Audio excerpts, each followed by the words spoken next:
Hello. There is growing fear and anger in Niger 2 weeks after the military overthrew the democratically elected government in the West African country. The economic sanctions imposed on the country by the Economic Community of West African States, ECOWAS, have led to hardship. Nigeria, Niger's neighbor in the south, has closed its borders, cut off financial transactions and electricity supply, and blocked the movement of imports into the landlocked country. The coup in Niger is the 6th military takeover in West Africa in 3 years. The region's leaders felt they needed to do something to stop the spread of military interventions. We are drawing the line in the sand, ECOWAS Security Chief Abdel Fattah Musa tells the BBC. ECOWAS has activated a standby military force ready to invade the country once they receive the order. Unfortunately, resistance to an invasion is only increasing. The Nigerian Senate has voted down the request for authorization to invade Niger from President Bola Tinubu. Will President Bola Tinubu ignore the Nigerian Senate and invade the country? It is 4:30 p.m. in Lagos, Nigeria, 6:30 p.m. in Nairobi, Kenya, 5:30 p.m. in Cairo, Egypt, 5:30 p.m. in Johannesburg, South Africa, 11:30 a.m. in New York City. Wherever in the world you're joining us, welcome to another episode of 90 Minutes Africa. My name is Rudolph Okonkwo. My co-host, Chido Onoma, is on assignment. On our show today, Professor Sam Amadi will join us. Professor Amadi is the director of the Abuja School of Social and Political Thoughts. Before then, he was the chairman of the Nigerian Electricity Regulatory Commission, NERC. He was a fellow at Harvard's Kennedy School of Government and a former senior counsel at Gani Fawehinmi Chambers from 1993 to 1995. Early this year, he contested to be the Labour Party's candidate for governor of Imo State. He will join us to speak on the role of public intellectuals in the failure of Nigeria to launch. Professor Amadi, welcome to.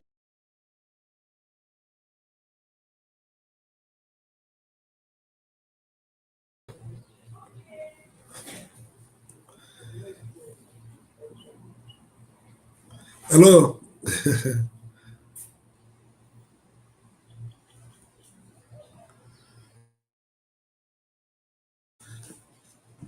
I can't hear you, but can you hear me? Yeah, thank you so much. Welcome. Good to have you on the show.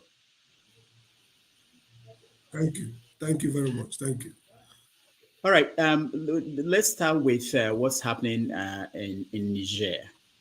We have the government, Nigerian government, Tinubu insisting that something has to be done with the situation there. What is your take on that situation and the position of Bola Tinubu?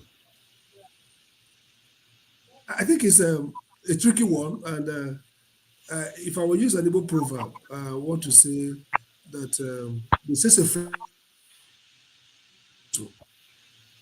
If you allow it, it's something that in trying to kill it, they might hurt. On that basis, I think there are two propositions. Two principles are conflicting here. One is a principle in terms of duty to protect democracy, which ECOWAS convention requires its member states to promote. The other one is the principle of respecting the sovereignty of Niger. So if the fear foreign policy advisor before with Joe Madekwe, I will be thinking around pulling darkness mean for us, Burkina Faso, Mali, we had Guinea.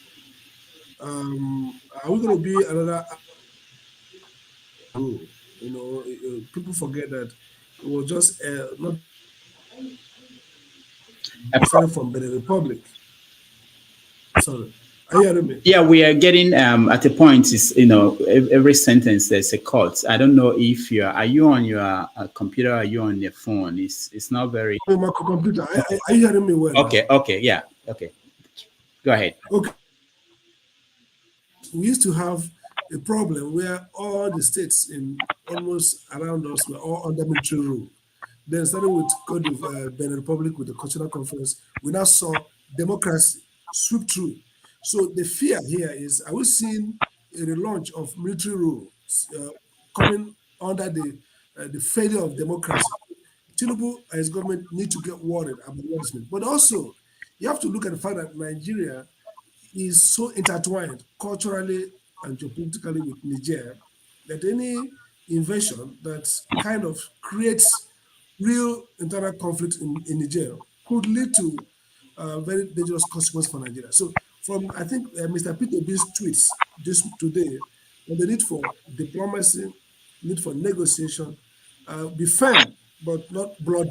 We don't need to rush to war, but we need to be firm to say that we would like reversion to status quo, which is the detained president released and taken over the government, or at least a very fast transition to democracy. Look, it looks like it has happened. The best you can get is some kind of transition, quick, and maybe a matter of months. But I will say that so far, the Nigerian government's response has been not too concentrated, not very deliberative, and smacks of maybe a one-sided assessment. The kinetic assessment of our firepower has overshadowed the very economic, social, cultural vulnerability that we have as a country, surrounded by three now recalcitrant members: Mali, Niger, and Burkina Faso. So I think we need to be very, very more deliberative. Bottom line is you don't to invade Niger, but you need to force the coupists out of power as quickly as possible. What does that say about the readiness of Bola Tinubu's administration in terms of the reaction, the initial reaction? Because we had a pushback by the Senate, and people in the North are pushing back. Is it that he did not anticipate that? First, let me apologize for the code, but let me go ahead. First, I think that several major policy initiatives of this government. First, the very precipitate and quick removal of subsidy through an inaugural address, without thinking in terms of what to do to deal with the expected consequence. They floated the currency, and now the earlier declaration of war in Benin Republic, in Niger Republic, show a sense of lack of a disorganized and incoherent presidency at this moment. Presidencies revolve around the president and chief of staff and key staffers. So it might look like they are governed more by preconceived notions, and they've been knee-jerk, reactive rather than proactive. They seem to be kind of audacious at the beginning, then they miss the mark, then they retreat, then they start doing piecemeal patchwork. That is really an incoherent way. I mean, yes, people can say, oh, audacious. You won, you fling off subsidy. But if you can't follow through and you're now vacillating between, well, we have no option. I'm a member of the NERC energy group negotiating for the palliatives with the government. Then there's basically no idea. Government has no idea. They have no set of policies they want to put across as mitigators. So the notion is somehow they could filibuster, they could kick the can, and maybe expect that the dark politics of divide and rule could maybe head off any crisis. And you saw when Labour went on protests across the country, that same day, the president, who had allowed his chief of staff to be dilly-dallying, had to come in straight to promise everything and nothing has been done. So I think that one of the consequences of being a political maestro, like Tinubu is reputed, is that maybe you don't have a handle on governance. We've not seen that great heavy lifting in terms of policy, in terms of strategic thinking. We've seen a lot of political work, negotiations, talking to people. Look, you declared we're going to go to war 1 week, then they start rolling out emissaries, envoys. This should have preceded any declaration of intent to use military action.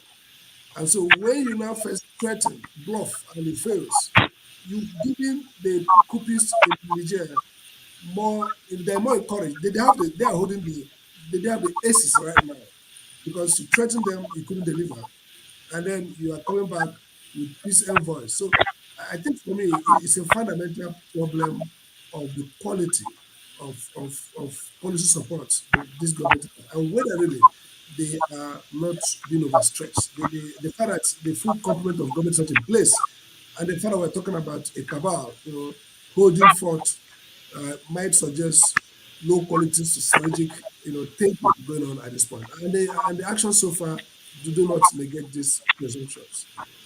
Now, a lot of people are looking forward to having the ministers in place, and that maybe that will be a time that this administration will kick off and show sign of life.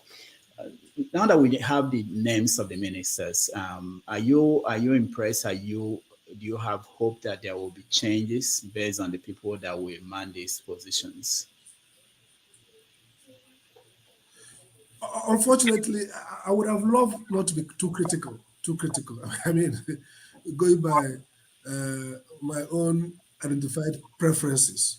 But I have to just say I'm not encouraged. I don't have faith. And I tell you why. Three things. One, the process by which these names emerge. The president took longer than necessary to assemble together these names. First, he put his list against the Constitution. The Constitution says 60 days. The Constitution was amended and signed into law in March 2023. Apparently, his minders didn't take note of that. And that Constitution amendment says that you must submit your list within 60 days of taking the oath.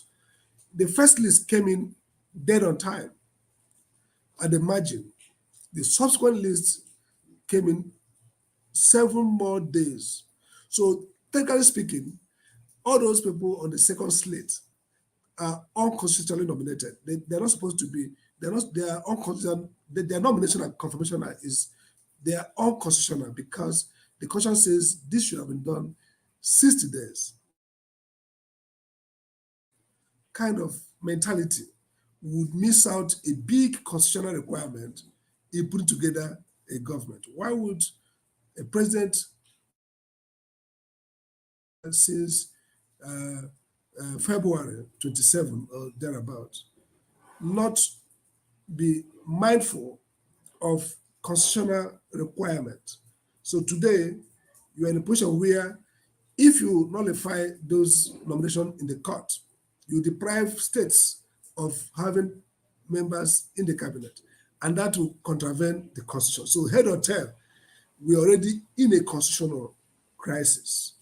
Second, so the question is, why would a president and his team start day one committing unenforced constitutional errors? Two, if you look at the mismatch of persons in that cabinet list, it does not speak to any coherent sense of governance. Are you looking for policy experts, technocrats to drive your agenda?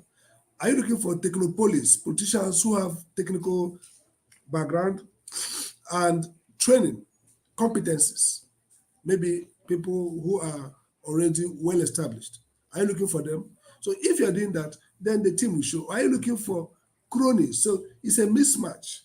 And the worst outcome is that persons who have either clear or serious allegations of corruption in a government where much of the challenge is around corruption perception or allegation.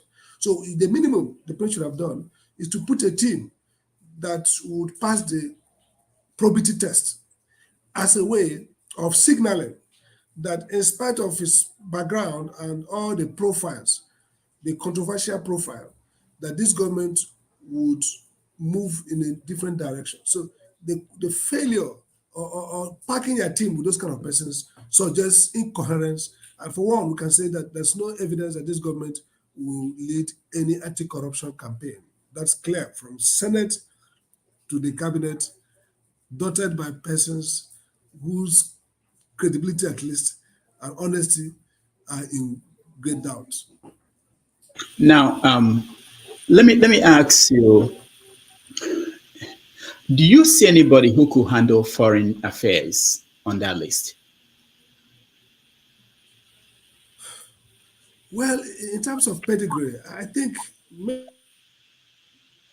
Moses, in my view, could be two people, maybe Pate, Professor Pate, for the mere fact that he has been part of international network in the Gaviv Alliance and teaching abroad and being part of international network. But again, sorry, his forte has been health and health services. But he has got some immersion in international network. So I could say somebody like him maybe could do that. The other person I would probably consider as manageable in terms of foreign policy orientation would be maybe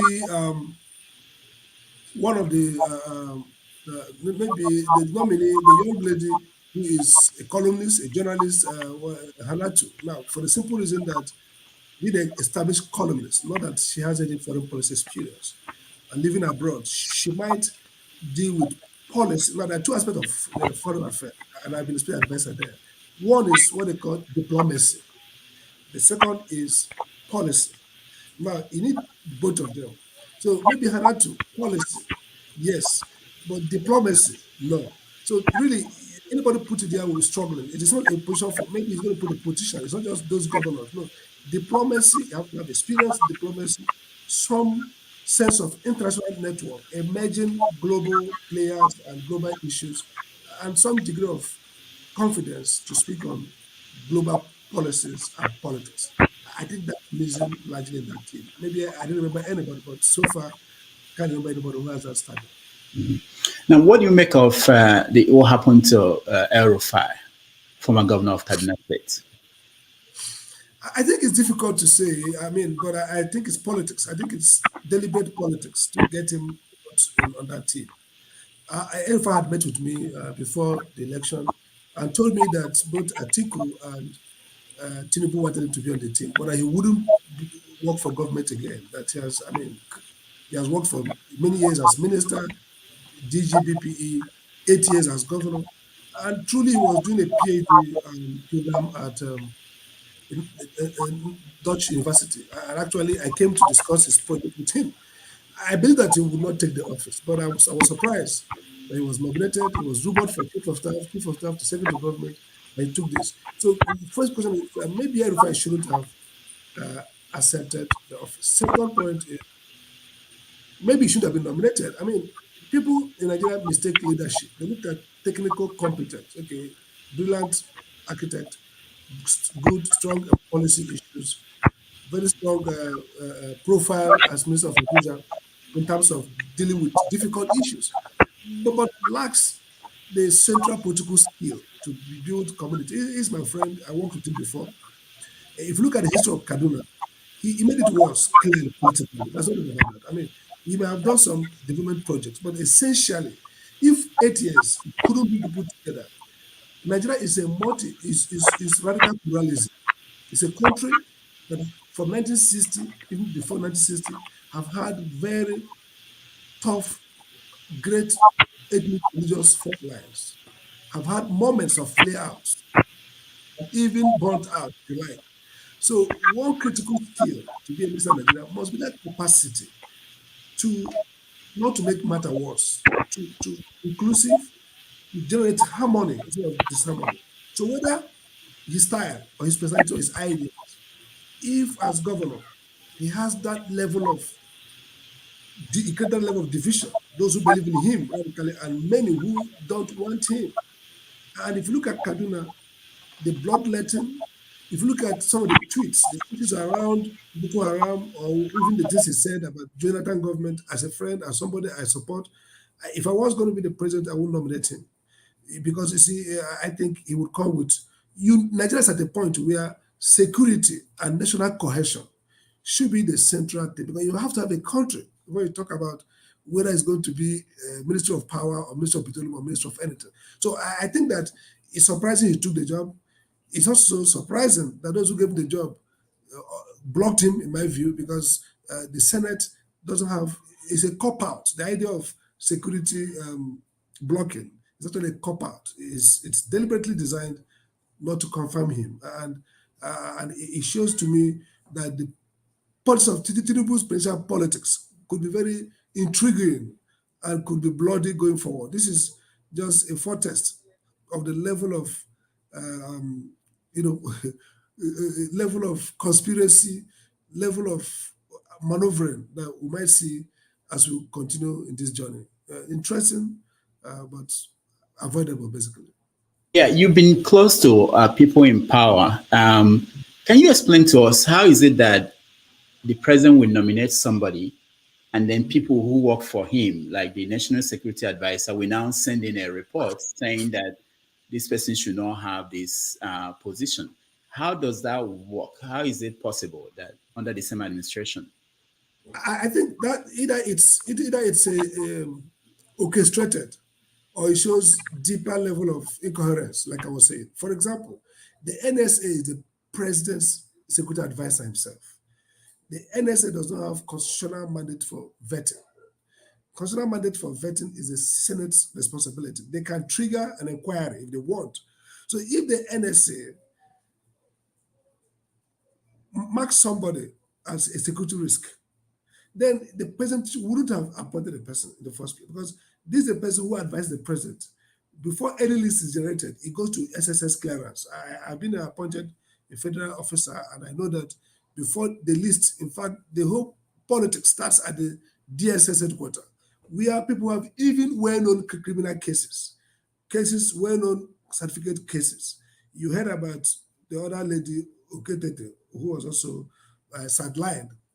She, in her previous work, was accused with evidence of certificate forgery. I mean, not yet established by court.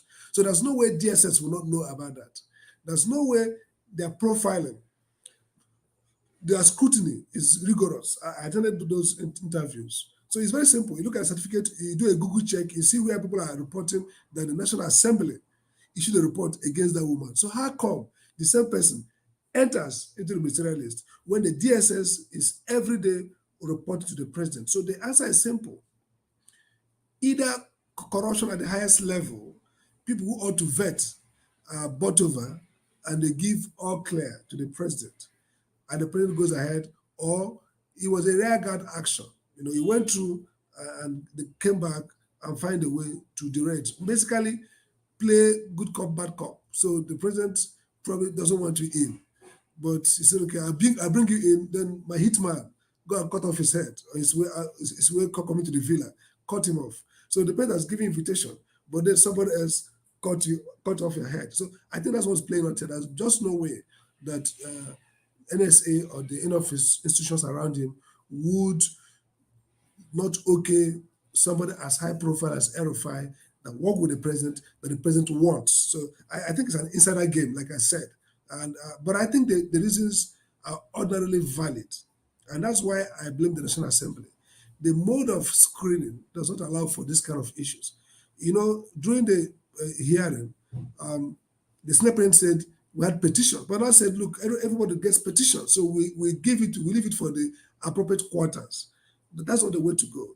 They would have demanded a written report from the appropriate quarters to themselves, and they would have read it, made up the decision that those allegations are justifiable enough or weighty enough to disqualify Erufai, in which case they would exercise their discretion not to confirm him on the basis of their established process, but not saying we take it back to those who nominated him is totally against legislative practice. You have to exercise your mandate to say confirmed, except Mr. President withdraws that nomination. It's not for the National Assembly to take back to the president. It's for them to say rejected or accepted.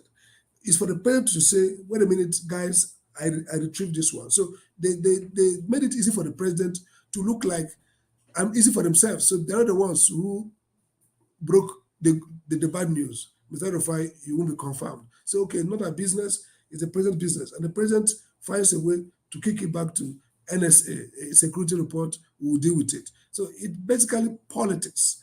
And the bad story is that this kind of politics is negative. It beclouds transparency. The people need to know why a nominee is not fit for purpose, especially when the issues around security, terrorism, issues around corruption, human rights are involved. You needed to have some established methodology that tells us whether it's false or true, or whether it's something we can overlook or not. All right. I know you worked with former Senate President Ken Namani. And how will you rate Senator Akpabio, the current Senate President? Well, let me put it this way. I work with Ken Namani. I think, in my view, the three best Senate since 1999, in my view, for different reasons, Ken Namani for a high level of probity, honesty, and focus. David Mark for a high level of statesmanship and capacity to keep the Senate stable. Saraki for high level of technical expertise in terms of engaging with private sector and trying to think around policy. Now, none of this means that these guys are saints or even good people. Some of them are very bad guys, but this is how they approach their work. I think the worst, in my view, is Lawal's Senate, one of the worst, if not the worst, because it kind of surrendered the whole National Assembly to Buhari's politics with an eye to becoming a president, I felt. Akpabio is on the same trajectory. Akpabio is somebody who respects me and we're very friendly. But I think that it's not good to be a Senate president at a time like this. He has got great political skills. He can maneuver, manipulate. But what you need now in Nigeria, honestly, is to put our people's feet on fire. In the National Assembly, there's going to be scrutinizing the executive. Look at the issue around the central bank today. Look at the fact that the central bank did not issue audited report for the past 7 years. Different entries in their website from the ones in the annual report. And the CBN Act provided those, and nobody triggered oversight review for it. You can blame MFLA and blame anybody, but the country that has clear constitutional oversight of, like everything. Look at the NNPC. We're going to hear more about that in the future. Look at the Air Nigeria. All those are failures traceable to National Assembly under Lawal and Bajamiana. They played politics big time, left their work. Akpabio is likely going to follow that path. Akpabio's early days have shown that he is not capable of not opposing the presidency, but creating some kind of independent persona. I mean, look at the bad optics. You had Kiyamo facing scrutiny. You are joined for executive session and wheeled down to Villa to confer and wheel back and cleared. That's really, not the way to go. So I say Akpabio as a jolly good fellow, a man who probably understands the Nigerian dark politics of seduction, of dismantling, of building support base, but definitely he's not the kind of person we need at this point. The same with Tinubu. Tinubu isn't the kind of guy we need now, because these are people whose strength is ability to politics, to do politics. But we need more of people who can really rebuild institutions at this moment. And to rebuild institutions, you have to have some fidelity to some key principles. Interdependence. When I was National Assembly with Ken Namani, we came in at a time, there are two presidents have gone. First, the presidency of Wabara, first Chupa Kadibo, which was considered antagonistic. So we call it the first way of opposing the presidency. No, that's not the best way for a third world country. The second way, we call it the way of subordination. Wabara, you subordinate yourself. We created a third way. The third way is interdependency. You support the presidency to govern well, but you're interdependent, co-management. You have a role to play to manage the national economy. And that's what is missing. And that's what I think Ababio may not be able to bring. Co-management, the capability to see yourself as supportive of the presidency, but at the same time, see yourself first as institutional gatekeeper and playing that role in a principled, engaging manner. We're not talking about fighting with the president. No, we're talking about protecting the basics of your institution. So if Ababio could somehow get over his propensity to politic in Nigeria, means buy people off, try to settle different groups. Maybe he has enough intelligence to put a team around that could guide his Senate presidency, and he resembles more of Ken Namani, David Mark, and less of Lawal. Do you think that we are served well by having all these former governors in the Senate the way we do today? Is that something positive? I think it's not positive because of the motivation. If you look at the US, you have many former governors in the, sometimes you have former governors come to the Senate, or even maybe to the House, a few of them, and some move from there to the governorship house. Now, the reason why people might come from governorship to the National Senate might be because they are committed to policymaking, legislative work. They basically are opinionated. They basically have a vision. Let's assume you're a governor, but you really think around Nigeria restructuring the country.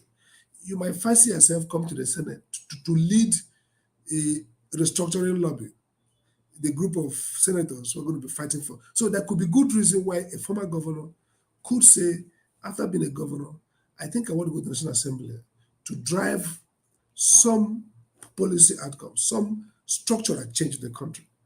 But what's happening in our own case is that the governorship as the next entitlement is not basically about, and if you look at the history of those former governors, the number of bills, the number of attendance in the parliament. Now look at it this way. A governor like Omahe went to National Assembly, Senate. He has not even been inaugurated, spent 2 weeks. He flips to be a minister of non-disclosed portfolio. He could be Minister of Culture and Tourism. So the question is, why did he want to be a senator in the first place, other than a governor? Just to be in power and to have that Nigerian captive state structure to use to engineer himself either for vice president or president, or to determine what his next son or his brother, whoever becomes governor. Basically, the motivation is dangerous. It's creating a new aristocracy around democracy. And the fact, this is helped by the fact that our elections are still a tragedy. It's still what they call electoral autocracy, competitive autocracy.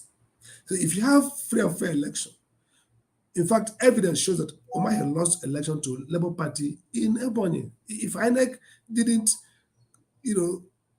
collapse, if elections were duly, real-time or sent to the IRF, you would have seen that Omahe lost the election. He couldn't have won. There's no way he would have won. So the fact these guys are exploiting the fact that the Nigerian electoral system is manipulable. You can purchase it.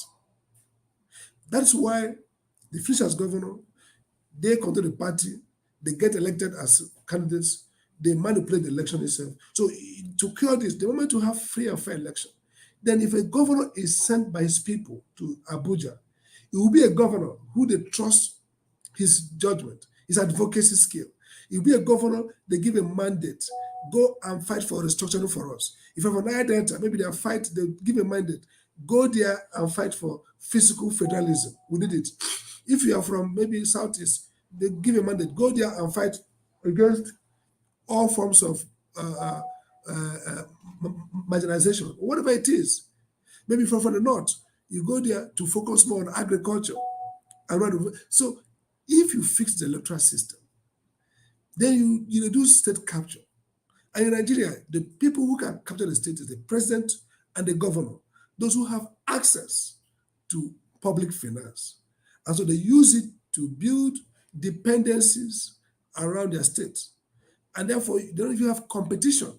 And even when there's a competition by very radical groups, young people who really want to throw off this slavery, this yoke, then they are stopped because they're also bought over the military, the security apparatus, and the INEC. That's why if you read political theories, the very starting point of democracy is rule of law. If you don't have state institutions neutral, credible, then electoral democracy will be a joke. And that's really what these guys are exploiting. So the answer is simple. We don't need these governors to come and use the National Assembly as an entitlement where they rest, collect allowances, and project, power in Abuja for their own use. All right, thank you so much, Professor Amadi. We are going to let our audience join us, but before we do that, I want to get into conversation around the work you do and what you've done in the past. I know that you wanted to be represent Labour Party in the upcoming election in Imo State. So how did it go? What happened?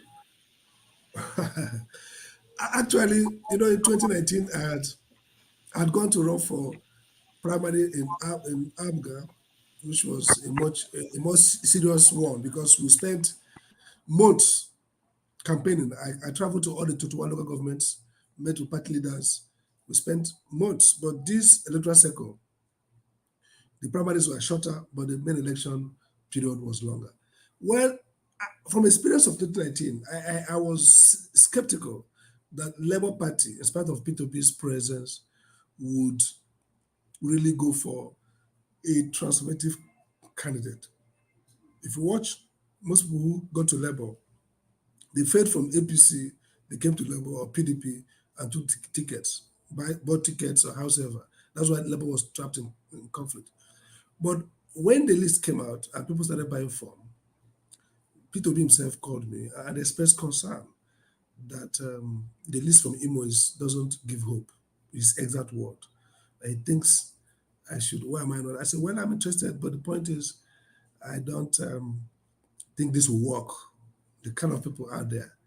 So if you watch, I was the last person to pick form. In fact, some of the argument was that I was given special leave to go and pick form when the form has closed. But the form didn't have official close, but of course they have announced the names of the people who picked the form. They had met with Peter and they had scheduled the process. I wasn't there. If I was sleeping very early, when Peter called by 5, I said, Sam, your name is not here. What's going on? It took quite 2 weeks before I finally said, okay. Again, the obedience were everywhere. I was trending number 1 at some 2 times in Nigerian Twitter. People saying, Sam must come, Sam must come. I confirmed with my family. I knew it wasn't going to work. But I said, my friend told me that, look, save your name. If you don't come out and something happened, they say, oh, Sam chickened out. So, Rudolph, that money I paid was a bail fee to bail myself out of further calamity. So when I paid the money, are you hearing me? How much did you pay? Well, it was 25 million, but by the time I was coming, they dropped it to 15. Maybe they considered me after the uproar. The people say, no, it should be lower than that. They say 15. Interestingly, at that time, I didn't have 15 in my account I used to run every day. My friend had to give me 10 million, which I gave him back when I brought back from my savings, okay? So I have the daily account, they have 15 million, but that's the point. So I said, I knew that this is going to be a token to show that I'm ready if they are ready. So, and I told Peter, this will not work. So if you go to the primary, these guys will buy this thing and the party will collapse. That's the truth. And I gave him a concept note. I said, look, bring about 5 quality person from all the 3 local governments, 3 zones, Owerolo, Okigwe, Kali Bishop, Anglican Bishop, Pentecostal Bishop, and 2 great people like maybe someone like Pascal Dozie and others. Let them meet all of us and let them choose and let all of us agree that whoever they choose, we all support. He was, to be fair to him, he told me that he's going to come and he will tell them that you're the best, but he will allow free and fair election. He was totally convinced that he will not going to do anything to manipulate the system, and he had fears that the Imo could kill the party. He couldn't come, he came, and it happened that morning when I heard about buying of votes. I issued a statement. I said, I will not give 1 kobo because I have already offered myself, my blood. So why not give money? And so at the convention, the party leadership met me, begged me that I should step down for general because they thought that maybe it was better than Senatan. And they said, look, general is a general, he's going to fight hope. Now, the point is this. They thought that fighting hope is through arms. And I told them, you must first have a credible candidate people can come out and vote before you start putting the vote.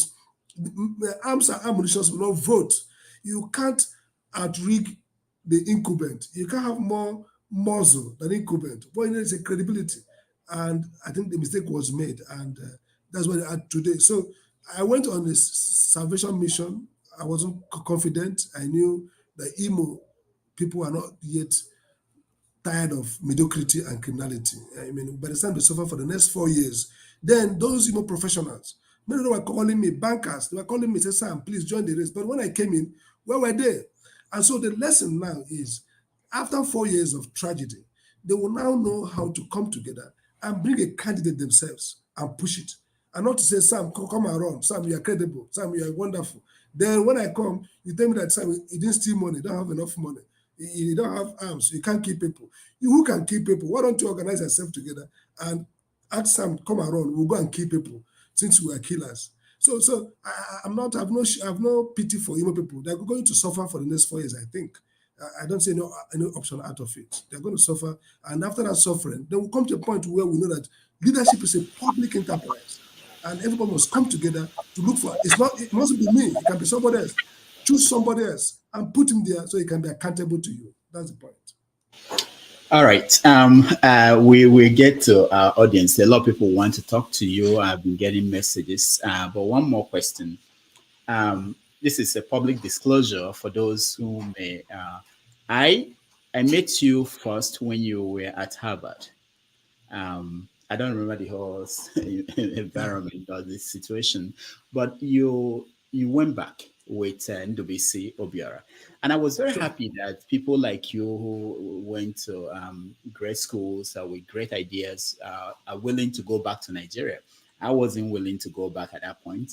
And then I heard one day that you were named the chairman of the NERC. And I was very excited, finally, that someone with great knowledge, great education, will deal with this energy problem in Nigeria. What happened? Good question. And people ask me all the time.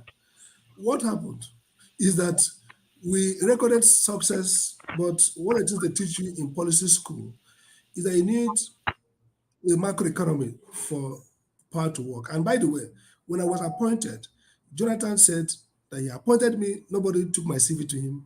He said, because he sees this guy, he's honest, he's intelligent, he's courageous. So I got to work. Now, I challenged government policy on privatization. At a point, they said they should remove me. I remember very well when Papa Tinaji called everybody, the directors, and said Sam must be removed. Sam is against. Because look, I had in credit school, I had done some work on privatization on regulation. And I said, if you privatize in this way, you will fail. I was a regulator. I wasn't a producer, but as a regulator, I can proudly say 3 things. One, when I came, I said 3 agendas for ourselves. First, before me, there was commissioners who were appointed. Actually, the chairman also came from US then. The chairman came from US, and they were all arrested and jailed and tried for corruption. So my first agenda was to reset NERC to be the most transparent, honest public institution. The second agenda I set for myself is that we're going to be effective in providing regulations, standard regulations. And the third was to build the capacity of the institution in terms of knowledge. So first, I can happily report that when I was in NERC, we were judged by the Public-Private Development Corporation as the most transparent. We came number one in public procurement in Nigeria. And since I've left, you can Google. Nobody has mentioned NERC in respect of any employment racketing, any corruption, no query. Nobody has called me, no police. As I'm sitting, even NERC, they've not called me to ask for one file. 8 or more years of active fight against government, speaking up against the government. Nobody has called me. So I succeeded. And just last year, NERC won again the most transparent in public procurement. So in spite of the Buhari's reckless years, they couldn't destroy what we set up. The second thing is that up to today, even the World Bank said so, that we have one of the best in class regulations. The problem with the sector is not regulation. The problem with the sector is something else. It is leadership coordination, it is wrong modeling and ineffective project management at the level of the ministry and operator. So nobody has reversed any of the rules we've made. Nobody have said they are substandard.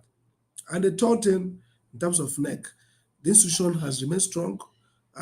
2 years after I got in, I moved the NERC from public budget because I didn't want anybody to come and ask me for bribe or harassment. They were shocked, and I was able to build a 9-story corporate headquarters without depth. We are even embed is using now. It's the only legacy. We didn't have a headquarter building. We didn't have any building. We were all rented. In 5 years, we got it. We moved in. We had zonal offices built. So I think we succeeded. But why is power sector not working? 3 things, and I've said it everywhere. First, it flows from Nigeria development failures. If you look at China, if you look at Asia, you have to have a developmental state, a state that inserts itself and drives development. So one of the errors they made was that once they say privatize, are you privatizing an industry with less than 2,000 megawatts daily supply? Before I came to NERC, there was no public account of NEPA. I did the first public account of all NEPA, then NEPA, PSN institutions in 2013. I did the first metering review. You had 45% of your meter of your customers not metered. So the deficit gap was too high. You need to nurture. Look at India, Egypt. Egypt has done that very well. Egypt was the only people. Egypt used when in public ownership. Egypt was able in 5 years to have 20,000 megawatts of new power with Siemens. Better project management. So the first thing is modeling. We went too far with market fundamentalism instead of reforming governance and reforming. I remember once that a minister brought 5 billion to Mr. President to approve to go and revive one Afam power plant. I told Mr. President, how can you put money in 5 billion in a sector where there's a regulator and there's no due process, no relevance check? The president says we can't do it. When I left, they did it. So when you run a sector with corruption, without central coordination, macro clarity, and streamlined execution, then in spite of what one smart regulator is doing, you can't get it. So I regret that we did not give Nigerians power as we wanted or as we claimed. But I have little satisfaction that the little place I had the capacity to change. I succeeded largely. If again, and this is very important for me, if I had a private, if I was a chief executive, I was a board. So oftentimes some of the interventions needed board approval. Probably would have done more. And from hindsight, I would have taken more risk with upsetting the system. I did a lot. I fought all the ministers who were there, real fight. But the good thing was that Jonathan believed in me. I wouldn't have stayed one day. Jonathan, they said Sam is not the right kind of person. Sam is a Marxist. Sam is an activist. Sam is not interested in corruption. But Jonathan said, let's have one person, his exact word, who is sane enough among us. And that's why I said, everything I did as NERC chairman, I take ownership, not Jonathan. Jonathan was a perfect boss. When I tell him, sir, this is illegal, he say, Sam has said, he won't So when they said this government was full of corruption, maybe those who were corrupt induced him, but he gave me all the cover not to be a corrupt public official. And I'm happy that I've given a public challenge to anybody to point out one bribery, contract through proxy in the last 5 years I was there, and today, nobody, no call, no DSS, no police. So I'm really proud, but I regret we couldn't deliver on power. Now, for people watching you, people who've been following you, who live abroad, who are thinking about coming home to participate the way you went back home, what advice will you give to them? I think I would say, look, you should come, but look, don't be discouraged initially. I mean, this is almost over 12 or more years, 15 years, since 2005, I came back, became Special Advisor, Senior President, Special Advisor, Foreign Affairs Minister, and then NERC, and then back to university, and now Abuja School. Come, understand that the dialectics of change is going to be difficult. Theory is correct, but theory needs to be properly adapted to reality to work. So I'm a theorist. I believe in that the simplest, most practical something is the right theory. But when you come to Nigeria, you have to deal with the fact that you have a state that is dysfunctional, where the incentive structure is misaligned. I mean, this is a country where the police, whose job is to fight criminality, might be the chief sponsor of criminality. It's a country where the National Assembly might be the one who will break the rules. So once you know that you're coming to close to the Diasporan society, kind of, you are inoculated. But I guess for me, you're going to have joy that you made some impact. I can't forget that people come to me and say, if we go to NERC today, anytime, I mention, they say, that Oga was great. The Oga built a place. So I take comfort. When you come back, you take comfort that you can see some of the things you achieved. You will be discouraged that some of the things you achieved will be scattered by a mad person who comes after you. But nevertheless, still come, still do it. And you'll be happy at least you try something. All right. Thank you so much. I will let our audience, those who are in the studio, to join us. And please, when I call you, just ask your question. Don't make a lot of long speeches so that we can get many people involved in this conversation. So the first person that I will call on is Professor Nebulous. You are on your question for Professor Sam Amadi. Thank you so very much, Dr. Damages. Professor Amadi, good afternoon. I've been watching you from afar, actually. You are a man, I've never seen you, but you are a man I admire so much, especially when you took up that job in NEPA.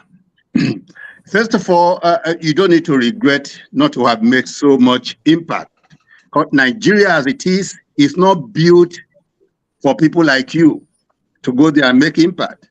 Like you have just observed, there are so many people there who are bent on frustrating any forthright person. And that's why people like us are saying that no matter what the president of today may achieve after his 4 years or even 8 years, as the case may be, if he does not inaugurate true federalism, alias resource control, or preside over the inauguration of that, no matter what he does, if he lies, bring heaven down. By the time he leaves, whoever is going to succeed in will level up everything, will be back to square zero. Some of the problems you just itemized, sir, to me, if you look at them critically, they border on the fact that Nigeria is just an omnibus that everybody is just, yanking things from. Nobody wants to build.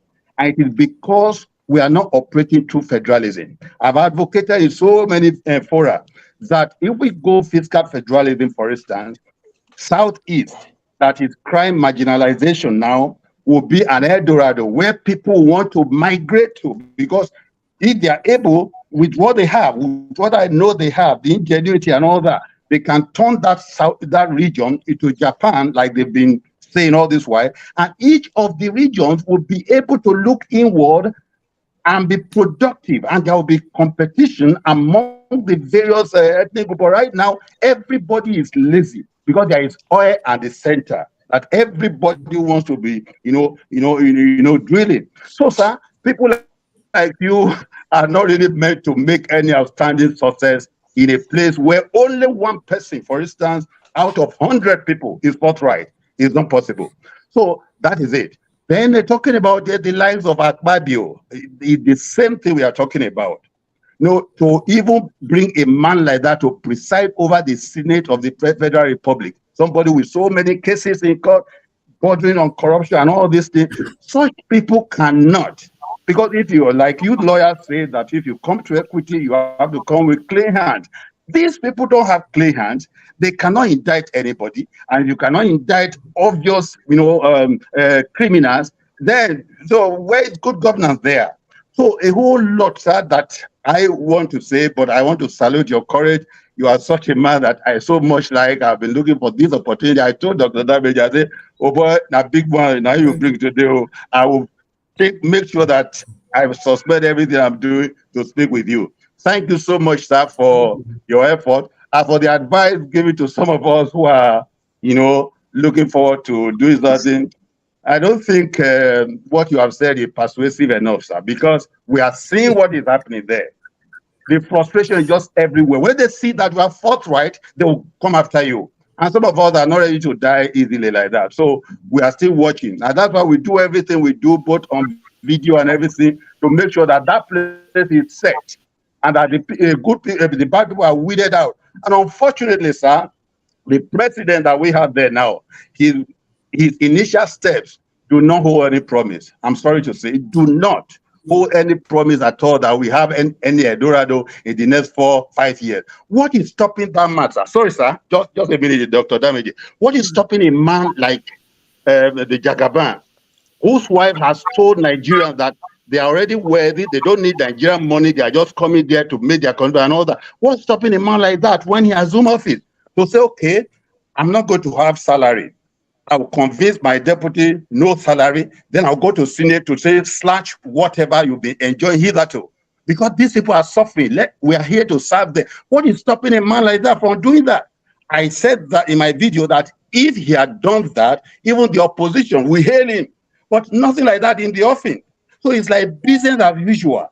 Now lending credence to the fact that he just wants to be fed because he feels entitled that a milocon.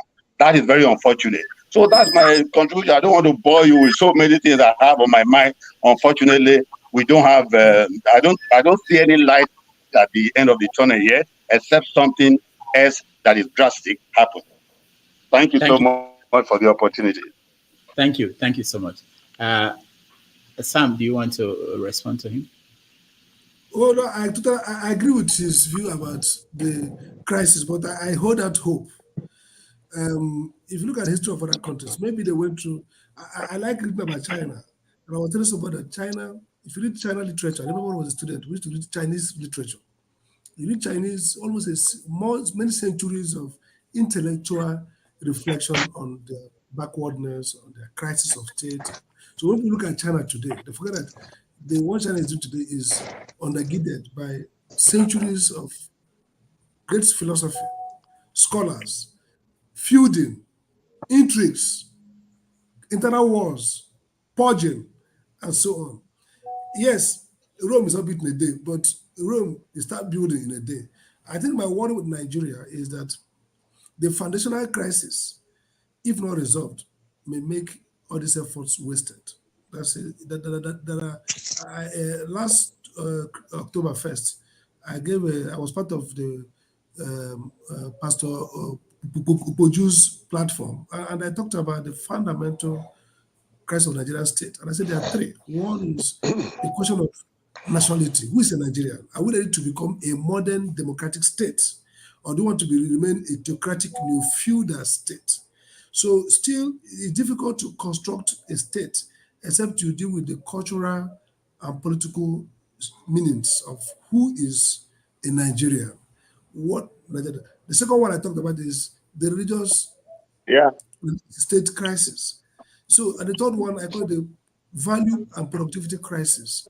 if you want to be a meritocracy, give the best guys the chance to create wealth. And if you want to reward production, not prerogatives, privilege everywhere. So the Nigerian situation, I agree with you, sir, is that the underlying framework, what I call the conception, and that's why I talk about incoherence. Incoherence is the major crisis of a state. If you look at history all over the world, democracies develop, autocracies develop, near autocracies develop. The common thing with them is they are coherent systems. So China is an autocracy, but China will build their power leadership recruitment system on merit. If you have been a regional actor, they assess you by how much production, how much IGR, or how much have you improved that production. Then you go to the next level. At the bottom, it's a democracy. They elect their people. They have the town village enterprise. So it's coherent. Yes, they don't have civil liberties, but it's coherent. Their constitution is very democratic on paper, and it's close enough to the Western model.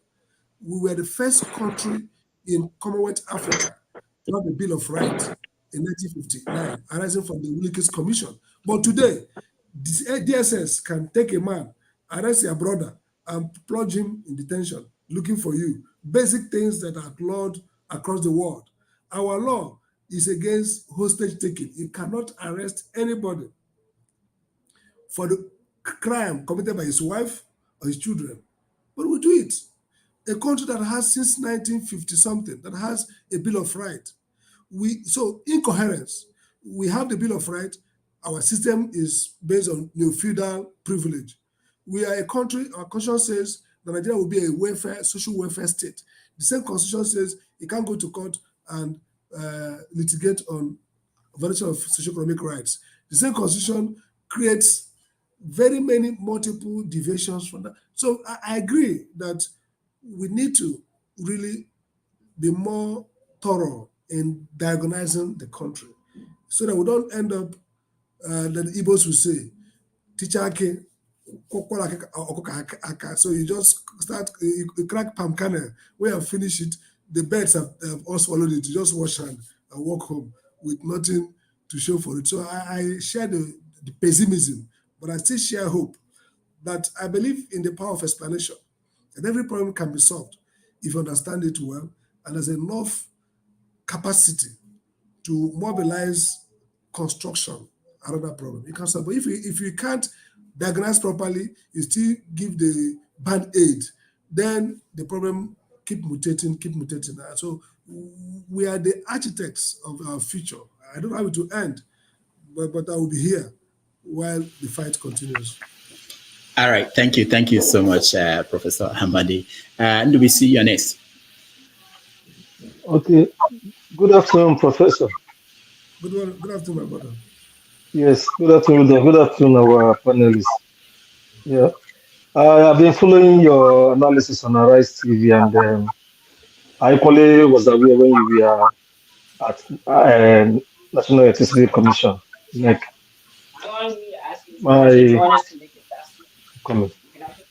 Yeah, so I have some questions, and it borders on rule of law. Do you think our judiciary is fully working for Nigeria or working for the establishment? Because the way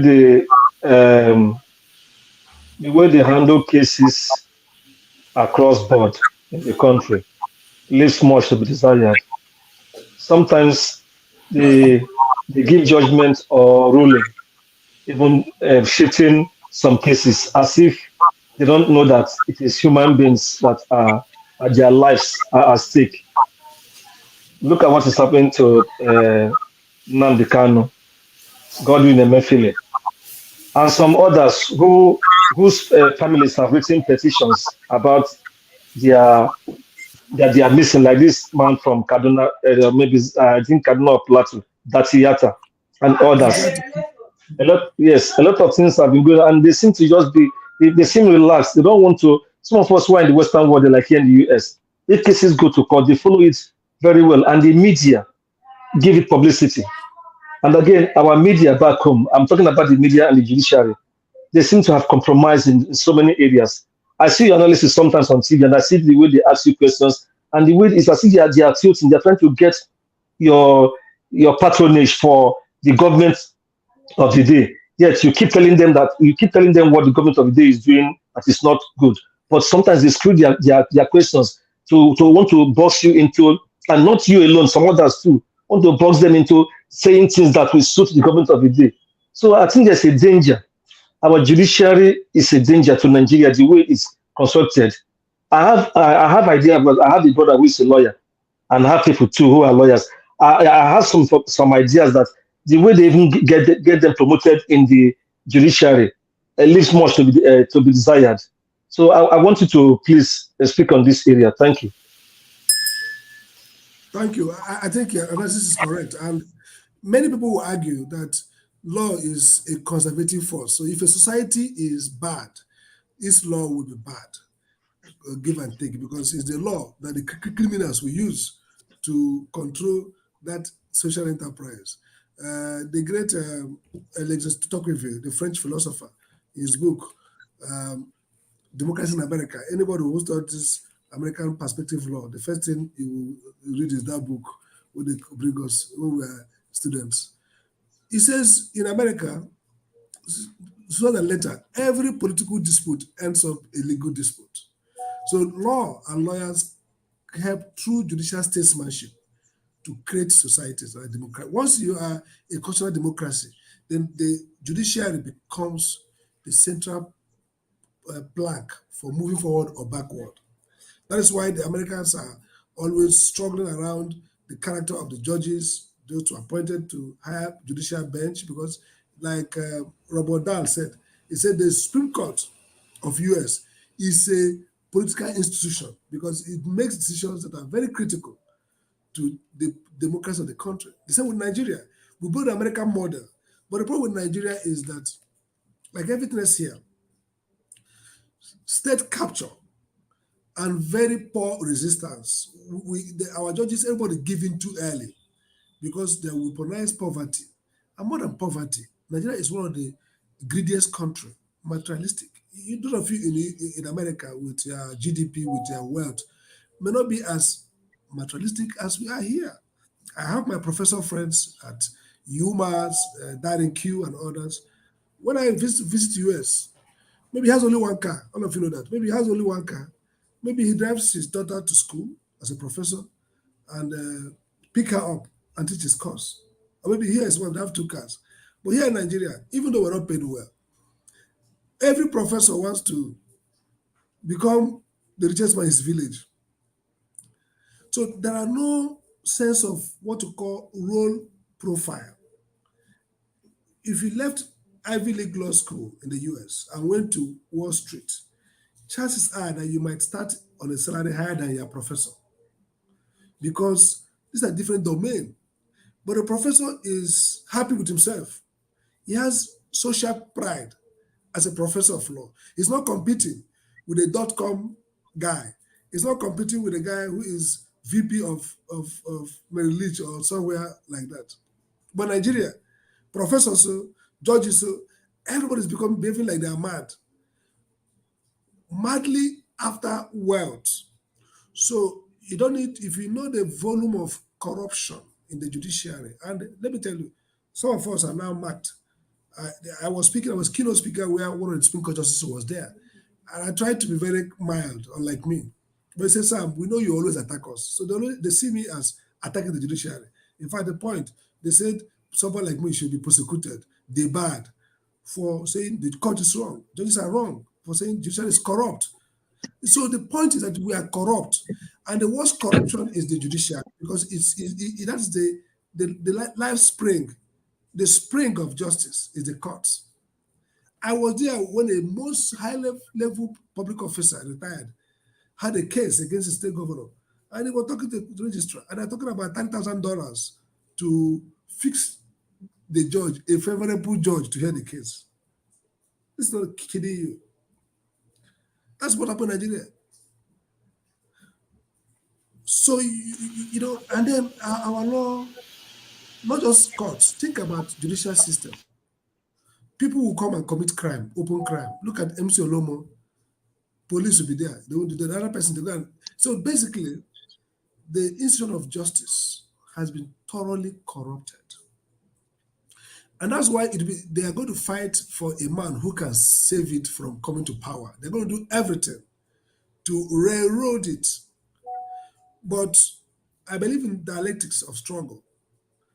Those of us, and they are growing, the youths, the obedience, and the other youths who support other candidates, they are all coming to the realization that there's a mutual assured destruction if we allow this decadent, criminal, and predatory system to continue.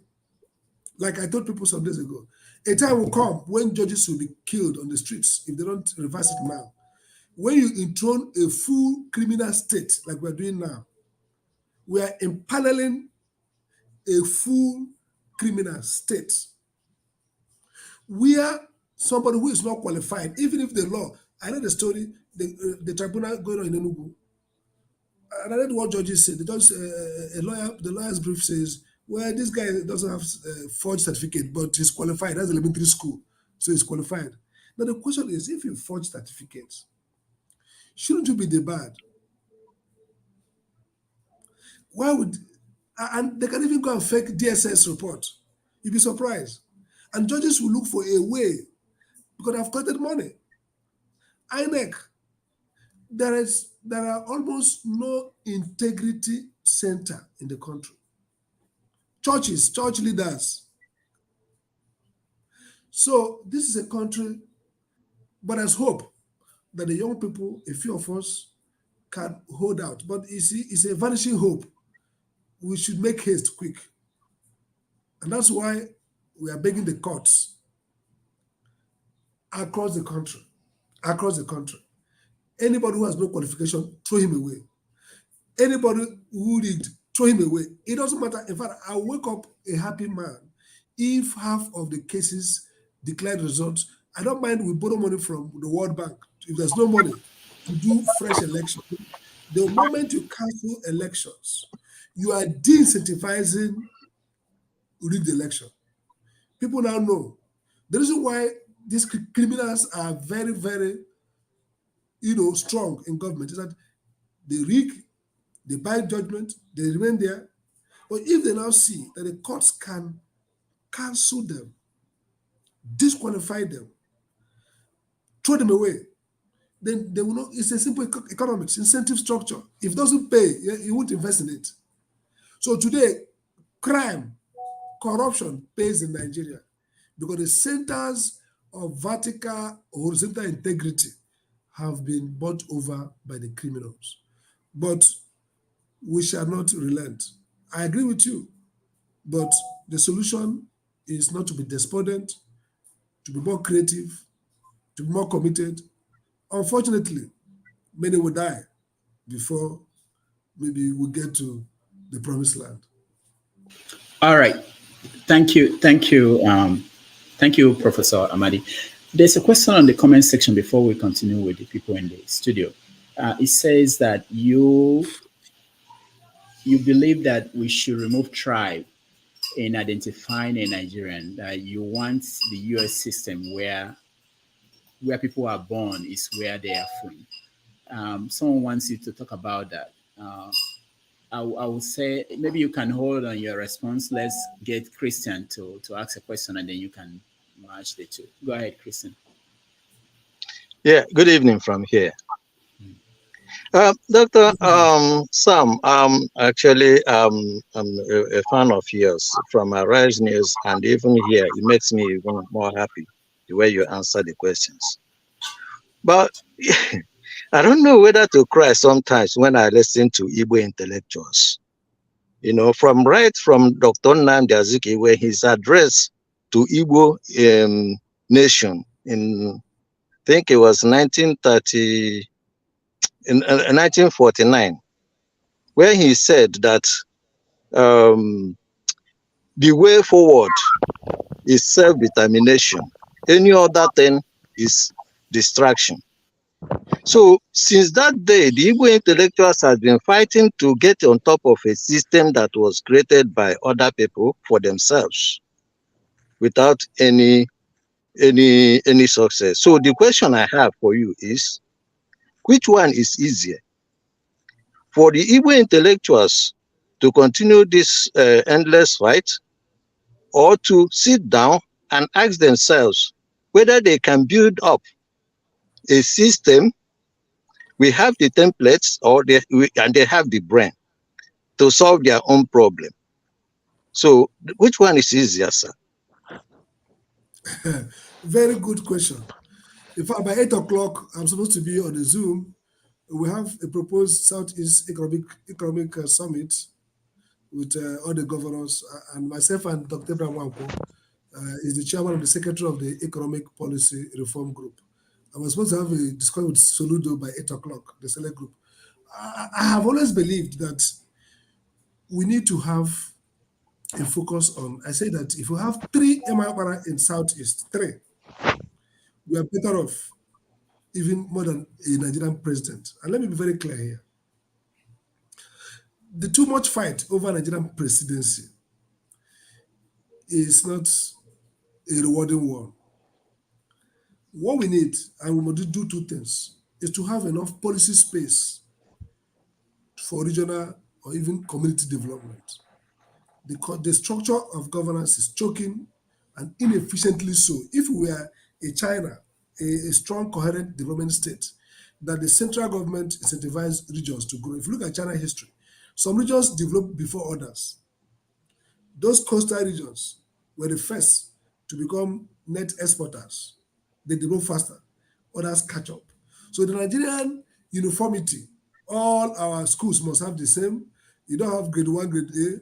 You give Nsukka, you give UI, top schools, Unilag, do well. You say give Utman Danfodio, you give IMSU, the same thing. So that uniformity of mediocrity is dangerous. So I agree with you that we should keep an eye, and that's why some of us went to run for governor. People have asked me, if my son said, "Daddy, why don't all this time you run for governor? Why don't you go and run for Senate?" I would have probably won Senate easily. No. But I want to be a governor because I believe, and I say it, and I've given paper on it, that in spite of Nigerian constraints, a governor of a state, if he's well-minded, can construct prosperity out of. Nothing says that some region of Nigeria cannot be prosperous, while Nigeria as an entity is not prosperous. It's doable. And that's the way we should go, divergence. That different regions can lead out in human development, in technology, in infrastructure, and they become examples for other regions. We saw it in the 1960s, but it requires a certain framework, regional governments, where the first television house went up in Ibadan, in Western Nigeria. The next year or 2 years, Southeast was up. University was up in Ibadan, University College. Then it didn't take up the 3 years, if I'm not wrong, or 2 years. UNN was up. We saw Western Development Corporation. You saw Eastern Development Corporation. You saw Northern Development Corporation. Even though Eastern Development Corporation probably did better than others by closing the IGR gap with Western Nigeria very quickly. The first public library, public secondary school was built by Emma Bara. First in Nigeria. Forget CMS Grammar School, those are missionary schools. The first government-built school was the Southeast. The first public library was the Southeast. You saw Eastern Nigeria, sorry. If you look at clustering, the motto, MNA, designed around German, where Volkswagen is now. You saw the Emporia in Onitsha, designed to be the West African hub for trading. You saw what Obama did with tourism around the Obudu and those enclave. That's how they designed every agricultural enclave in the Owerri side towards the Imo and some part of Port Harcourt, Eche and Abia.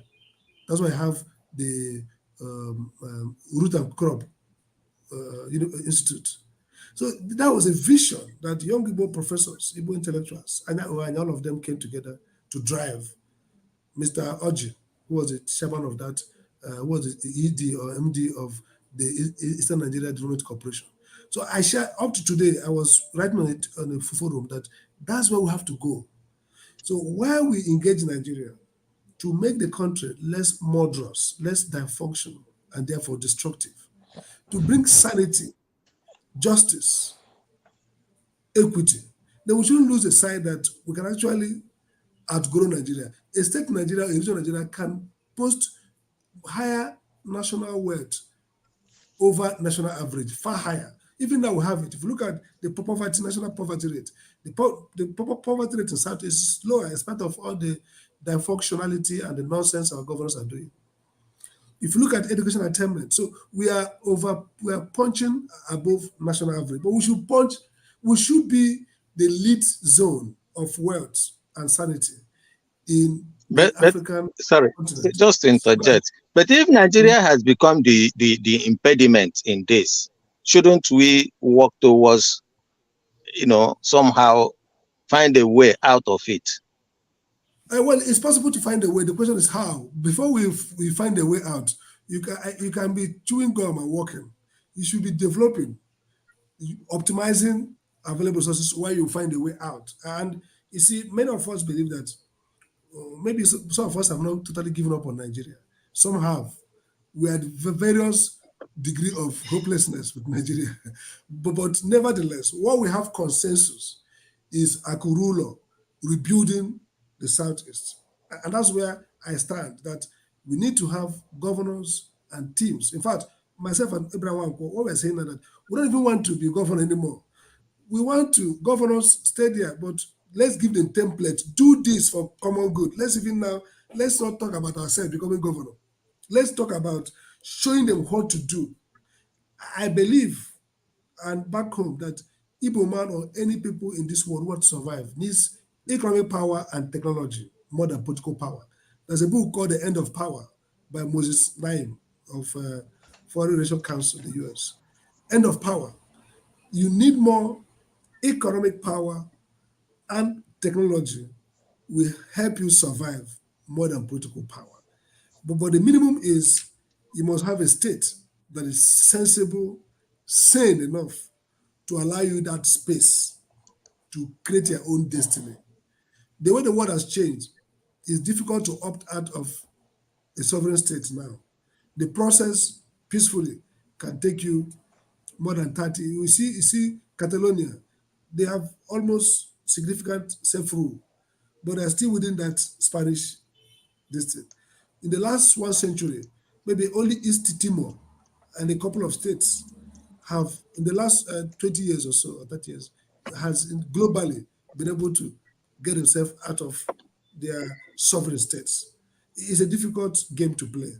But what we can do is to refocus activity in creating the same kind of economic state entrepreneurship and good governance. You see, one thing about Obama model that was fantastic is that it wasn't just like brutish, like this so-called Asian autocracy.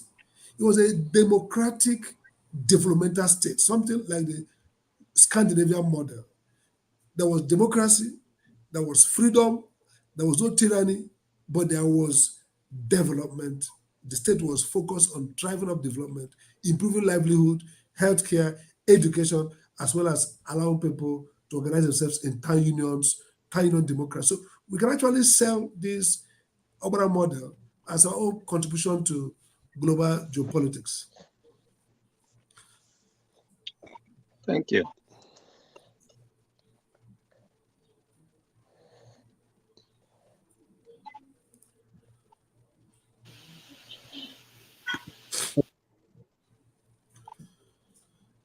Rudolph, you are muted. I'm not hearing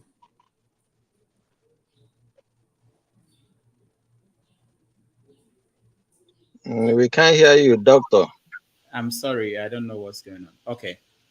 Professor Amadi, can you hear me? Yeah, okay. Sure. The question about tribe, you did not address it. Okay, yeah, sure. I think it's embedded in that. My notion, yes. See the way I look at it.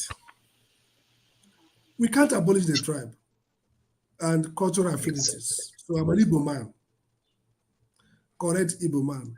In fact, I pity my children. I said, how would they cope without learning all the nuances of all the proverbs and all the folklore we learn in the village? I feel that their life is diminished, even with all the toys and all the linguistics excellence they have.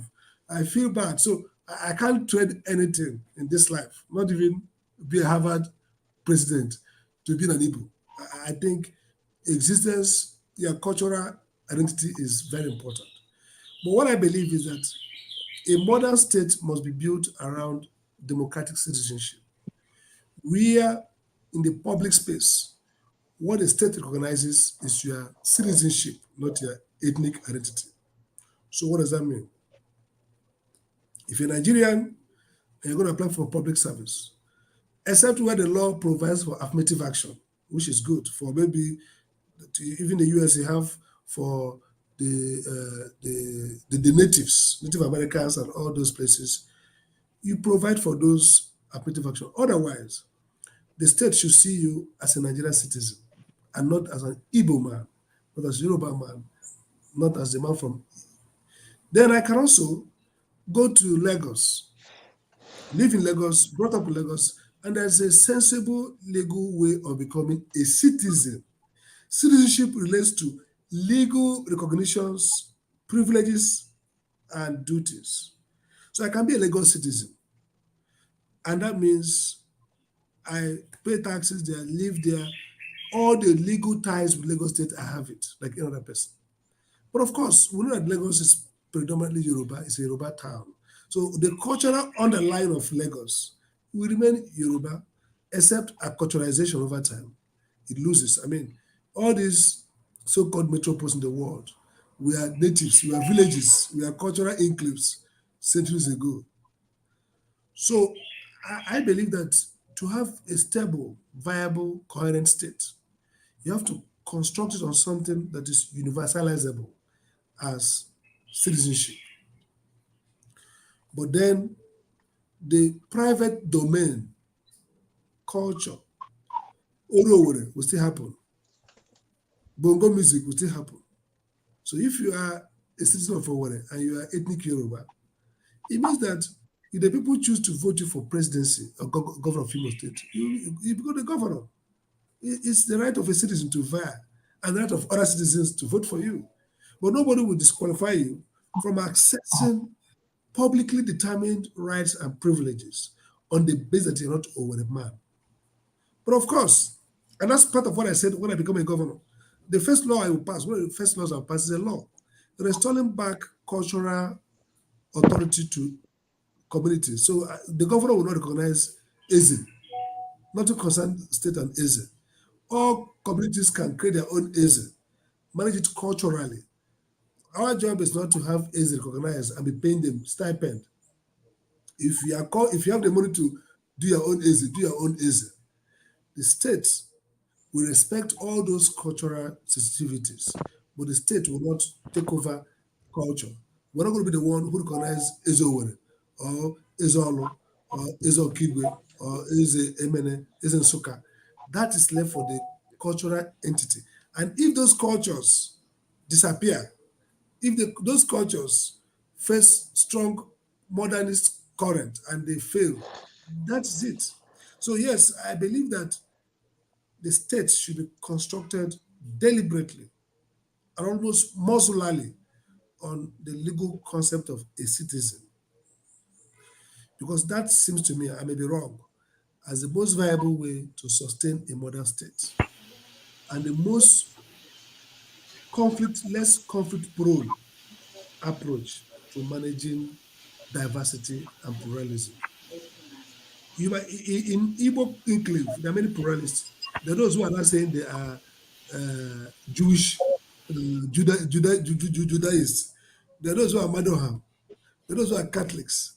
Those who are Pentecostals. So even if we are culturally autonomous, the same, autochthonous, we are still plural in many ways. So that's my own idea. And the theory I've developed over long, what I call democratic citizenship as a solution to the current crisis, not just in Nigeria, in Africa and elsewhere. We have to focus on citizenship and less on ethnic or religious identities.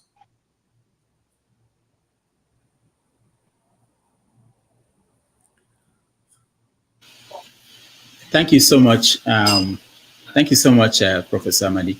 Let me, CM, let me just skip you for now. Let me go to Chinonyerem because he's in Nigeria. I don't know how long he will have internet connection. Let him ask his question. Chinonyerem, go ahead. You are next. Thank you, Dr. Damaji. Greetings, panelists. Actually, I don't really know what we are discussing, so I read the floor. I prefer to listen. So, Professor Sam Amadi, he was going to be the governor of your state, and are you saying you don't know him? He doesn't know me. I don't really know him because But you are in Imo State. All right. Okay, so let's go to CM. CM, go ahead. CM, go ahead. Okay. Good evening from UK, Dr. Amadi. Am I coming out clearly? I believe so. Yeah, sure. Am I? Okay. Yeah. Good evening, Dr. Amadi, and welcome to the platform. Actually, how did the people of Imo State miss a candidate like you? MPA Harvard, LLM Harvard, PhD Harvard, with abundance track record to boot, to show for it. How Imo of Sam Mbakwe, the whole Igbo, I'm trying to bring it home now. I'm not talking of national politics. I'm talking of Igbo politics or Imo State. The whole Igbo, both home and abroad, we are looking for another Sam Mbakwe. In fact, I've said severally that since the dawn of Igbo civilization, the four people, Igbo people, any Igbo person can stand up for are Emayo Okpara, Odimegwu Ojukwu, Sam Mbakwe, and Peter Obi. These are the four. Zik is national. Not that I'm remembering. Zik is national. But these four, Sam Mbakwe is only a governor for 4 years, only Imo State. But those of us from Anambra, Enugu, we worship him. We worship Sam Mbakwe. Peter Obi comes close, though he hasn't. I mean, let's say he comes close. So we are looking for a replacement, and we saw you as the ideal candidate. How did the people of Imo State, a whole Imo known for education, the whole Southeast, nobody competes with Imo State in terms of education. In those days, they say Imo, teachers, Owerri. How did they miss you? So, against this background, I will urge you, as long as there is life, see yourself that you are going to be in the service of Ndibo. Never say never. As long as God gives you good health and life, you must one day, not because you want to, because you want to, not because the people want you. It is true they made a mistake, just like giving you a, what is it called, giving a child a bag of salt, a basin of salt to go and sell in the market, and then invite the rainmaker to release the rain. This time, it should have been a case of, Sam, don't worry, we put our resources behind you. Imo State should get up. A state where somebody like Rochas Okorocha was a governor is a shame. And look at the present thing happening in Imo State. And then you come on board to change the narrative. How did the people of Imo State miss this opportunity? How? What happened? What happened? It's a shame. But please, just know that you don't give up. If you give up, you let the whole Igbo people down. Your candidate is not just for Imo State. The whole Igbo are looking upon you as the next Sam Mbakwe from that side. Thank God we are close to P2B. This time we are talking of Izukaman and Neji. We are talking of our own.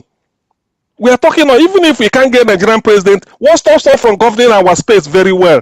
P2B did it in Anambra State. Now everybody is hailing P2B. Even the Southwest, Ayo Adebanjo is hailing him. The North, the Middle, the Edo people are hailing P2B. So you should be, please don't ever, if there's anything you should take out of your coming here, please, I'm on my bended knees, never you give up. Just take it as one of those things that hitches on the way, but finally you will get to where you are going to. On behalf of Ndibo, both home and abroad, thank you. Thank you very much. Thank you. Well, I think just to say thank you. And by the way, many people supported, they say, oh, Sam is the best, Sam is the best. In 2019, the same thing. But the question they say is, Sam, can you fight this battle? The national chairman of the party himself, which they do, called me and said, Sam, if you want me to give you the form, any I'll give you. But Sam, are you sure you want to go and do this? Say, from what I see, before I go for election, I must have armory, guns provided for me. That's why this last election, if they don't nullify it or majorly or deal with it, this country will be lost. Because the level of violence, the way people read the process. So to be fair to the people, in fact, many people coming from Enugu, Anambra, many states say, Sam, please, wrong. But like I said, it was a short time. They didn't plan well. And Peter himself, my personal person, told me, tomorrow Peter still apologizes to me.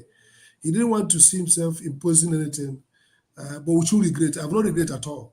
We cannot, I told you before, I'm working, anything that involves helping our people develop, I'm with it.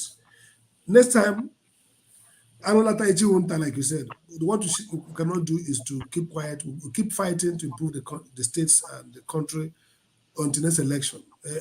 Political power is important, but beyond that, there are other areas, ideas, processes we can get involved. So thank you for those compliments. All right. Thank you, Prof. CM, thank you so much. Femi, you're next. Thank you.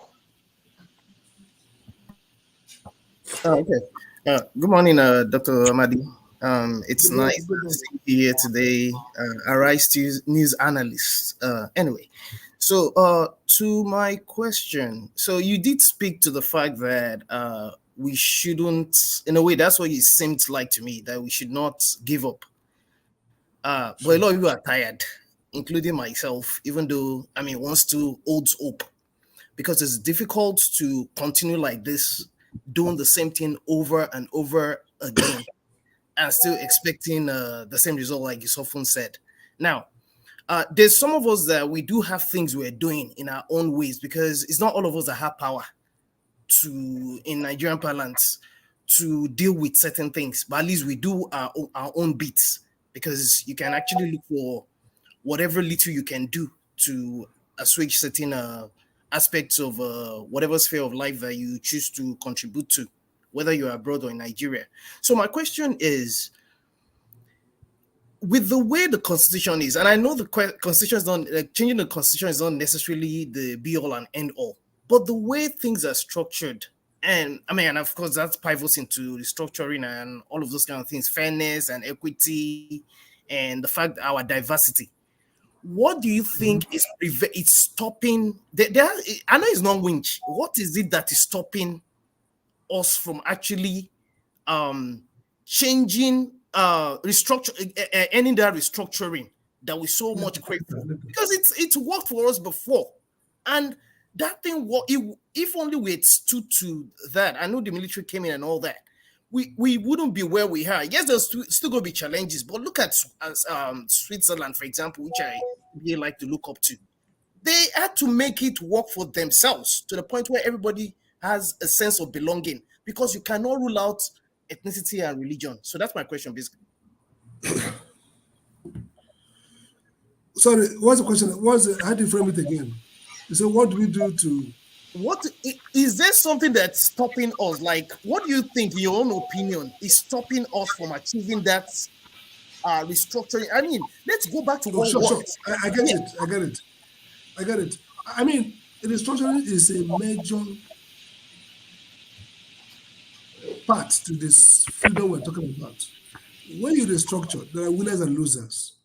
Those who have been benefiting from the wrong structure are likely going to be losers. So they are holding back. They're holding out. And we've not had leadership. You see, the presidency is powerful everywhere in the world, especially in Nigeria. Buhari didn't want restructuring, in spite of the fact that it was part of APC's agenda. So if you have Tinubu or P2B or Atiku, whoever emerges at the end of this process, determined to restructure. Interestingly, the three of them seem to be sympathetic to restructuring. Tinubu is, in the past, he has expressed those concerns. Atiku has, in his documents. Obi is, he has said so. maybe Atiku more consistent in talking about restructuring. Whether you do it or not, we don't know. But the point is, the politics of it, the constitutional layout gives a zone, a trump. The North has more legislators, more states. So a constitutional amendment requires consensus. It requires strong presidential leadership. Towards the end, Buhari did some restructuring in terms of, you can call it programmatic administrative restructuring, when he removed rail from federal, removed NEPA, electricity from, gave states right to generate their own and distribute. Those are administrative, but the real political restructuring of altering the relationship between the center and the states or regions in a fundamental way is the next big item on the agenda. But like you said, he has always been coming short because the cost and benefits seem to be clear to some people. Some people feel that restructuring will favor one group and not the other. But now, with the collapse of the oil economy and mutually assured bankruptcy of the Nigerian state, maybe people will now see more reason why they need to restructure. I think the restructuring message is getting ground, but we need strong leadership. And Buhari didn't have it. He was not committed to it. Maybe a Tinubu, maybe an Atiku, maybe an Obi. These three, at least they are better than Buhari on that score. And so we hope that it will be the next major battle over Nigeria.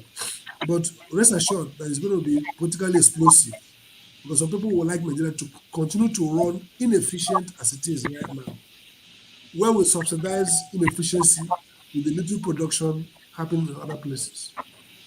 But that's a battle to fight. All right, thank you, Professor Amadi. There's a question on the comment section about power, that power has left the exclusive list. And the question is, do you think that the Southeast could generate its own power, or even a state in the Southeast? What's the difficulty? Is it possible? Is it something that they could easily do? Yeah, I think it's very easy to do. I mean, Rivers had Rivers IPP when I was there, licensed by us. They sold it to the private sector. Akwa Ibom has 400 something megawatts they sold to the grid. Our power, yeah, now with battery energy. By the way, it's easy for Southeast because Southeast is well positioned geopolitically. The various gas fields are either in Southeast or by the border. So if you look at the Anambra gas field, the biggest gas field in Nigeria could be the one you know where, or Hajibima and all those areas. So we have the power, the connection, an advantage of nearness to the major centers of gas production, even close to major upcoming power plants, AFAM, Bayelsa own, 500 megawatts in Bayelsa. So if you decentralize the grid, these generators, when you privatize them, they want to drop power to the nearest place because of transmission costs. So the South is actually the most positioned, apart from the South, the most positioned to ramp up power supply is the Southeast, both in terms of endowments, in terms of connectivity. All they need is to fix their commerciality, improve the regulatory framework, and maybe create interstate electricity network, because some of the states are too small commercially to sustain power generation. So a regional grid will be very easy in Southeast if the governors can create the convergence and administrative procedure and commercial framework to allow that. I think Southeast should be the greatest, the most, it should have the highest production of electricity in the country. And it can even sell to neighboring states, including the North, including West African coast. All right, thank you. Okija, you're next. Professor Amadi, thank you for coming. Yeah, go please. Can you hear me? Yeah, I can hear you. Oh, okay. Yeah, thank you for coming. I was going to ask you two questions, but you have answered them. I mean, ask you about your attempt to be governor and the NERC. And yeah, when you ran for governor, I mean, I contacted you, and I also tried to tell Imo people here in US, and they were open to support you. Just like CM said, please don't give up. We have to plan it, and anything we can do.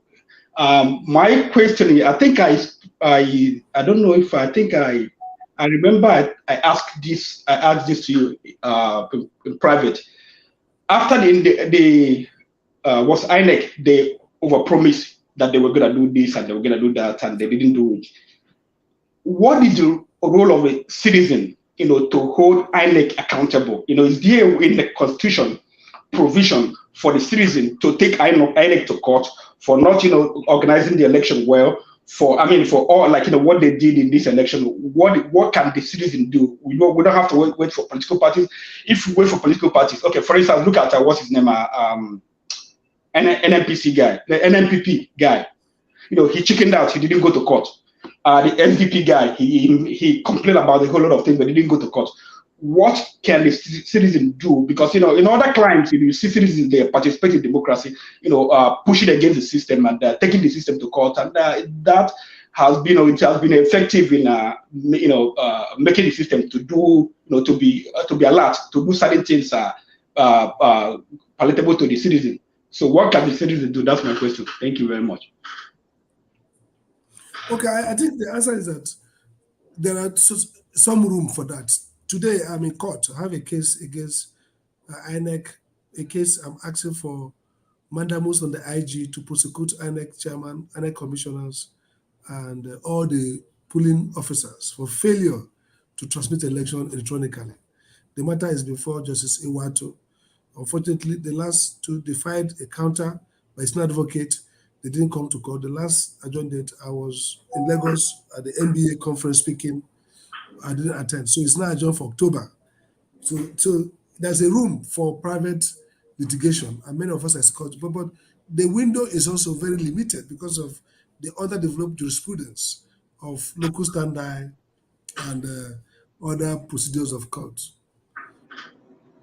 So the problem is that we need to. I've always argued that there should be more strategic impact litigation. I grew up with Olisabakova, with Gani Fawehinmi, especially Gani, when we were going to court, challenging governments on our personal, on the behalf of groups.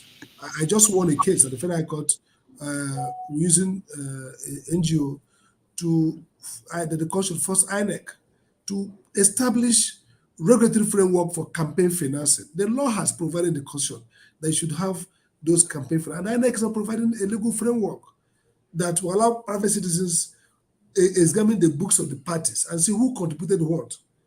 The judge, after giving them time to, the judge agreed and entered the judgment for me. So, yes, private persons can, but it's a narrow corridor. You have to deal with local standard. In terms of evaluating result of election, the law is clear. The only person who participated can go and claim that he ought to have been declared the winner. Therefore, he can cancel the result. So, but you can get other court orders around the election, declarations, but you will not be able to cancel the outcome of election except you are a candidate in that election. That's one of the narrow challenges of technicalities. All right, thank you so much. Mazi, Mazi, you're next. Thank you, sir. It's an honor to be able to speak to. Can you hear me? Yes. Sure. Yes, an honor to. Good evening, sir, Dr. Sam Amadi. I watch you always on Arise TV, and I'm always blown away with your contributions and your level of intellect.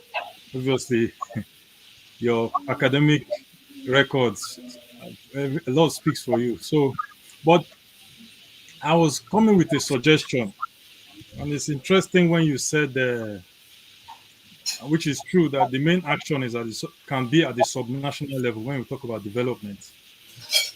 That there's a lot the governors can do, we shouldn't always focus on the center. If I got you right. So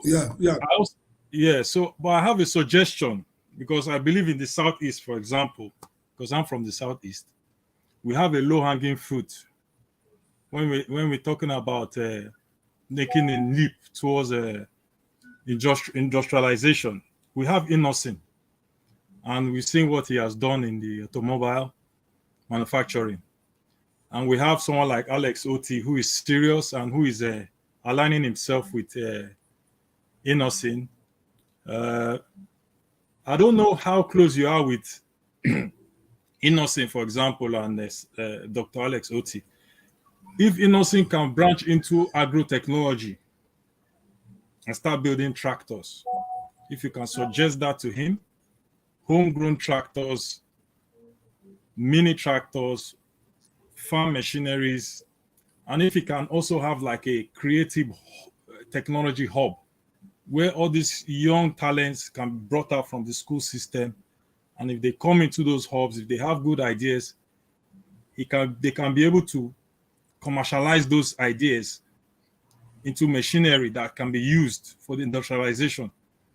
But my suggestion, the first one, is this issue of tractors, farm machineries. If there's a way you can suggest it to him, Innocent, and some of these governors, I know you said you're going to have a meeting by 8 o'clock, if I'm right, that agro-technology, because Peter Obi also said things about the revolution has to be done with agriculture. So that is a suggestion I said, let me bring to you, if you can take it on board, that someone like Innocent, who already has showed capacity for production, he can do such a thing, like produce tractors, machineries for agriculture. We have agrotech. And thank you. Yes. Thank you, Isaac. Thank you. Okay, Professor Amadi. Well, I think it's a good idea, and I'm not close to Innocent, but I'm slightly close to the governor of Niger State. But part of what we're working on, what are the infrastructure projects that will benefit the region? And I think agro-technology is is one that should be priority. So I will take up your suggestion at the meeting. Thank you very much. All right. Thank you, sir. All right. Ike, you're next. Thank you, Dr. Rido. Thank you, Dr. Sam Amadi. This is Ike from the island of Bonet. Well done, Ike. Thank you for coming in the platform. I have an observation and also to stand on the same statement of CM. But my observation is centered on Imo State. I know we had a private contact during the time the primary was trying to grow, and I did tell you that we would like somebody like you to be the governor of Imo State.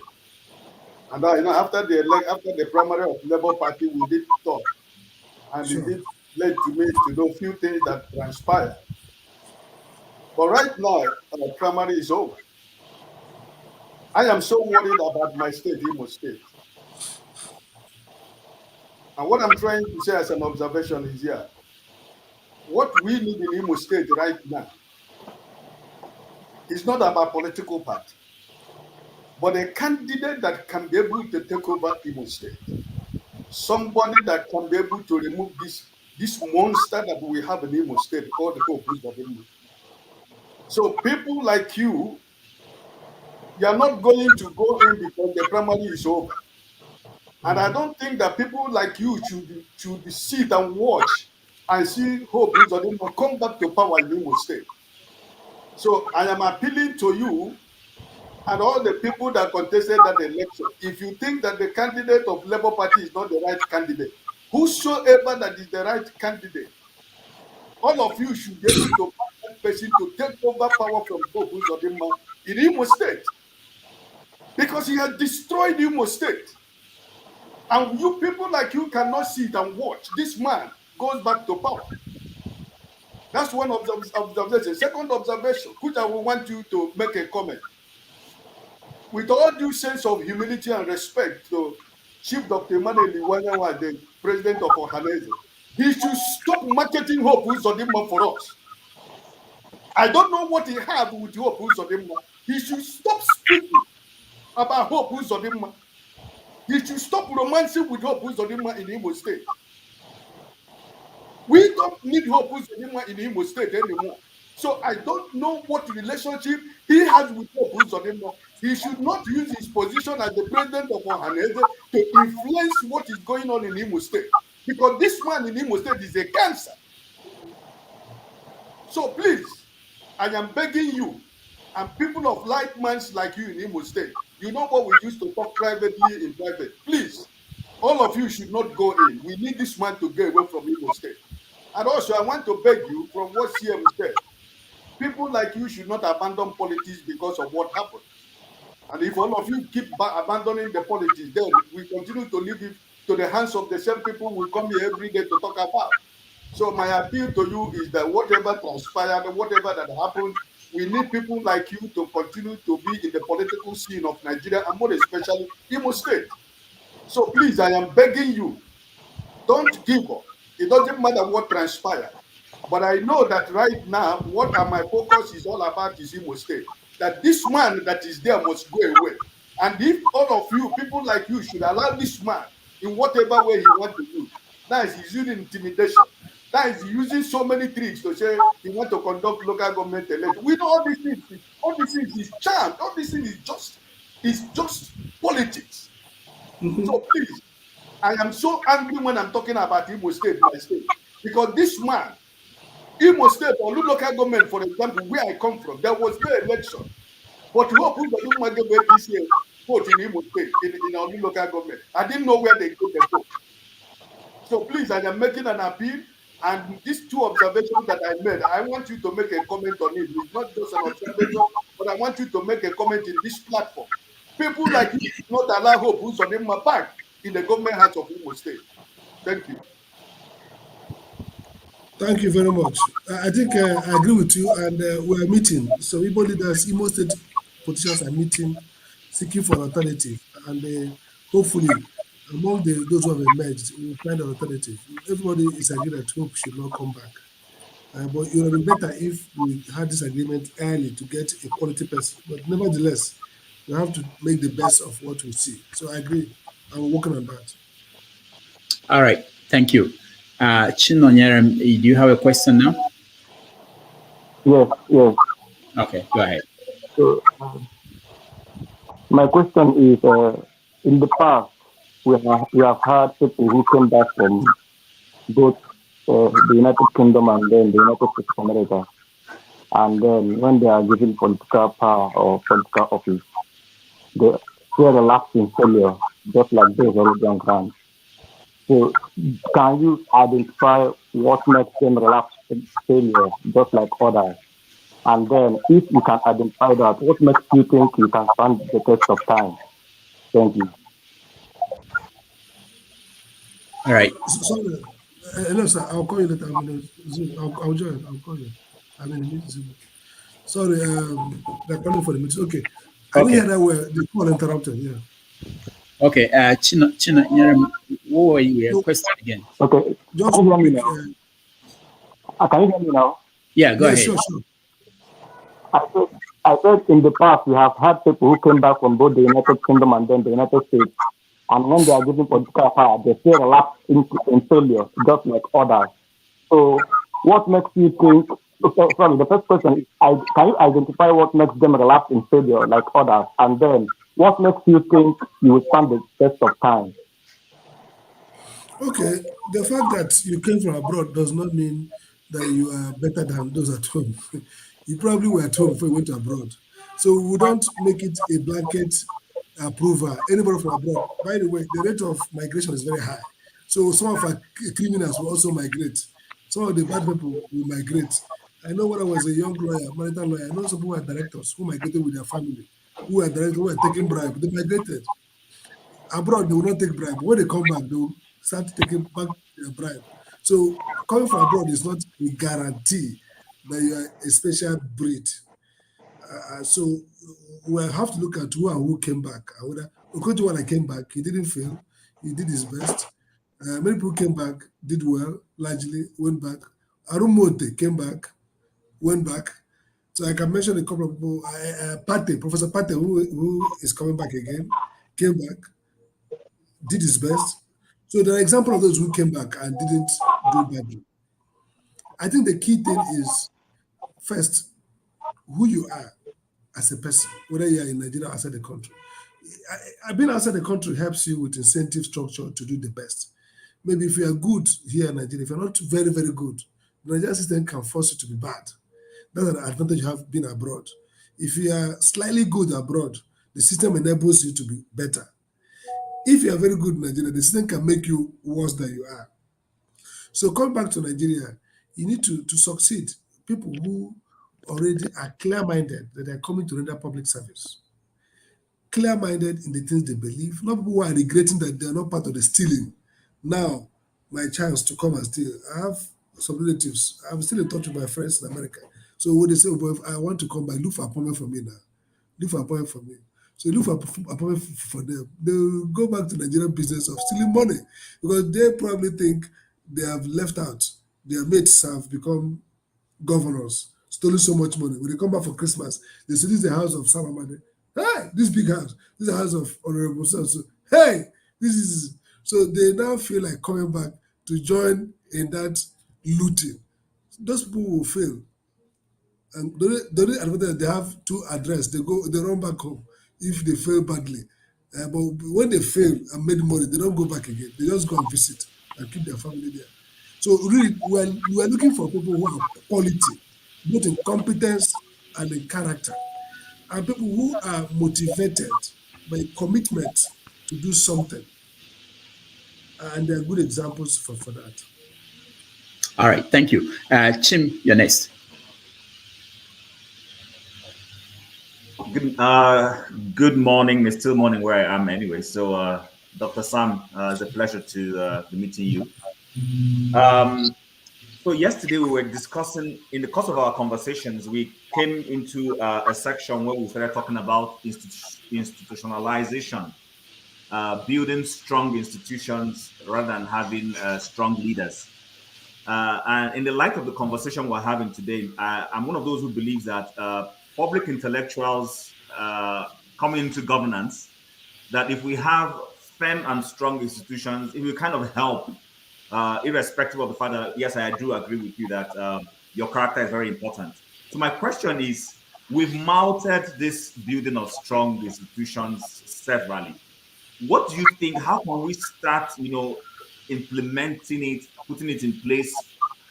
Say, for instance, in an Abia state where we have supposedly, and I am from Abia State, and I'm hoping that we're correct, that we have a governor who is capable of doing great things. How can we, from that Abia State, begin to build strong institutions in such a way that maybe in the next 5-6 years, all states will begin to say, you know what, we want to be like Abia State, and begin to implement similar things. And within a short period of time, it will become a national phenomenon. Well, I think that's a good point. Institutions are critical, but it's like a chicken and hen. Which comes first, institutions or individual? People build institutions create people. Institutions determine incentives. So I think like I just said, for example, when I say a new beginning, we need to engage the government well. One, give them support, because political cost, there's always a political cost for good policies. Those who are at the losing end will mobilize against them. So you have to support them in the right cause. But two, you have to also criticize them, hold them accountable, because the Nigerians are extreme people. They swing. A good man comes, they swing, start praising the man, praising the man, praising the man. Once there's a bad system, Buhari came here, there was a bad, they thought it was too bad with Jonathan. I'm one of those who didn't support Buhari, because I knew clearly that Jonathan's cluelessness was far better than Buhari's own. But we swung to the end of Buhari. And then Buhari came and is now the most devastating tenure of anybody in African history. Not even Idi Amin was worse. I mean, Idi Amin may have eaten raw people, but the level of incompetence is unimaginable. I mean, look at how we're talking about our central bank, so I don't want us to go fall into that error of praise singing. You have to hold the man accountable. You have to insist on due process, insist on structures that enable performance. We're talking about Aerofire earlier on. It's not enough to be bold, to put down people's house. You should be able to be a leader who is fair-minded, who creates deep personalized governance. You don't personalize things and be like a bull in a China shop and they say, good go. What have you done? Which one has endured? If we're not structured, rule-based, public-spirited, fair-minded, you can't. So we need to support these new emerging leaders, but at the same time hold them accountable and ask questions around the process they're setting in place, the institutions they're setting in place to drive and coordinate the proposals they have. So I think that's how we can ensure. We have to build institutions, individuals make institutions protect those individuals and create incentive for replication of that level of leadership. I think that's how to help. All right. Thank you. Let's go to Igbo Basics. Igbo Basics, your question. Amadi, indeed a pleasure to speak to you. And Dr. Damages, please continue to bring in these quality human beings that I try to guide us here. And listening to you, Dr. Amadi, and I take away, you mentioned about the Integrity Center. You also talked about Akulo Ono. And then you mentioned the institutions that Dr. M.I. Okpara built. And upfront, I am a student of not only Dr. M.I. Okpara, I rise from that particular mold. Dr. Kano Ibiam, those didn't come out to enrich themselves. And you can attest to the fact that by the time Dr. Okpara passed away, it was more like an Aminu Kano. Yes. You couldn't say that's the mighty building that he built over there. Some of us are still like that. The question that I have relates to us from the diaspora coming back to help rebuild Nigeria. The effort we have made so far ranges from, we're talking about Imo State, for instance. I'm from Abia State. Abia State is a junior brother of Imo State in terms of the creations. Mm-hmm. We abroad, we have sent people like Anthony Anyanwu, 2001, to come home and help rebuild. He imploded. Dr. Chuzi Wadrike, whom I'm sure you may know, because when we're talking about Imo State, sure. He was all here, brilliant, very brilliant. He came to Imo State, he imploded. People like Ugoji, who currently is with Hopeless. Yeah, it's my friend. Yeah. We were all together here. And then we have people like Charles Onyemba, we're talking about from abroad, trying to come and help also. So the previous Chinonyerem, he had in fact touched upon the question that I was about to ask there. And that question is, what is it that makes these people to implode? Because even in Abia State, we have people that we have jointly from here. We know about the case of Dr. Badowa, who came from here. They shot him in the leg. He came back. So some of us, we have not given up. So listening to you, I'm particularly very impressed with your presentation on Akulo Ono. Yes, I'm an obedient around New Jersey, and I understand everything that has happened. So it will make my presentation here very, very simple. First, I would like, after this, get in touch with Rudolph, get your information, function with you in the background. That's the best way some of us do work. The question I have here is this. when our previous guest here came and I asked the same question, that's the same question I'm going to ask. That was Dele Barotomi. And we were talking about integrity. And I had asked him a question. Is there anything we can do to weave a basket of student government activists to stand in the background to help show? So the same question I'm asking of you here, my question here goes to you, the former. How can we weave the basket on network of incorruptibles to consolidate on the foundation you are fortifying? Because that's what I see you doing. Because I appreciate you are going to Akuluna. I'm a believer in Akuluna. I identify with that. What can we do so that when we join forces, we will be able to not only stand the test of time, but to weed out the chaff we are facing currently in the Nigerian politics, particularly in Igbo land? Thank you very much. Most of the people you mentioned, they're my friends, Ugoju. We were very close when I was Ken Namani, and he was publishing his in New Jersey, and we were close. And when he came to government, in fact, when he came back looking for appointment, and he was coming to me and we were discussing, when he got appointed, he called me.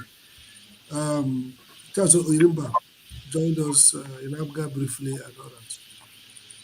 I think, like I said, to be fair, we need to scrutinize the background of many people, not just what they say, but also look at P2B, for example. It's not like he's the smartest guy in terms of whether he's very close to me and we are very close. And he says, he calls me Ogasam. He respects my intellect. But he's a guy who has shown incredible consistency. We have to look at people, what they have done, where they were before.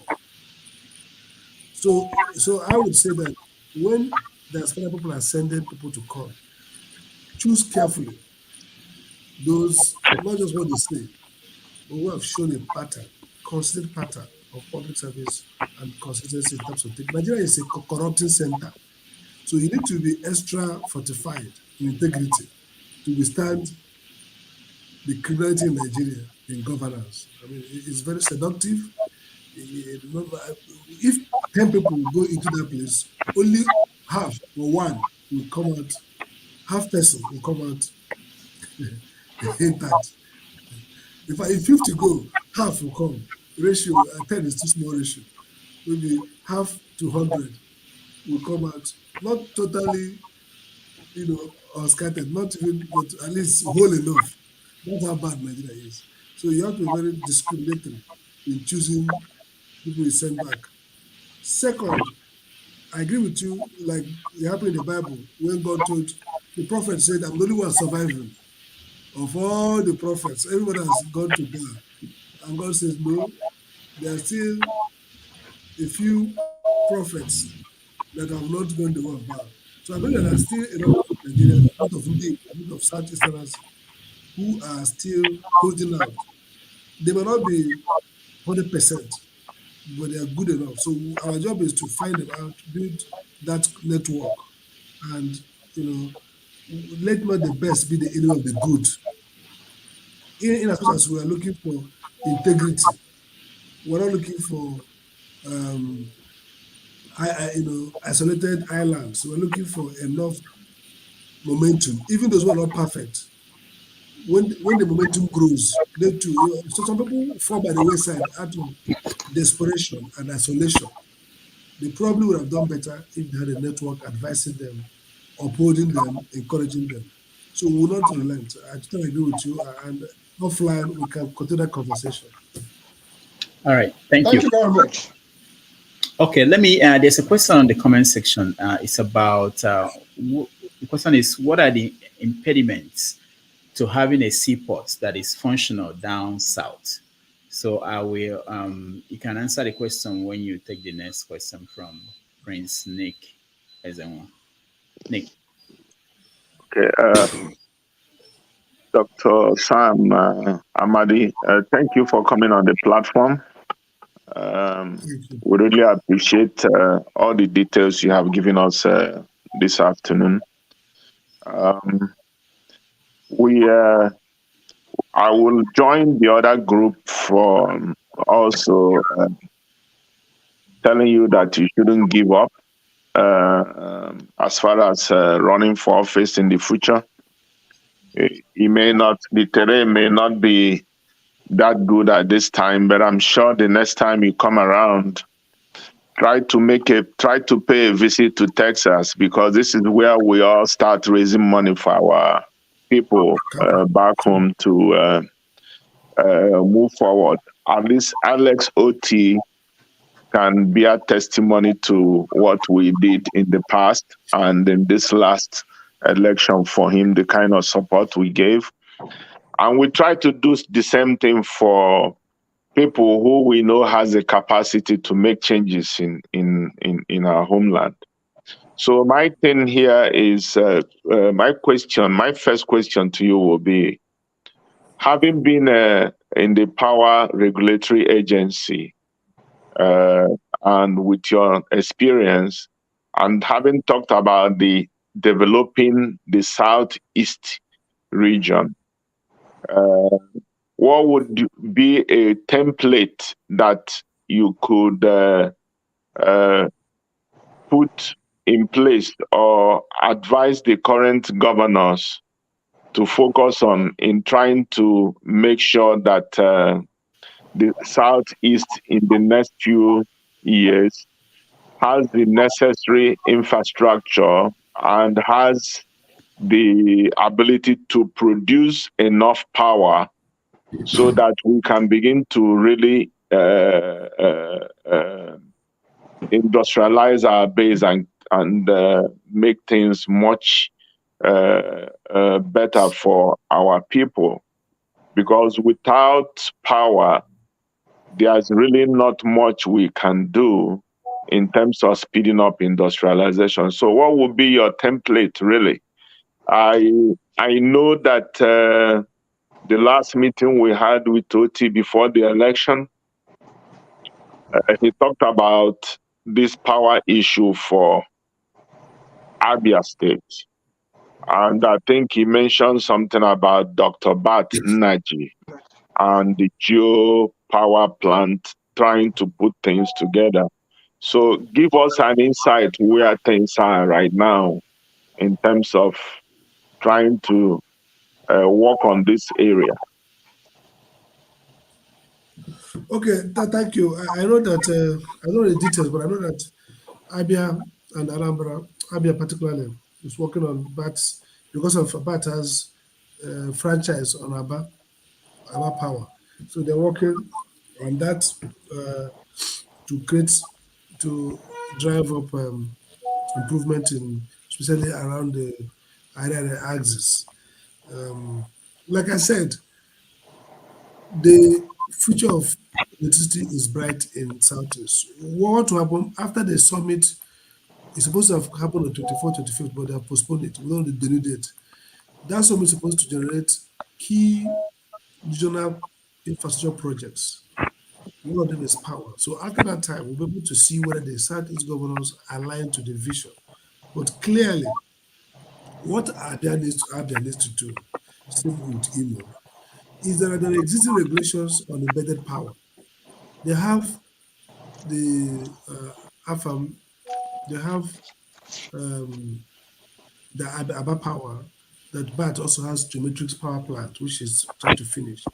So there are many sources in which Aba can get adequate supply. It's for them to arrange with Enugu Disco, either to embed power for Abia State, drop more power, generate off-grid to show that more power is spent in the industrial cluster, Aba, which is what BAT is trying to do. So if they work hard with BAT, they could expand the capacity of geometric power to service that area, Arara market and Aba, which is industrial heart, and then use power from national grid, and maybe with some more power supply to the grid to circulate Umuahia and other aspects of Abia State where you have civil servants and residential. But I think the priority for Aba is actually more doable with it to work out a more realistic commercial framework with geometrics. Geometrics may have issues with financing.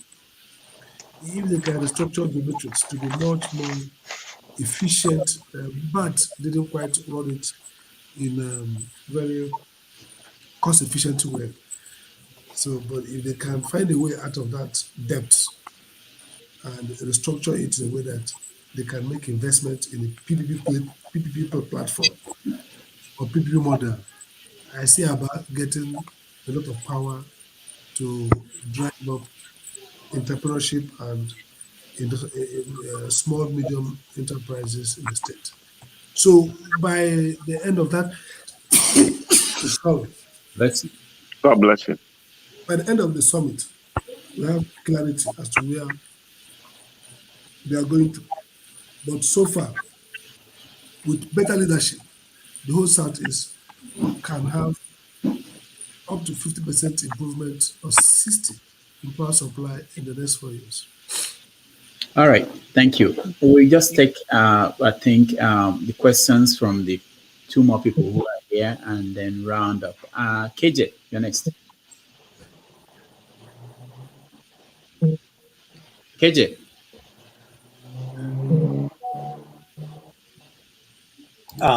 Thank you so much, Dr. Yes. Thank you so much, Prof.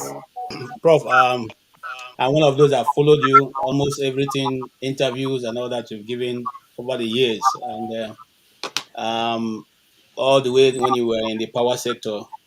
And I thank you so much for the work you have done. You are one of those that really makes our heart gladden when you speak, because you speak with a lot of knowledge and insight. Now, one of the things I want to say is this. Questions. I'll just ask about 3 of them or so. Am I allowed to ask up to 3 questions? If they are connected, yeah. All right. Great. Thank you, sir.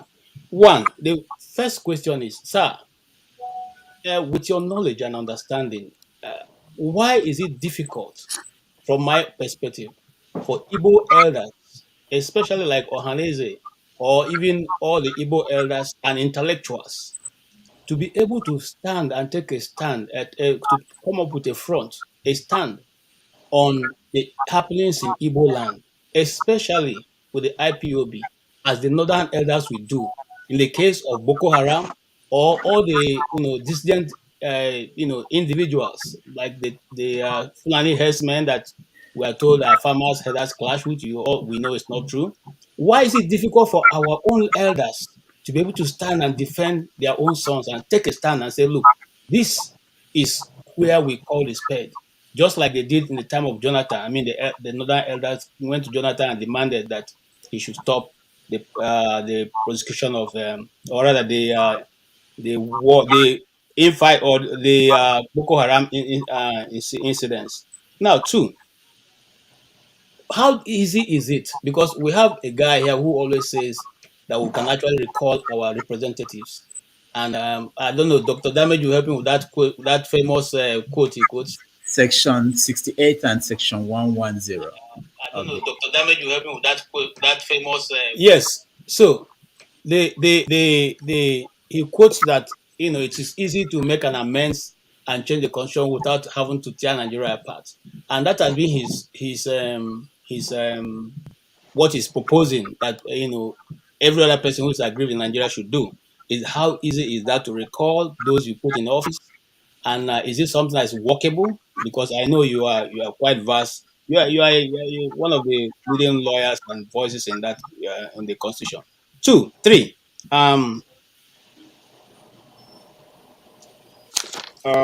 Sorry. Okay, I think I'll just do with that. The other thing I would have said is it easy, or what's your opinion when it comes to the demand that good? I remember this right now, so I'll put it up properly. How come it's so easy for we? I'm from Abia, but I'm now speaking on behalf of the Imo people. That what happened in Imo State, whereby the number 4 or number 3 becomes the number 1, and it is allowed to stand. And the people of Imo State took no action to stop this injustice that was being perpetrated on the state. Why is it so that are we as Igbos lost the desire to push for what is right and fight for it and stand by it, even if, because this I know that happened in Imo State couldn't have happened in any other part of Nigeria, especially in the north. Sir, that's my question. Thank you very much, and I appreciate you, sir. Okay, so first, I think why is it that we can't have one voice and act from collective interest? I think so. Somebody once, Splendor, also posted it on the chat room. Similar question. The Igbos are victims of bad leadership. We says Igbo sometimes becomes their functional, people use it wrongly. All the governors or leaders are pandering to selfish interests. But what's going on now is that we are trying to bring everybody together.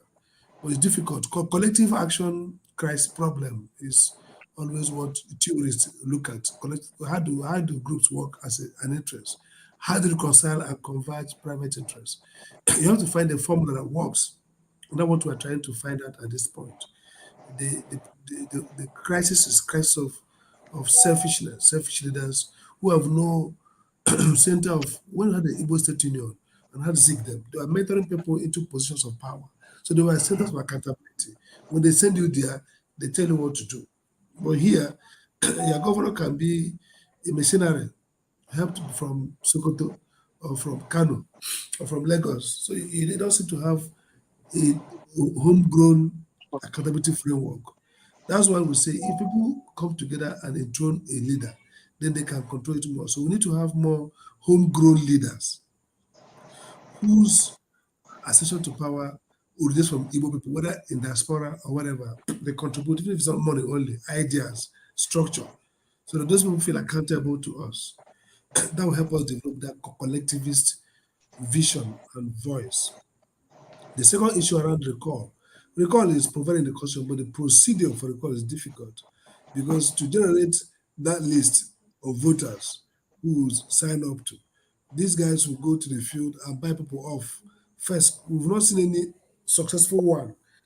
And because there have been none that are very transparently done. So maybe it can work if a strong collective group wants to recall somebody and push and go through the process and get the votes and get everything fully done. That's provision for it, but the procedure and the economic cost and the incentive to drive to the end might not be there. So that's part of the problem.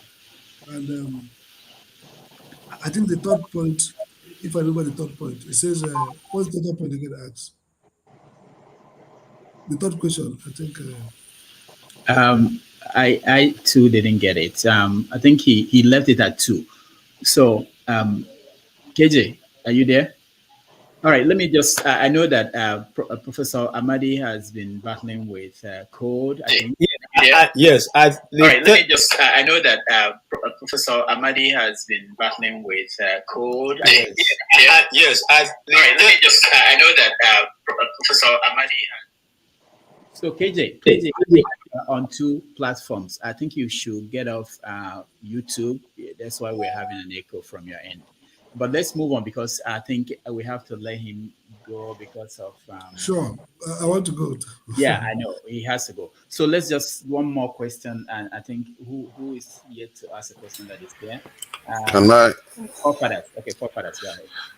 Yeah, greetings. Thank you for having me, Rudolph, and greetings to the professor and everyone on the panel and the chat and to the viewers. You can't hear me? System is not working. I can hear you. We can hear you. You can hear me? Yeah. Okay. Yeah, my question is regarding geopolitics. And because I believe there's some... No, saying forefather doesn't seem to be on right now. Is everyone else hearing me? I'm hearing you. Yeah, we can hear you. Yes, yeah, yes, Chim, it's only you. So regarding geopolitics, because when I think about during the period when the colonization was happening, most Africans thought they were just experiencing individual invasions, while their fate had been decided on a geopolitical level. It means that if we don't pay attention to things that are happening geopolitically, there could be severe consequences. Like what the improvements we see happening in Nigeria right now is based on geopolitical realignments that is going on right now in the world. And But when I look Good at up, can Nigeria, you hear me? you don't. Chim, I'm we, hearing we you. can hear you, Chim. Based on what is happening in the world right now, he's thrown me off my chain of thought. Okay, the idea was that when I look at Nigeria, you don't hear a lot of our intellectuals talking about geopolitics, and they don't educate Nigerians on what is going on around the world. And as a matter of fact, when you look at Nigeria geopolitically, that is where we have performed the worst, because we have been hooked to our colonizers since independence. We never really tried to realign ourselves to become fully active geopolitically. So recently, I just found out that Nigeria applied for the BRICS organization. It turns out that in Nigeria, I never had any official talk about it. It was only from a South African foreign minister that I heard that Nigeria actually applied for the BRICS organization. So how do we get Nigerians to a point where they start understanding geopolitics? Because if we don't take care of geopolitics, if we don't understand it, we'll just be dealing with the problems as an individual on a micro level, when there is macro environment that we have to be paying attention to. How do we get from that point? Because in other countries, you hear when they talk about this, but in Nigeria, we don't talk about it at all. How do we get there?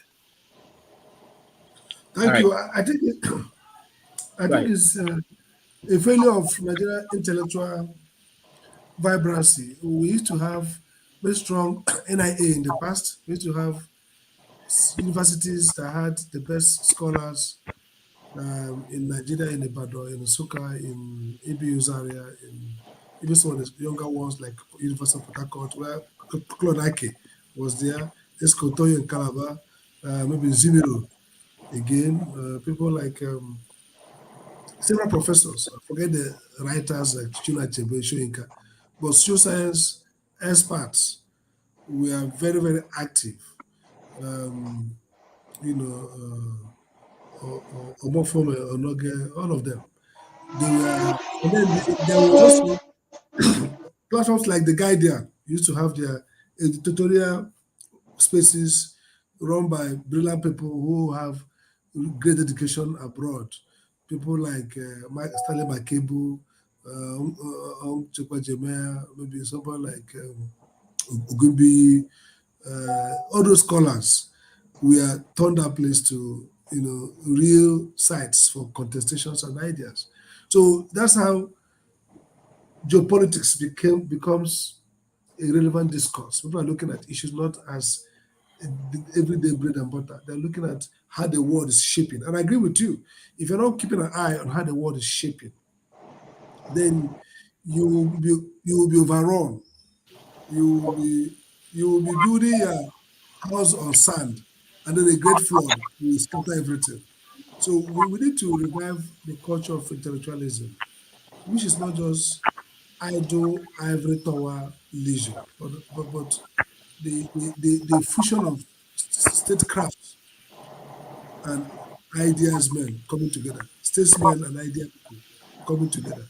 We used to have it in the past. We had it in the past. Even those who supported military rule, who became roguish, maybe like Chidamuta them, who were helping Babangida them, Prophet Jinod them, the guy who was the DG of Center for Democratic Studies, who died, who later went to US and had cancer and died. Okay, Professor Omorui. They were, people who were bestriding that divide between power and idea. Our own Kissingers, but today we don't have them anymore. They are all abroad and maybe writing papers in rare journals where nobody reads them and not in public domain. So maybe Dr. Damages and all of us can reconstitute these platforms to some kind of platform that kind of in a way mitigate the disaster of this intellectual deficiency in statecraft in Nigeria.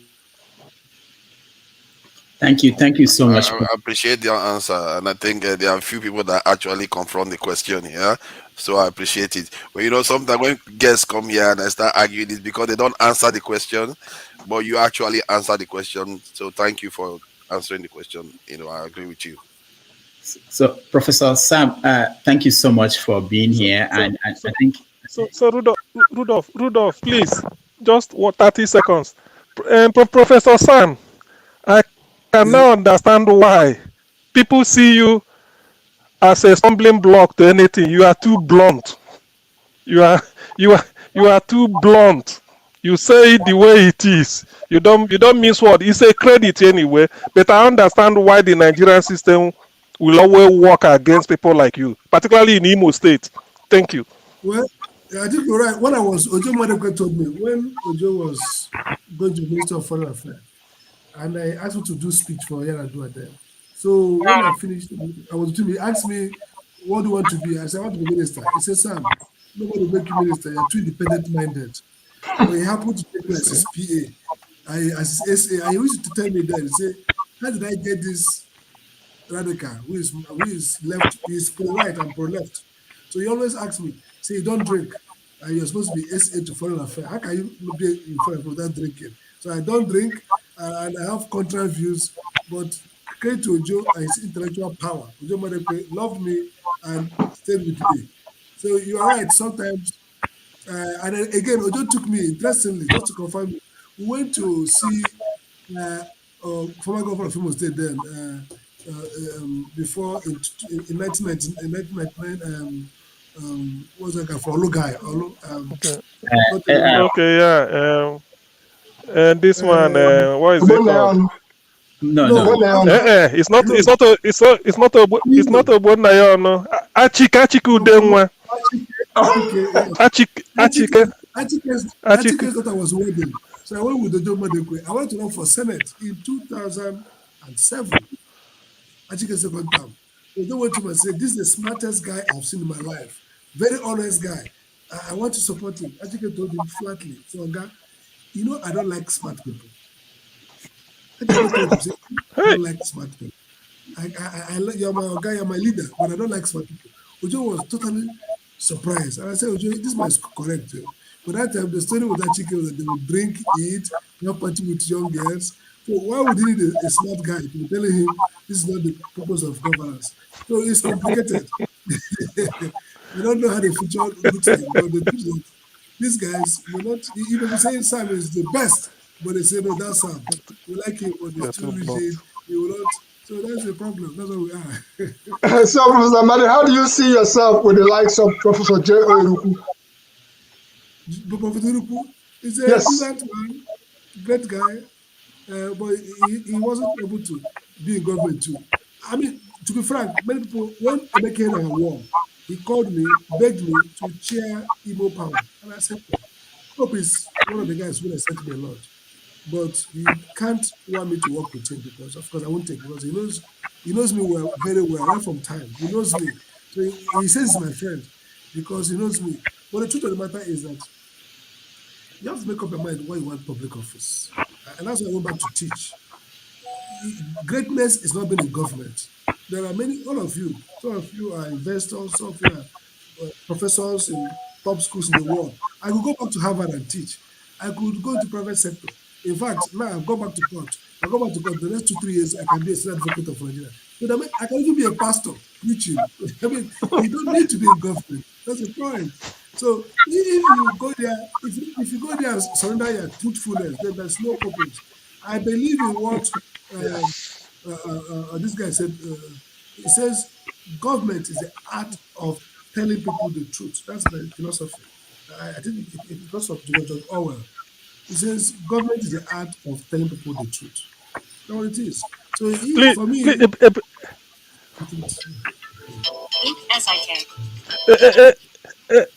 please, Prof, we should have a rematch. Please, yeah, I'm begging.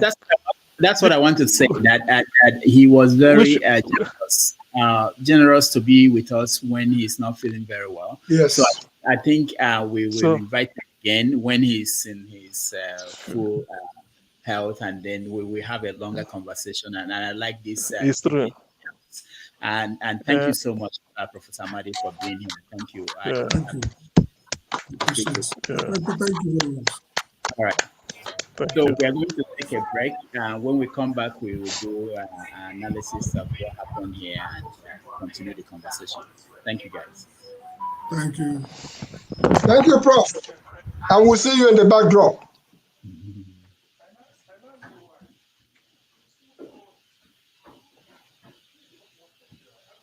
They won. Nobody got the required, numbers to win based on the evidence they have.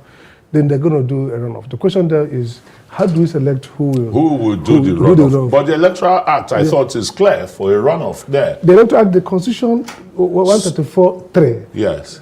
The problem is that people mistake two things. It talks about first that the person who has the highest number of votes, so easy to determine. So when the tribunal has looked at all the votes and certified those they think are valid, the person who has the highest number of votes is in. The other person who comes in to run in that runoff will be the person who has a majority of votes in the highest number of states. Now that's where it becomes tricky. The question is, what's a majority, legally speaking, as regards maybe highest number of votes? If you watch, the language of the Constitution are always specific. So it didn't use in the section 1342, where it talked about what it takes to win. You must have the highest number of votes. I hope we're having that, on the screen. Yes, they should have the screen so people can read it. So unlike where it talks about who wins in terms of majority of votes and majority two-thirds of votes cast. Here it says majority. Now, if you look at the law, Black Law Dictionary, under dictionaries, a majority is, you have majority when you score more than half. So they're going to look at who has more than half of the votes in a state. You have state A, B, C, and D. So the person who has the highest of that majority, more than half. So for example, if I win in state A and I won with, let's say, 30% of the vote, that's not a majority of the vote cast. So if I win with 52%, for example, that's majority. So the Black Law Dictionary, for example, Merriam-Webster says a number or quantity greater than half of the total is majority. If you look at Common Dictionary, say the same thing. It's a number of votes, of voters, or jurors, or others in agreement constituting more than half of the total. The most interesting is the one of Black Law Dictionary, which is the lawyer's Bible. It says, where there are only two candidates, he who receives the greater number of the vote cast is said to have a majority. When there are more than two competitors for the same office, the person who receives the greatest number of votes is a plurality. But he who has not a majority, but he has no majority unless he receives a greater number of votes than those cast for all the candidates, which means 50 plus 1. Now, so the interesting thing is this. You may have highest vote in a state, but you don't have a majority of the vote in that state. So it will be discounted for you. So the Constitution says a majority of the votes in the highest number of states. So that's the mathematics that the court will now look after they have validated all the votes and say, okay, fine. How about the mathematics of the FCT as captured in our Constitution? That's a different one. That will go to them to determine first whether the person declared has won. If they agree that you have to win, then they will look at it whether you win or not. But if they say you have to win and you didn't get it, that's when you get to this issue of 1, 3, 4, 3. It's only when they say that the winner, either because he didn't have the number of votes, states, or he didn't get FCT, if they say it so, or he didn't have constitutional qualification, however they do it. Whenever they think that the election is inconclusive because somebody has not got the validly returned, they go to the second stage, which is to say, either they cancel the elections and say a re-election, a rerun in terms of another election. But once they go to a runoff, which is a 1, 3, 4, 3 is talking about, it will now be between the person with the highest number of valid votes on one bucket. The second person who will follow him, because it has to be 2, will be the person who has the majority, highest number of majorities. So if you score 51 and above in 6 states, somebody may have won or got 25% in more states. But if he doesn't have majority more than you, you are in his half. Now this is going to be tricky because people will be looking at, it's about of numbers, majority, highest, whoever got the highest number of states. No, the person who has the highest number of votes is in, whether he has majority or not. But the second person who joins him is a person who has majority, which is more than half. So this is constitution now, because the people quite tricky, yeah. Exactly, tricky. So the question then is, if that happens, people might be disappointed, depending on the votes that the tribunal has validated, that the person who may not have the highest number of 25% in the highest number of states, or someone who may not have the highest number of wins, but has the highest number of majority in the highest number of states. Yeah, the spread. And the key point is 50 plus. So if you get 30, you have majority. Maybe others have small, 30, 31, you know.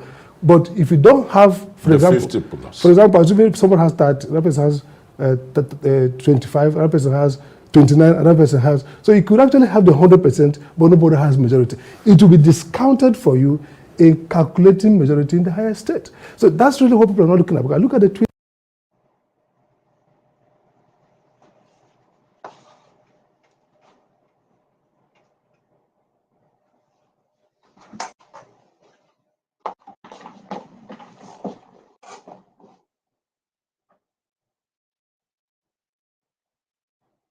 We're very pleased to welcome Majek Feshek.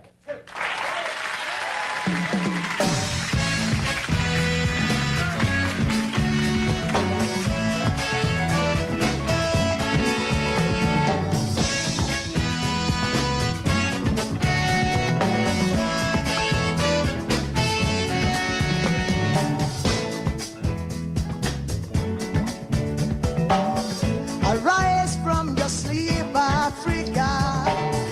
Rise from your sleep, America.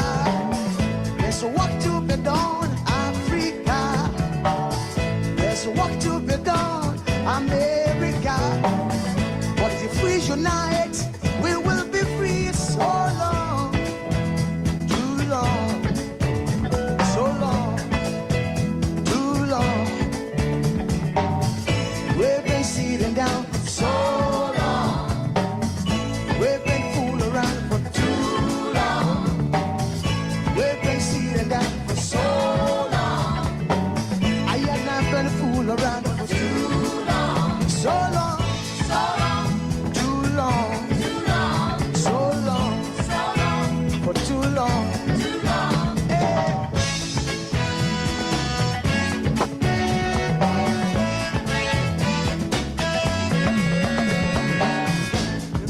Remember, long time ago, when we used to live like prince and princess. Remember, the pyramid of Egypt, when we used to live like prince and princess. Remember, Marcus Garvey, who are the dream for New America. Oh, remember, Martin Luther King, the dream for New America. They say you are black, they say you are brown, they say you are black, they say you are brown. Only the angels of Jah is white now. Only the angels of God is white. So long, too long, so long, too long.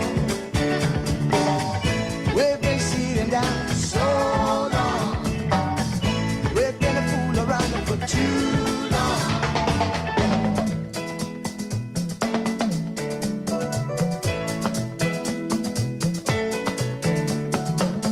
Arise from your sleep, Africa. Arise from your sleep, America. There's work to be done, Africa. So much work to be done, America.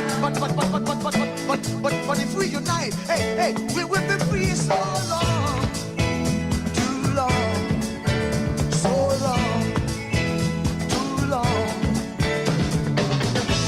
Press it down for so long.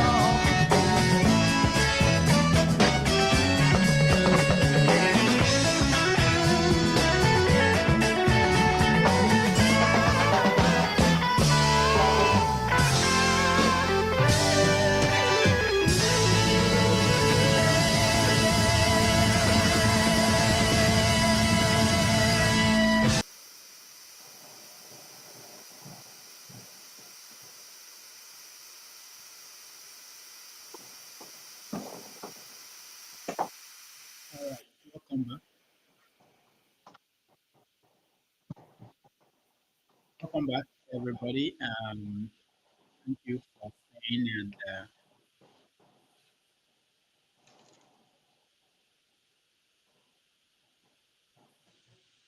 all right. Sorry about that. Thank you for staying and I'm sorry for those who didn't get a chance to talk to our guest. I had to let him go because he wasn't feeling well, but he wanted to come because we already agreed that he will be here today. So I'm sorry about that. But let's go around and see what our what we take out of the conversation. Let me go to you, Tone. I'm sorry, I saw you, but you didn't get a chance to ask him a question. What would have been your question if you had that chance? And I think KJ took hi, good day everybody. Yeah. What I wanted to ask was what KJ addressed actually. So it just took the questions out of my mouth. So well, every other question I caught because I arrived here late was quite interesting. All right. Thank you, Tone. Let me come to you, CM. What my takeaway from the interview is that where he reinforced or sort of reiterated what I know, but he was quite blunt. The system is quite corrupt, and they are willing to discard you if you feel that you don't want to play ball. Probably that's why he's in the code, political wise. And then I'm happy, like he said, he was in charge of National Electricity Regulation Commission. You know, this regulating thing, and he left. Since he left, the record he said there is still there. So such things are encouraging. But overall, the input I would like him to do is that sometimes, because they say truth, if you continue to live the truth the way it is, you may not achieve what you want to achieve. Not that he will bend, but we should see how people like this should be in power. I mean, should be in power and in government to change things. Because from the interview we conducted, I mean, he's so blunt, he answered every question without looking back, without being politically correct. So that to me shows somebody who is sure of himself. He's not afraid to look into his past. You can go and probe him. He's not he's not cut from the usual Nigerian politicians' cloth, whereby everybody goes there to loot. So it's not there. So I encourage him. What he said, I would like him to come back. He gave us a window into what happens in government. Some of the things he said here, I was shocked to even hear it. You know, but that's why we are where we are. Why Nigeria is underdeveloped. So to me, what he said is just a breath of fresh air on some of the things we know, but we may be thinking that it doesn't happen. It happens, and he would have said more, but it depends on the answer in answering a question. So he illustrates it and then says more. And then he also made a point that should be noted. I think it was a question. Those of us abroad are not really the best. Let's not feel that we know it all. Because he said Nigeria is a corrupting center. If you are not careful, you go, they suck you in. So it takes a lot of courage and honesty and integrity for you to go and say no. Things must be done differently. So it's true, because instances of people left abroad only to go there and loot and feel that if I loot my own, I come back. So he reviewed a lot of things to me, and I'm quite pleased I listened to him. He did. Probably others may see it differently, but I'm quite happy with his trajectory, his knowledge. He's quite he's sound. He understands the game, but he don't want to be part of Nigerian system, but he wants it to change. And he wants to get in and change it. So that is the conundrum. He wants to get into a corrupt system and change it, but they want him to be corrupt before he gets in, and he doesn't want that. So they keep him, like Pat Otomi will say, he is outside, pissing in, but he want to be in and pissing out. So you know what it means. Thank you. So that is the thing. Thank you so much. Forefathers. Yeah, I did. Yeah, thank you. I didn't listen to him from the beginning, but the parts that I listened to was why I came to ask the question, because I felt like he was actually answering the question. What he described about how Nigeria corrupts people, and how when you go back to the village, they keep telling this one has built a house here and all that. Yeah, I've seen that happen before, and these pressures tend to want to make people. I think there is a feedback somewhere. These pressures tend to want to, encourage people to do some of all those corrupt practices. And I agree with him. Nigeria is a corrupting center. I guess at the core of it is where the source of the corruption is coming from, because the higher level corruptions are the ones that filter down to the this bottom. And if I had another question to ask, I would have asked him, because he talked about a mix of characters where you have corrupt characters and some less corrupt characters. But I was looking to ask whether maybe people that have a commitment to doing these things, like those incorruptibles, as Igbo Basic use the term incorruptible, I think.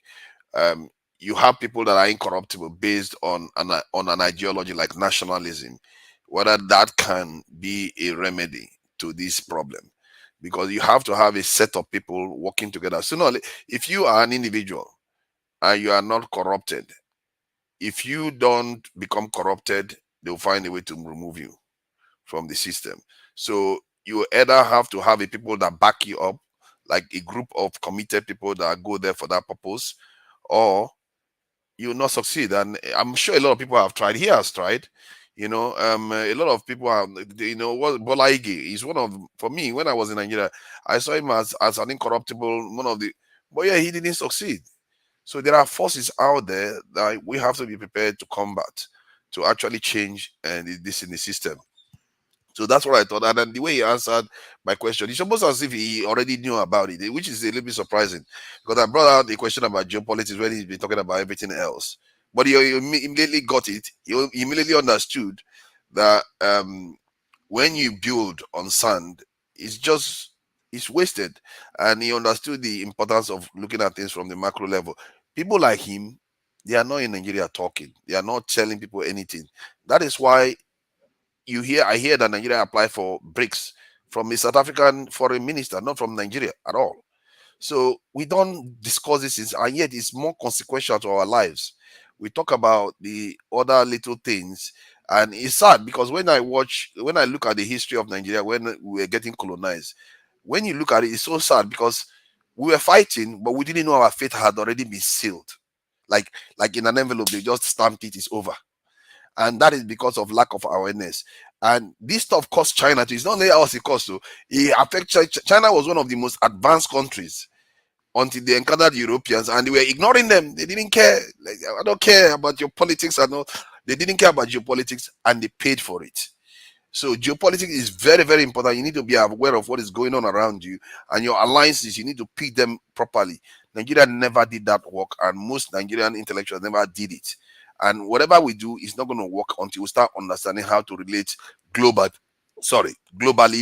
with our alliances and understanding the dynamics of power that is going on around the world. If we understand it, you'll find that things will become slightly easier for us than we have been experiencing for the last decades. And our intellectuals can start leading the debate, like this online platform that we have now. Sometimes we spend quite a lot of time talking about geopolitics. And I think it's important that we start doing these things, because I believe that it's more consequential than what we do individually.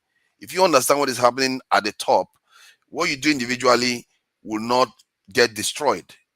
But if you don't understand what is going on above your head, your fate is already decided and you won't even know. China, one of the most advanced civilizations in the world at the time, was completely decimated by Japan because they didn't understand geopolitics. So that's what I thought, and I like the way he really picked up on that and immediately, and that's why I appreciated the way he answered the question. I actually had to tell him that, because every other guest that comes here, you ask them a question, you just start dribbling side by side. If you don't know, you just say don't know. Don't try to answer the question and pretend as if you've answered it. So I really appreciate him, and I hope that he comes back again, and maybe we'll have even more in-depth conversation as CM this thing mentioned. All right, thank you, forefathers. I just wanted to point out that there's something he said with Achike Udenwa, is it? Achike, the former governor of Imo State, that when he was taken to him by, what's that guy's name? When he was by Ojoma Dekwe. Yeah, he said the governor said, I don't like smart people. So when you think about that, just think about this. If somebody can actually say this in public, I don't like smart people. Yep. What do you expect that government to be? 8 years. Now you understand why 8 years was wasted. He must have lost 8 years on that. Wow. When you don't like smart people. It's not about him. It's not even about Tony Amadi, but it's just that you don't like smart people. So what do you expect? Anyway. See, Rudolph, I've had the privilege of being around and knowing most of these characters. And what Amadi said here drives it home. If you have personally experienced what he's talking about, you will even understand better. Why do I say that?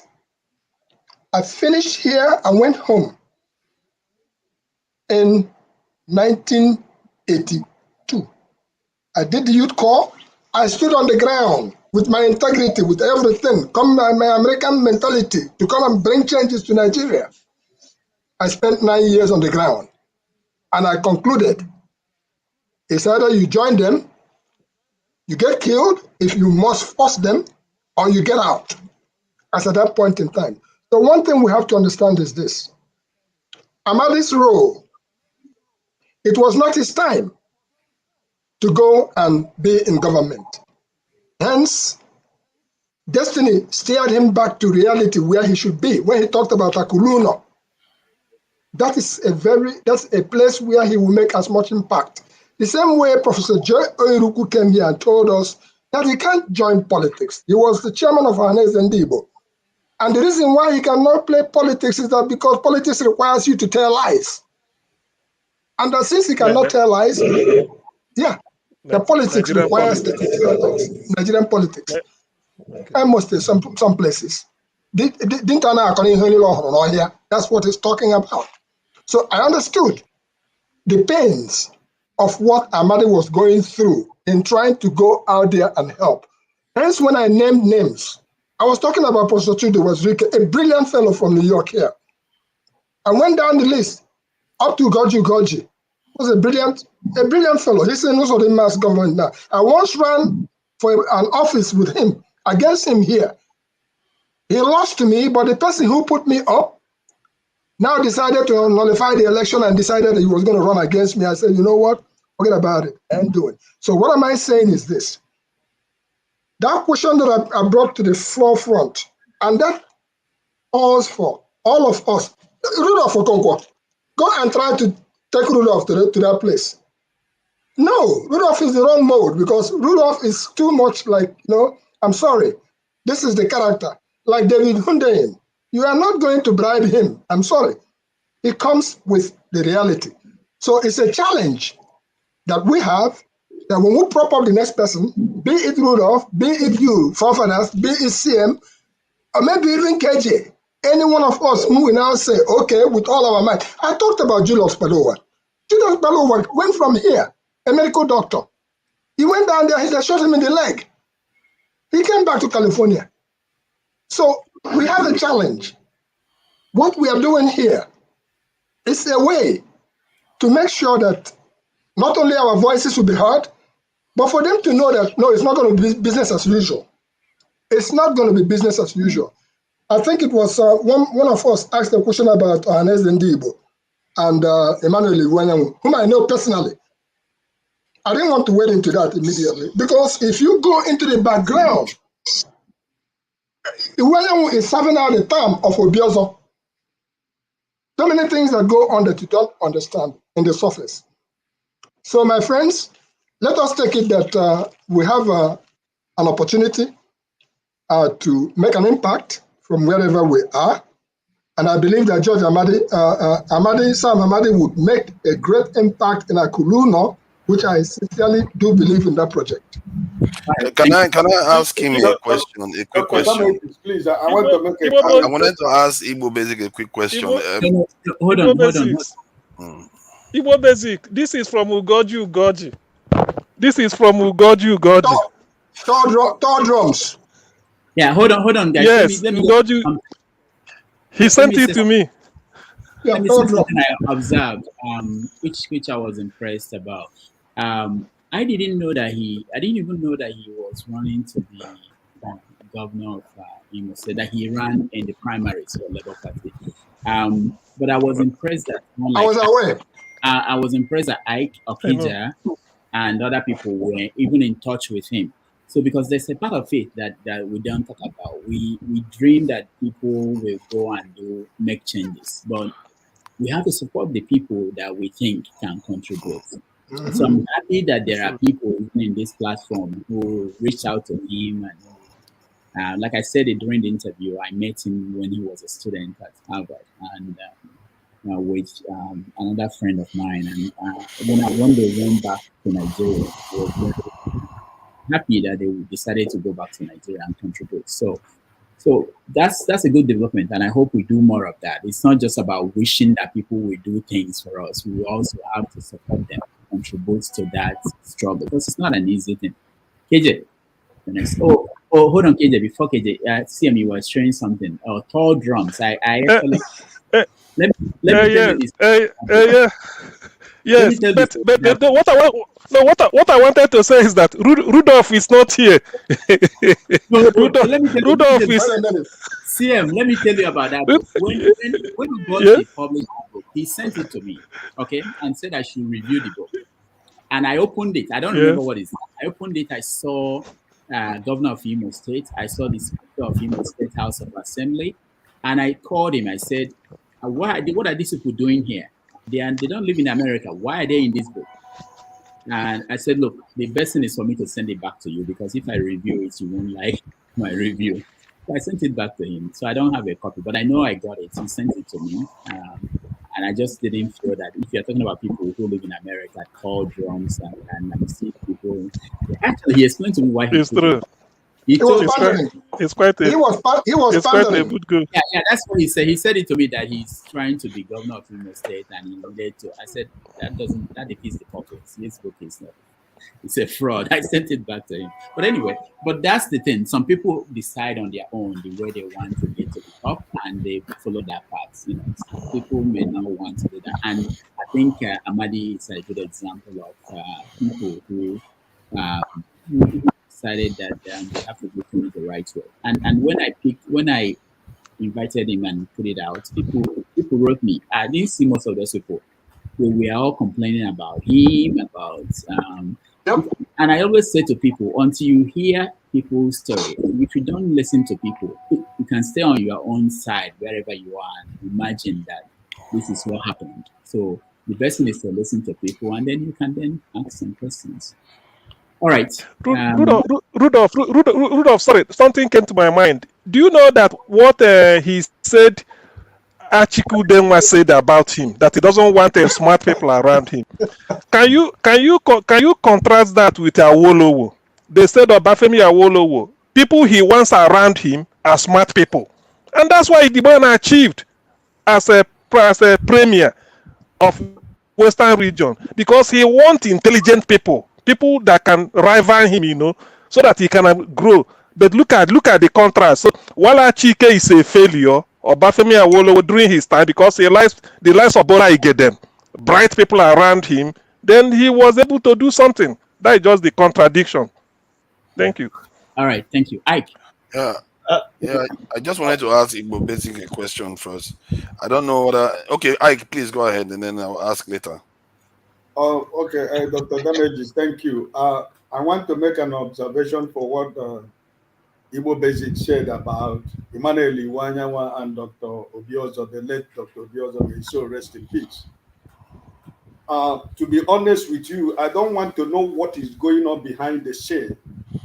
I don't want to know what is going on between Uzodimma and Iwanyawa and the late Obiozo, because maybe Obiozo is from Oru Senatorial Zone, and that is why Emmanuel Iwanyawa is trying to use Ohaneze to market Uzodinma for Imo State people. I do not want anybody to talk about Imo State with Hope Uzodinma. I do not want to know under any circumstances that they are playing that politics. We don't need people like Hope Uzodinma in Imo State. It's pure and simple. So Emmanuel Iwanyang should concentrate on Ohaneze and leave Imo State politics and using Ohaneze as a point of contact to market Uzodinma on behalf of Imo State. That's what I am against. I don't care what the politics they're playing at the back scene. That's their politics. I actually agree with you. I actually agree with you with what you are submitting. But what I'm trying to say to you, the framework of what is going on behind. I mean, I have not spoken to Iwanyang on this subject, but I will speak to him because after we talked about this issue on this platform some time ago, I actually went back into the background to ask questions. Why? Iwanyang was supposed to be in Washington. Iwanyang was supposed to be at WIC. Iwanyang was supposed to be at Igbo London. So I'm aware of all these things. So I'm trying to say to you, there is a way we get to these things. Quietly, and then we'll make our point, and the person will clearly understand that this is what we are saying. You should not romance with Uzodinma. Hold on. Are you saying he wasn't in those places? He didn't go? You mean in Igbo London? Yeah. I haven't cross-checked yet, but Igbo London just ended yesterday. I will ask Dr. Mokwenze. He was supposed to be there, but I'm also aware that if he made that particular journey, there's something at play. He probably wouldn't be able to make it at WIC, which will be changing the guard this time around. All right. I will ask that question and I'll find out. All right, thank you. But for those who may want to, there is a conference called Ikenga Online Town Hall. Iwanyang will be a guest on it. I will find the exact dates, and it's Thursdays. Maybe it's on the 24th of this. I hope IFOC is watching. They are the people organizing it. Either 24th or the 31st of this month, he will be there. So I will encourage anybody who wants to listen to him and confront him with this question to be part of that town hall. All right, KJ, go ahead. Yeah, thank you so much, everyone. Dr. Damages, thank you so much for all the effort to try to bring Professor Sam around. I have followed Professor Sam for a long time. His tenure in the Electricity Commission was one of the best in Nigeria, where people were paying what is supposed to be paid. You do not pay for electricity when you didn't use it. So that policy lasted while he was there, and when he left, everything reversed back to what they have now. So I followed him. He's a very brilliant man. I followed his policies too, and he has not come short. In fact, he didn't have time. I'm sure that because of the Qatar he has, you guys will have heard more. So he's actually constrained by his windpipes. Having said that, one of the things he said, which I want to collaborate. Also remember that I'm a Christian and a Bible carrying, tongue speaking, hand laying Christian. So when we did a spiritual mapping of Abuja, what he said is totally correct. I don't know how he got his own, but we got our own from understanding the spiritual realm in Abuja. At that time, we realized that Abuja is built on a spiritual animal or spiritual figure called the moth. The moth. What a moth is, and we were able to look at even the mappings of Abuja. How it was built. I will just stop there. I will not reveal the rest. But it corrupts. No matter how good you are, it corrupts you. It corrupts your mind. It corrupts except you have come and you are deliberate about your moves.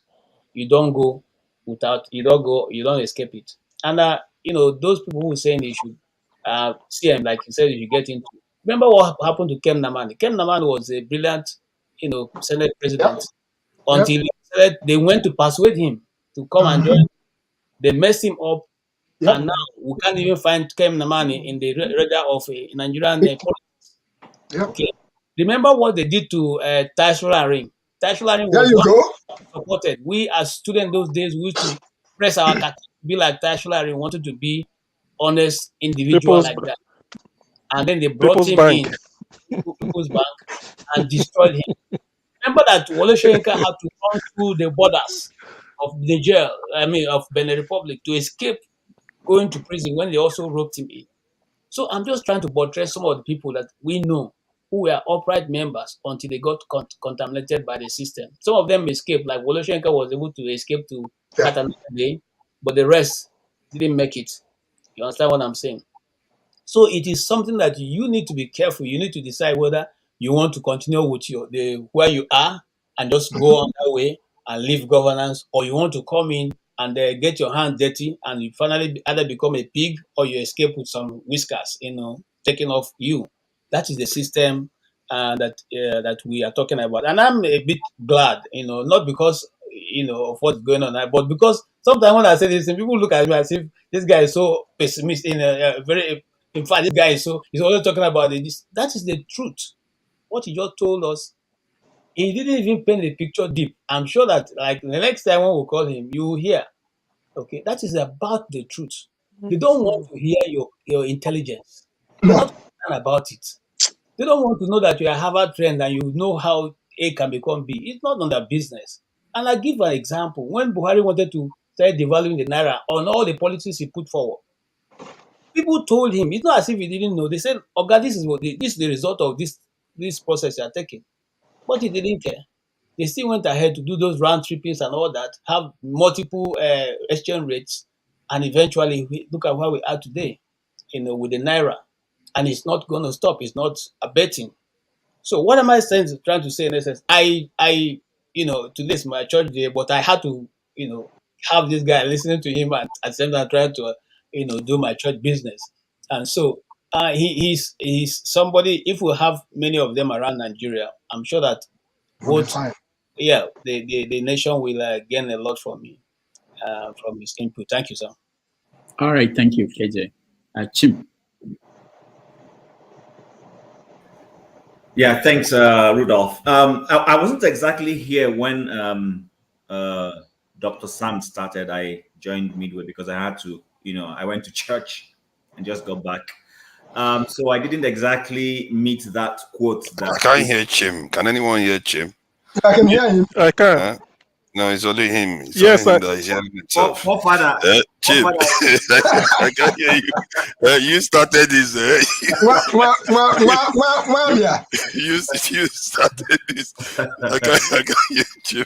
Okay, so can you hear me now, Father? Yes, I can hear you now. All right. So I said I went to church, so I was hoping I would get back on time. No, he was kidding, Chim. He was kidding. I got him. Yeah. I got him. They started yesterday. I got him. It started yesterday. Okay, I didn't know. So anyway, that spiritual angle that KJ went to, I don't know. I'm trying to avoid dabbling into that area. But what I can say is this, based on experiences, I served in Abuja. And I served in a very critical ministry when I served way back in 1998, if I'm correct. I think people who have been coming to government, I've had somebody from my clansman, and I'll start with that, who contested to be local government chairman. I remember when he contested in 1990, I think that was 97, under the Abacha failed transition process. He lost to a candidate who was close to Orji Okalo, and he lost narrowly. Now, by 1998-99, Orji Okalo reached out to this fellow to say, you know what, I was impressed. Despite I had a candidate back then I was supporting, you narrowly lost to my candidate with all the money we pumped in. So you know what, I want you to run for the local government this time while I'm going to the governorship. And this man got in and became the local government chairman, and was a disaster, a huge disaster. This is my There you go. This is my clansman. I'm not even making up this story. There you go. It was a disaster, huge disaster. A disaster to the extent that, and he was a technocrat. He was in the private sector before he went into politics. So it was after then that I began to ask myself, what exactly is the problem? And I have come to this conclusion because I've been in the private sector all of my life before I left Nigeria. Now, I always tell people this. We know our classmates. In fact, yesterday I was telling a colleague of mine that when we were in school, you know those who cheat in exam. Let me be very frontal. You know those who do all manner of, who see lecturers. We know them. Now, why is it that those same people will come back 20, 30 years down the line into the political spectrum and we're not able to say, no, this kind of person cannot be. I know his character. And then we dance around these matters and those people get into office. And we expect that those people, sorry for those who don't hear Igbo, na university, will suddenly now come to national life or state governance and suddenly change. It's not going to be possible. So I agree with what Prof said that, yes, when people are good, they need fellow good people around them. True. Nobody should be an island. In fact, if you're isolated, it could be a problem. However, I've always been of the view that when you get into office, if the situation around you is trying to frustrate you to compromise, and it is not in your character to compromise, why don't you step down and say no?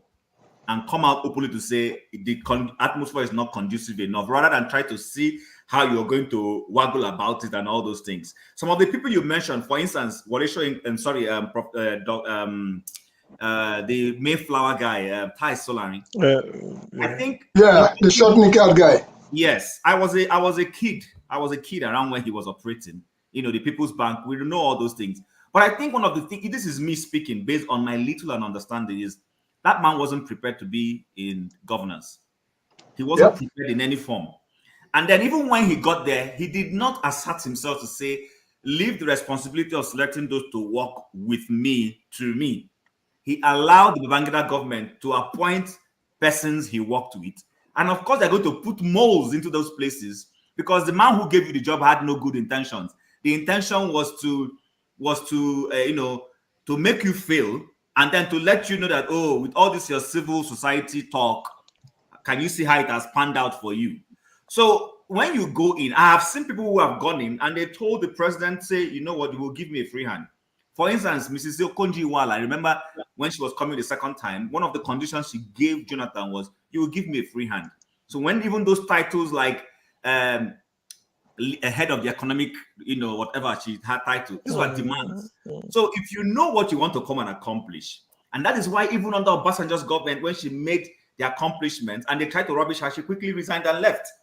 I'm not saying she was perfect, but at least to an extent, she went in unscattered and came out unscattered. So if you are going into governance and you know yourself and you know what you can deliver in, make demands. I have always told people it's like footballers. When a footballer is going to a team, a coach. The coach will tell you, these are the kind of people I want to bring. If you don't let me buy this quality of players, I am not coming. I think it is time when we're going to governance, we make it clear to the political leader, if assuming it is an appointive office, you say these are the kinds of things you want. You let the person know, if we get to this threshold and X is happening, I'll be out of it. And I can go out and go and say it. But what is happening is that people are desperate for office. Yeah. The young man who the Senate tried to rubbish the other day when they were screening, I have defended him. I don't know him. But I love the way he went there. I'm hoping if eventually he goes there, he makes a difference, even though I'm praying that the tribunal will do something anyways.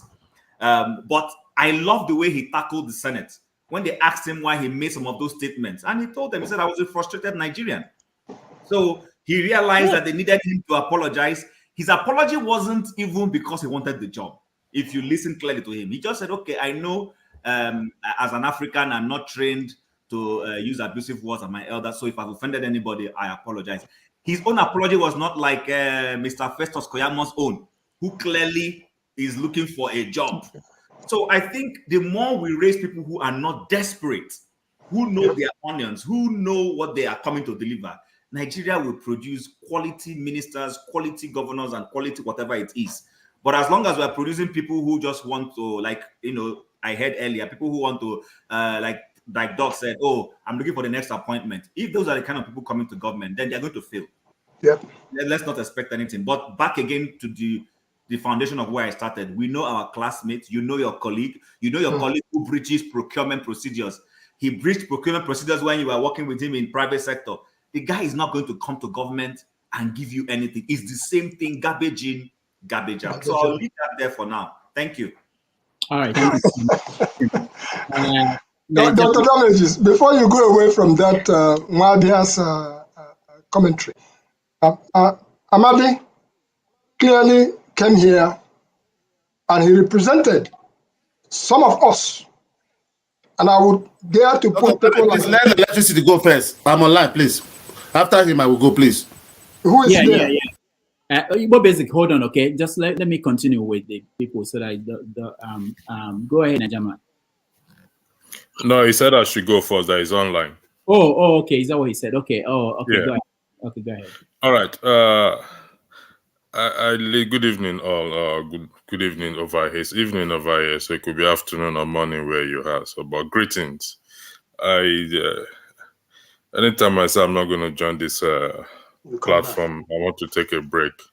Someone will say something that KJ, no, KJ, why are you leaving? I came because of you, please.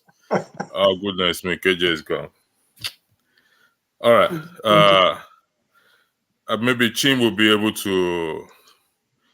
No, Chim didn't say it. It's KJ that made the comment that made me to come in here. Anyway, I'm gonna say what when Chim said he does not want to go into that spiritual aspect that KJ brought up. Okay, KJ is back. Thank you, KJ, for coming back. Oh, he's disappeared again. It was Chim said he doesn't want to go into where the spiritual aspect that I think is having a problem with his network, so it's not deliberate. So I mentioned the spiritual stuff of the month. Yeah, the month.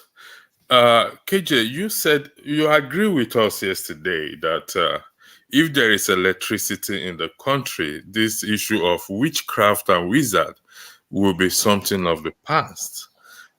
Which is also, but let me throw something to you as a spiritual person, as one who have read the Bible. Can you compare Babylon to Nigeria? There is no comparison because Babylon is known as a place of idol worship. Like Chim said, if you really have that good intent and you are being they want to corrupt you, you have that option to say no. We are looking at that spiritual aspect now. You have that option to say no. But beside that, we should not downplay the power of God, because Daniel was in Babylon. And Daniel was one of the prime minister in Babylon. And he was able to stand out, because the scripture says that they try to corrupt him with the laws of the land first. When they say the laws of the land, we can go up to even traffic lights, to disobey traffic light, or the nitty-gritty of the law. He was not corrupted. Then they said, let's corrupt him in the law of his God. And even with that, Daniel still prayed 3 times a day, as it is the custom of the Hebrews to pray facing Jerusalem. The Bible says he knew their plan. He was not ignorant of their plan. He went to pray. And then they went to the king, who was even his friend. And he was so bitter that he had to write a law to throw Daniel in the lion's den.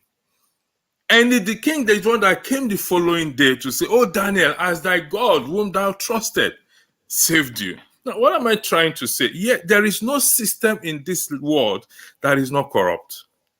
Even the American system is corrupt. The British, every system is corrupt. But it's checks and balances that makes this thing. Like what Chim rightly said, we know each other. Let's be honest with ourselves. We know each other. Even on this platform, we know each other to an extent. To say, okay, I can trust this person. I'm not going to trust this person. This person is not weighing right to this side. This person is not. We know how to balance things.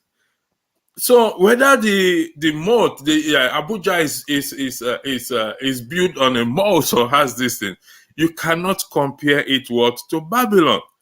But as Christians, we must not downplay the power of God. People went there. We need to question their intention.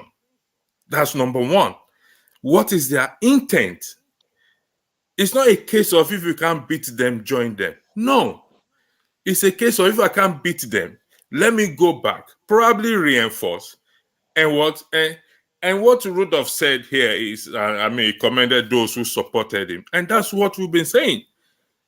You see, whoever is going there, we need, particularly from diaspora, with good intention, we need support from those of us back here.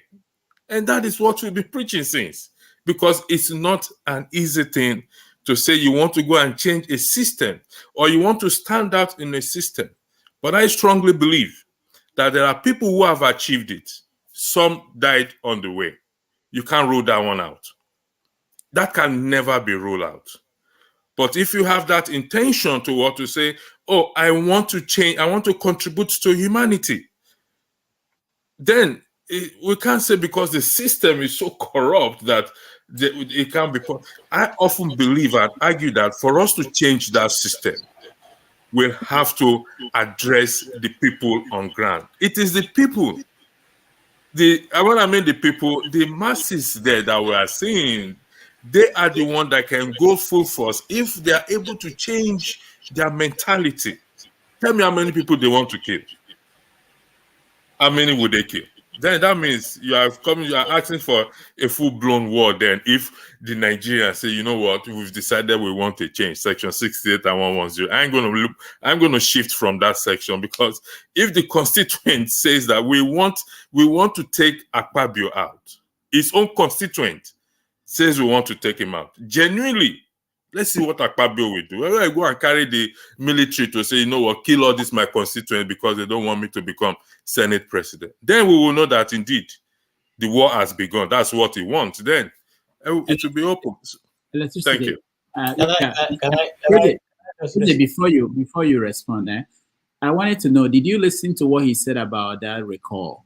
Someone raised the question about recall. No, I didn't listen. So if you could, what did he say? He says it's difficult, and with a lot of it's, in fact, the way he said it is that the procedure is a bit complex, and then given Nigerian situation, before you, as we are appearing at this end, people will go and buy, use bribe. There's a way here. I wouldn't quite, but he's trying to tell you that we are not here. That it's the level of listen, electricity. If all of us here are the people to recall, it's easy. If all of us on this panel are the people to vote and recall anybody, it's easy. We don't need money. But you have to understand the mentality, the poverty level, the deprivation, and the people you are trying to explain a constitutional provision that you want to implement.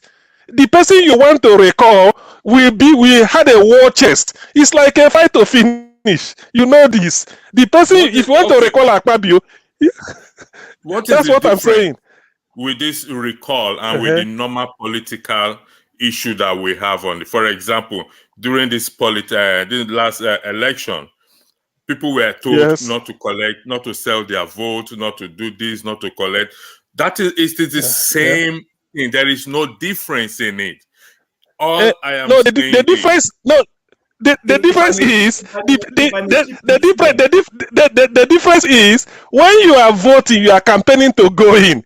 You are going with lots of promises and everything. People might give you the benefit of the doubt, but in recalling, it's because you have failed, and you know you have failed. They want to recall you, so you now put up a fight to even, that's what I'm trying to say. So you put up a fight. If I may contribute here, I think it's going back to this our institutional thing we keep talking about, this building strong institutions. For instance, I think the power for conducting elections and the recall process lies with INEC, if I'm not wrong. You're correct. Yeah. Okay. Now let's put a situation here using the last election. Let's assume it wasn't the process that was the problem. It was the individuals. We had the beavers. We had the IREV. These were beautiful innovations, things that would have eliminated, the human touch. Because I tell people, I've lived in Canada for 7-8 years now. I don't know where the CRA, which is the Canadian Revenue Agency, is. But every financial entitlement I am due for, or whether I am owing the government, or they owe me and they have to return money to me, they do it. I don't have to grease anybody's palms. When I apply for a student's loan, I don't know the student's board office. I sat on my system, went to the website, filled the forms. They asked me a few questions. I confirmed. They investigated it, and they sent me an email to say, you qualify for this. This is the date of disbursement. You're going to receive 6, 7, 8 disbursement. They will be coming on XY dates. And exactly on those days, some of those days fell on Christmas Day. I'm not joking. Fell on Christmas Day, I got the money. Now they've eliminated that human process that will make you go to one board or office and somebody say, Mr. Chim, you're entitled to, the secretary has not signed it. Come back tomorrow. Come back tomorrow until someone will not say, if you just drop 2 kobo, then by tomorrow I will give you. What am I trying to say? Even the Western world had corruption. So some of these technology things you see, we are all in a way to eliminate, bypass all those processes. And that was what INEC's, the change in the electoral law helped them accomplish. Remove all those things where somebody would, if for instance, the votes were counted at the polling unit and you uploaded it the way it was supposed to go, you have uploaded it. Nobody can change it because there's a record, there's a track system.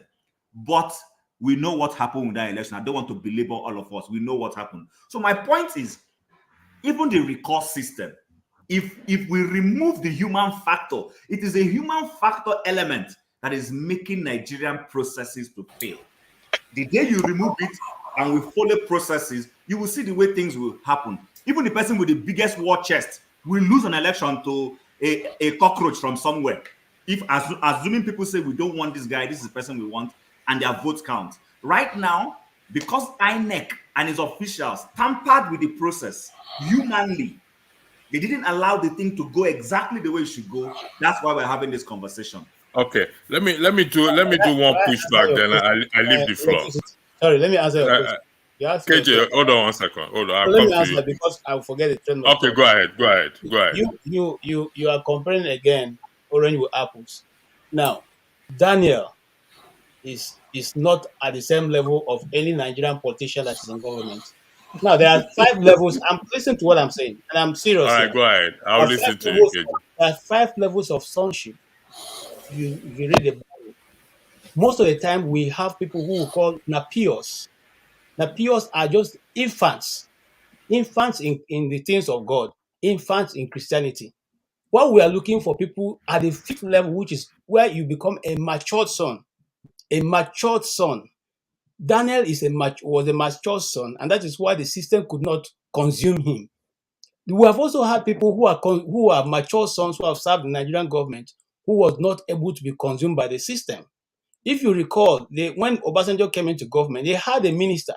One guy, what's his name now, whose father was appointed minister. The father said, no, I have sons. If you want to make a minister, take one of my sons.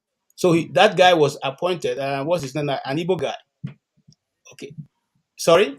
Okay. Yes. Somebody, I remember. Is it? Now, Frank Nweke, is it? Yeah, not Nweke, before Nweke. Okay. Okay. Now, Chikelu. So somebody Chikelu. Yes. Chikelu. Now, Chikelu was, but his office was very open. People could walk into his office. He didn't drive government car. He takes his car to the office, and when he finishes, when he gets into the office, they use the government car to carry him around. When he completes his work, he enters his personal car, drives back to his house. In fact, sometimes he goes back to his personal office that was in Area 11 and continue to do his work. Okay? And when the system came calling to make him to do certain things, and he said to them, no, I won't do that. First and foremost, you don't call me to defend the president.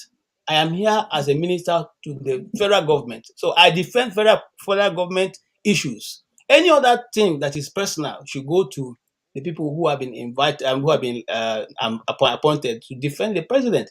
So throughout his Chikelo's time in government, he never played that their dirty game. And somebody told him before the government ended, do you know these people are planning not to give you back? He said he doesn't care. He just have nothing to lose. And at the end of that government, he walked off with his briefcase. He never took, in fact, he didn't have to carry anything. He just took his briefcase, which he normally brings. He didn't ask him for any car. He didn't do it. He drove his personal car throughout the time. So what am I trying to say? We have had people who have been mature, who are mature Christians, who have come to government and they are able to subdue the system. But we also have people who call themselves Christians who have come to the system and the system consumed them because they were, eager to have to dine with the king. It is the greed that drives people to the point of where they now no longer can take instruction from what God is saying to them. So, my brother, I think that comparing any of our people, Christians now with Daniel, will be too long a stretch. You are passing 3 more steps. Okay. In my final submission, I would disagree with you on that. You know what? I'm going to disagree with you on that. No. Daniel was a slave coming from taken by Nebuchadnezzar to Babylon. That's number one.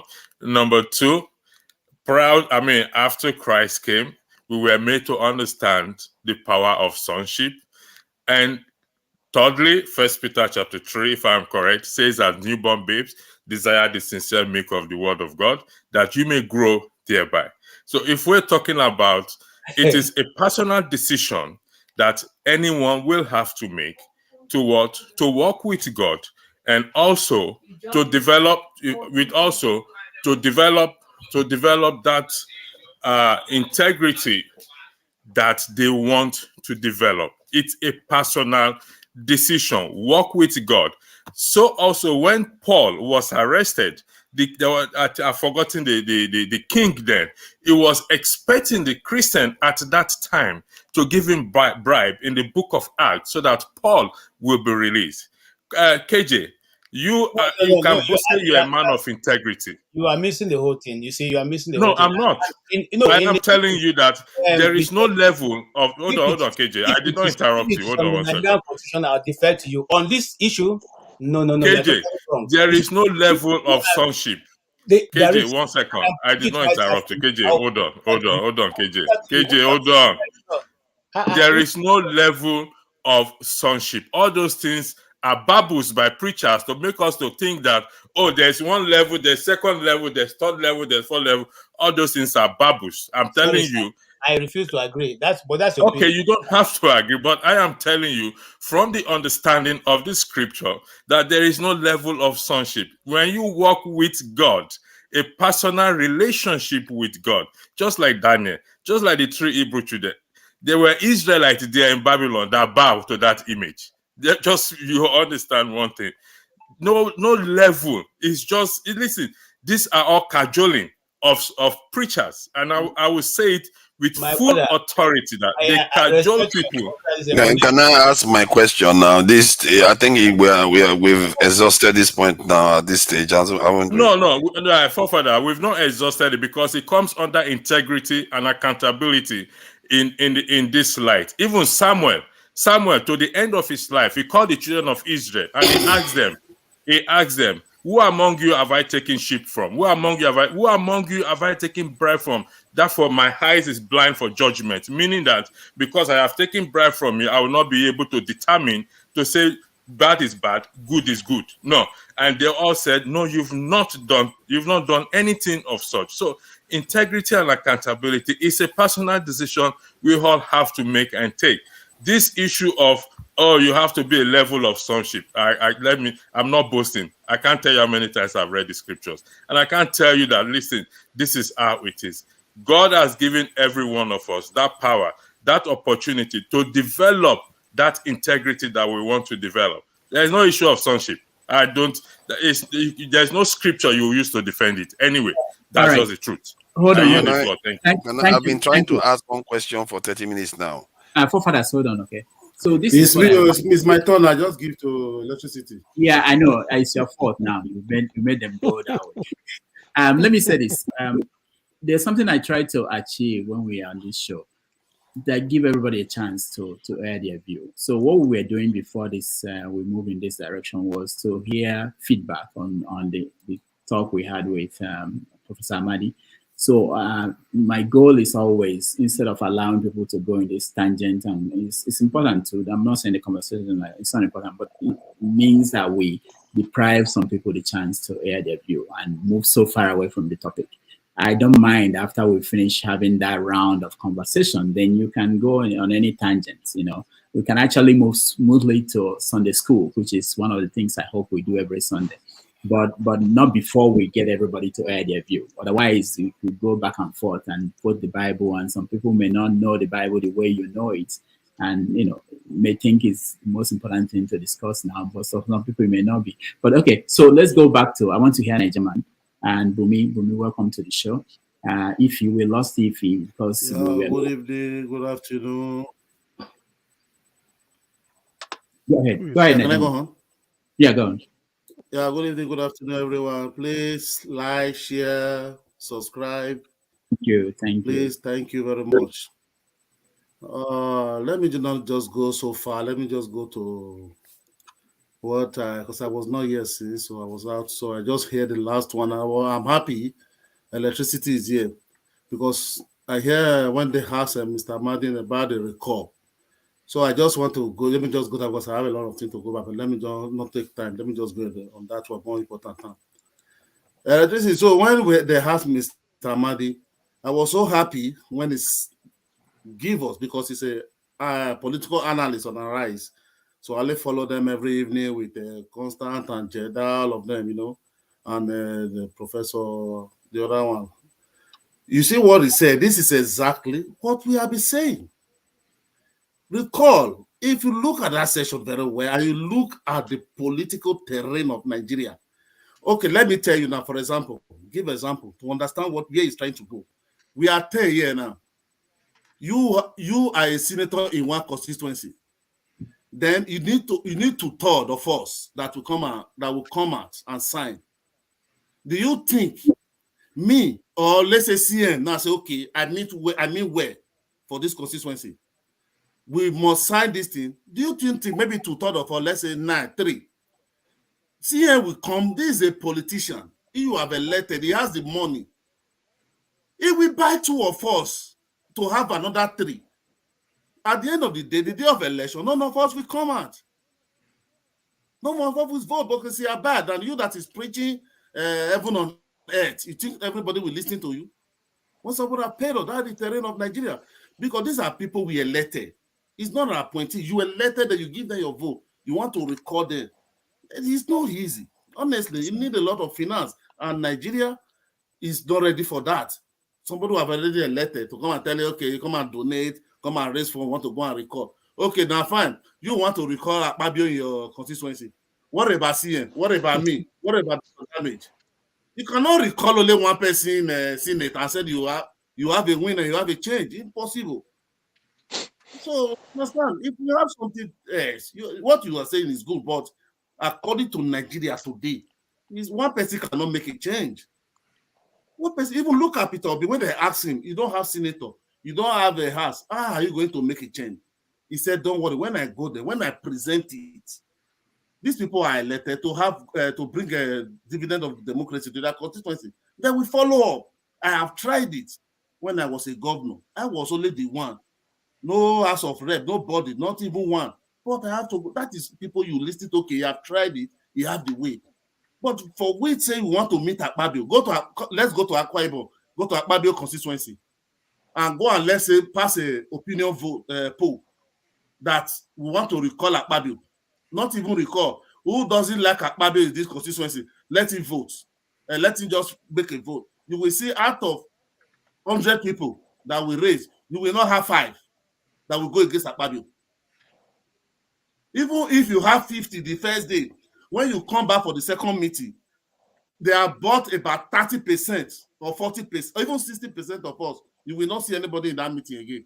Before you know, because the politics in Nigeria, you win 1, win 20 and bring 20, win 20 and bring 20. That is the way it's designed. If they can bring 20 people, but you choose 20 people, have to bring another 20. That's what they will pay you for. 20 times 20. Do you know how many is that? So that one will be very difficult, because anything in Nigeria now, everybody want to vote for money. It is very difficult. That is why you see the obedience, because Obi give them and preach what they want for them. That is why constituency is very small to be able to bring. But when you are talking about federal, states, that you have 2/3 of the local government, it's different for you to buy. No president in Nigeria can buy vote of all Nigeria. Impossible. Not even central bank. The money central bank can even buy the vote of everybody in Nigeria. You have to buy the stronghold and make this place 2/3 of the state, calculate it 25 in 24. That is only the place he will focus. That he will buy and collect. You know, but what you are saying is good. But in Nigeria terrain today, my brother, this one will go preach and this 100 years. Ask son, ask like 3 or 4 sons from different states. The one that is really open, not the one that want to take your money and want to tell you what you want to hear. They will tell you. They will tell you, don't go and waste your time. Don't go and waste your energy. It cannot happen. Who is INEC? INEC that make a guideline. Constitutionally, he said INEC, sha. He had sha. That is, there is nothing about that. It's not compromise. There is nothing that you can do. It's oblige you to do that. But go and look at the Electoral Act, which we didn't follow. He said INEC shall follow his own guideline. That is where they manipulate everything. Now they are not tell you in the Electoral Act, it doesn't give them to transmit. But go and look at the Constitution. It said sha. You oblige the sha. There's nothing about that.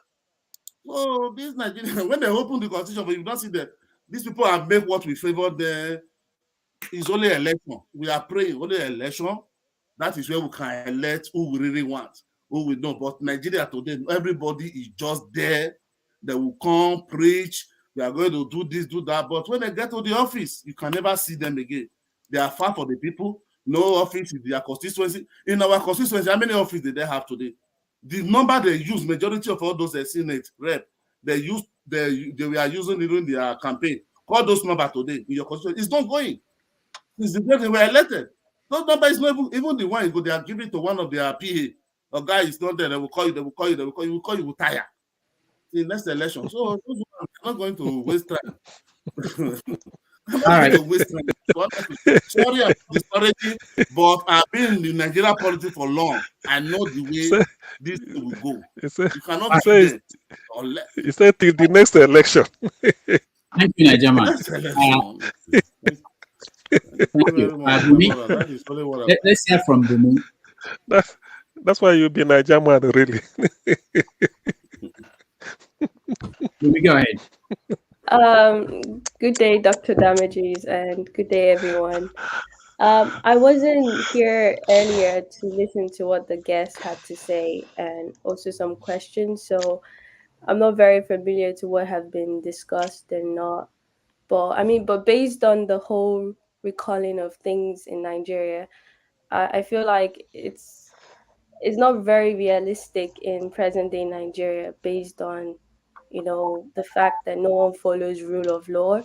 So it's going to be very hard for the people to want to recall someone and it would actually work. But I do think there's a possibility of that happening. But I think it would have to take the masses to kind of work together to actually achieve that and pressurize people to follow the laws and follow whatever proof is being given.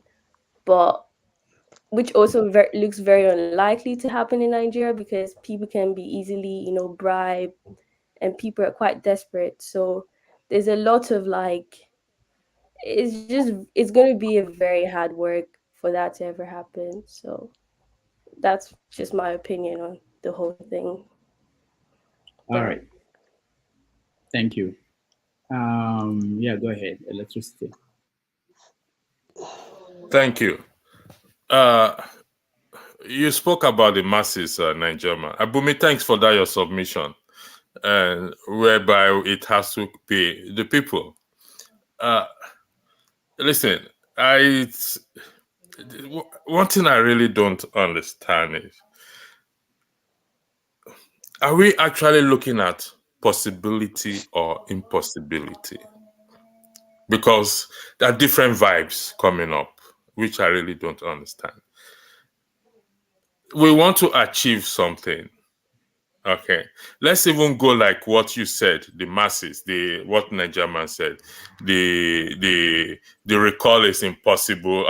Sorry, it's a hard feat to achieve, and it has to be kind of in the general, like the last general election. I'm trying to refrain myself by weighing on the current court case that is going on. I told myself I'm not going to weigh in on that for personal reasons. But here it is. It's 2 months going to 3 months. It will go to 1 year, it will go to 2 years. This court case may, I use the word may, drag on till the next general election in the context of Nigeria. So is this the argument of impossibility we'll be looking at, or finding a way? Because whether we like it or not, the next election, if let's just argue that this court case drag on till the next election, 2017. No, but electricity. Are we going to rebut you there a little bit. You can't insinuate that court case will drag to the next election. I did not insinuate. No, I said let's just argue. Let's. That is all you are insinuating. That okay? Let's put it. Maybe you think so. Okay, but there's a duration. We spoke about what the electoral act give you. We spoke about. Excuse me. No, you have to put something right. Electoral act give you 180 days in court of appeal, which is 6 months. Then after that, anyone that is still aggrieved have extra 2 months in the apex court, which is the final court. Automatically 8 to 10 months, everything is over. It's not like before when it's 3 years long. So that would be in total of how many months, how many years, if you don't mind me. If you don't. 8 months, 8 months to 10 months. 8 months. So 8 months, we will get the judgment. All right. So what you are suggesting right now, Nigerian, is in this 8 month period, all we should do is wait for the court to make their determination. Would I be correct in that? That is not what I'm saying. It's a question I'm asking. I'm not saying that is what you said. It's a question. You provide clarification. That is what the law. But that is what the law gave you. That okay, so if you go to court, you must wait. You cannot do anything. Okay, so that's what the law says. So let's go by the law. No, for those who are the law says we should wait 8 months. All right, we'll take that. That is what the law says. Okay, but what I am saying, I acknowledge what the law is saying. I'm not going to push against the law. I acknowledge what the law is saying. But nevertheless, in the interim of the law, we have work to do, which is educating, creating awareness of the people. In the position I stand, everybody have their position. In the position I stand, which I am doing behind back doors, is to say our people will come to that realization that power indeed belongs to the people in respect to the section 68 and 110. It's the same INEC that we are saying is corrupt. It's the same INEC that will still conduct the recall. Like what Chim said, where we can do this, eliminate, but for we to get to that point of where we can eliminate this human factor, we need people. Nigerian, I will lose my train of thought. Yes, please. No, you're not losing it. You have been saying it. I'll everybody know where you are going. Let me tell you, if you are saying it is the same INEC, go and look at the Constitution. It's the same Constitution that guide INEC that said about if you want to impeach Nigeria president. But you go and read that Constitution and see if it's possible on earth to impeach Nigeria president. It's like a monarch. It's like a go and very well. Listen, I acknowledge the law you raised, and now I'm making my argument. You are coming again to say it's like the presidency is like, I really don't understand what you want. So what you're suggesting that I shouldn't even talk again? Is that what you're saying? I am making my argument. I have acknowledged. I'm telling you. Okay, All right. you are telling me, one second, Rudolph. You are telling me something. I have acknowledged the law that you are talking about. But outside the law, the question is, do I still have a right to speak? Can I ask you that? No, you are free. I'm just trying to So tell can you that, allow me to speak don't then, believe because those I have a laws. right to hear Those my one is made opinion? for them, not for us. That's what I'm trying Allow to him, pull out. allow him, I please. don't know. I Allow yield him. the floor, Rudolph. Thank you very much. All right. Thank you. So let me just say this in general for Nigerman.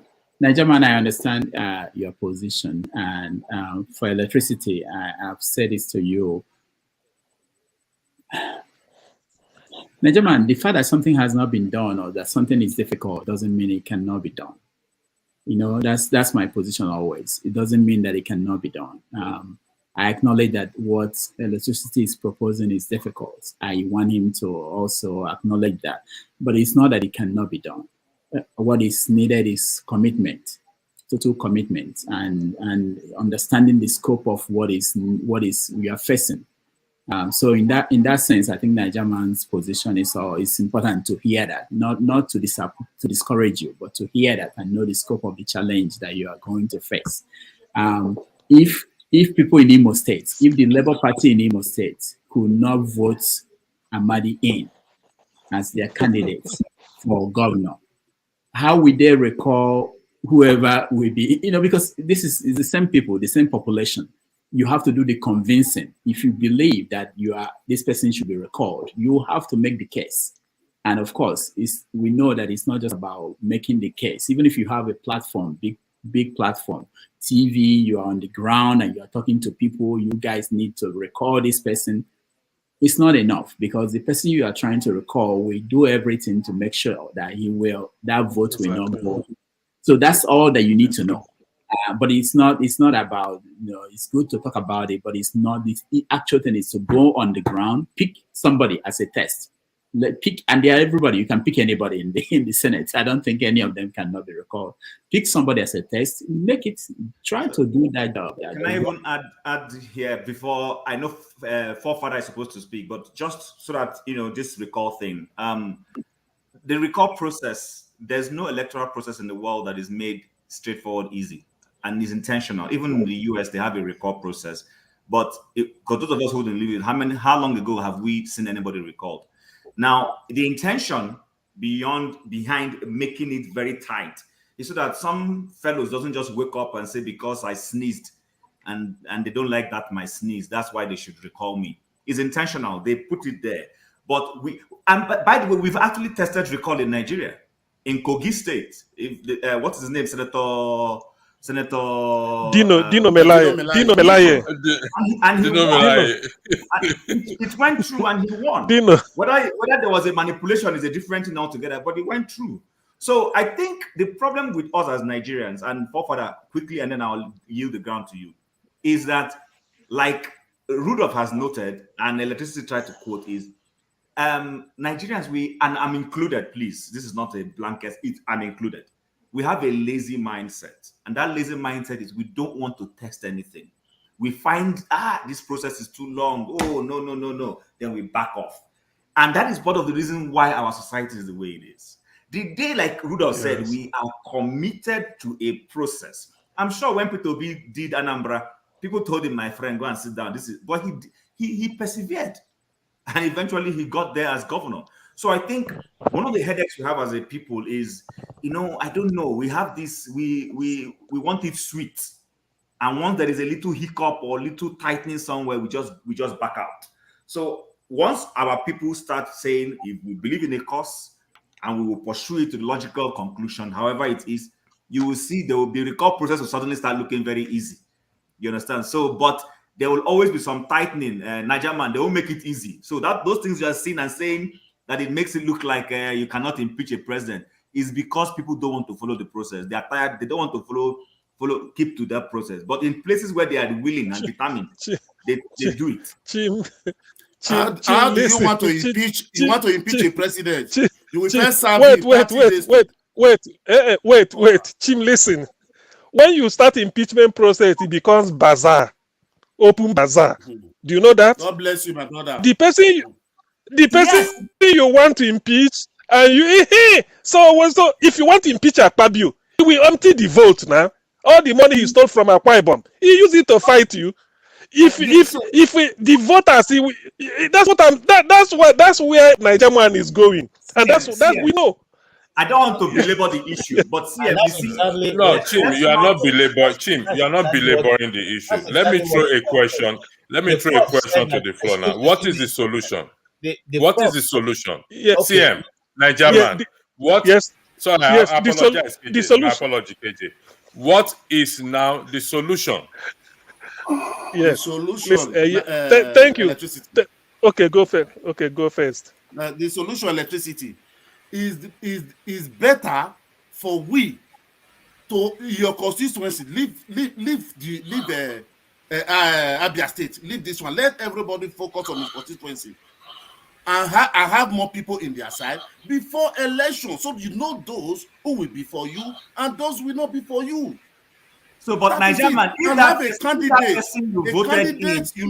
you voted in your constituency now goes there, like we're seeing with the Labour Party senators who have ridden on the obedient movement, they've gone there and are refusing now to play the opposition. No, you people should not be using obedient senator. Obedient senator, most of them are PDP and APC who lost their ticket. That's the point I'm making. That's the point I'm making.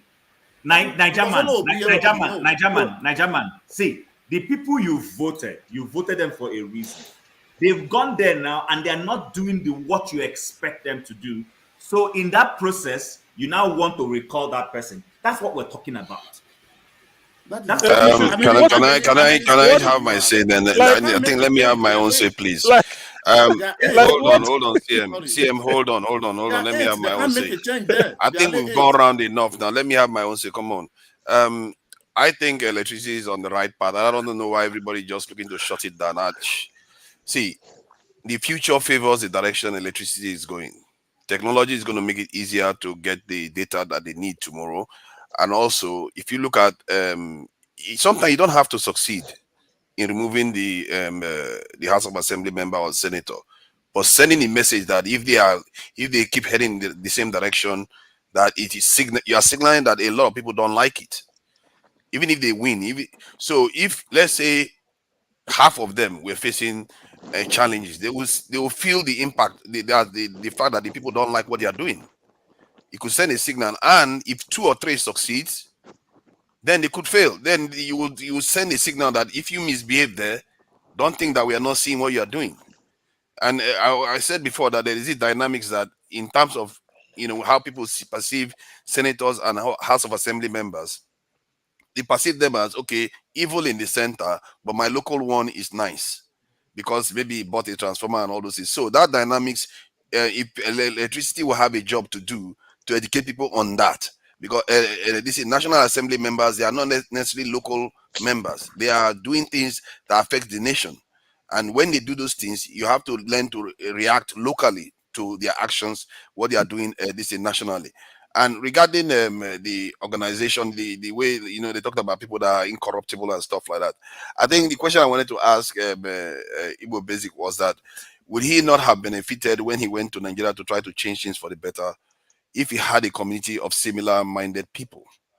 In other words, what you tend to find, the ones that are not corrupt, what they tend to do is that they are loners. They go on doing their things as loners, while the corrupt ones are ganged up against them. So you have to have a way of bringing the ones that are that don't want to be corrupt or incorruptible. They have to organize themselves too. And if you want to organize yourself, you have to organize yourself either to a form of party or a form of movement. Personally, I believe in a nationalist movement. People that believe that their whole objective is to fix the country. They are incorruptible and they need to work together. If you work together, you are more likely to succeed. And if another one needs support, the others can support the one that needs the support. So that is the direction that needs, and it's not even a new invention. That's what other nations have done. You tend to see like-minded people come together, band together to change the country. And I think in the context of Nigeria, we have not done enough of that. The ones that truly want to make a change and that are incorruptible, they've not done a lot of coming together to actually make the change. Thank you. All right. But no, Igbo Basic, don't answer yet. Hold on that. Let's hear Ray, because once you answer, goes off Ray. Let's hear Ray before. Go ahead, Ray. Welcome to the show. Right. Thank you very much, everyone, and greetings to you all. Well, I just want to quickly say, I guess most of us here are actually in the diaspora. You see, until and unless we begin to actually plan on how to help those in Nigeria, it doesn't really seem like something is happening. So we may actually complain, we may say all sorts, but until we begin to try to even work together, those of us that are in the diaspora, and begin to engage in some projects, perhaps IT projects, that could actually help to liberate Nigeria from the mess we found ourselves. There's a reason why those of us had to run away, or rather had to relocate from Nigeria to wherever we found ourselves today. So I believe that we need to start focusing on, some sort of tangible solutions that can actually help that country. Wherever you found yourself, there are a whole lot. There's a reason why the place you found yourself, or where you're aboard at the moment, there's a reason why you're there. And the reason is because things seem to be working better than it is in Nigeria. So what are the kind of things we can actually replicate? These are the basis of the solutions we begin to speak about, we begin to talk about, because as we do these things, it would be nice that we put some action to it. So it doesn't seem like we just voice it, but expecting that someone somewhere will just pick up the good ideas you probably have said and run with it. So who is going to execute these ideas that you actually have better than you, who have actually been able to conceive it? So I think we have to really get to that point where we begin to talk and probably put some more action, see how we can organize ourselves. Those who are interested, we can have a way of meeting up and start doing certain things to change that country. There's a whole lot that is working in that part of the country where you dwell. So how can those things be changed? How can they be replicated for Africa? Right. How can it be done? Thank you. Thank you so much. You hit that in the head. I will share Igbo Basics response, and then I'll take a break. I will hand it over to Prof. Go ahead, Igbo Basics. I will start right away with what Rez has just submitted, and I'll get back to Prof. Ada's questions. I once said, and I still say it on this same platform, that if you weave your basket well, you can use it to collect water. And some people wonder, what do I mean by if you weave a basket well, you use it to collect water? And that's a fact of life. Last week, a young man, talking about IT, a young man who, when he finished, fresh from college here, he took his IT knowledge. Young man helped me set up a whole lot. So he has that wizardry from American system. He went to Abuja. He landed there with all his feet, set up his business right there, and was doing things. A precursor was the fact that we were in New Jersey here specifically. We were training, listen carefully, the judges or justices of the Federal Capital Territory. They used to come here. We take them through a training for the court system so that they can go and do better. So we already had a ground in there. I come to know just about all of them in the Federal Capital Territory. That's not even where I'm going. The young man, when I saw him last week, and he said to me, Dave, I went, that system is brutal, but I'm here for now. And I responded to him, I said, he who fights and retreats lives to fight for another day. With that said, electricity. George Santos, I think it's a House of Rep member from New York, who lied his way through into The battle is still on. His constituency, everybody's, I'm not saying it's impossible to try to recall. Yeah, it's the right thing to do. But we have to first of all weave that basket underneath with the incorruptibles. And when I talk about the incorruptibles, I'll give you 3 scenarios. Nigeria, since Babangida, has been a situation of 419, which has now graduated into 4110. Babangida institutionalized corruption in Nigeria. And when 419 came through, I happened to be at the thick of things in Nigeria. I'm talking practical. And I came to encounter, when you talk about the cabals, that's a different ballgame. I came to encounter what you call the 419 cream of the crop. If you go from Fred Ajudua, if you go from John Nebolisa, if I start naming these names, I mean, I have been in the midst of these folks. So number 1, you have a choice. When you encounter these people, you either join them or you tell them to excuse you. You bail out. So I had that option. But deep in my character, no, I wasn't going to go there. That's one. At the Nikon Noga, 1999, so Obasanjo just came into play. There was a room I was taken to in one of the floors. I went with my friend, Dr. Ifeanyi Chukwuokpalobi from New Orleans. He's late now. Ajufo joined us from London. What were we going to do in Abuja? We were going to present a system of closed circuit cameras all over the place for Nigeria so that things can go well. When I looked into that room, I did not enter. I said to my friend, who was then Minister for Police Affairs, I said to him, thanks, I'll be downstairs. When you finish, we'll talk again. I didn't enter. Fast forward. After 9 years on the ground, going through the Nigerian Export Promotion Council, seeing everything that was happening on the ground, played my part. I decided that I wasn't quite ready. And like I said, I even attempted to join the Nigerian police. That's practical. Buhari them took over. I said I didn't try to join the police to make a difference during a military regime. So I left. Now, fast forward back to where we are now. During the process, I've met great people like Rudolph Okonkwo, just of late. People like Chido Nwango, US Africa Online, down in Houston. Those who come from Nigeria, they try to recruit you into their system. Chido was almost drafted to go and run a newspaper, and Chido says, excuse me, sorry, I can go there. Left it alone.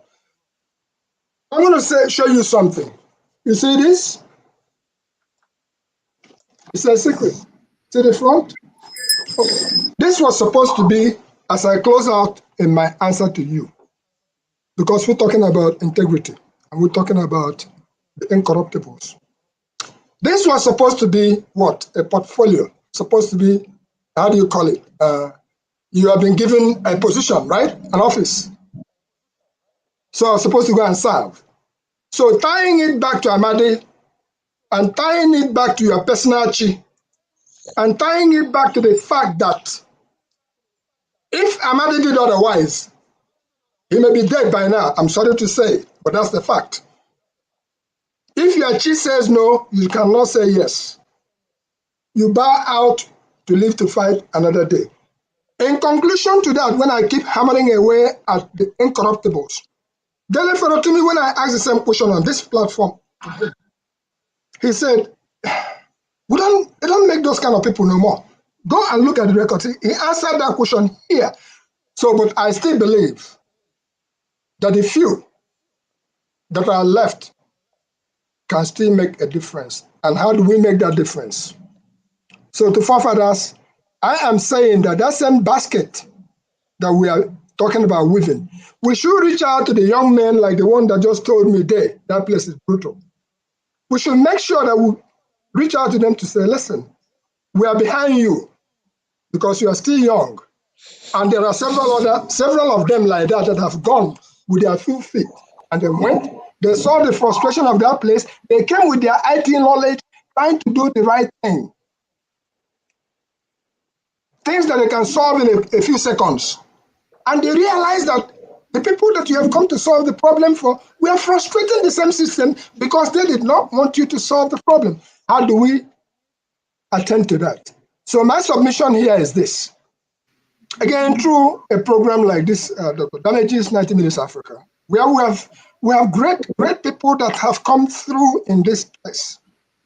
Maybe Rudolph in the background, because for me, I would like to work very much in the background because there's nobody we cannot talk to in Nigeria. It doesn't matter who, we can talk to somebody. But the fact is this, that network that we need to build, it's not, we don't need to. It's not something we'll come here and we'll talk. We'll go back to the background. That's why I requested of Amadi, even though I could have from all angles. Let's, forefathers, we've identified some key people. Let's make a move underneath. It's not something we'll come discuss here. We make a move underneath. We gauge it. The data will be there.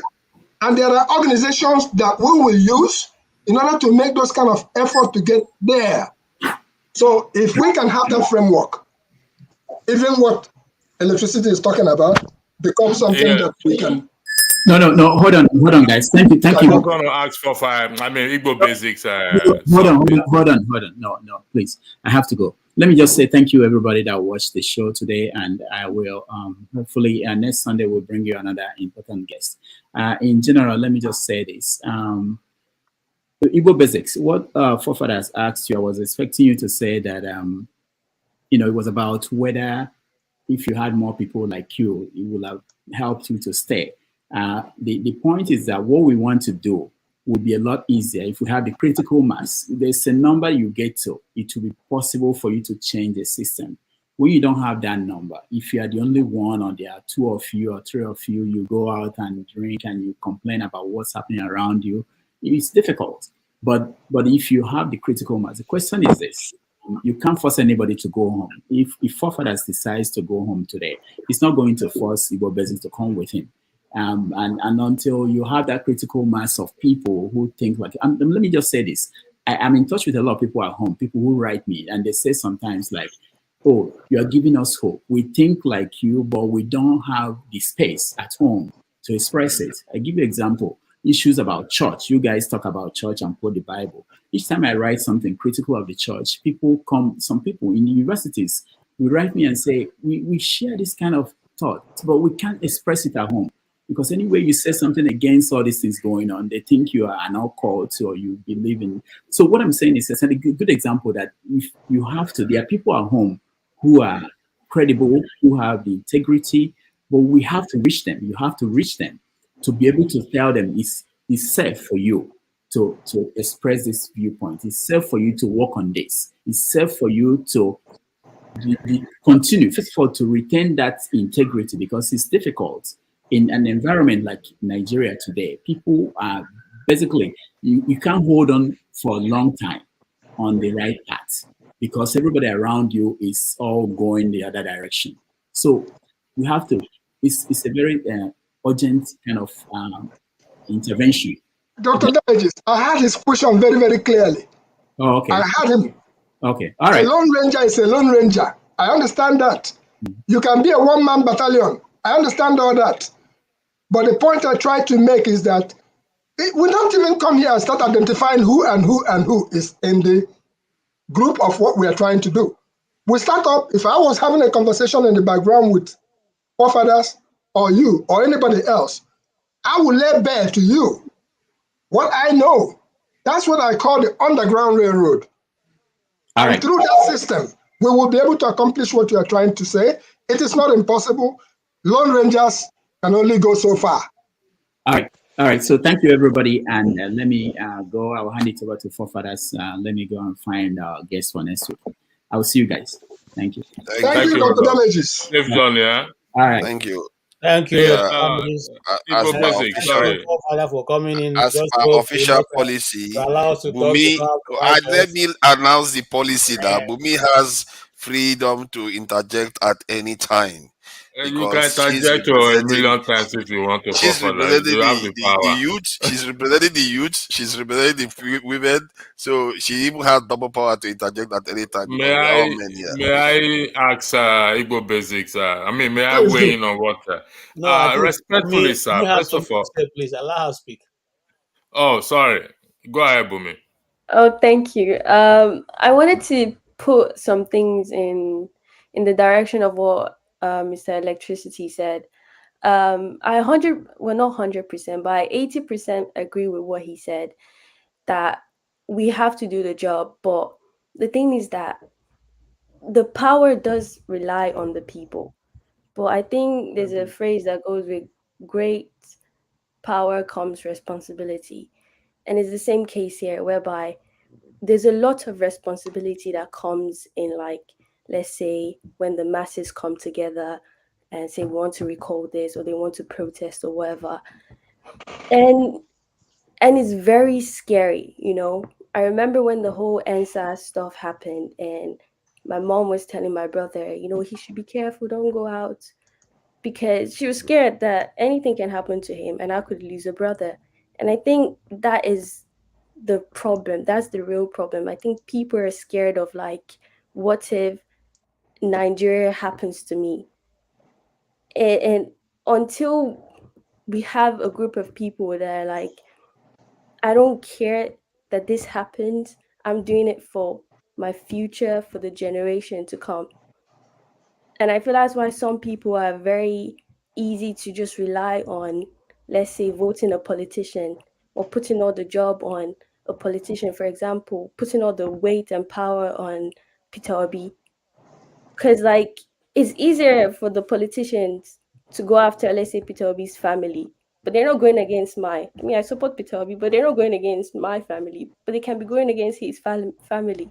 So would rather be so willing to just vote for one man and say, oh, let's back campaign on this man. But at the end of the day, we need to campaign on ourselves for it to actually work, because nothing stops someone like Peter Obi to get into power and be absolutely worse than Buhari. Nothing stops him. But if we as a people come together and say, okay, we are doing this, this is what we are not going to take, this is what we're going to take, then whoever gets into power will be scared of us. But it really does take that, like, mindset to change, that we are not going to be scared and we're going to move forward. And that's why I totally respect all the people that came out to protest, because they could have lost their life, but they stood up. And I feel until every single Nigerian starts standing up, Is it 4 o'clock? Country, nothing would happen. And that's why I also kind of agree with what Mr. Electricity is saying, is that it's up to the masses to, like, come together. Yeah. Thank you. I All think right, thank you very much. you probably have triggered the CM now. You would need a lot of lecture on Peter Obi sooner or later. And You made a very strong point. Anybody can be corrupted. Anybody can be Peter Obi can get there and be as worse as which we don't pray, but it's just the fact. Igbo Basic, respectfully, sir. First and foremost, let me acknowledge your achievement and your underground work that you've done so far in the past years. And I acknowledge that respectfully in all sincerity of my heart. And I also acknowledge the fact that you highlighted that if we have to do something, we can do it on the ground and not in the public, as that is also an accurate submission you made. The idea has already been floated, and I hope we will not be like forefathers who wants to build a system that even angels will not penetrate into it. That's just a joke by the side. Now, sir, respectfully, you mentioned George Santos in respect to the not being able to recall him. You agree with me that evil can never overcome good. There are more good people than evil people on it, sir. You agree on that, sir? Okay, I think that is correct. That is correct. The game has just begun. It's not finished, but the game has just begun as far as Dos Santos is concerned. So in America, Dos Santos they've not been able to recall him because the Republicans have not really want him to be recalled. That's number one. But in the UK, sometime in 2 weeks ago, a UK parliamentarian was successfully recalled over COVID-related. She didn't take bribe over COVID-related matter.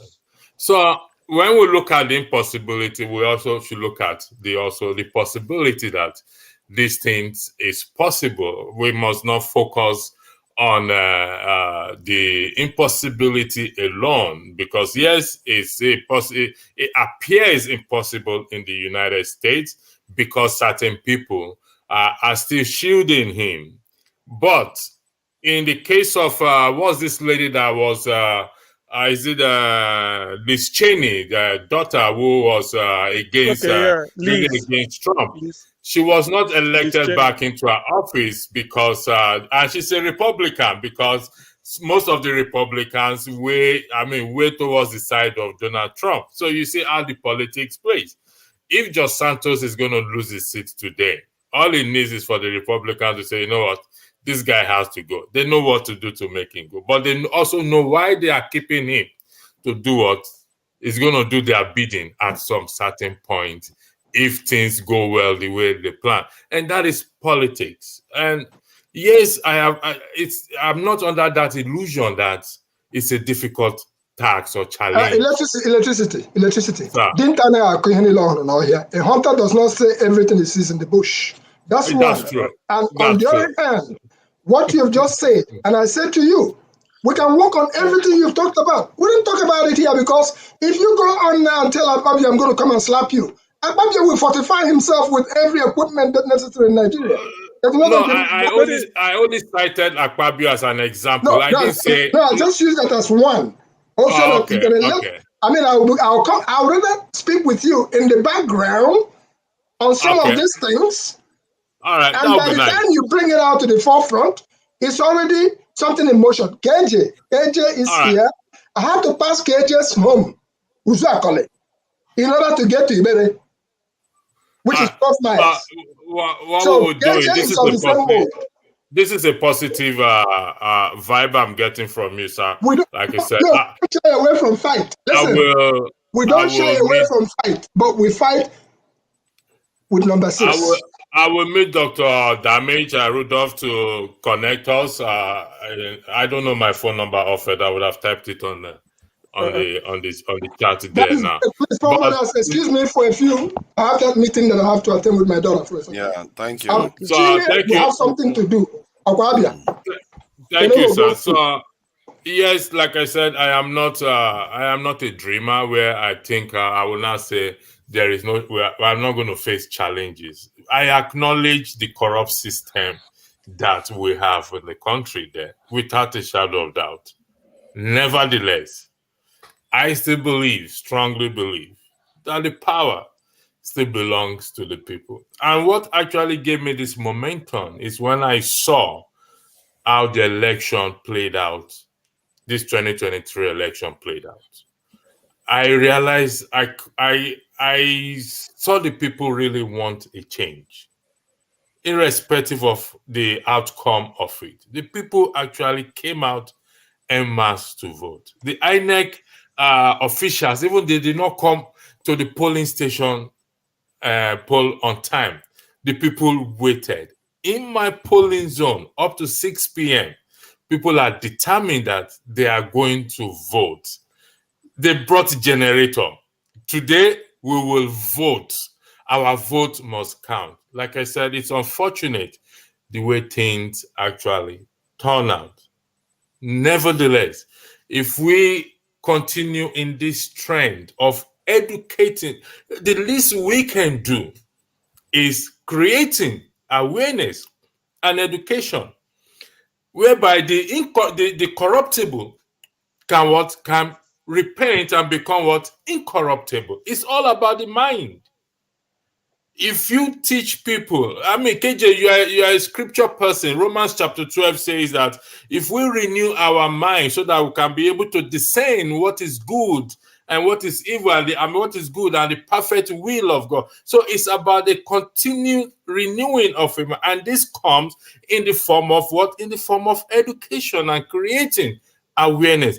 That is the least we in diaspora can come together and give back to the people at home and leave our name, our mark in history. We may not go and vie for position. We may not have that will or that determination to say, I want to become a senator, I want to become a president, I want to become a governor. But the generations that are there and are to come will tap into this awareness that is going on. Like I said, I'm going to repeat for the record. We in diaspora sit in a privileged position at this time. Thank you. I yield the floor. Thank you. KJ, go ahead. Okay. Electricity. Thank you.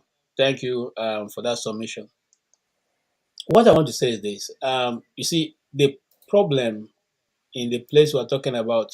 By the way, I'm all in if the diaspora people want to form whatever that can intervene, that can act as a positive force to bring a change in the nation we're talking about. I'm all for it.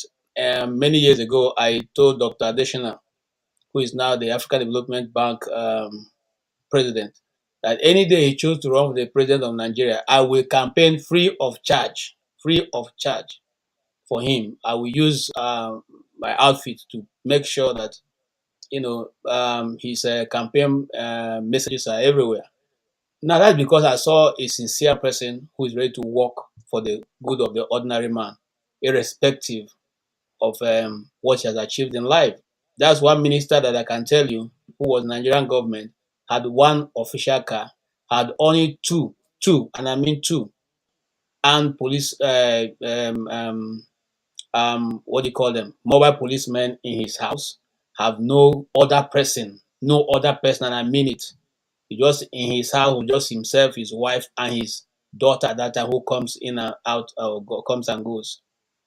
He does not have any other extra. He dismisses the people as soon as he leaves the office and say, go to your family, go and be with your family. Me, I want to be with my family.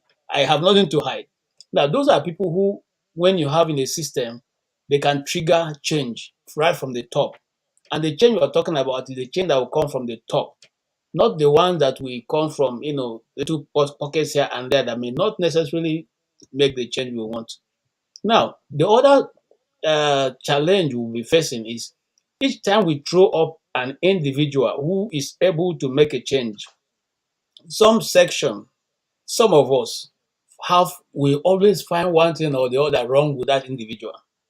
And I give you an example. There was a time a man called Tuli Brothwaite came to run for Nigerian presidency. They say, what does he know? What has he done? Who is he? This. He doesn't have money. Nobody knows him. At the end, Tuli Brothwaite went. And I can call many more. In our own present day, at least Tuli Brothwaite I read in the pages of this past as a child. But now, as a man, we have Kingsley Moghalu. We say, this one can't win anybody. Who knows him? We have Showore. Showore can do majority of what. But we say, this guy is too radical. What does he know? He was just only a student leader. Just a radical student leader. They're not talking about only corruption. We always have somebody around who can be used. Obi is here. We say, okay, Obi. Now let us, you see, for even a positive change to be activated, I thought that the people, and that's my major point, I thought that the people who are being oppressed, when they hear now that they've been asked to tighten their belts, now that most of us who are in the diaspora are sending even much more than we used to send before just to make our people, their ends to meet, I thought they will rise up to say, while we are suffering, you guys are collecting 200 how many million to share? Okay, despite your salary, despite your constitutional allowance, despite this and that, despite having a free house, a free car. But nobody, they laughed about it. They make joke about it. Okay, they joked about it, and that's all. Okay, and the Nigerian media just plays with it, and that's it. After one session of it, that's it. You know why I like the Democrats? You know, because the Democrats have anything better to offer than the Republicans. No, but when they choose a topic, when they mean you, they go all out, and for months they are on your case by case. They write the same narrative. Everybody is using the same word. If they decide to call you a thief, everybody will refer to you. Anyway, I don't want to say anything, but you know that KJ is this.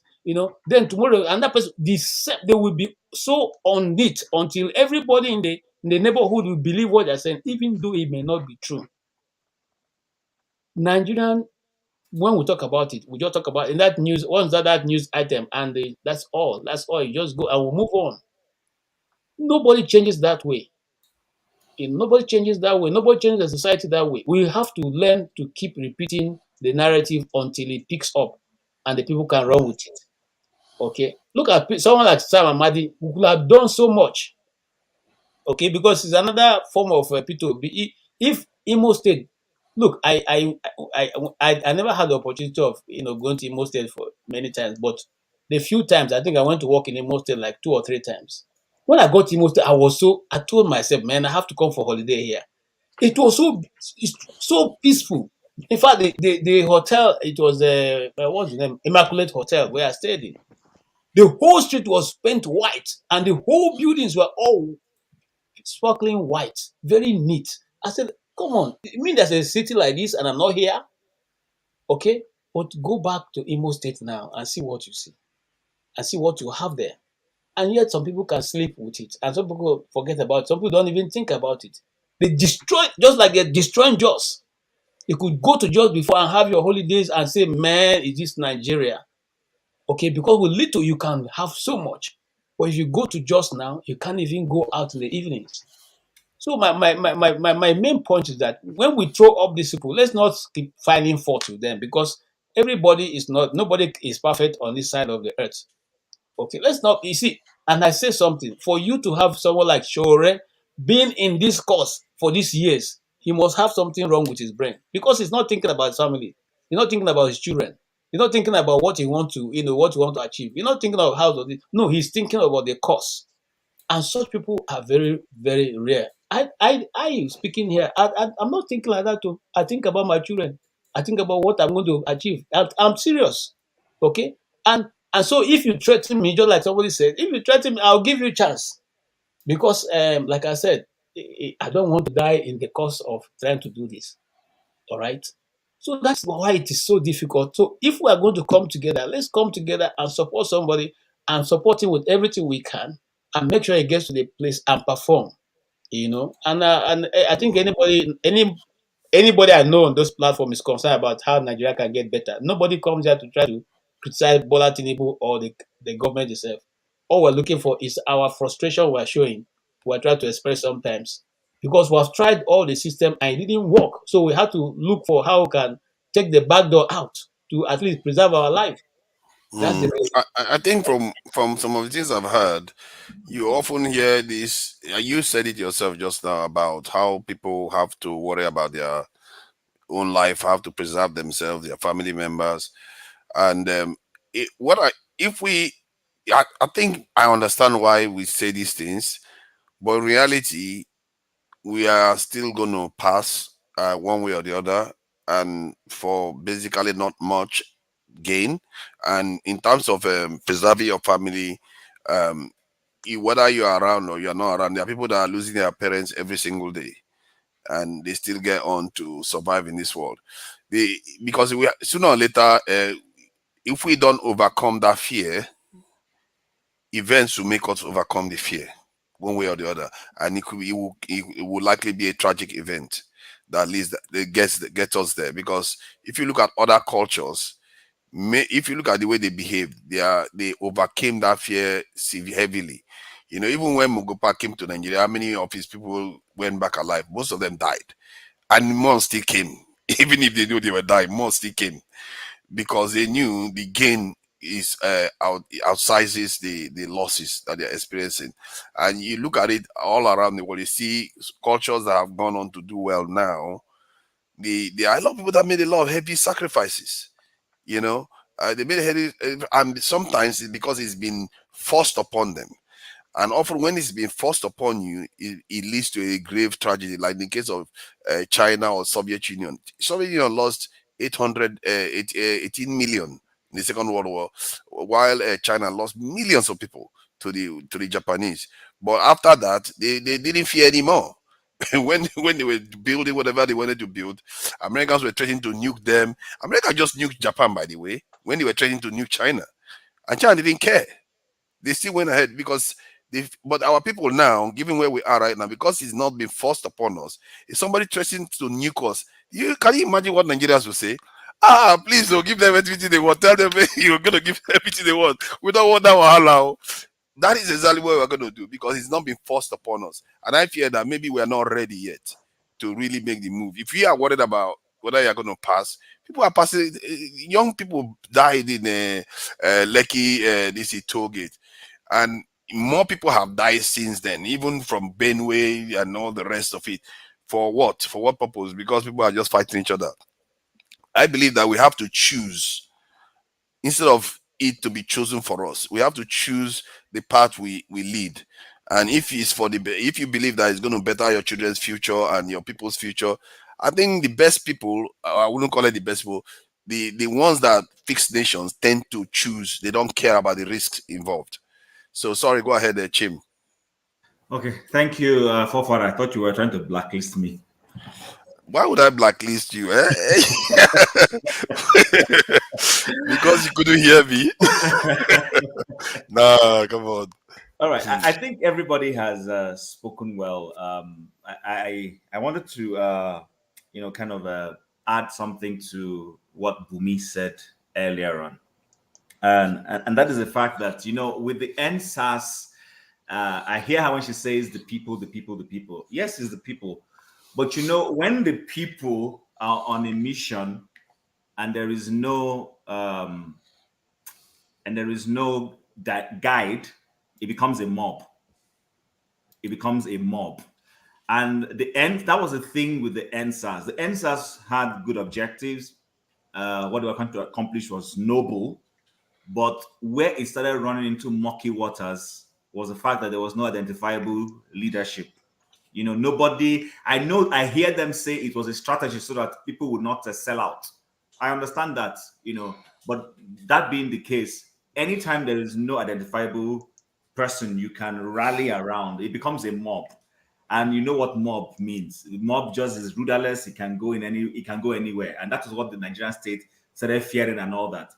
But I also believe that the will of the people will need a rallying point. And in this past election, that is what that NSAS people, who some of them became the obedient, rallied round Peter Obi. And at some point, I can bet you, maybe at some point, Peter Obi probably would have even chickened out. But it had gotten too far that the people who were pushing him were like, "Oh, guy, you can't go back," and all that kind of thing. So the point I'm trying to make is that one of the challenges we faced as a people, especially in modern times, is that we haven't had any, a rallying point that has credibility and that can take the message on, which is what some of those communist nations in the past who have had, and this has nothing to do with whether they succeeded and were credible, but the fact that they had an objective and they were trying to accomplish something, they had a rallying point. That rallying point becomes, which is what, like the NLC, when NLC used to be effective. The Nigerian Labour Congress is no longer very effective.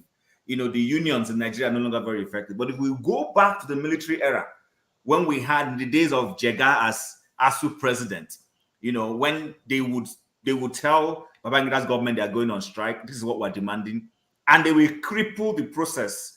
There will be no compromise until the government will yield to what they want. We don't have some of those things anymore. I think that's what we need right now as a people. Yes, it's not easy. Someone said that, I think the scripture says that if a single corn, if it abides, it will just stay there and nothing happens. But if that corn dies, what happens? It sprouts up and produces more life. And the one single corn suddenly now becomes one, and you can get as much as 2-3 cobs on it. What we need as a people is that rallying point. And that's what Nigerians are looking for. If you look closely, the honest Nigerians back home are just looking for a rallying point, something that they can trust. And which is why they found it in Peter Obi, and that is why they have persevered.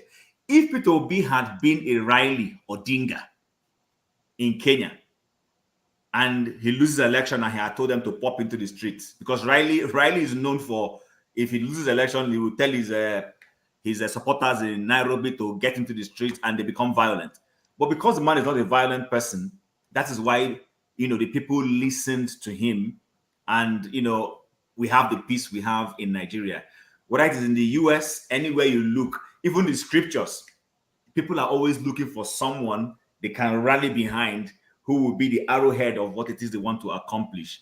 And whether it is at local government level or at state level or national level, as long as any society finds somebody who is willing to make that necessary sacrifice, and that's the word I was looking for. Nigerians oftentimes don't want to make the necessary sacrifices. That is why we find, like the conversation we've been having about a recall, is the kumbaness in it that frightens us. I've been there. I've been in a place where, I remember when I was starting my career newly, we had an employer, a one-man company, who was just using us and they want to pay. And then one day I rallied some people and said, we will not come to work the next day. And she heard it and withheld my own salary.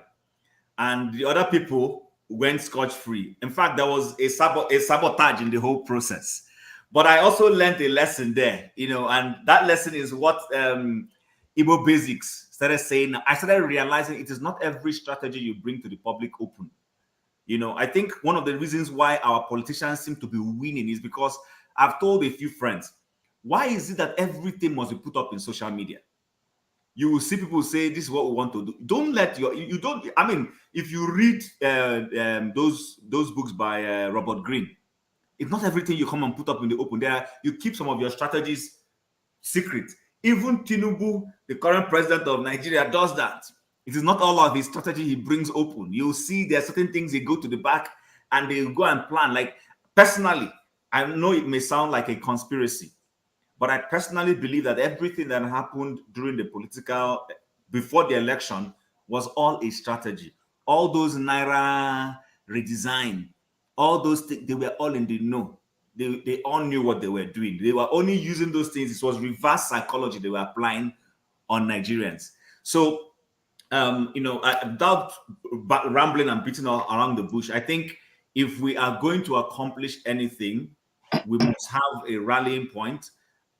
If it's Imo State election, for instance, where people are looking for a change, get a rallying point, plan very well. It's not everything you have to bring to the social media, and that's the only way you can unseat bad leadership when they don't know where you're coming from. Sorry, I thought Bumi wanted to say something. No, Bumi is muted right now. Oh, I did want to say something, but you can carry on. I don't know if you're done. I'm just going to round off. So I think without rambling so much, I just wanted to say that, there has to always be that rallying point. That rallying point is very critical. Anything that doesn't have a rallying point becomes a mob. And once you have a mob, it just goes anyhow in any direction. And sometimes from experiences, it usually just fails, because once there's no rallying point, if you even accomplish your goals, then what exactly do you want to achieve? What is the next step?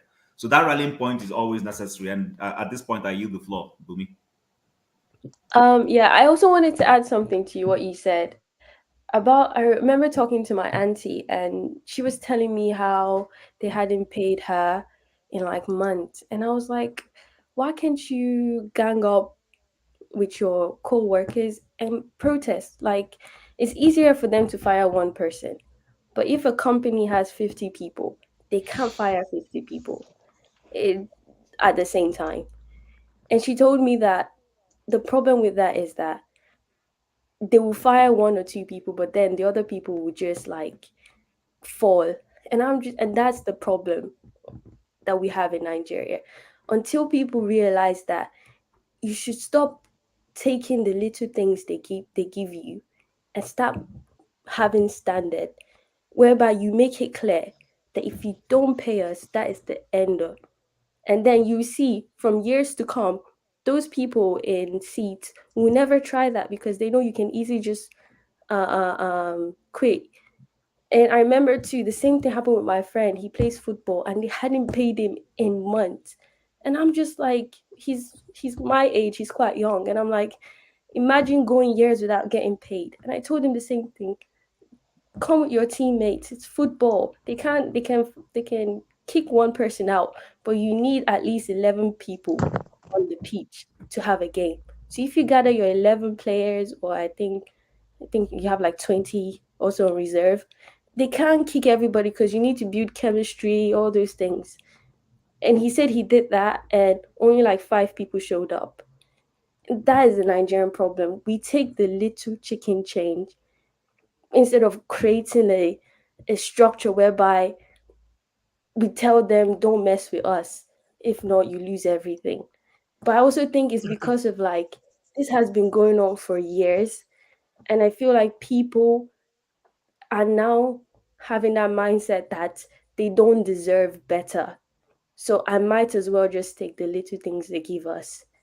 And I think until we start changing that, I deserve good, I deserve to be paid how many hours I've worked, it will be easier for us to start having people follow rule of law, and all of these things that happen in Nigeria wouldn't be happening.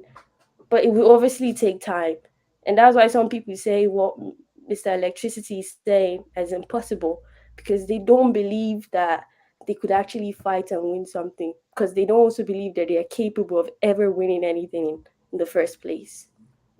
Yeah, let me add a little bit. You see, Bumi, the Nigerian society is a little bit more complex than that. And I'll start from the workers in Nigeria, especially the government workers. Sometimes they don't want to ask for much, or they don't want to even press, the lead, because majority of them don't work.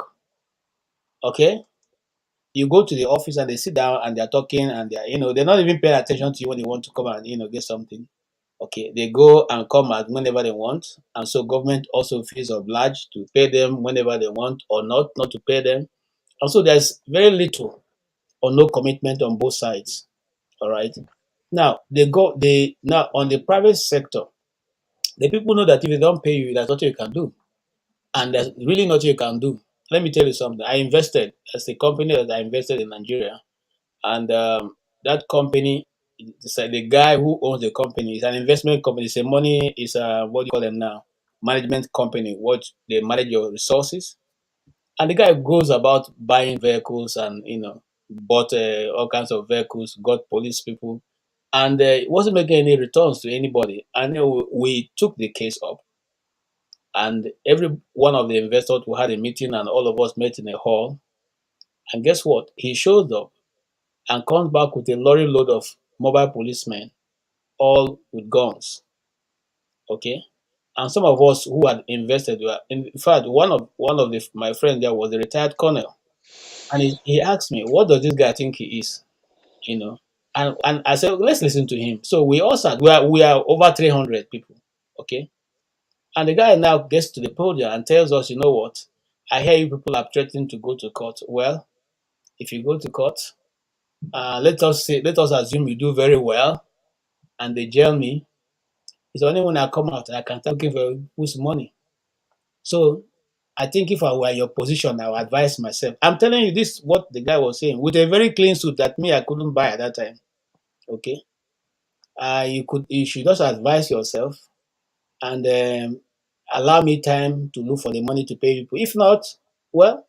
So one of the people who, in our midst was so angry. I wanted to. He said, "Look, madam, if you move, you see these police people, they will just take care of you. I mean, I'm not going to even stop them from beating you. That's the situation. And as I talk to you today, none of us in that investment, company that got anything back till today. The guy is still walking the streets of Abuja. Okay, that's the kind of country we're talking about. And you go to court, that case remains at stage 1. All right, because it's ready to keep using that money has collected from you people to keep that case at where it is. Best to say that I forgot what I invested. In fact, let me shock you. every investment I made in Nigeria, every one of them came to zero. Some of the banks that I bought shares in, those shares came to zero. In fact, some of them that you see, I don't want to call names, okay? So some of them that you invested millions, what you get at the end of the month is like 150 naira, 200 naira. In fact, the highest I've had is 1,500 naira, because those guys were playing all kinds of things with those bank shares. Now, doesn't the government know? They know. Who's going to prosecute it? Nobody. Okay, and you take it to the NDIC, and they tell you we're working on it. What are you going to do?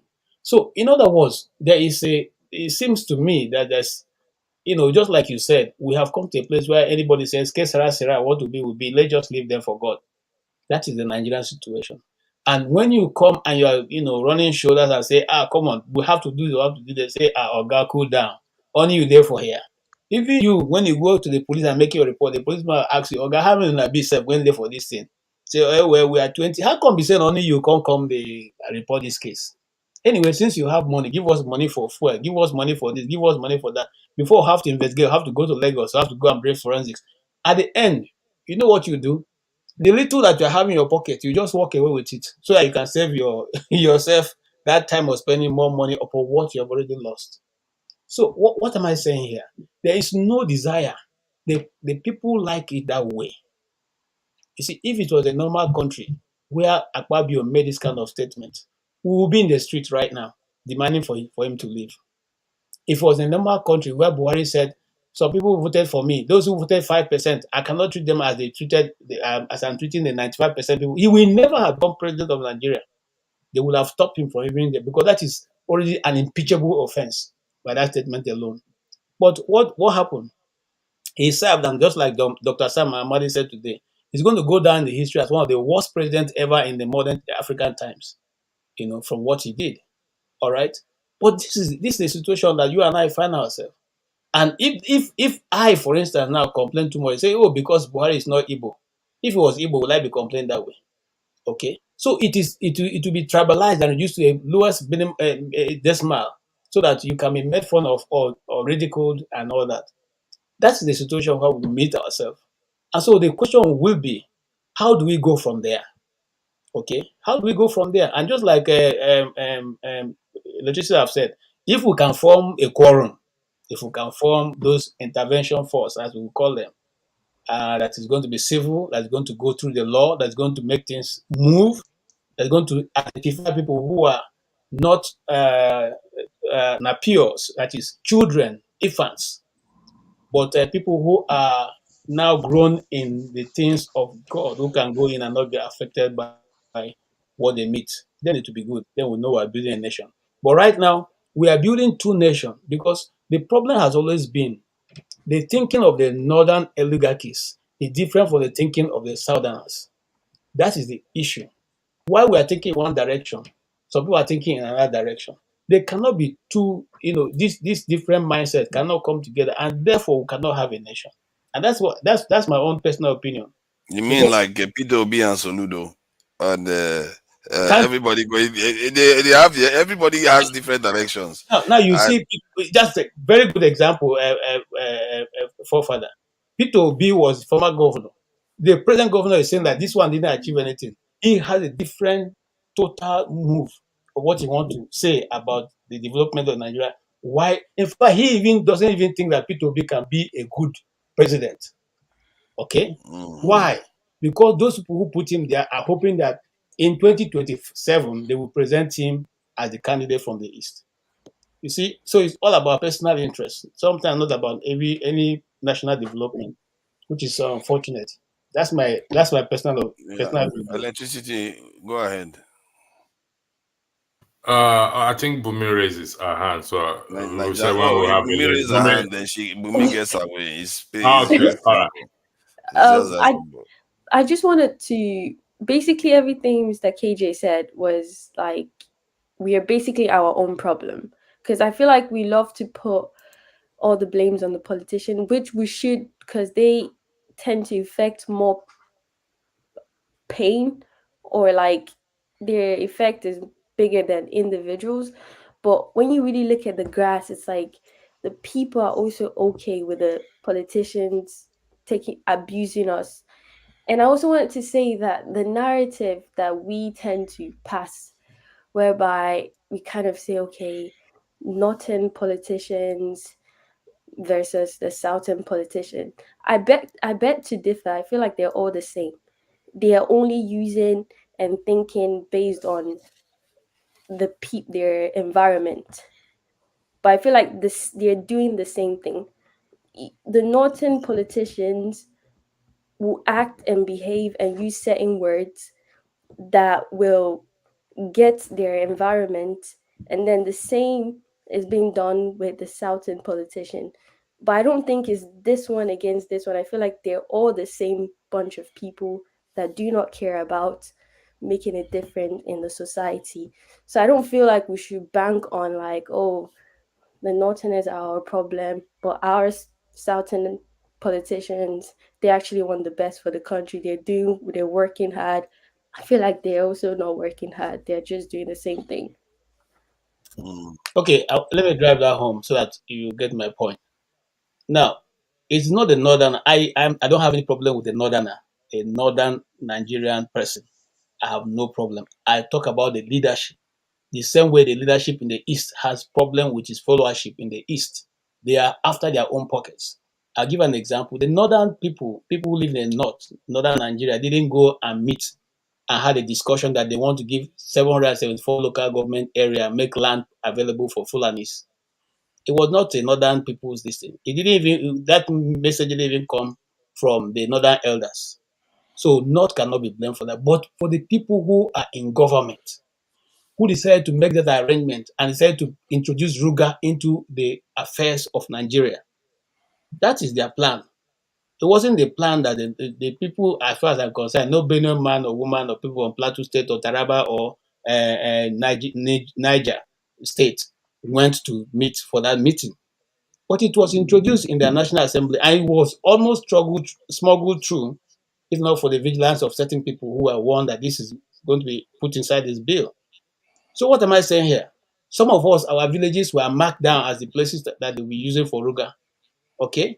And so when if you give land in 774 local government that will be perfectly built for a particular set of people, and it will have water, electricity, and a gate to be gated. Before you come in, you have to be gate clearance. What are you introducing? Is it a higher level of Nigerians or higher than the people who live on the land? Sorry, did you say that Aruga was meant to be built in all the local governments in the country? Yes. I think so, Especially yeah. the places It wouldn't be physically possible. That would be too much, isn't it? What are you saying? I'm saying about something that has failed in the National Assembly. Are you saying it's not going to be fiscal? They wanted to build it in all the local government areas. Yes. They want land. They want land. Every state will bring out a local government And or somewhere. most in the local government, most of the places will be placed, they chose, not even the place the local government are given to them. You know, we spend Technically, don't they already spend, have land in those local governments anyway? Because you have Malu getting slaughtered in all those local government areas, and they are already there with their cows. You see, is the oppression. One Aren't moment. they? You see, you know, the thing was laughable. 8 years of discussing cow at the federal level, at the Hollow Chamber. The thing is, why that Ruga issue was purely a political issue is the governor of Benue State said, we have land. Come and buy land. Do your ranch here. Ganduje of Kano say, don't worry going south. We have land in Kano, come. But they are still talking about it. So that's why it's purely political. If you need water, you go close to the river Benue. Benue State is there. They have river. What do you need? Grass and water for cow. And but then I you thought they affiliate. said people don't like the idea that they are roaming around destroying. Of course, now, yes. No way, yes. If it not even discuss, haven't you seen that there's a traffic hold up sometime in Abuja? Major road. I've Why? seen it. Cow. I've seen Because cows of roaming cow. around the road. Hey, cow. So it shouldn't be nice and eyesore. So what they are saying is that if really you mean business, you just want because of your cow where it will get grass and then feed. People say Benue State Governor Tom said, come and have land. We have good land. Buy land, put it, ranch it. You do whatever you want to do. Stop taking it to Ahoad or Ogoni land. What are you looking for there? Because this is just apparating. Then Ganduje said, come up north to Kano. We have land. So, but they refuse all this. All they want is just, that is purely political. But the cows, when they bring them to the south, yes, how do they feed them? They need somewhere to stay, don't you think? If they are not going to be roaming in the farms. The thing is that in the course of going now, where they do the damages, okay, say you are moving them from Edo State down to Delta. They are not passing through the expressway. That is real. It could be through the farm, pathway, farmland, all those things. So they don't know the difference between a corn, a maize you planted, and the grass. Everything is eating, and they they sort of stampede on everything. There are hundreds of them going around. So people now come out and say, look at my tomato bed. Look at all these things. By the way, is it supposed to be like that? So that's why when we spend 8 years at the parliament discussing how people are moving motion, it's a shame. So that issue, that is to the extent that people became fed up with. Yes, and what is my point here? My point here is that, you see, that's what I was talking about mindset. The mindset of the person who is in the north. This is what I've seen. Not even what your people are planning. You are just doing your own thing. You are planning your own thing. You are planning to have Ruga in these places, irrespective of what the people feel. Irrespective of what, in fact, there was the governor who went to TV to defend it, the governor of Bauchi State, and said it is their traditional practice, and there must be those cows cannot be stopped from moving about. They must move about, and they must move from the north to the south and back to the north every year, because that is the route they've always taken. He was reminded there was never been any cattle route. In fact, the Benedict government gave me a rundown of those history. There have not been any cattle routes ever in Nigeria going through. No, there's nothing like that. But even if there were, the nation was that time the north, the south, the east, the west, the south. But now it's no longer that. It's now in states, and the states have become 36. And so, meaning that the places that hitherto was a cattle route probably is now a state capital and probably have government buildings. Are you going to come every day walking through those places? And because cattle routes and all that. But see, this never went I think let me, from what I remember, they said it was around 200 years ago or so when the cattle route was introduced. And and I also understand why many people in the South feel apprehensive. More recently, I even understood that a little bit more because of some of the people fear that they want to expand towards the south, and hence why they don't want it to be there. But the practicalities of having cows in the south, because technically they are there now. I think you always have like near any abattoir, you see where they have cows, and they are roaming around in our southern areas right now. So I'm just a bit wondering, why is the Ruga one suddenly a key flashpoint? Is it that it's very big that they're giving to them, the Ruga one? Well, I don't know. I just want to weigh in before I need to start. What KJ was saying about the mindset of the people, and Bumi also weighing on it.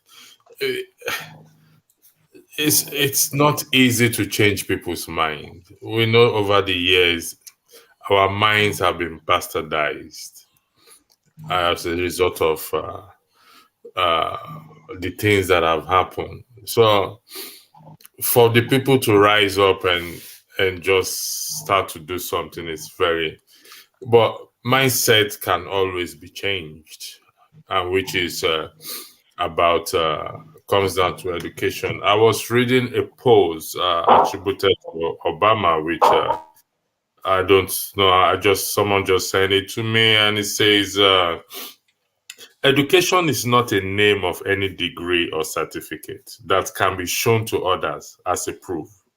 Education is the name of our attitude, actions, language, and behavior with others in real life. And that is the education we're talking about. I believe if some of us are in Nigeria, we will feel the same way they are over there. Because to most, they don't see any light at the end of the tunnel. And I'm not going to blame anyone that feels that way on the ground. Because over the years, all we've heard is promises, promises, promises, promises, and promises, and promises, and promises. So what I am now saying is for us to, when we preach this message, just the same way the pastors preach message to cajole people and change their mind, and they bring their money and everything, we can equally preach this message to the people on the ground. And they will, I believe every human being has a tendency to change their mind. That's just the truth. By the time you talk to me over time and over time, I believe I'll come to see reason with you and say, you know what? Let me give this direction. Let me change my direction and let me go this way. Yes, things are not easy. Yes, it's going to be very painful. But for the generations to come, they will, if we look at the efforts that some of us put in to get to where we are today, it's not an easy journey for some of us.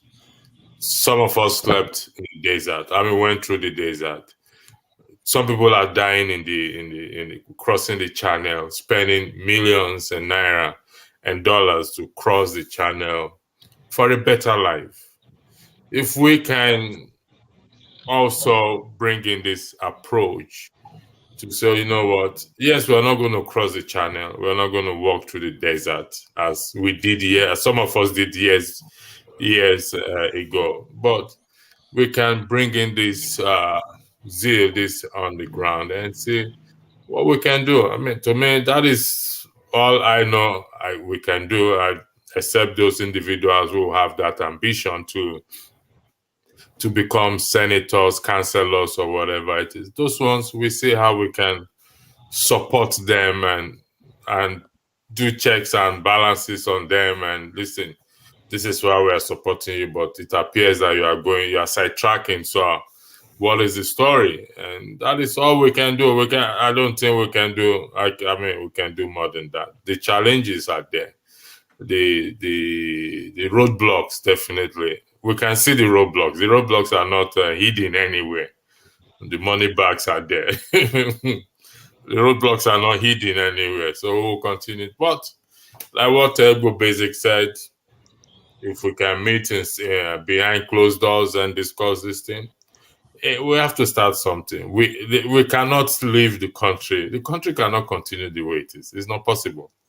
It cannot. If we allow it to continue the way it is, then we've equally failed ourselves. I know some people may not like the word I use.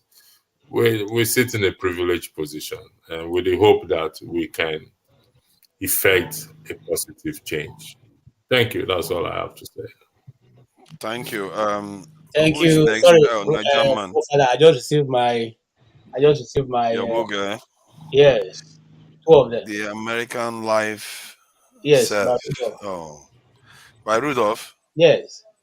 Yeah, that's nice title. Okay, He knows how to choose titles, man. He's got good titles. Okay. Yeah, I just this got American Life. Yeah. America is what? Forget about civilization. America is a jungle, isn't it? It's just that they're a little bit civilized in their jungle. I mean, here somebody said you can be driving in Texas with car full of guns, so that if it happens, you can do that in UK. You can. Can you imagine that? You can't imagine. That No, in it's UK, true. all hell will break. They will think you're about to go and like a terrorist. You can't, because there's no need. There's no need for it, actually. But in Texas, there's a need. Why they put it, isn't it? Igbo Basics may not agree, but that's what. Somebody said here. I used to really wonder why they go about that way. But you see, that's one of the things that have kept this republic. That's one of the things. Do you mean because everybody's armed? Let's hear what Nkeje is saying. In fact, why he thinks America survived because of the guns. In fact, one of the reasons, America, they pride themselves. Bypass me again. The land of No, I'm not bypassing. All these people, they don't let people talk. Eh? It was supposed to be Nigerian man's turn, and everybody just will lead him again. Nigerian man, you want me to complete us? I should leave you to talk. Okay, sorry. Finish now. Okay. I just want to say, the reason is because you don't know whether. Let me tell you, since I came here, I've not locked my door going out. I don't lock my door, and nobody comes. Nobody has ever come here to say that they're looking for something. You know why? Because they don't know what you have. They know that you can. In fact, if you trespass, you can be shot. So now you cannot even challenge. So everything is done civilly. Because of that, you know that even if you are trying to challenge me, you challenge me in such a way that you are at your distance. You can't come and slap me, because if you slap me, I will do what you cannot expect, and I have the right to do that. And because of that, the government too also respects your this thing. Because let me tell you something. There was a time they were trying to mess up with the church here, and the guy they wanted to go and arrest a pastor. He told them that he's ready, that they should come. Okay. As long as they're coming, if they come civil, he's also civil. If they come ready for him, he's also ready for them. I don't know if you understand what I'm saying. So because of that, there is respect, mutual respect for both sides, both for the government side and the people's side. But in Nigeria, for instance, see what's happening in Benue. They first of all removed all their arms. So now the people, they just walk in there and slaughter everybody, and nothing is done. But before, when they knew that there was somebody and there were some people who had even then guns, they couldn't go in that way. They couldn't go in that way. Well, you see, I think you are okay. See, Australia, I think they have, and Canada, they have just as much guns. America, the fact that they have guns, I think I take your point that the government respects the people a little bit more because they know they are armed.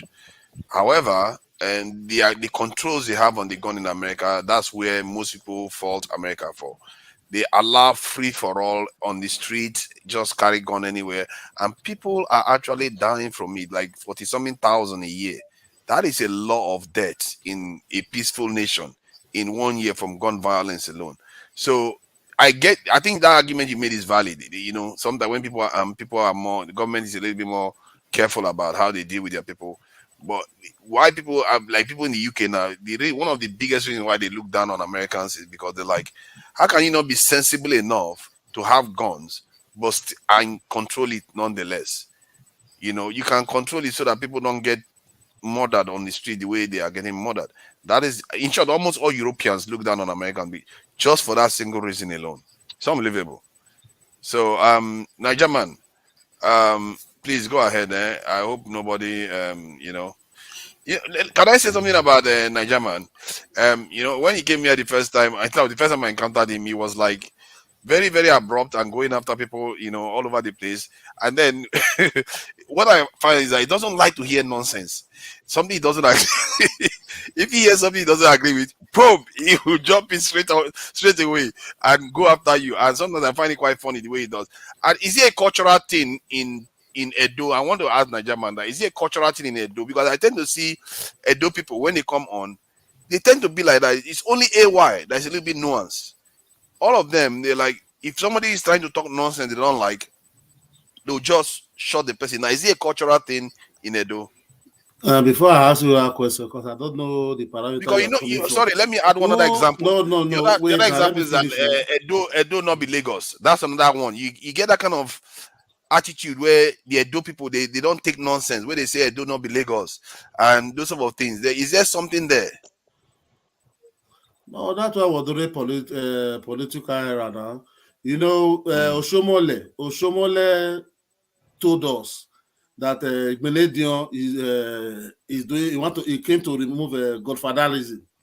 So after now, he brought when he's leaving after his turn, they don't fight for him.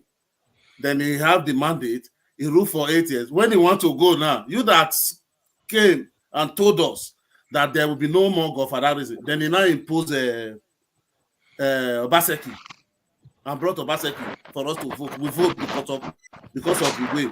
Then after 4 years, before 4 years, Obaseki now is now saying that Oshomole is fighting him because he want to be the godfatherism. So everybody now come paranoid. You that said you don't want godfather, that you want to, then you now went again and brought Eze Yamu. Then when he now see that nobody accept him, and he say Yamu, he now call Tinubu. Tinubu now make a broadcast that we should support, though people should support Yamu. That is where that word imaginate for say no. Tinubu now for Lagos, you they do God for that reason. Edo no be Lagos. Leave us. This is Edo. Let's talk about that is where the thing emanate from. So that is how. But for let me come. You said we attack. Who do you see me? I come in and attack. Please, I want to know. No, the point I'm making is that it's not only you. I see that in this other channel where the Edo guy is holding it. I get a feeling that there's a slight. I don't know what it's mean. There's a slight cultural, or maybe it's the way you post talk.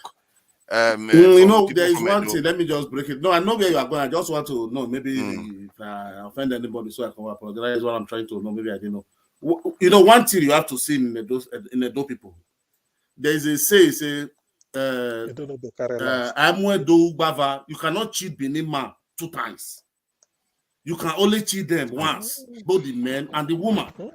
You can lie to us, say you are this and that, and we follow you. But that is why you see Benin man not feel they work with you. You they built duplex, not they built 6 room. It cannot possible.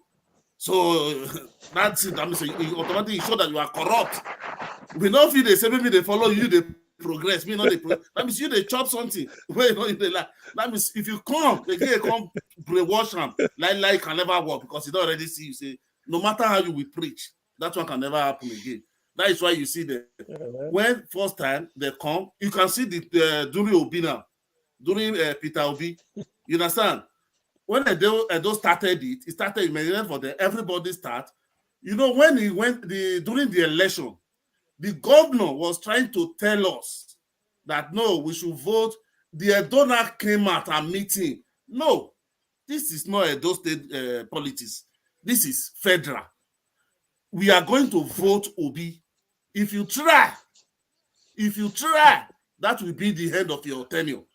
If you just finish, you just go. So that is why now, if you see PDP was third, 68,000 votes. So you have to go one side.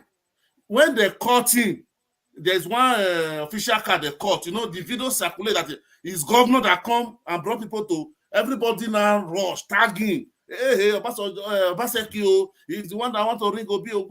He don't run for more than 4 days. More than 4 days, he didn't talk. Then when he go to the governor, he now went there, start approaching everybody. We should just support him. We know how we organize ourselves. Please, it don't be complete. Because you cannot break. That is why that you can see that I don't know how to put, maybe like violence. Because you have already lied the first time. Don't tell me anything, even though you want to say the truth. They don't want to hear it again.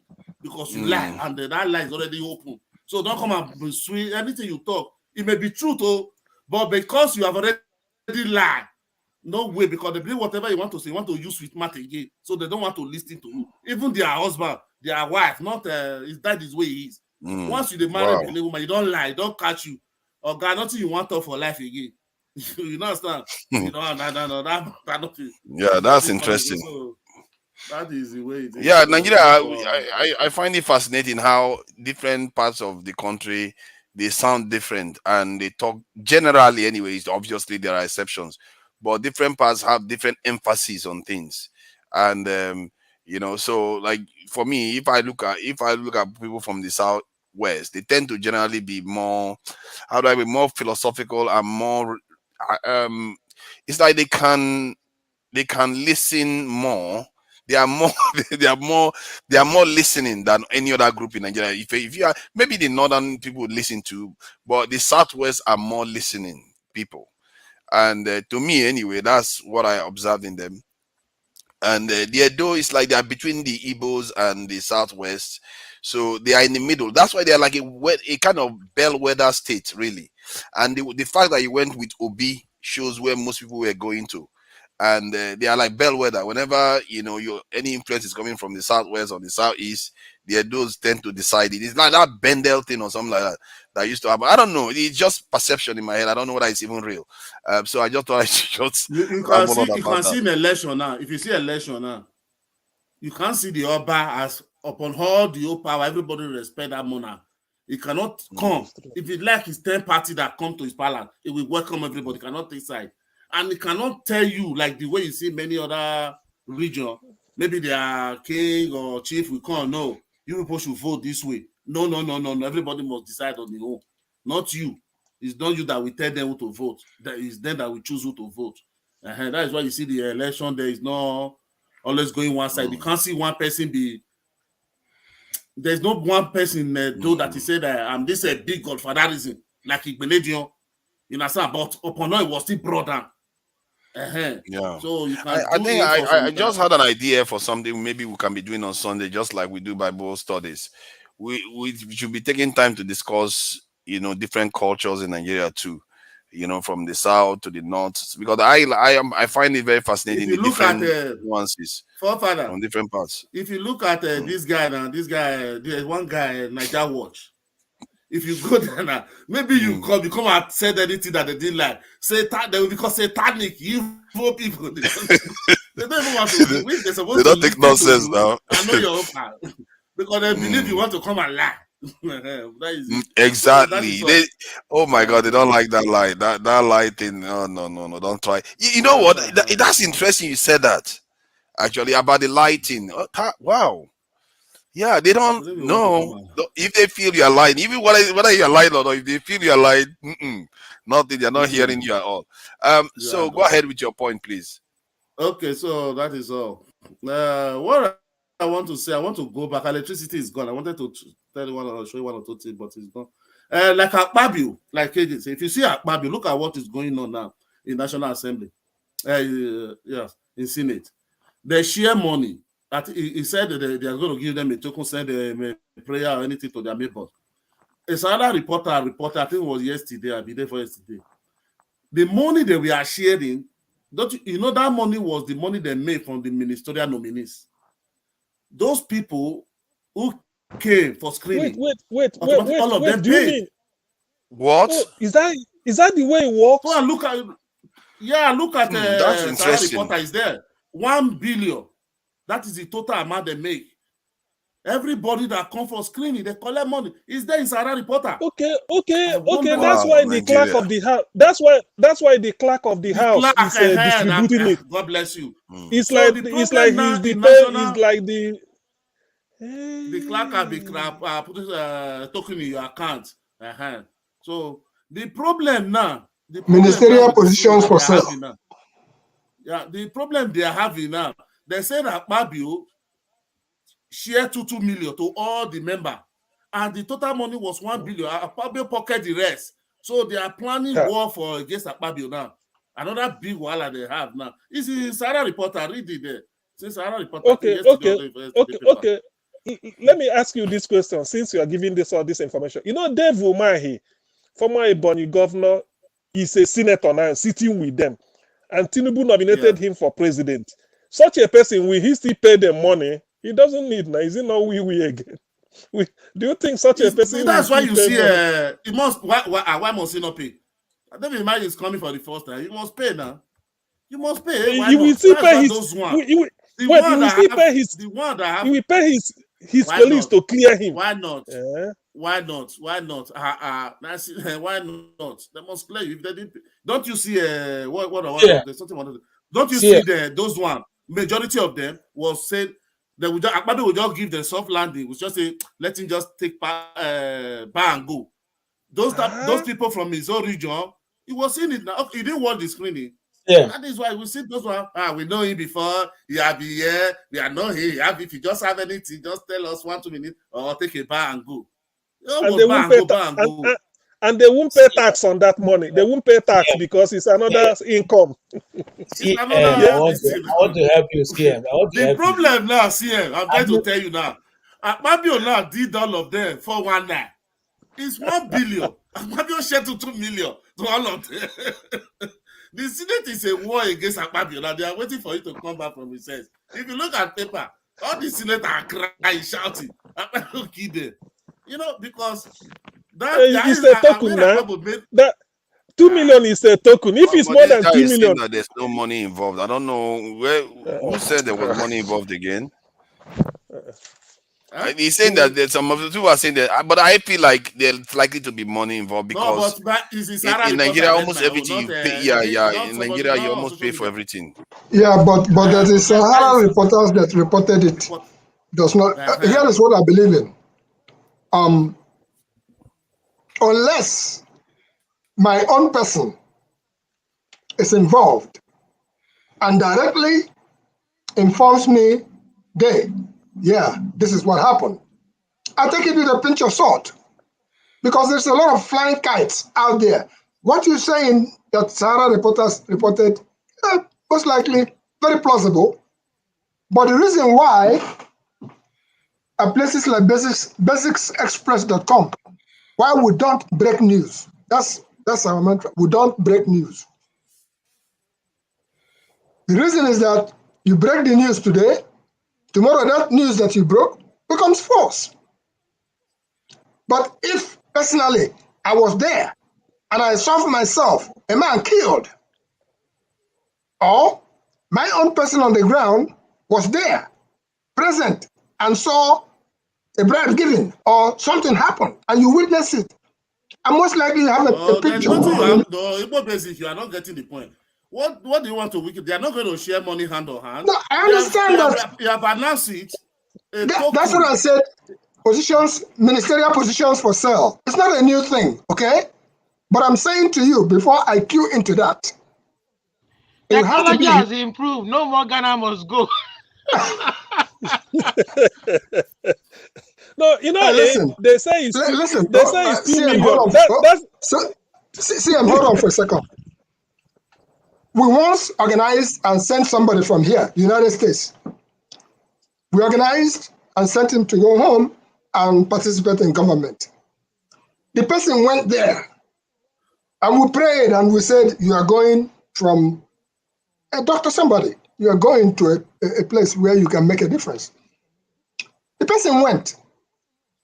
The next time I saw this person in their office in Nigeria, listen carefully. When I walked into the office with my kids, we exchanged pleasantries. We brought them the little gifts that we came with and stuff like that. And then when we were finished discussing, there is a language that came out of this person's mouth. And he called his aide.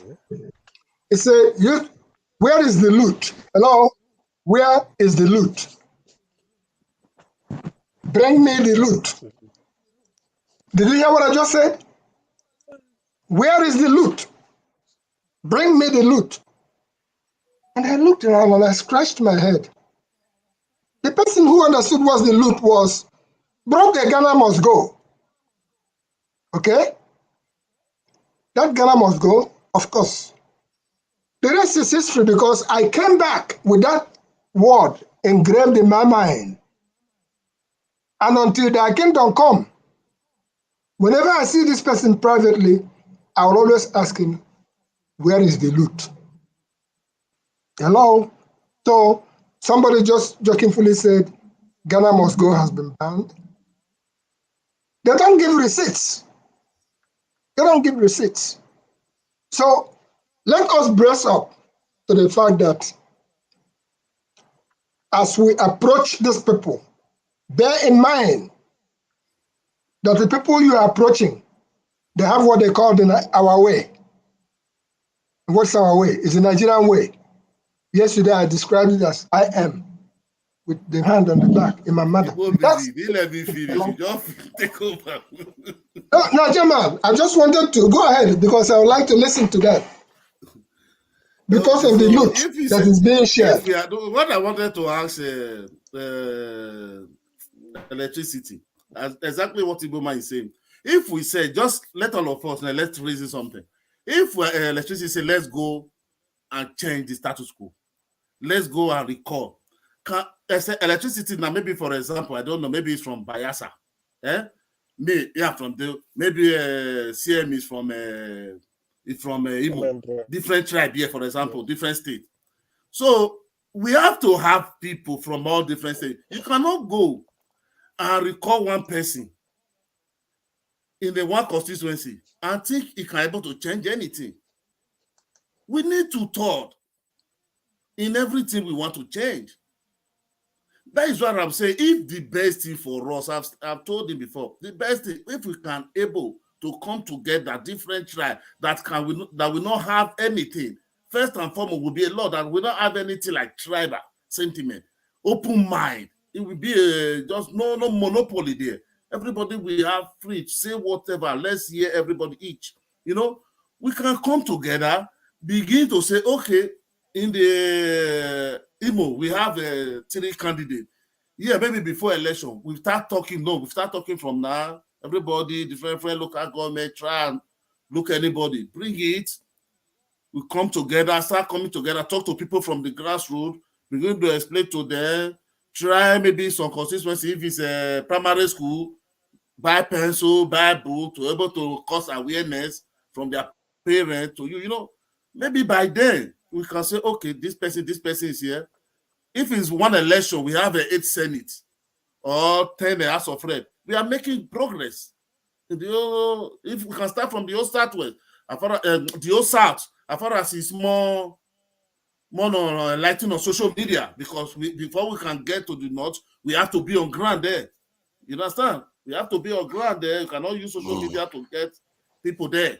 If we can have power here, come together, we can able to move on. I think what electricity is doing, if you use it to start a kind of challenging the lawmakers, I think they will start paying attention.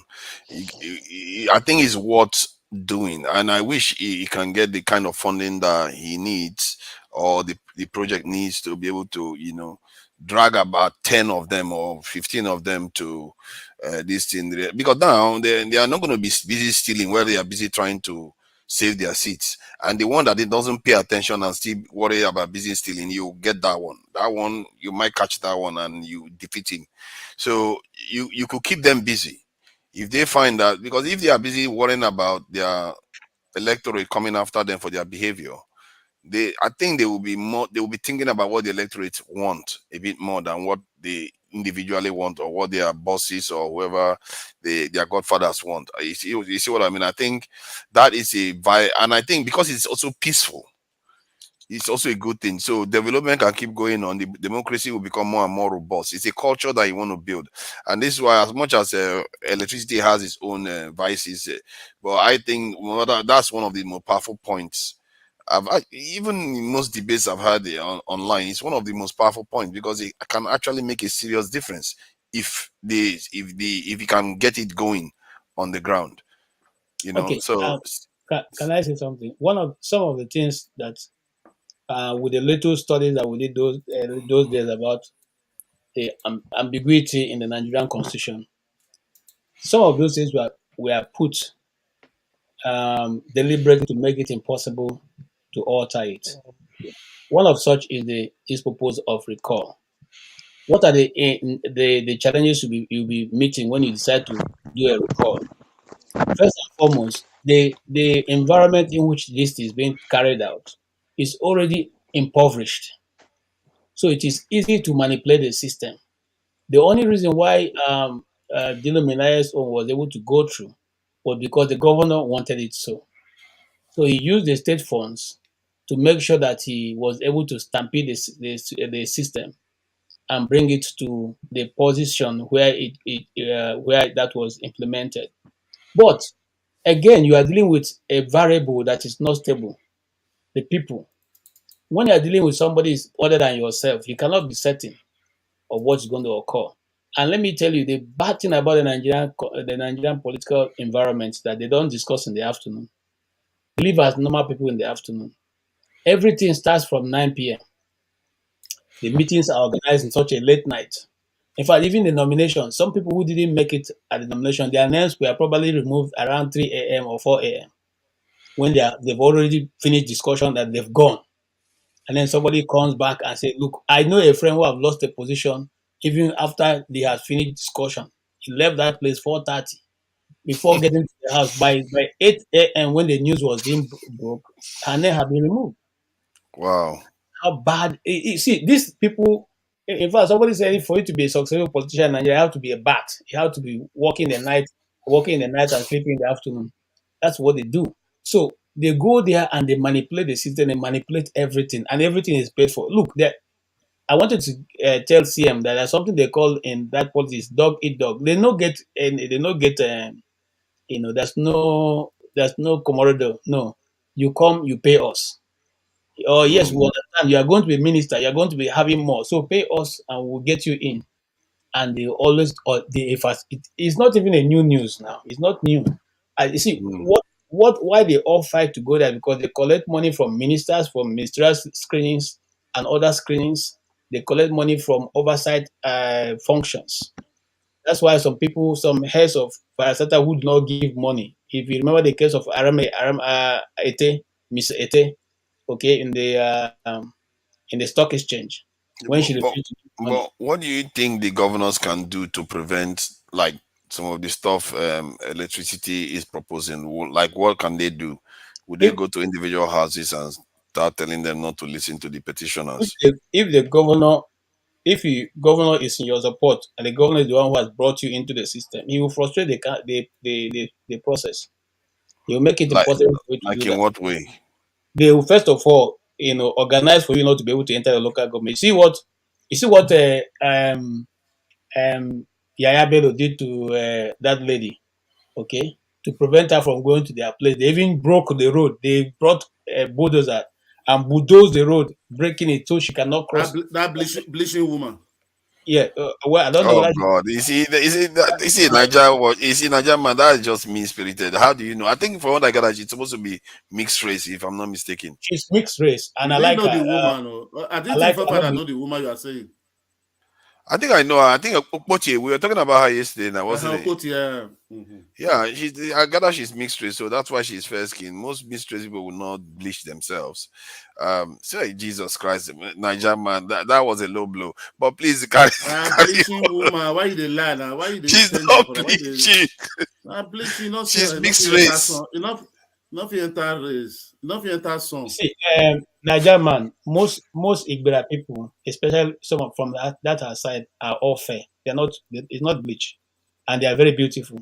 If there's anything you can't take away from me, don't start with that now. Don't start with the fair. Who should be fair?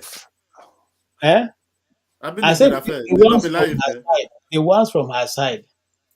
The ones from her side. I didn't say all of them. I said the ones from her side. But why is it that whenever we talk about fair people, we talk about them as being beautiful? Why do we do that? Can I make a contribution? Don't worry, you are going to come next. You're going to come. I think you have not said anything all day. No, I didn't say it because she's fair.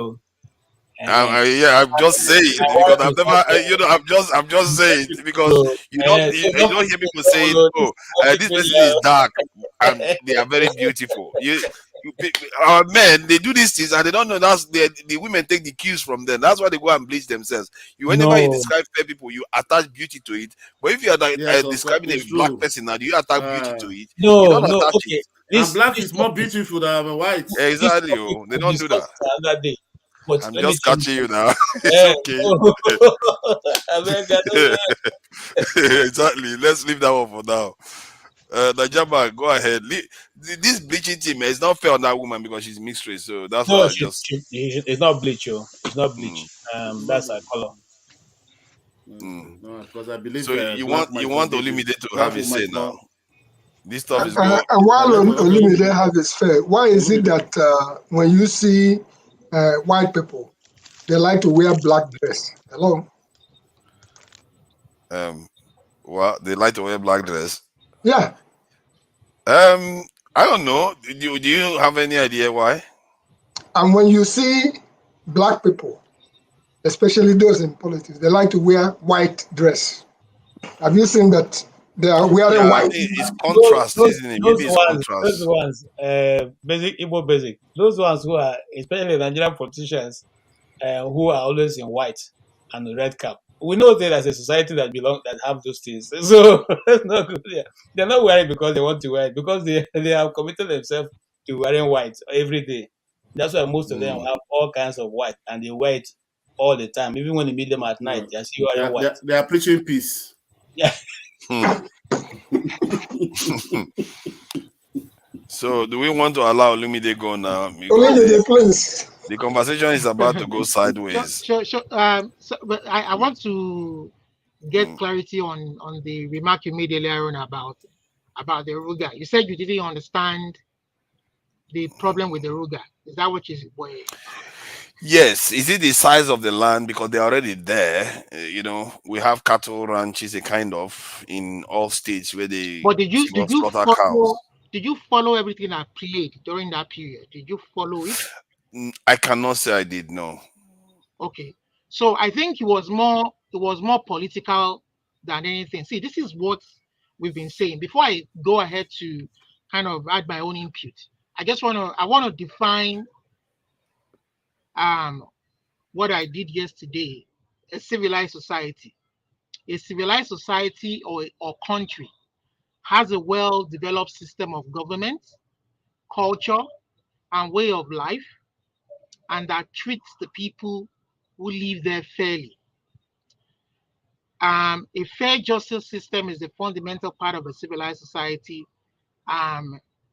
That now will lead me into. So in that context, Nigeria, I think, fails to meet all that standard of a civilized society. And our leaders, our political leaders, are the ones that are supposed to drive this civilization so that our society, we are respectful of one another. That is why we are saying that the Constitution doesn't represent that. You understand? The Constitution is not federal in nature, it's more of a unitary system. For instance, Buhari being the leader of APC, being the president, being a full animal, you understand, he brought the Ruga system to influence the country, to give land, you understand, to his fellow ethnic people, the herders. Give them land, they give them, settle them, and you know that period, that period was when they opened the borders, and he said that everybody can come, anybody from Africa can come without a visa and come into the country. And they opened the northern borders and closed the south. That's one.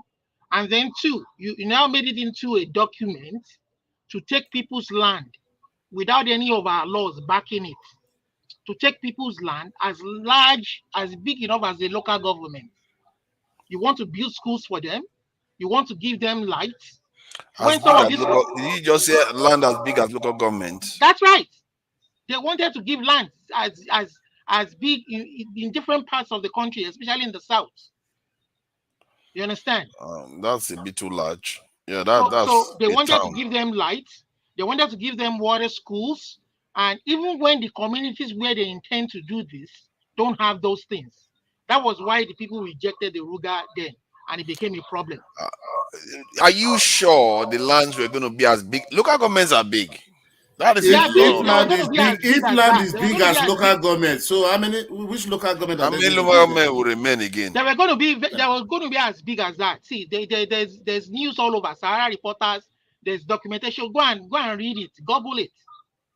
All the Ruga Wahala. Are you talking about as big as local government headquarters, or are you talking about a whole local government? They were going to give them lands, barren unused lands in different parts of the southern parts of the country.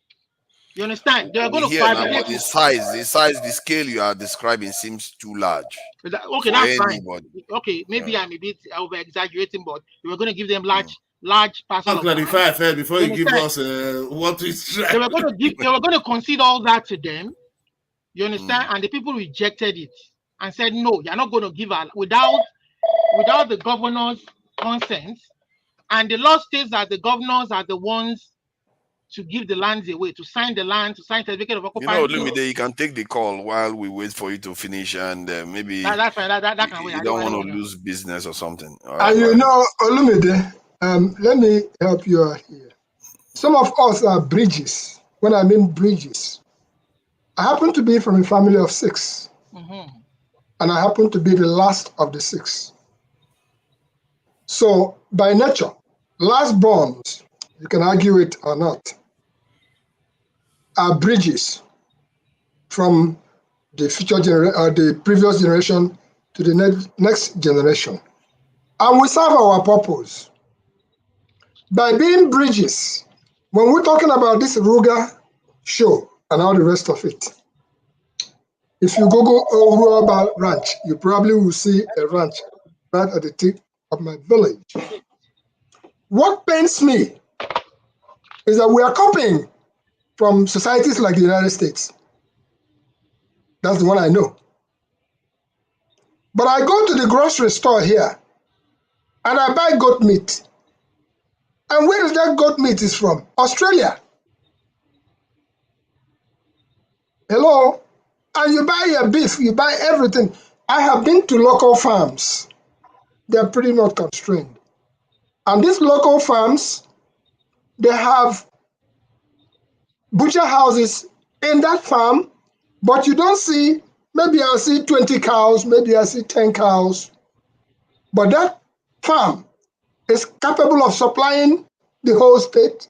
Okay, I get what you say. Let me just finish before you. I The get issue where is you're this. going. But let me finish my submission. I get where you're Go going. ahead. So what I'm trying to say is that the president didn't follow the proper rule. You don't take people's lands, give it to your people, and then use government money to subsidize their business. They are private businesses. You understand? When the people you want to give the land to, I mean, the people who truly own, the people who are indigenous to that local government or local to that area don't even have power. They don't have such empowerment. And then you say because you are the president of the country, you want to use the people's money, taxpayers' money, to subsidize your own people and settle them in different souths. Yeah, And we know, let me interject a little bit. Sorry. I think, yeah, you are right. I think to an extent, when you think about it now, Laz, I'm trying to imagine having communities with schools, and if schools are to be there and maybe hospitals and all those things in the ranch, it looks like a small community, even if it's not as large as a local government area. A small community That seems, could it be like the size of a military barracks or something then? I don't even know. They were going to create that kind of environment for them, close to the people who are indigenous. That seems off. That seems They wanted off. to do that, but the people rejected it. And then, and funny enough, these people that they were bringing in are not even indigenous to Nigeria. They are Fulani from other neighboring countries. You understand? You don't know that now. Gee, this thing, you just stop all this thing. You don't know that.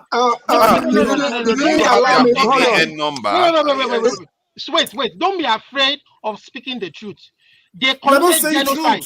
They committed genocide, and Buhari has to answer for that. Nah, another place. The people that died on the farm in the course of doing that. You understand? He has to answer. You just come up with stuff over and over. Evidence. He just hold on for a second. One after the other. All these truths you guys don't want to come is what is haunting the country. Hold on for a second. Olumide, hold on for a second. What is happening in Benue now? What? Okay. Stop all this your social media to tell in this video. Please, what I wanted to add to Olumide was, what we are saying, I agree with Olumide, but things that it is all the more political. When Ganduje said, don't go south, there is land in Kano, come to Kano and do it. Benue State governor said, come to Benue State, we have land. Take land here and ranch. But they insist on going around. That's why people know that there's more. It's not really about the business aspect of it. It's purely political and maybe religious. So that is the angle. I don't hate Fulanis. I don't hate anybody from northern Nigeria, but I'm saying that the way it was barbaric and brutal, the way the president used his powers to go about what he did, and for the country to. And where did genocide come from? Too, you also use the term genocide. Where did that come from? When you go about killing people from other places, in Plateau and Benue and Taraba. Do you know? It's a massacre, not a genocide. Genocide is a more. Just call it whatever name you want. That's nomenclature. Call it whatever name. It's murder, genocide, anything. Call it whatever name. Before they start thinking that you're talking about Hitler. Don't be afraid of speaking the truth. And people in Benue are in refugee camp because of them. People in Benue, there's a refugee camp because of them. This is part of the reason why people like why El-Rufai wasn't cleared. This guy killed people in Southern Kaduna, changed the name of a local government to a Fulani name and gazetted it and dared anybody to change it. It's true. See, especially after Erufai's statement, one can sympathize with some of your points, but I feel like you are exaggerating some of the things you are saying. For the country to heal, some of these things have to come to the fore. You understand? Because they can't just make people orphans. In Benue, they are children without fathers and mothers right now, and you are telling them to go to Nigeria to fight. There's refugee camp. Do you know why even somebody like Oshiba John lost relevance in with some of us Yorubas, especially the youth? This guy was vice president for 80 years, was coming to churches and saying, "Oh, when good men are in power, the country rejoice. The people rejoice. When bad men are in power, the country goes backwards." This guy never talked for 80 years. Even where he's from, Yewa, they went to Benin Republic, Bobe, as refugees. So others sacked the village in Ogun State. This guy didn't go to visit them. He's from Ogun. He didn't even say anything in the news. This guy finished 8 years in the presidency. He was doing Thanksgiving.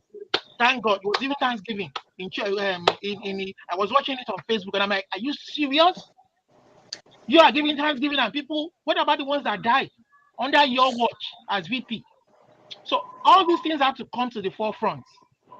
This is part of the reason why we're saying that the country has to be, I don't know what name you want to give it, sovereign national conference, restructured. Things have to be done right and proper. Some people can't just come. But the Ruga thing failed now. The system worked. It failed because people resisted. Do you know how many that tells you that the system is working from that point of view? No, not in that way. For the system to have worked fully, Buhari must come and answer for the genocide these people committed. State-sponsored genocide. Not one person was arrested today. Not one person prosecuted. Not one person answering for the deaths of hundreds of thousands. I think in terms of the Middle Belt area, I think there is a struggle going on between the tribes around that area that it makes it hard to just say, okay, let's prosecute both sides. Forefathers, I just wanted to ask a question. If you will allow me to ask a question. Allow my question for a second. Yeah, go ahead. Before the Civil War, did we not have Nama in Nigeria? That's did. Number one question. Before the Civil War. Can you please tell me what Nama is? I don't think I like. Nama is cow. Huh? Nama is cow. Cow. Oh, okay. Cow. Okay, yeah. Okay, Nama is cow. Before the Civil War, we had Nama. And they used to come from the north. Before the Civil War, we have the train lines working, at least I knew, from Port Harcourt terminus. I mean, I remember when I was growing up too, we used to stay around moving their cars around neighborhoods, and there was no problem, but how long ago was that? I would say in the 80s. Okay, that's the 80s. I'm talking about prior to that. I hardly saw a cow when we were growing up in the 50s and 60s. I hardly saw a cow roaming anywhere. You could see one or two, but the cow, what I was addressing here is this. The North contained itself. They were shipping the cows, the goats, and all the rest of it from the north.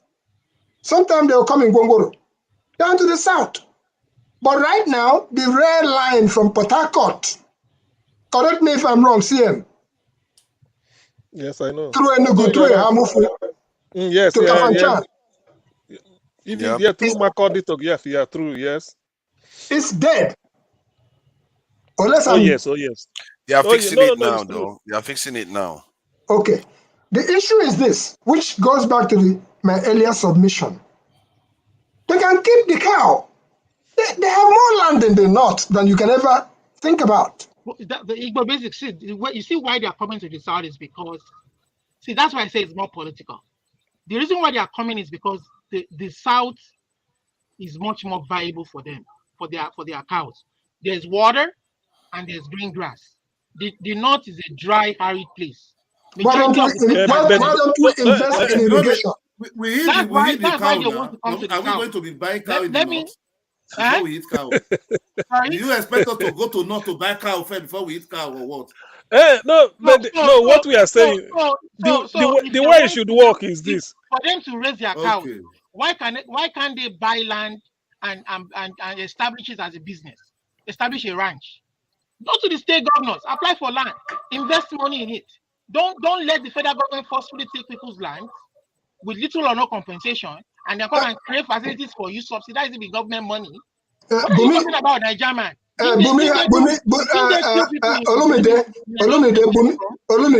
Bumi has something to say.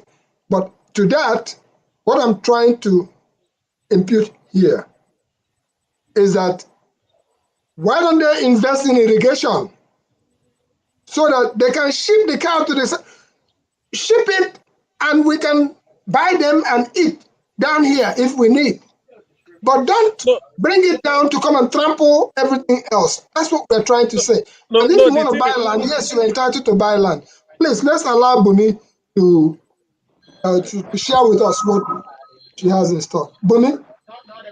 So I wanted to just also add that some of the problems why they might want to move south is also due to climate change. And it's sad that nobody in our leader up there is paying attention to climate change. I feel, and people are not understanding that climate change is real. Okay, in this country I'm in right now, our summer has been crazy. Like, summer is not hot. It's been raining and it was so cold like a couple of weeks, and now it's getting hot, and that's due to climate change. The weather is just fluctuating and everything, and it's the same thing that's happening to in the northern side, whereby because of the climate is getting harder and harder for those animals to feed and thrive properly. So they might be moving south. And I think what the northern governor, just like even basically said, they should start making sure that they pay attention to those areas, whether it should be this feedback. I don't understand. Where? You can look it up online. Okay. There's noise from the background. I don't know. I think it's from Olumide. Should be from Olumide, or maybe I don't think it's TA. I think it should be from Olumide. Olumide, could you please mute yourself, Olumide, please? It's like Olumide is doing. Is that not a pharmacy? I don't know. Yeah. Yes, it is. Business here. Olumide, please mute yourself. Olumide is doing Open business. mic, oh. They don't pay for it, no. Can you mute yourself, Olumide, The please? woman doesn't pay for that. She has to buy it. She has to buy it. Yeah. Okay, Olumide, just mute yourself for a second. Because of open mic. Sorry? Open mic. Mute yourself, please. Now I circled it. Okay, mute yourself, Olumide. Bumi is speaking to us. Thank you. Okay, so what I'm saying is that, and I know for you to prevent a huge numbers of people to move down to the south, there will be one or two that will come down, obviously, but they should also focus on making sure that the environment is suitable to actually take care of them. And also, in the whole point of moving south, you cannot just move south and take over people, because there has been a way of life in the south that might not be suitable for cows. So if you're going to move there, you need to make sure that you're moving it in a way that it works well with the environment. Over here, what they do is, in the summer, in the winter, they move their cows down to a stable, because I live here, there are mountains here. So they move their cows down and they have their whole stables and whatever and all their animals. And it's even seen as like a cultural thing. People from outside the country, from other neighboring countries, come inside and they kind of celebrate it. Just watch cows go down. I find it very funny. And then in the summer, they take them back up again in the on top of the mountain. And for them, they enjoy seeing animals go up and down. And I think it's the same thing that we should do in the country, whereby if you're going to move the animals, have a specific time and day for it. It should not just be something that happens anytime, anyhow, because that disrupts the society. It should be organized. And I think that's where our government, they just lack vision. they do anyhow, they act anyhow, and that's why you see there's like this constant problem between the people and some other people. It's just very sad to see that people cannot just sit down and plan things, and they also need to take climate change very serious. It's like a very big issue, and I think there was this scientist that saw the graph of like the ocean, whereby our ocean is supposed to retain heat, but it's not retaining that heat anymore, and it's basically bringing it out into the atmosphere, and that's going to affect our climate. And that's what's happening. And you see all those people in the north, they'll keep on moving down because it's going to become extreme for them to live there. And because the south is suitable now, you have a lot of people focusing on one area, which when you have too much people, you have problems. Our government needs to start thinking about that. In And 10 then, years, in 20 years. just to buttress your point, sorry, just to buttress, you mentioned culture. This is where culture plays a factor in that place called Nigeria, where we need to respect each other's culture and put it into laws. You understand? Benue did that. They put it into law. It was becoming a problem. The federal government termed it farmers' elders clash. You understand? The Benue people, it was part of the challenges the last governor Autumn faced. They put it into a law to say, you know what? Don't roam your cows all over the place. You know, in cities, on people's farms, and they made it into laws to say if you do that, there's a penalty, there's a fine. And these people and the government was threatened by an association, you know, Miyetti Ala Cattle Breeders, and they told him that if you don't drop that law and erase that law, we will give you trouble. Ever since then, those people have never known peace. So if people cannot obey the laws of a land, yeah, Mr. Shaw is here. Olumide, Mr. Shaw is here, and I believe he's going to carry on with the anchor. Basics, Niger man. If you guys don't want to talk truth, and you want to be, you are not saying truth. It's okay. We hear you. I know. What do you want us to do now? Olumide, I'm saying let me talk. Olumide, hold on for a second. Mr. Shaw is here. Mr. Shaw is here. And so what? Hold on, because he can carry on with the moderation of the show. Okay, but what I wanted to point out before you continue, hold on. What I wanted to point out before you continue, you will continue with your thing. Bumi made a point here about movement restricted at certain times. And in my mind, in the United States, did you hear what she said? I heard everything she said. Hold on. You will take the floor in a second. You will take the floor in a second. When she was talking, it reminded me that trucks, trailers that carry goods, in some places, they are only allowed to ply at night, period. Okay? And in some cases, they have a specific highway that they can ply. And that is the law here. So by the same token of what Bumi was addressing here, putting into consideration the climate change and everything else, and also bearing in mind the cultural issues that she was talking about, which you are agreeing to, the summation is that our government needs to be more careful in terms of, you just come and run over people. Mr. Shaw, please take up the show and continue while Olumide finishes. Let me finish. Don't submissions. Big Bobby, please don't interrupt anymore. Let's show take over. So what I'm trying to say is that we need to respect each other's culture and laws, and we need to put this into context as a people to live together. You understand? You're not going to lodge your own culture. You're not going to tell me that your culture is to roam around with cows and destroy people's farm and expect me to understand that. You understand? Destroy my source of livelihood. You understand? And fight back by murdering innocent people. You understand? And these are the same people you want them to pay taxes. You understand? And now you've killed them, and you are telling them to be one Nigeria. You understand? And you are telling people like us to come back home and invest. Invest in what? Is that what you're afraid of saying? Bringing the politicians to account? and let them know that they can't treat us as shit. You understand? Yeah, So if it has. this is what I'm saying. I mean, we need to come and that is how to respect each other. You must, to be a civilized society, leaders must put their people into consideration.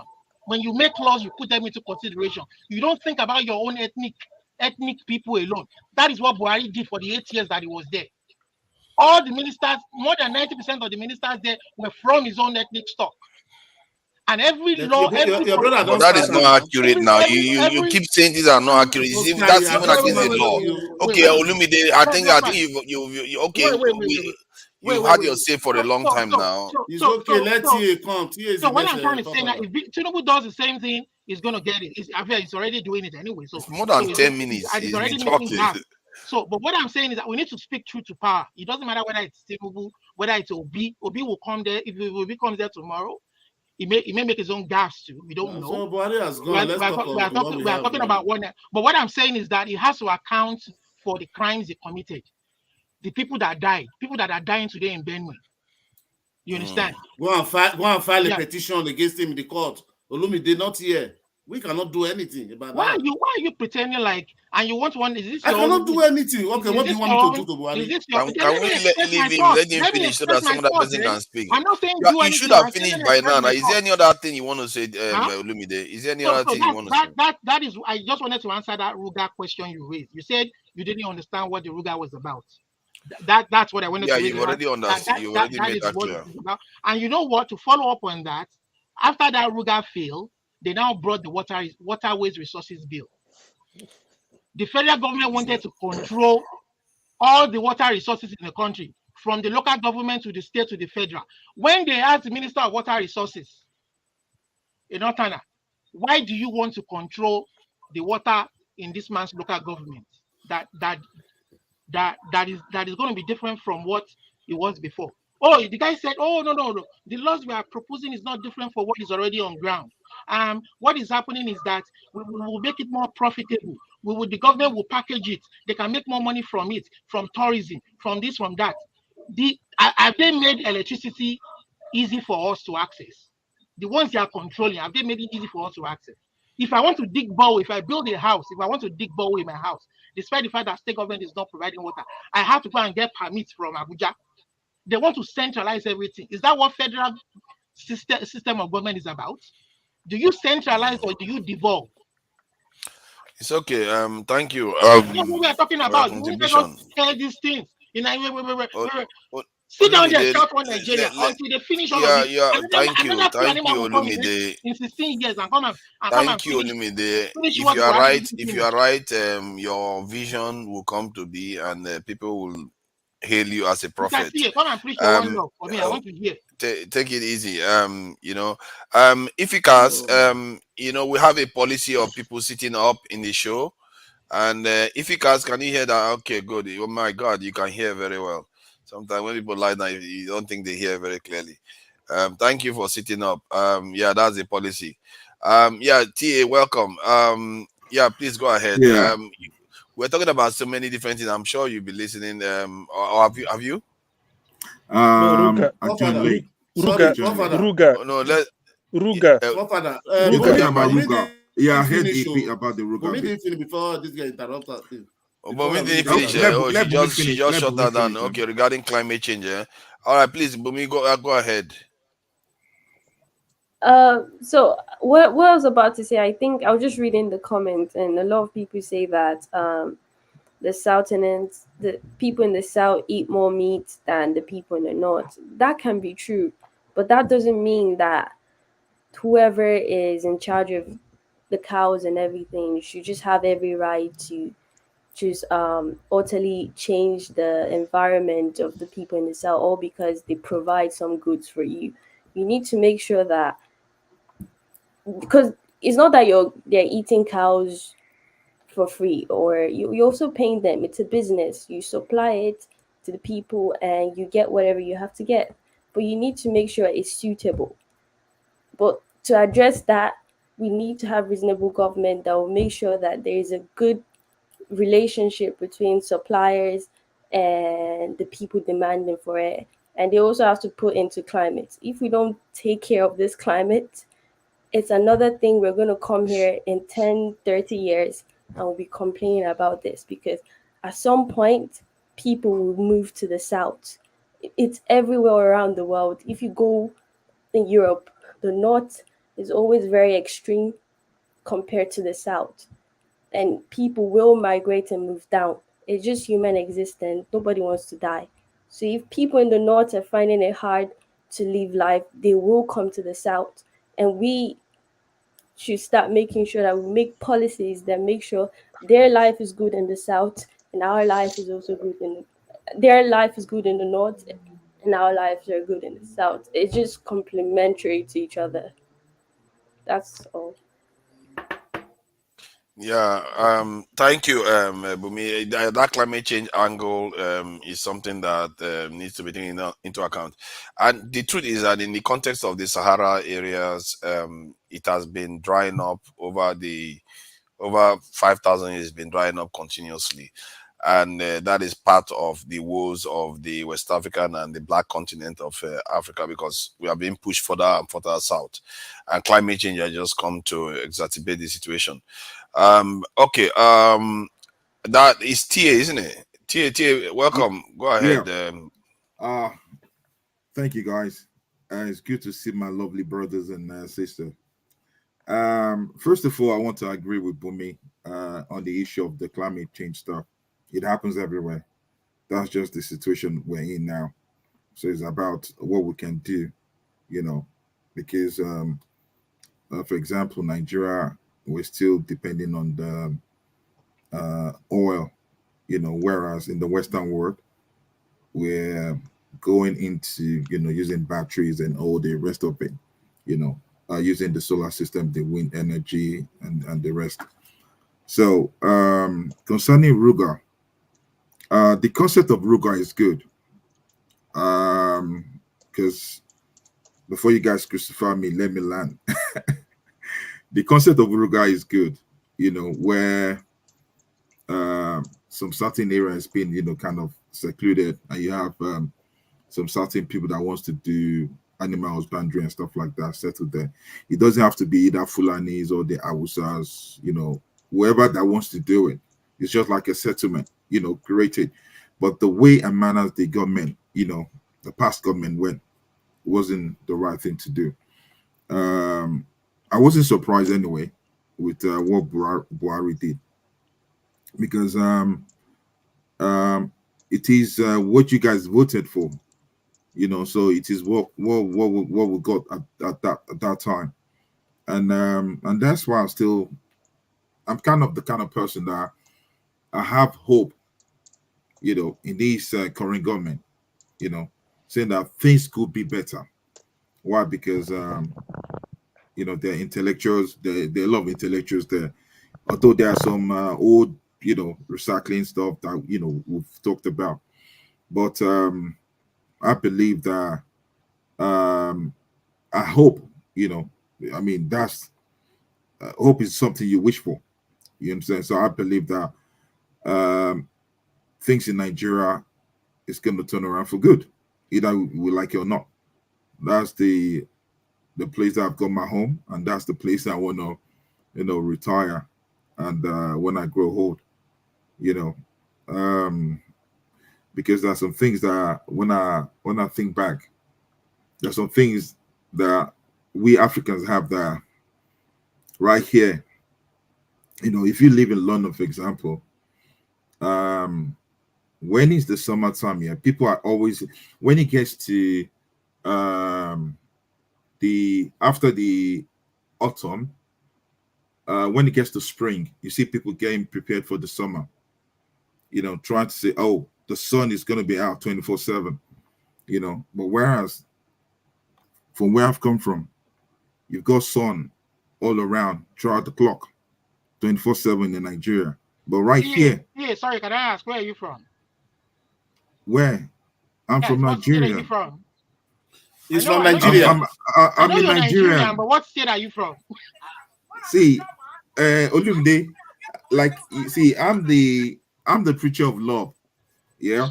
Oh And my God. Oh I my don't want God. someone. I Listen. don't hate anybody. I'm from Ogun State and I'm a kid. I don't hate anybody. Tell me where you're from. Be proud of your heritage. Listen. What I've been trying to preach here, is about love wherever you come from.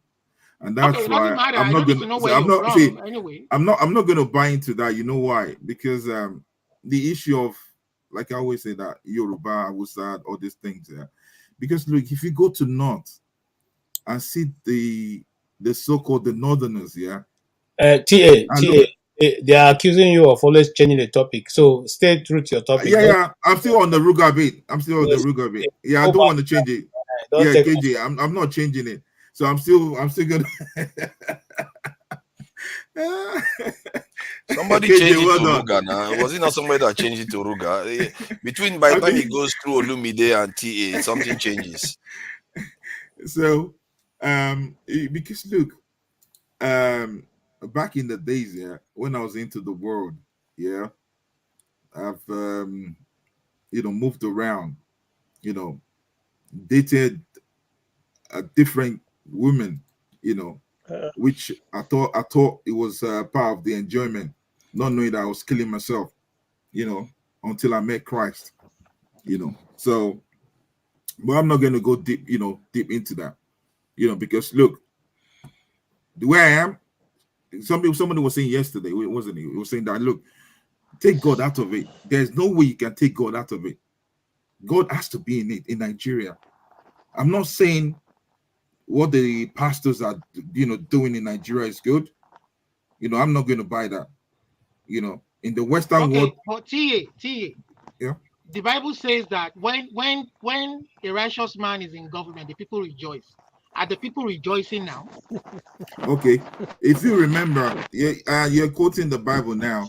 Yeah, you want God now. I want to play God with you. So are the people rejoicing now? Okay. For example, if you remember, if you remember, what's it called? Samuel, yeah, was the judge of the Israelite back then. The simple answer is people are not rejoicing. Please, that is a simple answer so that we can move to something. I want to ask, what country are you talking from? Huh? What country are you talking from right now? London. I'm in London. Yeah. London. But I want to remind you that you must bring that God of London and bring it to Nigeria, because their own God is different. No, see, Olumide, I totally agree with you. The way, because if I look at I go to Church of England, for example, yeah, and when I see the way the pastors live, when I see the way the rector, the way they live, for example, I just looked at what is happening. I was talking to one of the ministers the other day, and because I went to, we Nigerians, we you go to their house, we love to be, good and whatever. And I went to this, we are talking about someone that you call like an archdeacon, back in Nigeria. And I went to this man's house, and I saw how simple this man is. I saw the house. The house, I cannot even live there. You understand? He's so content with what he has, little bit or much. You understand? But back at home, you have to have security. You have to, even to see Papa or to see Mama or to see whatever. Can I show forefathers? Can I beg you guys one help? I beg. Make una help me bring Tunde Bakari come on our show. I want tear into that guy. Pastor Tunde Bakari, that guy. Make una help me bring that come on our show. I want tear into that guy. Olumide, you are already going combative. Olumide and TA. Yeah. No. The Nigeria situation has gone beyond. It has gone beyond sitting down and reasoning with them. Hold on. You reason with them, but they don't want true change. Hold on. They don't want true change. Analogy here. We keep making the same mistake. Two things here. Two different things. We are Nigerians who have a government. The government we have has every responsibility to answer to us. The government is spending our money. The government is doing what we do not want. We're not able to hold them accountable. Two, you want to hold a pastor who you are that is who it is basically your choice to either go to his church or to leave it out. If you are not, hold on, sir, I've been, hold on, if you because you see, like to interrupt people a go lot. to go to that guy's page. Hold I've on, let been me make tearing my into point. him anyhow Hold on, on let me social make my media. point. It's not a question of tearing him into anyhow. Have you turned into the government? Have you been able to hold your government accountable? Why do you want to hold a man who has opened his church? All this Didn't force government you to be there. accountable. Excuse Government me, that sir. is stealing Let me people answer every you. day. He has not forced you to be in his AJ, church. that's He okay. has I don't not want to forced listen you to your to come. opinion. Olumide, Let please, let one TA mic now. continue. Olumide, allow Let Kojo TA Guys, let me continue. finish now. Okay, Let let me finish. Let me finish, He has guys. not forced you Olumide, in let any KJ way. finish. Each time you Okay. come, each time we come here, we are trying to tear into pastors. They have no, you can take yourself away from a pastor if you do not feel that what he's preaching is good enough for you. Don't try to come and let's combine our forces. That your anger, take it to your government and bring good governance to your country. It's not mandatory that you be in a church or in a mosque where you do not like the preacher or the whoever is in charge, or who you, if you think is extorting you, leave his church. It's not by force to be a member of any Okay. church. Okay. So let Okay. TA carry on his yeah, please go ahead, TA. So, concerning pastors, yeah, their judgment is in heaven. That's what I believe, because they are God's servant. So, Olumide, just take it easy. It's whatever happens in this world, we still have somebody over there that we're going to be accounted to, So now, so on the Ruga bit, yeah, because look, you cannot get a plumber to come and do the work of a doctor. You understand what I'm saying? So what you had then concerning the Ruga bit about Buhari, competency wise, the guy is not sound. You understand? And he's the number one. It's the number one. But now, the crop of people that we have there, you have the good, the bad, and the ugly. You understand? So now, let's see what's going to happen. And that's why I always say that, look, I've got hope that things will turn around good for Nigeria. People may disagree, but look, that is my place. That is my home. And I'm always praying day in, day out that, look, whichever way, God should just intervene. I like the idea of people coming together, maybe sponsoring someone, that is credible. And I think Igbo Basic was saying then that, look, they sponsored someone and I got there, things change and, whatever. And so we are people do change. But because of that person failed, doesn't mean another person is going to fail, So I like the idea where people are saying that, look, let's come together. Even it got to a state that God got tired, of the people that he created. He said, let us reason together. That's the God Almighty telling people, because look, the heart of man is wicked. And that's why when I talk about love this, love that, people look at it that, oh, I'm saying the other way or whatever. But look, that's just the basic foundation, because look, for God so loved the Is world. it fair to say that the heart of man is wicked when the world itself is designed to be wicked from the point of view of wickedness? Yeah, because the man has fallen short of grace, which is the Adam and Eve. So that's why a leopard would take the child of an antelope for lunch, and that's cruel, isn't it? But yeah, before, it's just like, for example, now when we were talking about beef, yeah, we eating beef and all back then. Look, I'm not gonna lie, I love my suya. Even to date, I still kind of I still feel for it, but I try to watch myself. Then later I found out that, look, beef here is not good for consumption. You understand? Right here, chicken is good, turkey is good, on mostly. So what is good for consumption? Herbs, what's it called? Vegetables, plants, fruits, and so also what have you got against plants? Eating plants is not life too. You're killing plants and thinking that you're doing good to humanity. What have you got against plants? No. See, everything has gained, because if you look at the whole thing, the way the whole cycle, the way it goes around, the kind of emission will emit into the, because look, the way the beef here, they're gonna eat grass and stuff like that. Likewise, you consume them, coming out, so it's like we're just polluting the air one way or the other. So it's like a cycle, that part. But when it comes to the way your body system breaks down the old food, some food are good to digest. Likewise, some are really, really bad. So So you concerning think the we real should preserve the beef so that they can eat the grass no, it's that because we want to eat? we keep on creating the beef. You understand? We keep on making, because look, right now, I don't know what it is. I'm just forcing people to think outside the Yeah. box here, because some of this we say, we just assume things are that the way they are, and it's all rational. It's not necessarily rational. If we, like, where you started from was to say that human beings are born evil. I don't think that way. I don't think the way God created no, things. I God didn't say is the human remember being are created born it, evil that though. evil. No, no, no. Say the heart of The heart man. of man is full of evil. Yeah. That's what I was going at. I was thinking that is not necessarily the case. It's just the way we interpret things sometimes that makes us think that, okay, this is evil and this is good. The truth is that the world is designed to function in a certain way, and you are meant to, whatever we are doing now was designed into it in the first place. The question you have to ask yourself is, okay, what do I want from this world? Do I want to come into this world and try to live it as comfortably as possible till I pass on? Because there is not much to this world, is it? We all are here for none of us has to be here. And if you are to exist in it, you have to decide what you want from it. For us to just come and say, Father, okay, you mentioned something now. You said if I want to be comfortable, and move on. See, yes, that comfortability, you understand, is about others as well, not only you. yes, true. Yeah, so that's the way I kind of set my mind.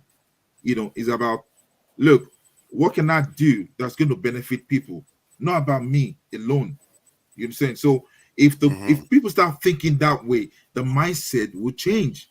And that's why I remember this guy, one of the security person of Buhari, when that guy died, he's a Muslim guy, and they said he was so powerful or whatever. And when he died, the next day the guy was buried. And you see all those big boys, the so-called the tough guys, the big men around. And I said, look, if I were there, I'll be thinking that, look, I could die tomorrow. So all this money that I packed, why don't I use it to benefit the low? Because look, somebody told me that, look, he went to the northern state, he was trying to buy a food, in these where these alimanjiri and stuff. He bought the food, so he put the food down. He wants to wash his hand, but trying to do that, you saw little boys getting on with the food, and they were eating, and the guy was and they said, look, don't beat them, you can't touch them, they're government property. You understand what I'm saying? So the mindset, so those kids, if I tell them to go and burn down a house that somebody insulted one prophet or whatever, definitely they'll do it. It's poverty. You understand? The poverty has eaten their mind to the extent that they can't think. So they have to listen to one hierarchy. And the way the hierarchy does things is that when it comes around, Rakadede, it put the food down, it eats with them, by eating the same plate with them, believing that, oh, we're equal. So that's the mindset. So somebody said it here that, look, all of them are the same, but north, south, east, west. They're everywhere.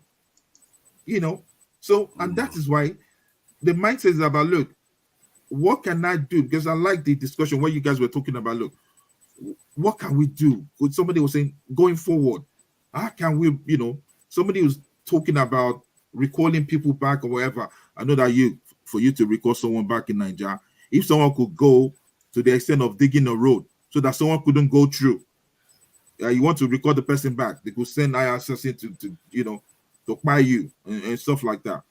So and that's why my own concept is that, look, I like the idea of what can we do to move forward, the way forward. Some people, they'll say, look, the country is this, the country is that. Now, what is the way forward? I rest my case. Thank you. Ifikas, I'm not sure I've seen you here before, and welcome. I'm sure you've been listening. What do you think about what you've heard so far? You're muted, by the way. You are muted. Let me see if I can unmute him. Okay, go ahead. Go ahead. We can hear you now. Yeah, good evening, forefathers and Yeah, the panelists. welcome. I used to listen. This is my first time to be here. I'm calling from Spain, where they call Paia Basco in Bilbao. Welcome, Northern welcome. Spain. Northern Spain. Welcome. So Yes. this, yeah, they reach my area. I can hear you people speaking my area. That's why I'm fan of all you people. I don't know your name, but I used to listen every day. But I'm an agriculture. I work with cows. How they do cows, and in Nigeria, or how people, or how we run our own here in Paia Basco. There's people, land. You can rent a land like a football pitch. You can plant a grass. You can apply to government. They will come and lay pipe for you. It's a business. Everybody can do it. You raise a glass, and you have a machine to pack it with plastic. Where there's no tunnels, where there's no grass in that area, they will come and buy from you and feed their cows. It doesn't mean that you must move your cows from north to south. No. It will create a job. The southern have land. They plant grass. What are we there? They plant it in plastic, and they will ship it to north. They will have grass. If you want to buy cow, you go there and buy a cow. That's how they do it here. In Spain here, nobody will have a problem. Land is a business. If you want to plant tomato, some people can plant tomato in this week, maybe in next day they plant pepper. It depends. So the only thing is to apply. Let government come and put water for you. So what South need is to everybody all this land, apply for land. How you need it. Start planting your grass. Then unroll it by machine. There's a machine to roll grass. Then you ship it or not. There should be trains who will be shipping glass for them. So there will be no problem. This is a suffering people. Every day, a cow who walk from north to south cannot produce a milk. Here, every day, any cow produce 8 liters of milks because they are healthy. Some people, you can rent a land, you can plant your apples, you can plant anything that you want to plant there. It's your own land and pay government tax. I don't know how we think. Let us do something like people we all live in. We should put something that we know. Not every time the same thing we are talking, and we know the right thing. Yeah. If you're not you want to come to the south, you can rent a land and begin planting grass and ship to your own side. So don't take your own cow and stop people in the south. Very simple. It will create a lot of jobs. You go to local government and apply for your own land. They will give you according to how size you need. You plant your glass and roll it with plastic. Very simple. You do grass. There's scientists. There's many people who go to school in Nigeria. They should apply them. They should know which kind of grass are they going to plant there. Can raise up in 6 months or in 3 months. This is how they do it here. These people who spend 6 years, 7 years in universities, they get jobs. I don't know what's wrong with Nigerians. Every time we continue talking one thing, we sabi, but no action. We only like to talk, but there's no action. Here we see somebody here, they don't go to university, but they put them together and learn handwork, how to put ties. If you ask somebody from here to here, how he will tell you.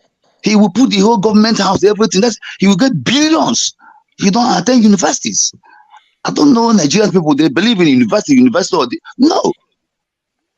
You have to know something from generation. If you see this family who provide olive oil, it's from generation to generation. If you go there, they tell you from 1,000 years they have been there. And they make this generation to this generation, they have where they produce olive oil. If you go there, olive oil is there just to make food. In Nigeria, pastor take it to give anointing oil. I can't eat food without olive oil. You know, sometimes Nigeria think anyhow, even the people who live in Europe. Please, can I interject you? Please, if it's this thing, actually, yeah. I know you are just coming onto this thing because of this. Because what people are talking sometimes, I'm not happy with it. I'm coming. What you said in Spain is done in Botswana. You don't need to use Spain is even too far. The thing about ranching or Ruga is not because people want to do business. Ruga is political. Ganduje in Kano said, don't go south, come to north here, we have enough land. We can help you plant grass. I did use service in Kano. There are grasses growing in Kano. Human being live when they say water, human being in Kano live, there's water. You drill borehole. If you can drill borehole as a human being and bring out water and use it to cook and drink, why can't you give it to cow? So it is not water, it is not grass, it's political. That is one thing. My only regret, because of my background, is that my Igbo billionaires, brothers, they are yet to realize the business that is in ranching. Instead of, you buy something with dollar, you go to Lagos Wharf, it will be there, Agbero will disturb you. Before you get to Onitsha, it will pass through more than 60 checkpoints between toll gate, through Ogun State, Ondo State, Edo State, Delta State. So if they realize, if they realize that there are business you can start with 100 million, buy land, and even one man is doing it, so that you don't need to even go to the north. If they realize it, nothing like dollar. The grass is free, the land you will get it. Instead of doing all this. So it's the day in the Igbo we realize the business, the money that is made in ranching is far better than importing maybe farm belt from China with less hassle. That is when people will now know that this is business. Thank you. You are right, my brother. Why I'm talking this before, I used to live in North before. I live in Borno State, Maiduguri. All these areas I know how it used to be. All this food they say North is doing. If you go there, you see a lot of Southerners, Yorubas, Igbos. They rent land there. You can rent a tractor and hire Northerners. They do tomato for you. All these beans, Tarabas. It is Southerners who invest their money there. I know everything, but sometimes people are talking anyhow. You can, if you have money now, I know where to take you. Go there. You rent a land, tractor, everything. You hire people. You spend their own money. These people don't have money to invest. It is you where God. It is the Southerners who go down Taraba State that you hear they do beans, they do yam, they do this. It is Southerners. They go there and invest their monies. Most Yorubas, most Igbos, Southerners. They food them with their own money. Then they rent the people. They work for them. You spend your own money. So I don't know why is it there's no problem there. Can I ask some questions? Because this question is mostly this one is my own pet issue with this. The navigation from the north to the south with the cattle and everything. But I feel like if the cattle are allowed to roam free, like the way they did, and they bring them to the south and the north, these animals are gaining a lot of immunity from all the various areas of the country, and as a product, they are a richer form of beef compared to what is sold out there.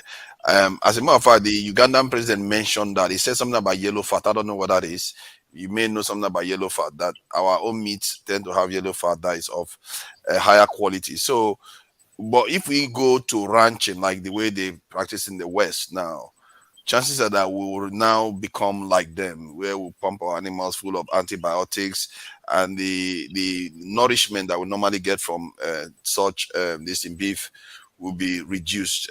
So I took your point. You solved one of the problems where you said you get the grass from the south, export it to the north, but in terms of the cardio and navigating to the south, there are other things that are involved in gaining some immunity that you will not gain just from eating the grass alone. So I don't know. Forefathers. No. If I may for a second, Efficacy, I can personally feel your pain. I can feel your pain because you've been there, you've done that, and you are speaking from experience. And you are now in a place where they do these things. Here is the point. The crux of the matter is what I would, again, describe as the FOC syndrome. Free of charge syndrome. And that is the Nigerians' trouble. Nigeria wants things for free. Free in the sense that when we are going, they tell us, say, FOC in Abafo, when you chop for free, your stomach will start running. That's what it translates to. While we are copying, as a matter of fact, people like Efficacy are the people that Nigerians should actually reach out to and tap into the knowledge that these guys have gained. You should tap into what knowledge that these guys have gained. Can you repeat that? FOC. FOC can you repeat that phrase, yeah? I said free of charge. Free of charge. You said FOC in our platform. FOC in our platform. No, as in product. FOC in our platform. Yes. Okay. And that simply means free. Free stuff. The animals want free. The want everything for free. The simple answer is this: Nigerians can be shipping like Australia. I go to the grocery store here. The first thing I see, Australian goat meat. That's what is stamped there. They're making their money. And I go to the farm here to go and get. Listen, Nigeria's beef is so sweet. It's not because they are walking through the south. No, it's because of the environment that we have. Nigeria's beef is sweeter than even the Australian beef that you find here because of our environment.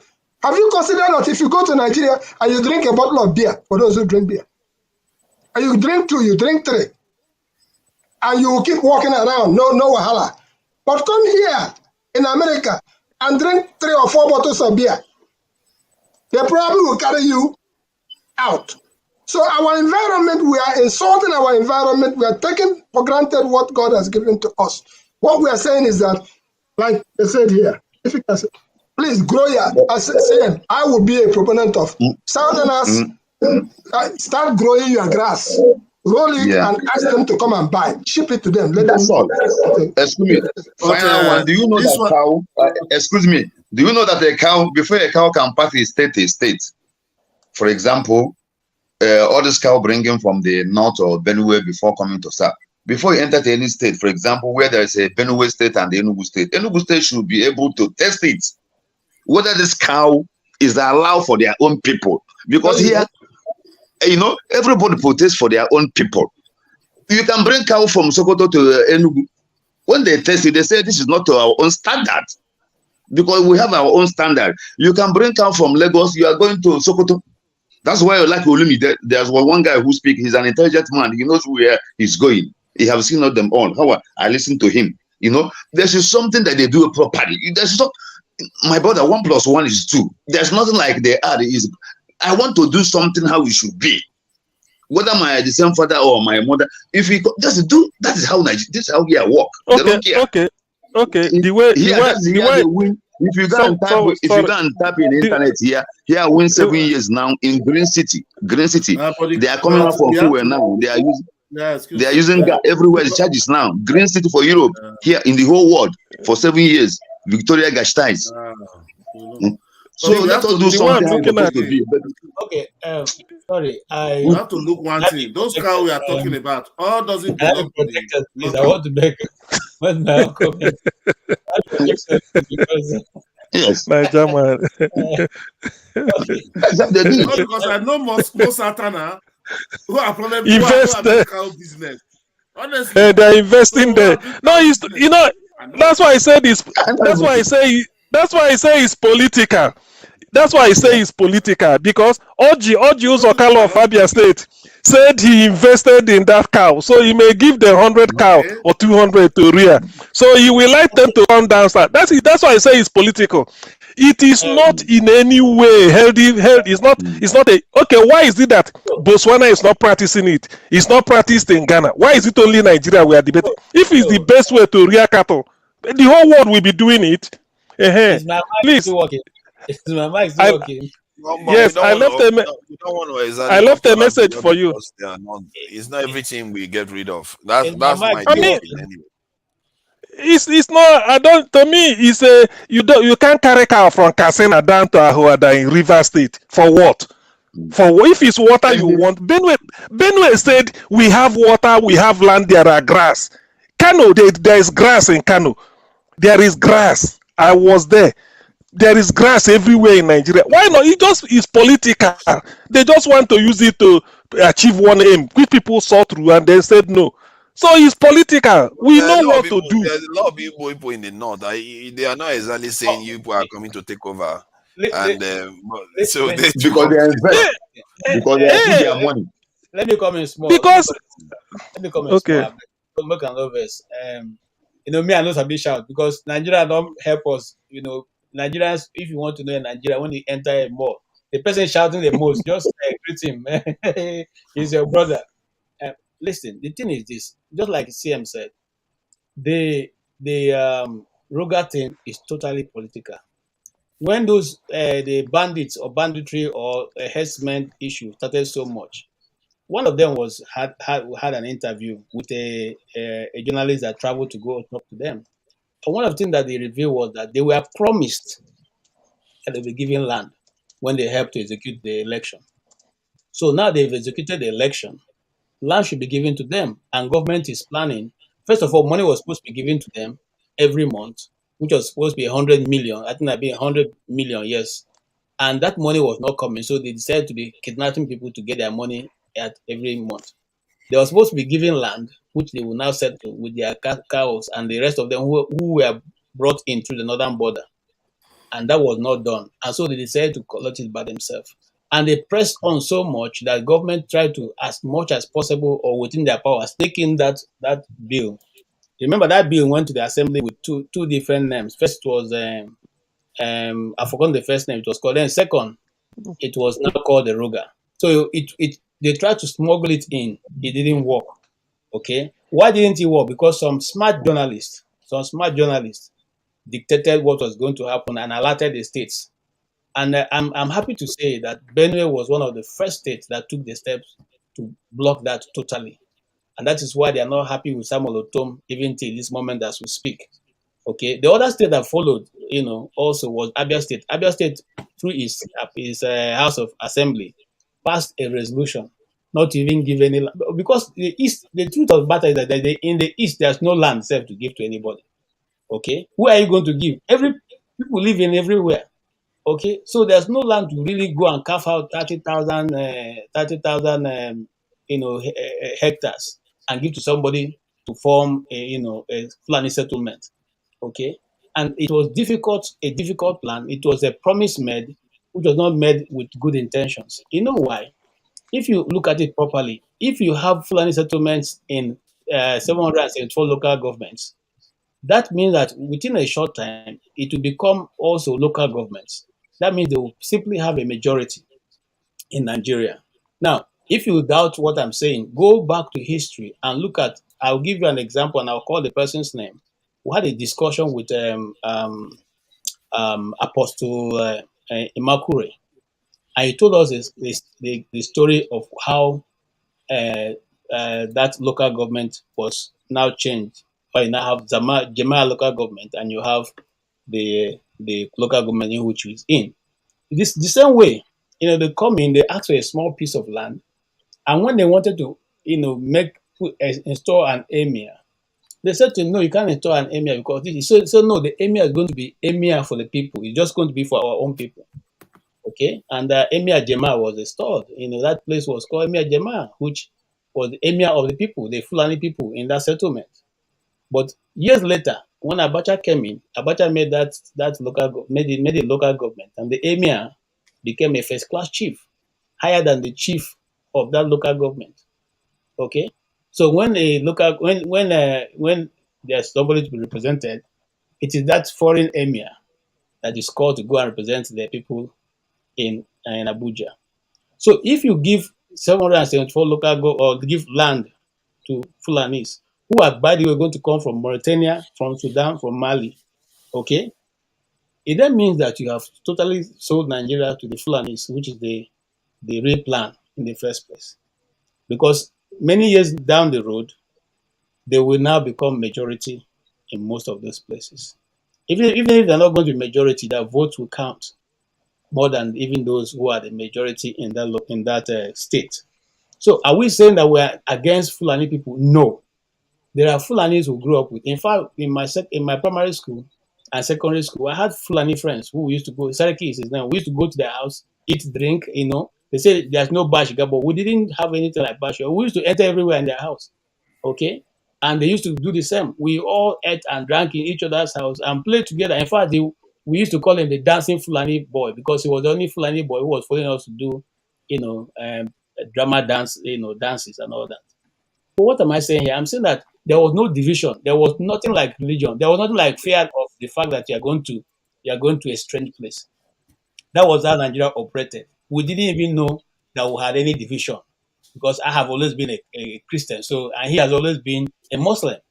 And all of us, all our friends were all Christians. He was only Muslim, and we didn't see any difference until down the road, people started introducing this, bad policy that have now divided, everybody. So what are we saying here? It was deliberate, just like CM said. It was deliberate. It was a master stroke that should have taken political power totally away from all the rest of us. But for some reason or the other, that was totally truncated by the vigilance of some of the Nigerian people. I think I just wanted to share this to give an idea of what is going on. What I've observed is that it appears that the African culture, in different regions, they tend to have this migratory cattle pastoral culture, as they like to call it. And it dates back thousands of years, I think, from cave drawings and, in the Sahara and all that, we tend to see patterns like that again. As you can see, this one is for Sudan. I see that they're talking about Sudan here, and you see this one is for Kenya, and this is the Maasai. They do that too, and they talk about all the way to Tanzania. So it appears there is a culture. Even when the Europeans arrived in South Africa, they said they didn't find people in some areas where they landed, and the argument was that the people were not there because they were pastoral, they were moving around. And so the history of human beings is that when we started staying in one place, our physiology and a lot of things changed. But before then, we used to move around quite a lot. And you see that many African cultures still have that question.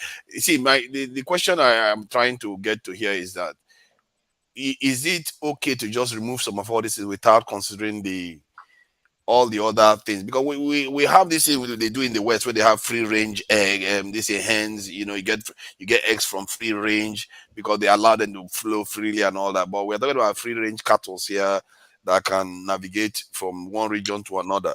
And is it not something that we want to consider before we start removing stuff? Because if you look at when COVID-19 occurred, and most parts of the world were actually, affected heavily in terms of the effect of COVID-19. But on the continent, the effect wasn't that severe.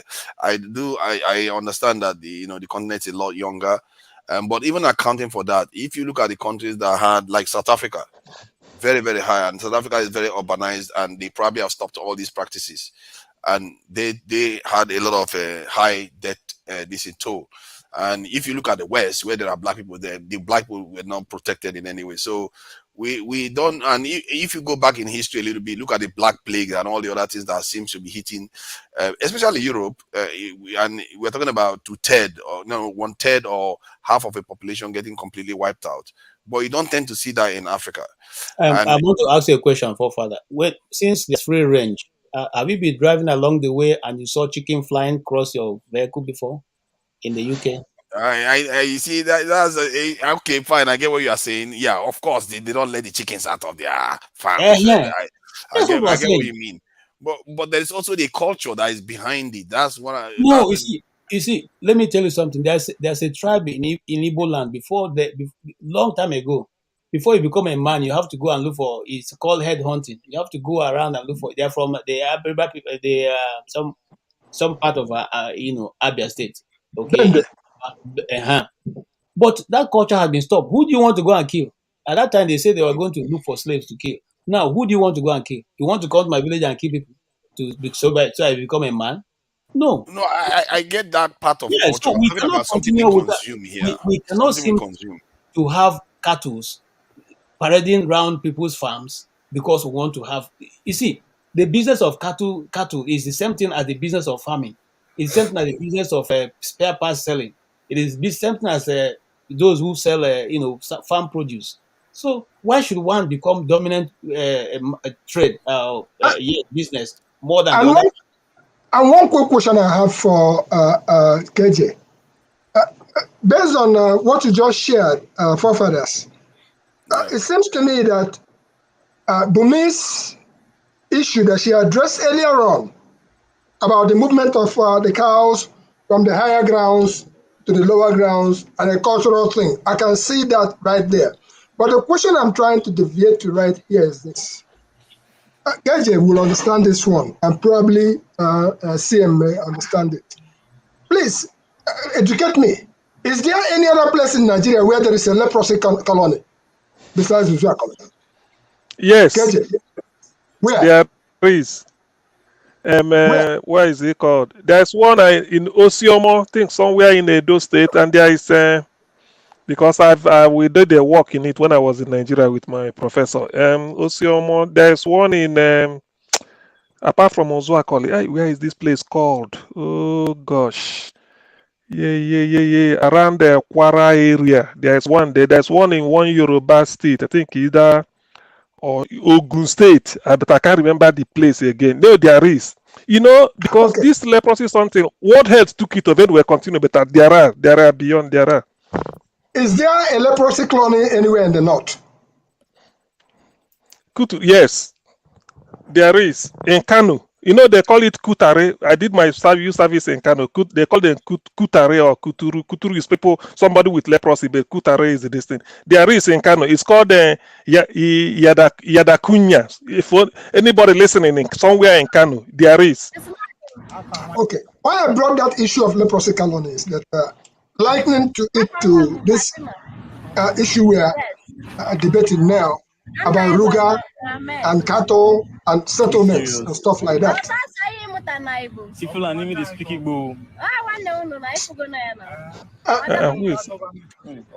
That's okay. Who is speaking? That's fine. It goes back to FOC, free of charge. Because when you bring a settlement of cows, or you bring a settlement of leprosy people in a particular environment, it affects that particular environment in every which way. Bottom line is that you keep looking for FOC. It's not fair. Have your FOC in the north, and just like I said, I would rather go to the grocery store here and buy sweet beef from Nigeria or sweet goat from Nigeria. I have even sampled goat meat from different stores. The one I will get from Extra will taste different from the one that I get from Stop and Shop, which is owned by people from the Netherlands. Royal Airhold of Netherlands owns Stop and Shop. And it tastes different from the meat that I will buy from the local farm. So Nigeria is missing out on a lot of opportunities. And that opportunity that Nigeria is missing out from is that we are corrupting everything. We are free of charging everything. And as such, Bumi, please, I yield to Bumi. Oh, thank you, Mr. Ibo Bezis. I wanted to comment on what forefathers shared about the groups of people in like Kenya and other parts. Well, I think in my geography class, I learned about the Fulani people. And basically, they're what you call, and I'm not sure, but I think they're called nomadic people. Basically, they move around. They're not based on one. Nomadic. Exactly. Thank you. So they're not based on one location. They move based on the season, the environment, and all that. So now that we have created a society whereby we have borders, that obviously affects their way of life and their culture. So we need to understand how that is also playing in their life. So the Fulani people are not, they can't say we have been living here for thousands of years because they tend to move around. So we cannot completely blame them when they say, okay, I have to move to the south because that's how they live. But we need to have an environment that will make sure that it flows well. So you can't necessarily put okay, I'm just trying to elaborate that I feel like the whole construction of border is what's creating this whole problem. And we should focus and make our government have a more reasonable way to like solve this problem. There's nothing negative if they come to the south, but they have to come in a very structured and more environmentally friendly way to kind of help with their own kind of culture. That's just what I wanted to add.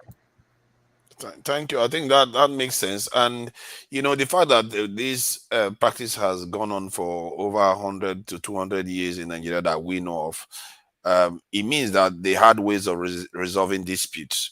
How did those ways of resolving disputes break down? What happened? Is it that our leaders just suddenly, they said abandon their role in resolving this or dispute from escalating? So, but I think I was given a link to play. Somebody want to share. Me like cash, that night I not give me. By giving money now. Can everyone hear it? Can we hear it? Yes. Sama hapa na. That's keep going on. Oh, the man. I'm an Igbo man. I saw me Igbo. You got one. It's not again. Apa one bu Fatima. Yes. I'm not Igbo, Mohammed. Are you serious? Oh, so you muta na Igbo. If you need me to speak Igbo. I want to know. I forgot na. What do Local government also. Alambra State. Oyaka. It's good. Oh, Abu citizens of Alambra State. Wow. Melao. Magi waka yenyam na. I say, what's up, man? What do you get for us?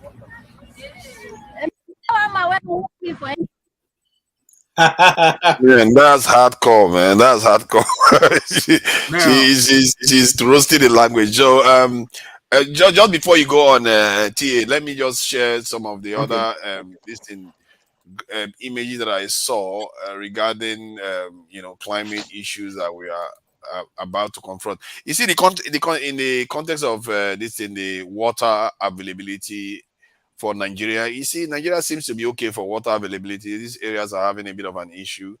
But there are other problematic maps, though, for Nigeria. Like this temperature in Nigeria is likely to go over 29 degrees, while currently it's around 24 degrees. Nigeria is going to start experiencing higher and higher temperatures. That goes to what Bumi was talking about, people moving from the north towards the south. And there is another one. Sorry, go. You wanted to say something. I'm sorry. Let me just finish anyway, so we can add to it. There is also this one that talks about desertification. Existing deserts and desertification effects. On this map, I must say Nigeria is not doing too badly. This area is already happening in terms of the northern part of Nigeria. We are not doing too badly because you can see America is going through. The red one is there in America, and in Nigeria, the only one we have is flood problem we are going to likely experience. But I think there was one map that I found. I guess the only disturbing map from Nigeria is this one that bothers me a little bit. But however, this one too is a little bit disturbing, but I'm not sure how bad it is. Let me go to a closer so people can see. If you look at it here, it talks about sea level rising and in terms of the south. And this is the thing about the south. Every time they keep having flooding, and they are not responding properly to it in terms of the south because the sea level is going to rise. And if you look at the northern part, on this one too, Nigeria is not doing too badly. In the areas that are going to really, really roast is this area. The North Africans are going to, a lot is going to go on with North Africans. I believe with technology and a bit of organization, Nigeria will be fine. Nigeria seems to be, look at Africa, man. Nigeria seems to be sitting along the areas that seems to be blue and a little bit of orange, which is quite good. We have a good future from that point of view. If you look at look at the US, it's all yellow.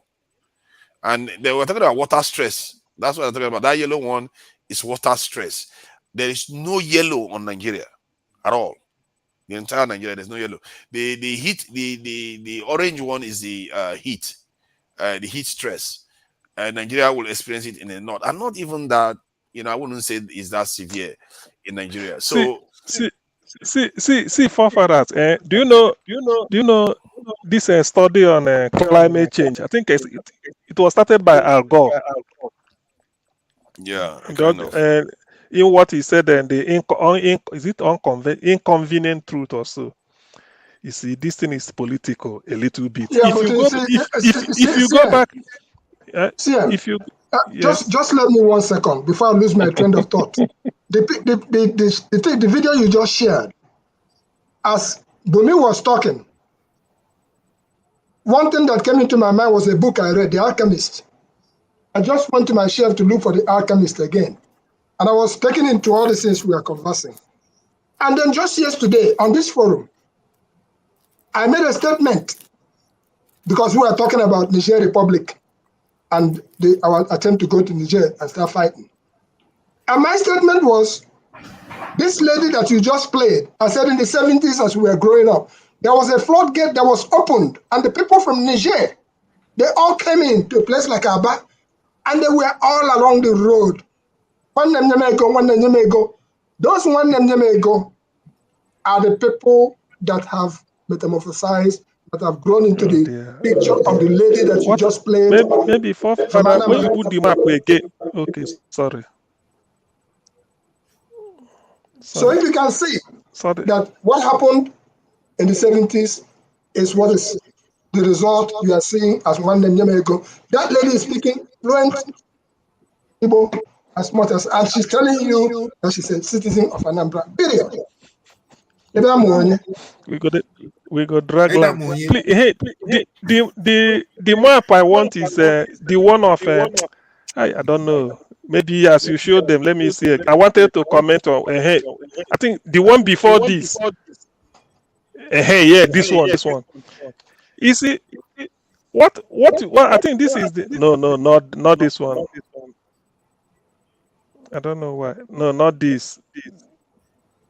The one you should no, not this. You've taken it out again. Not this. Not this. Yeah, this one. Leave it here. Leave it here. Oh gosh. This. So you see, I think this is the one you talk about desertification. Why am I having echo? Sorry. Okay. Human climate change. You see, is there any desert around here? I don't think so. I don't know why this place should be different from Brazil or Argentina. I'm having echo. Where is the echo coming from?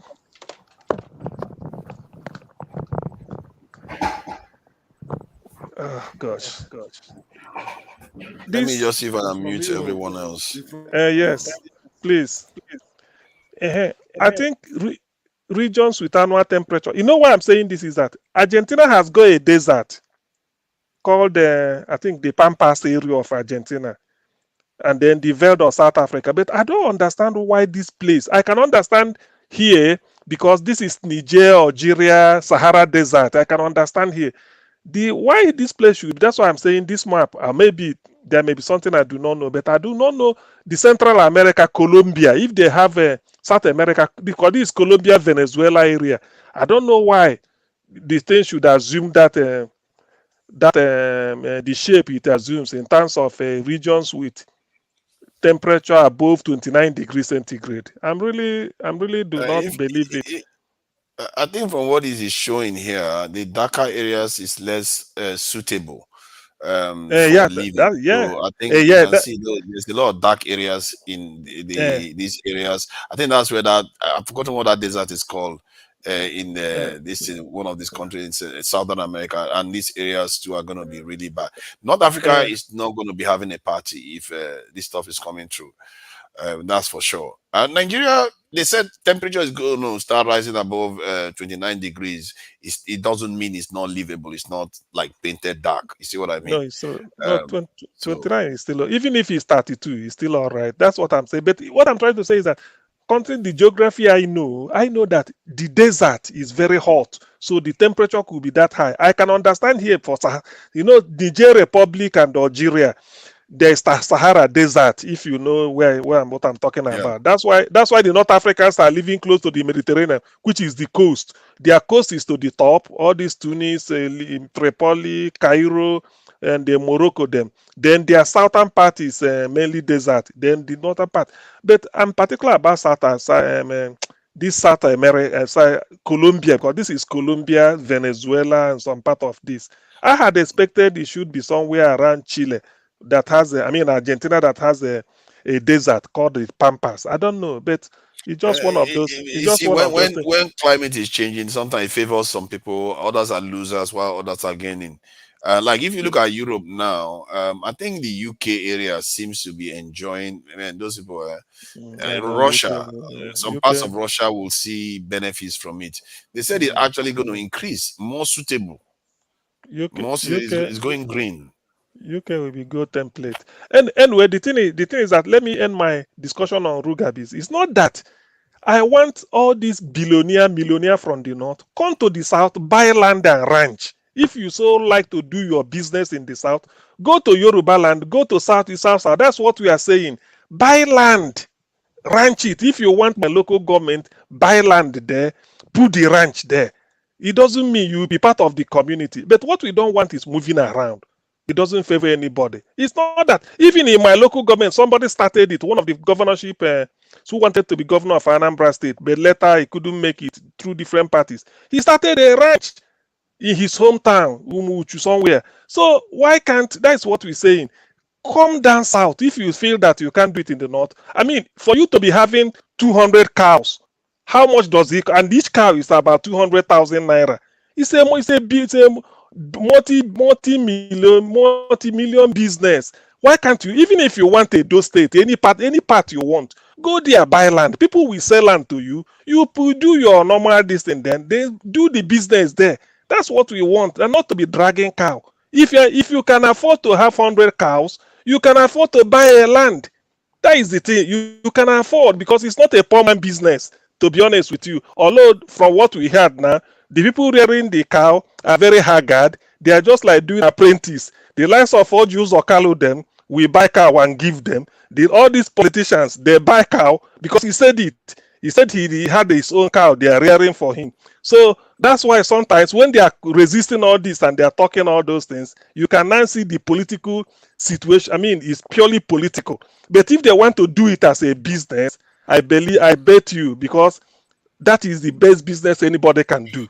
It doesn't require dollar. All you need is your water and the grass, and then the market is there. But I don't know why my Igbo people have not seen the advantage, the economic advantage in it. Instead of doing all this container business in wharf, tomorrow you will fall on the road, you continue counting loss, hoping that you will put it on the mark-off price. In the end, you may be affected.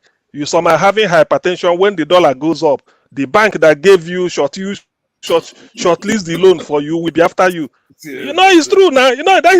It's true. I'm telling you, as an insider, the bank will shortlist you because in Nigeria everything is round tripping. You can't just go and buy dollar so cheap.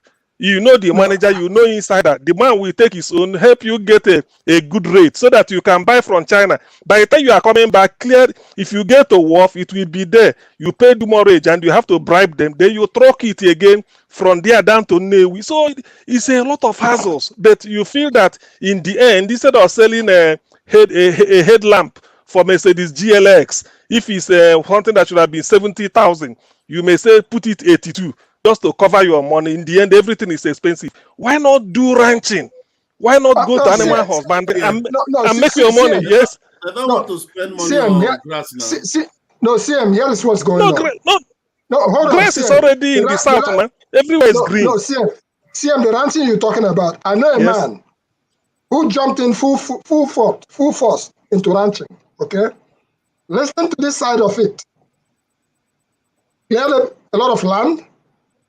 Built everything in there for the ranch and all whatnot. You can see raising llama and goat. First stock. In about 1 week, all the goats died. Hello. You engage a veterinary. What are you doing business for? There are veterinary schools everywhere. Wait, my brother. You have to hear so that you can understand. Because you're talking about political.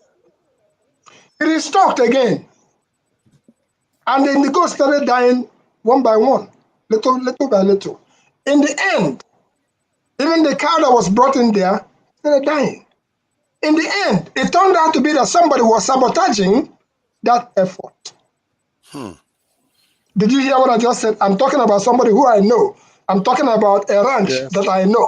I'm talking about a ranch that if I name it now, you probably Google it and you see exactly where it is on the world map. Okay? So this political situation that you're talking about, the competition can be right there, and you go and you drop in all your money, and somebody who probably have a longer leg will see you as a competition. And what they're going to do, they're going to use the same locals to go and start killing your goats. And by the time they do it a few times, unless you are very strong and really very resolved that you must get this, of course, you re-equip yourself. You can even electrify your fences and all whatnot. You secure it, huh? And you're not going to give up. CM. But you have, yes, excuse me, because I'm doing this farming. Let me there is one other graph I wanted to share that is a little bit concerning before we carry on. This one is a bit concerning for me because they said days when temperature is above 32. I don't know how many days currently in Nigeria when temperature is above 32, but if it is not a lot right now, it's going to. They are saying that look at the south. It's up to the south now. They are talking about 181 days to 367 days. That there could be times where almost 365 days, we may have temperatures above 32 in the near future. And if you look at the world map, there are not that many countries that are completely consumed by it. Even North Africa doesn't have that.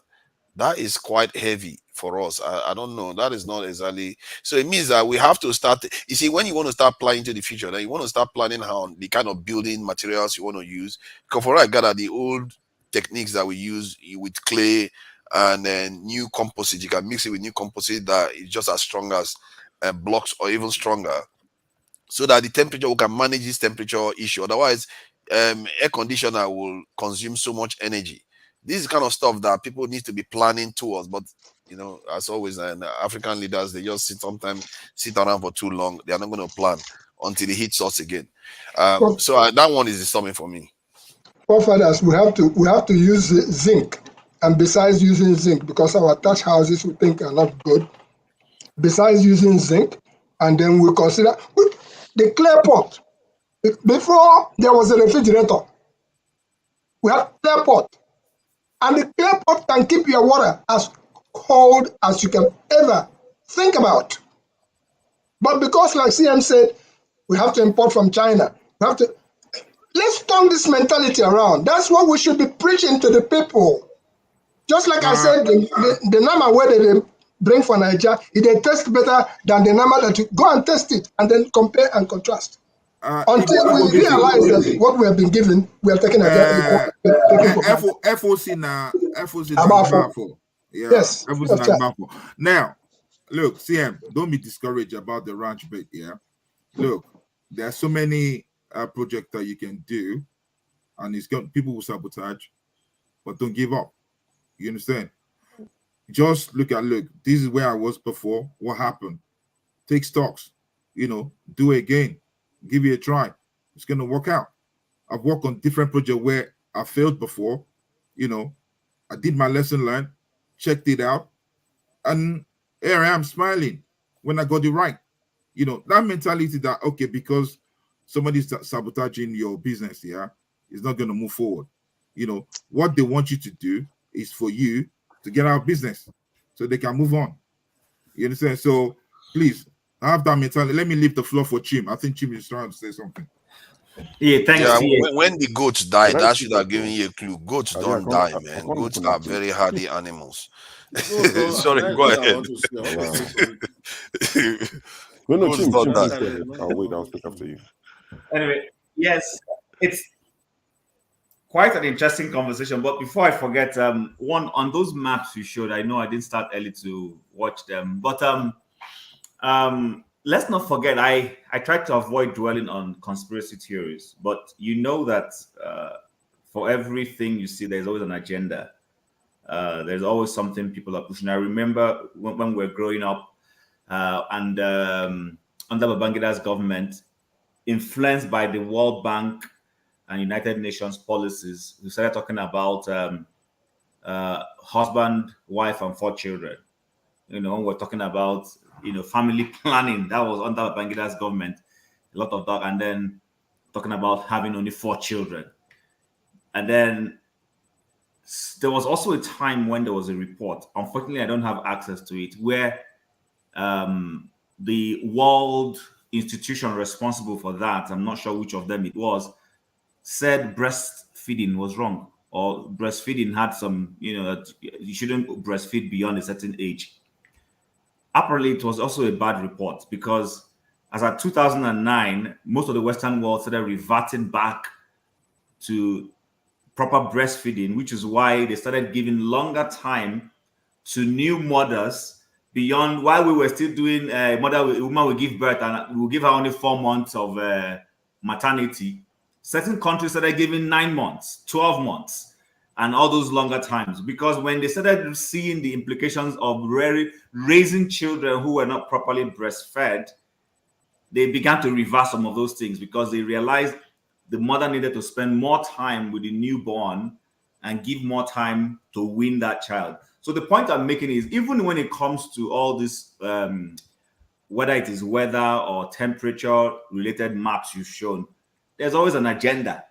There's an agenda with the so-called, and I'm not anti-science. I'm 100% abrasive of science, but I have also come to realize that nature, and I'm using the word nature, and I started talking God, but I will intentionally stay on nature. Nature has a way of regulating everything. Nature has a way of, even as human beings, your body regulates properly. Your fingers regulate. Some of us, within a certain period of time, we start scaling. It's not that you've gotten any disease. It's just your body wants to remove the skin pigment you have and replace it with certain other ones. So the same way, like this map you're showing now, to be honest with you, I'm not just, if I do my research properly, I will counter this. I don't fully accept some of these things. These are some of these researches that some of these professors who have affiliations to the World what do you call that? World Forum, what they call that group. You know, what is it? World Economic Forum or World Economic Forum.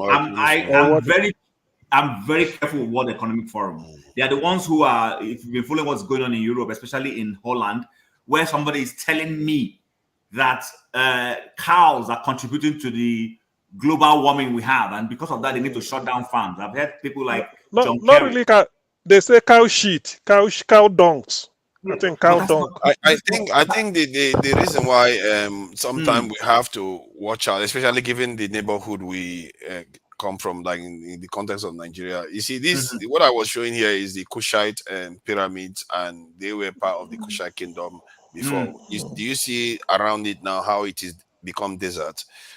Because they said 5,000 years ago, as recent as 5,000 years ago, the Sahara was a lot greener, and you had more space in there. But it's going through this phase. It goes through a phase where it turns desert, and then it goes back to being green.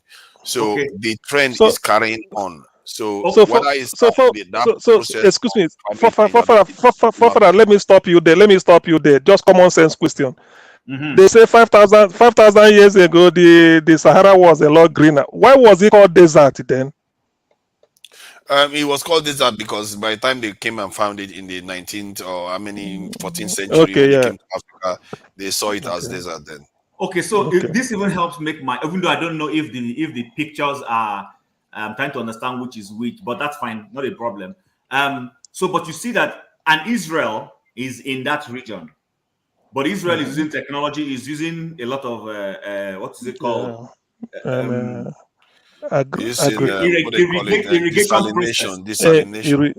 Irrigation mechanisms. Mechanized farming. Exactly. So Yeah. while I'm not trying to throw away, I believe in science. Like, let me repeat it again, caveat out there. I follow science, I accept science. But I have come to learn that in the last 10, 20 years, we've had a set of scientists that have a specific agenda. Exactly. See, when they want to push something, it's like this whole trying to force everybody to go green and buy what do you call them, electric cars. Electric cars are not bad in themselves, but I'm one of those who believe that when we are moving from one industrialization process to the other, it shouldn't be Yes. informed by government, and twisting people. Let people see the need. Nobody forced Yes. anybody to stop using camels as transportation and to move to automobile cars. People began to Yes. see the need. The same way with automatic cars. Nobody faced manual Chin, cars. Manual cars. Can I finish? Can I just finish? I don't lose my thought. Sorry, please. Yeah. See, no vex.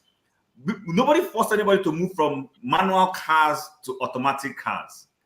But people began to see the easiness. When you're in traffic in Lagos, for instance, and you have to keep shifting your gear, nobody's going to tell you to go and buy a more convenient automatic car that as you stop, you can hold it there. You're not shifting anything. So, but recently, I think we have a generation of international politicians and international businessmen who just want an agenda, and they must untwist everybody to move into what they want to do because they've seen the economics of what they want to sell. They want to dominate that particular sphere. And I'm sorry, people like Mr. Bill Gates and co are culpable in when it comes to this.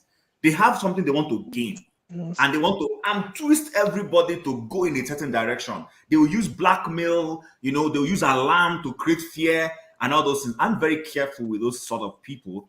And that's why whenever I see these things, I take it with a pinch of salt. And then lastly, so that I can yield to I listened to this whole thing about, before you go further, okay. I just want to interject a bit.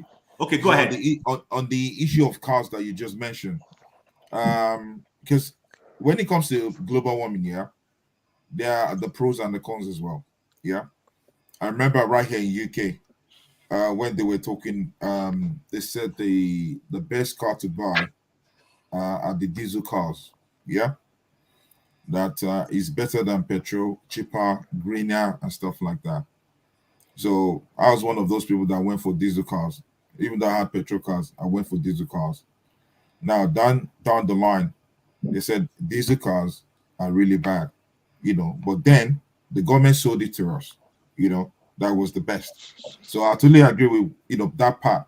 But the issue about the global warming big is that this thing, if you look at what is really happening, I do understand what you're saying, that look, the earth can do things, come back, greener and also. But if you look at what is happening, just for example, now in London, there's something that's called the ULEZ charges. Now the ULEZ charges are for certain cars that cannot enter London. If you enter, you're going to pay certain amount of money, like a charge that you pay just because you're using polluted vehicle. So there was a research that was done. There was a woman that lost a child going to school, passing through a road where there's always traffic. So they said because the girl was going through, so they did all sorts of tests, and she won the case anyway, although she lost the child, and that's why ULEZ, was now so paramount that look, it has to come. So now a lot of people are saying, look, you're just shoving things around, people's neck. You understand? It's not something that we plan for, but now they're looking at the impact of, look, health-wise, it's good. They took it to court because now it's going outside London, onto the outside London boroughs. They took the mayor to court. The mayor won.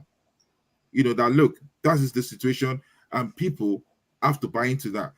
So now when it comes to global warming, with the way the seas are rising, with the way the water level is rising, I think you might want to do your research in it and see that, look, because a lot of people, a lot of the Western world, they're moving away from all these petroleum days of petroleum, that because they know that, look, this is the other way to go. Sorry. Chim, let me say something. Okay, go ahead. Please. I want to put it up front, and no offense intended to anybody. I do not believe in climate change. I think it's all politics Yes. and it's all manipulation. Now, I'll give you one example. Those who are the propagators of this theory. Obama lives on an island all by himself. If the sea is swelling, why is he not afraid that one day he'll be sleeping and the sea will swallow the whole island while he's living? Okay?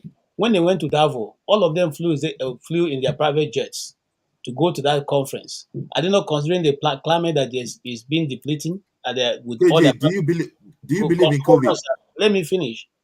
Are they not concerned that all the jet movement is going to also increase what they are fighting for? Now, how come they are the ones who are buying off all the islands and living in it and building their mansions? Those mansions work with electricity. Are they not concerned about it? They have some of the best cars, okay? Not electric cars, because some of them buy electric cars just for the optics.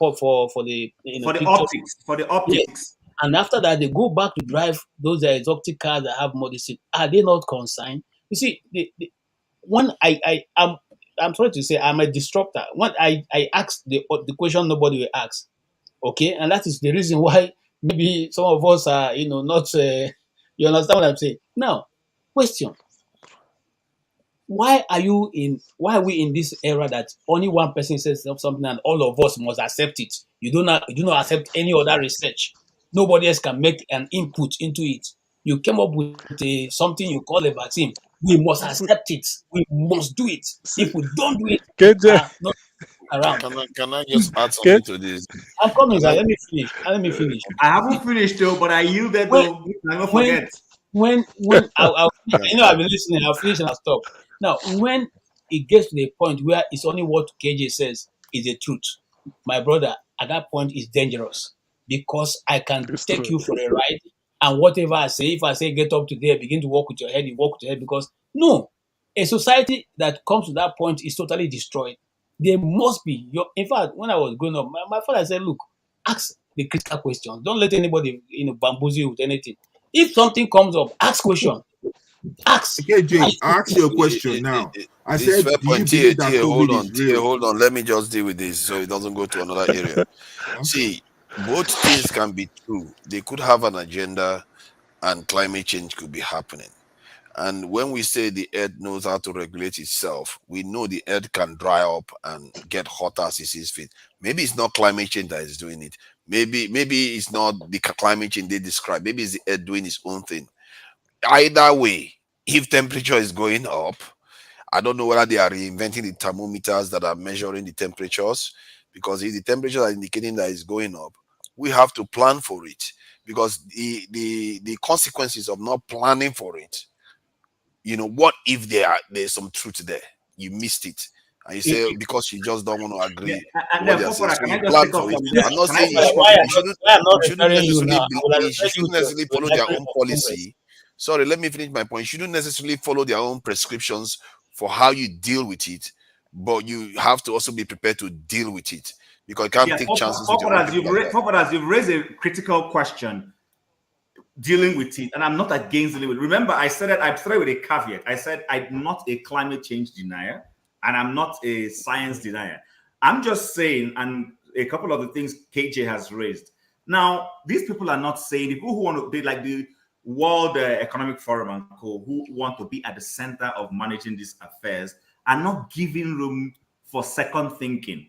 They're not giving room for interrogation. They are shoving these things down people's throats. It's a take it or take it, kind of thing. It is not okay, can we get alternative perspectives? Can we get there's alternative though. Yeah? There are alternative research that's been done.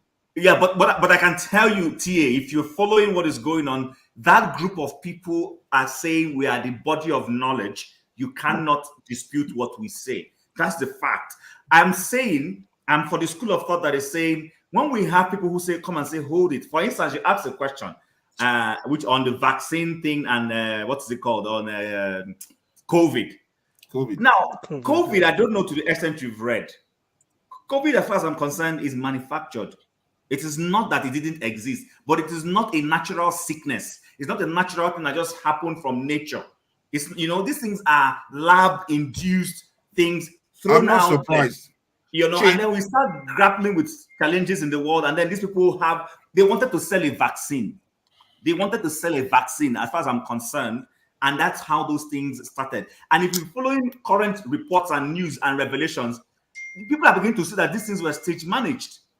As soon as we went into, and I'm going to end here, as soon as we went into Ukraine war, how much of COVID are we hearing anymore? That has gone down, and everybody is now talking about what's happening in Russia and Ukraine. So let's not always suspend our thinking. I think those guys there just want to manipulate, especially, I'm sorry, Mr. Bill Gates in particular is one person. If he says things these days, I'm very careful. He always has an agenda. Jim, let me just ask a question. Let me ask you a question, guys. Just a question. Now, we're talking about global warming. Yeah. Bumi, feel free to come in, or if you want to. You don't need anybody's permission to come in, just in case. Okay. Yeah. So I was going to ask a question. That look, I know everyone knows something that's called photosynthesis in plants. Yeah. Now, it's a common knowledge, even if one doesn't go to school, that when you have a tree in the front of the house, yeah. And sorry, and show you've been quiet. I don't know. Don't you want to say anything? Because I hope you are not waiting for anybody to do you want to say something before? I'll speak after you, T. Okay. Because you know you can come in anytime. So you guys are the owner of the show. I never call him because he can come in anytime. You will have allowed me to finish the point I was making. Here we go again. KJ, you can finish now before you come back. Let's finish. You allowed me so I don't lose my train. Okay, let me just finish quickly. Now, we're talking about photosynthesis or whatever. Yeah. Now, you see, when you have a plant in front of your house, or like a tree, now the tree breathes out carbon dioxide. Yes. Yeah, carbon dioxide. No, breathe out oxygen. Oxygen. My bad. So thank you, Sam. Yeah, breathe out oxygen. Yeah. Why we breathe out a carbon dioxide. Now the tree takes in the carbon dioxide. You know, it's like vice versa. Yeah. Now, looking at that, if you have more trees, or like you have a garden, the way they kind of hear you breathing is far better than those people that are in the desert. You understand? Yes. Now, that is why in the Middle East at the moment, they are planting trees everywhere, even up north now. You understand? In Borno State, they've started a challenge of planting trees. So that, look, when you have trees in the desert, you know, the kind of oxygen that's going to come out, you know, you guys will be able to kind of sustain yourself, you know. So it's the same thing. That's common science. Very simple. Yeah, and that's what I'm saying. That's it. See where I'm going now. Yeah. Now, if the sun is going to take the air, the sun takes water, yeah, from the root, yeah, of those trees that you're talking about, takes it and comes back down. And that's why you see that some people in the north, the kind of rain they have is different from those people in the south. You understand? The way global warming works, yeah, is that all those things, yeah, that is meant to be like, you can see the way they were talking about the Amazon forest in Brazil. You know, that when, you know, a lot of people were cutting the Amazon forest for this, and they noticed that, look, the oxygen we're getting from that area, yeah, sustain a lot of people in the whole world, not just only Brazil. You understand? So that's why, look, I understand where you're coming from. It's good to say, I remember back in the day, some people say the earth is flat. But now we know that the earth is round. But back then, they said, no, the earth is flat. It's hypothesis. You understand? It becomes a theory. So, remember that those proponents of the earth is flat were the ones who said they didn't want to hear anything at all from anybody. Yeah, but research is later. Yeah. So that's the same thing I'm saying. The people today who in that World Economic Forum don't want to listen to anybody. So if I could easily say they are the new the earth is flat, people kind of thing. What I'm saying is there is science, but we should allow everybody who is doing their own science, when they bring their, let's interrogate these things properly. Let's not just have one United Nations of World Economic Forum or whatever they call, who are telling us this is just the way it has to be going. I mean, I believe in God in the midst of believing in science, and the God I believe is a God of science also. So for God to have given us this earth and everything in it, and he gave us the regulatory process, how the earth regulates itself. North America builds houses. Over 90% of all houses in North America are wood. So who is responsible for cutting all the wood in the world? It's the same people who are telling us that we're having problems, but they're still building houses with wood. Come to Canada, you will look at houses and be asking yourself, the only thing in that house that is not wood will be the electronics you bring in after the house has been completed. 90% of everything in the house is wood that they use in constructing the houses. America, because Canada, because I do business with Canada, I noticed that every plant that they cut down, another tree is grown. Go and find out in Canada. You understand? As they cut it, so it's like everything is on the project. You understand what I'm saying? So look, these people, they've realized that look, this is the way forward. You understand? I'm not saying they're not building houses with wood, but for every tree that's being cut down, there's always a replacement.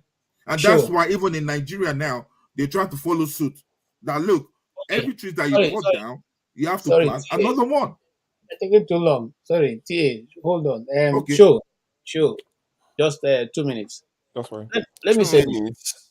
2 minutes. Now, no, 2 minutes. You just spoke. 2 minutes. You could have just said 30 seconds. Just add 0 at the back of it. Hey, the people who work in Abuja and Nigeria mostly are just beggar people. They come and see a well-watered garden and they mow it down, cutting off everything. At the time they finish making that road, 100 by 100, all the trees, land is destroyed. Now you come to this place and they are building road. They make smaller caterpillars for themselves that will just cut exactly what they want. And after that, they replace it. In other words, if you pass there today and they are constructing that road, by the time you are coming back tomorrow, everywhere around that place is green. Nothing is left, that is not. In fact, trees are brought from somewhere and planted almost instantly. Now, in the next two weeks or max 1 month, the whole place is grown up. Now, why am I saying that? I say that to say that they are using 2 levels of, to teach us. They are telling us climate is doing, and their companies are destroying Africa. Okay, now that's 1. 2, the Bible, for which I believe in so much, says the earth is the Lord and fullness. They say as long as the earth remains, seed time and harvest time will continue. Nothing can change it. No matter what the science is, it will continue. Because God, you see, I'm not one of those who believe that people are going to grow. If you look at the world map, majority of the places are not even inhabited yet. Okay? And if you look at Canada, for instance, majority of Canada is not inhabited yet. So when we are crying people, are we looking at those places? Before now, we were reading the in science, when I was in primary school, we were told the universe, okay? It was how many? 9, Abi 7. Now, it is called multiverse because we don't even know how many they are. They have discovered so many other ones. Okay, they've discovered so many other ones that had hitherto have not ever been seen before. Nobody even knows the number. And when I thinking about that, Jesus said, I'm going back to make room for you. Okay? So that room has not stopped. Now, coming back to this thing, I still stand on that question. If you say that, and what the other thing I want to say, for forefathers' sake, I wanted to wait until I'm able to discover it. But if you have access to the Library of Congress, go and read over the history of time. The ice have melted many years before. These things that are happening has been done many years before, and it's on record in that Library of Congress. It was captured by the people who were writing at that time how this thing happened. So whatever is happening, and as the Bible said, nothing is going to happen that have not been happened before, and that will keep happening. We're not going to change it. But my major concern is that those who preach this thing, they are the ones who continuously to buy islands and live in those places. Those islands are the middle of ocean. In fact, are they not afraid that both themselves and their family will perish one day, because since we don't know when the water is going to overflow, they may just carry their. Can I answer that question, KJ? Now, those people buying the islands, yeah. Well, first of all, before you buy an island, you have to check what is the level of the water 50 years ago, 100 years ago, 200 years ago. You understand? What if now, the people what buying if there's this, no record? No, what if there's no record? This is not Africa. This is not Africa. You see, if you want to check the record here, just Google it. You see it there. It's not Africa. We're talking about the civilized one now. They've got the brains. You understand? So if someone could take himself to the moon, yeah. So what are we talking about? They have the record of. Don't even go to that moon thing. We all know these things that they are playing on that. No, KJ, my brother. That's just like Mongo Park discovered Niger. That's the same thing you are telling us now. So at least the forefather have told us, leave that brain tonic. We know KJ and TA. Please give me a moment. KJ and TA, please give me a moment. Give me a moment. Efforts in Abafo. Yo, talk. If you don't talk, this is going to just keep going on and on. No, let me put it this way. Mr. Show, let me put it this way. Every day we live and we learn. KJ was speaking about Julius Berger working in Abuja, bulldozing everything through. Beautiful series. A company here in the US named Shiva Development, CHEER,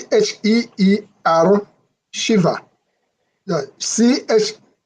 CHEVEER, whatever, but Shiva Development.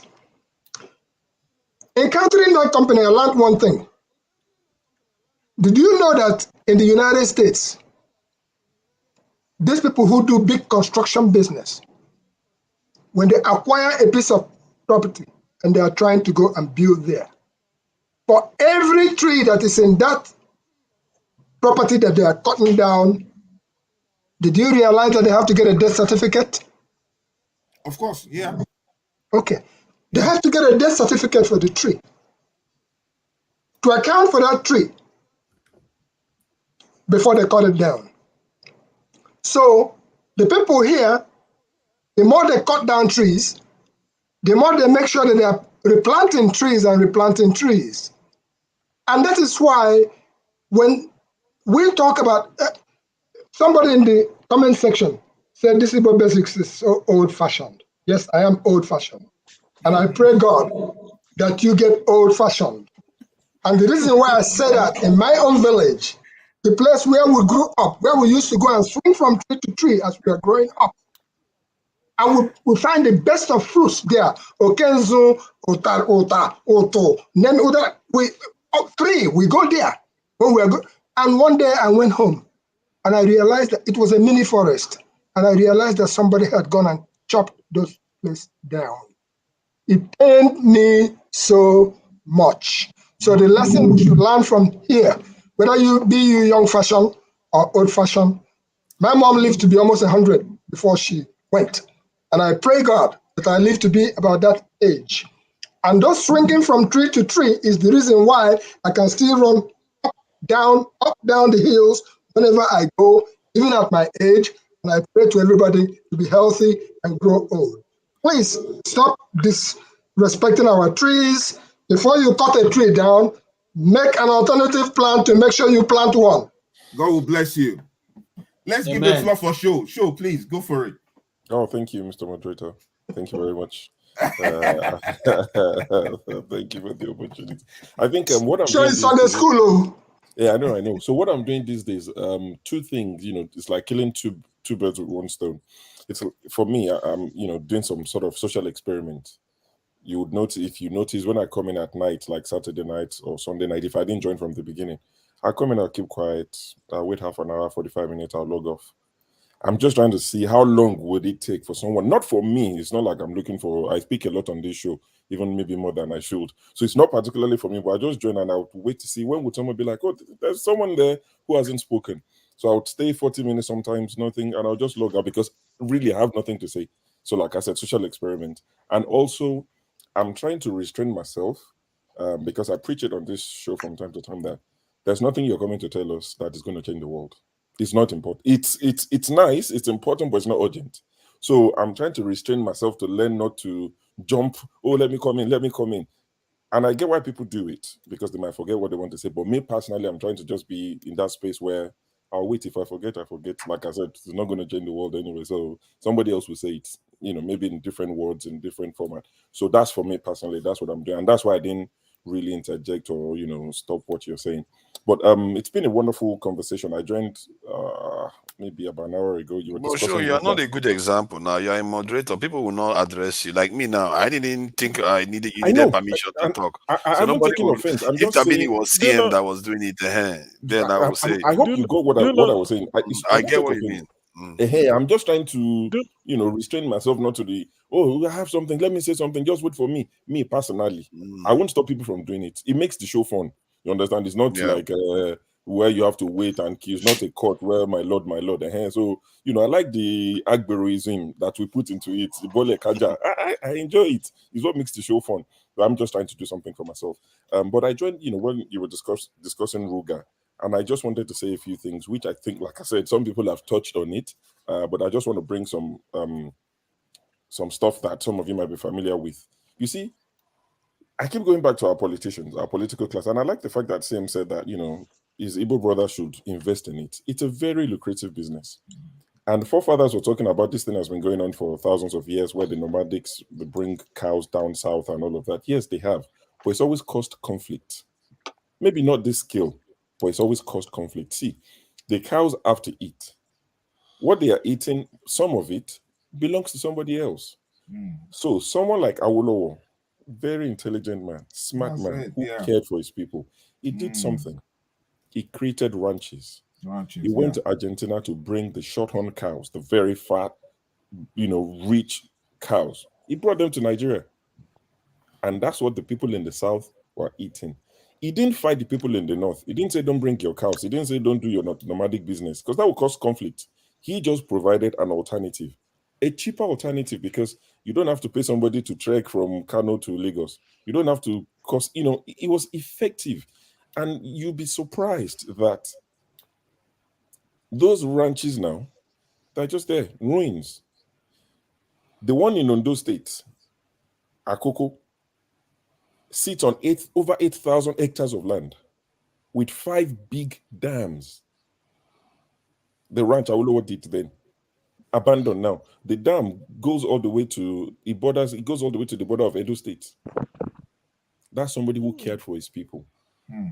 He provided jobs and he avoided conflict with the northerners. Sorry, if we have that now, what would be the incentive of a northerner to bring something to come and sell to you? Because you already have it. You understand? So this is what our political class, the Yoruba ones, at least now we can't go and blame Fulani. We can't go and blame Igbo man. It is the governor in Oyo State, Ogun State, because in Oyo State there are 9 ranches. I thought Kayode Fawehinmi brought cow from yes, US. Tried it. They said they said when they got to the airport, the cows refused to move because the weather changed. Did you not see the video when it happened? I was even impressed that they flew the cows. I saw the videos. I saw the of video. the cows running on the airport. Yes. On the runway. The cows protested. The cows said, no, we are not used to this weather. What was this? What was this place? What is this weather? Exactly, yeah. It's true. Understand? So this is the point. Your audio. When his network is breaking. I will know what, and all these guys, do you think Awoism? They call themselves Awoist. I think Show's network is breaking. His British network is not working. He's gone a bit wonky. It's okay when he gets back. Who's next? Yeah, but you see, when the followers of he's back. He's back. He's in the. No, Bumi, you can go ahead while we wait for sure. If somebody can send him a message to let him know that he needs to refresh his system or something, then I think it's frozen. What I wanted to tell you that that's Bumi got the show. And the round small glasses, like the one the Blackstone who comes out, you know that round small glasses. It's not about what you. Is it? Yeah. Let me sure, you refresh. don't used to have a network. Okay. Problems. Normally, it's not normal. Why you sort himself? I wanted to ask Oh, Mr. sure. KJ. Let me go back to StreamYard and. Okay, he's gone. I wanted to ask Mr. KJ and Mr. Chim. So I truly support and I agree with you in terms of like not necessarily believing everything the West says. They obviously have their agenda.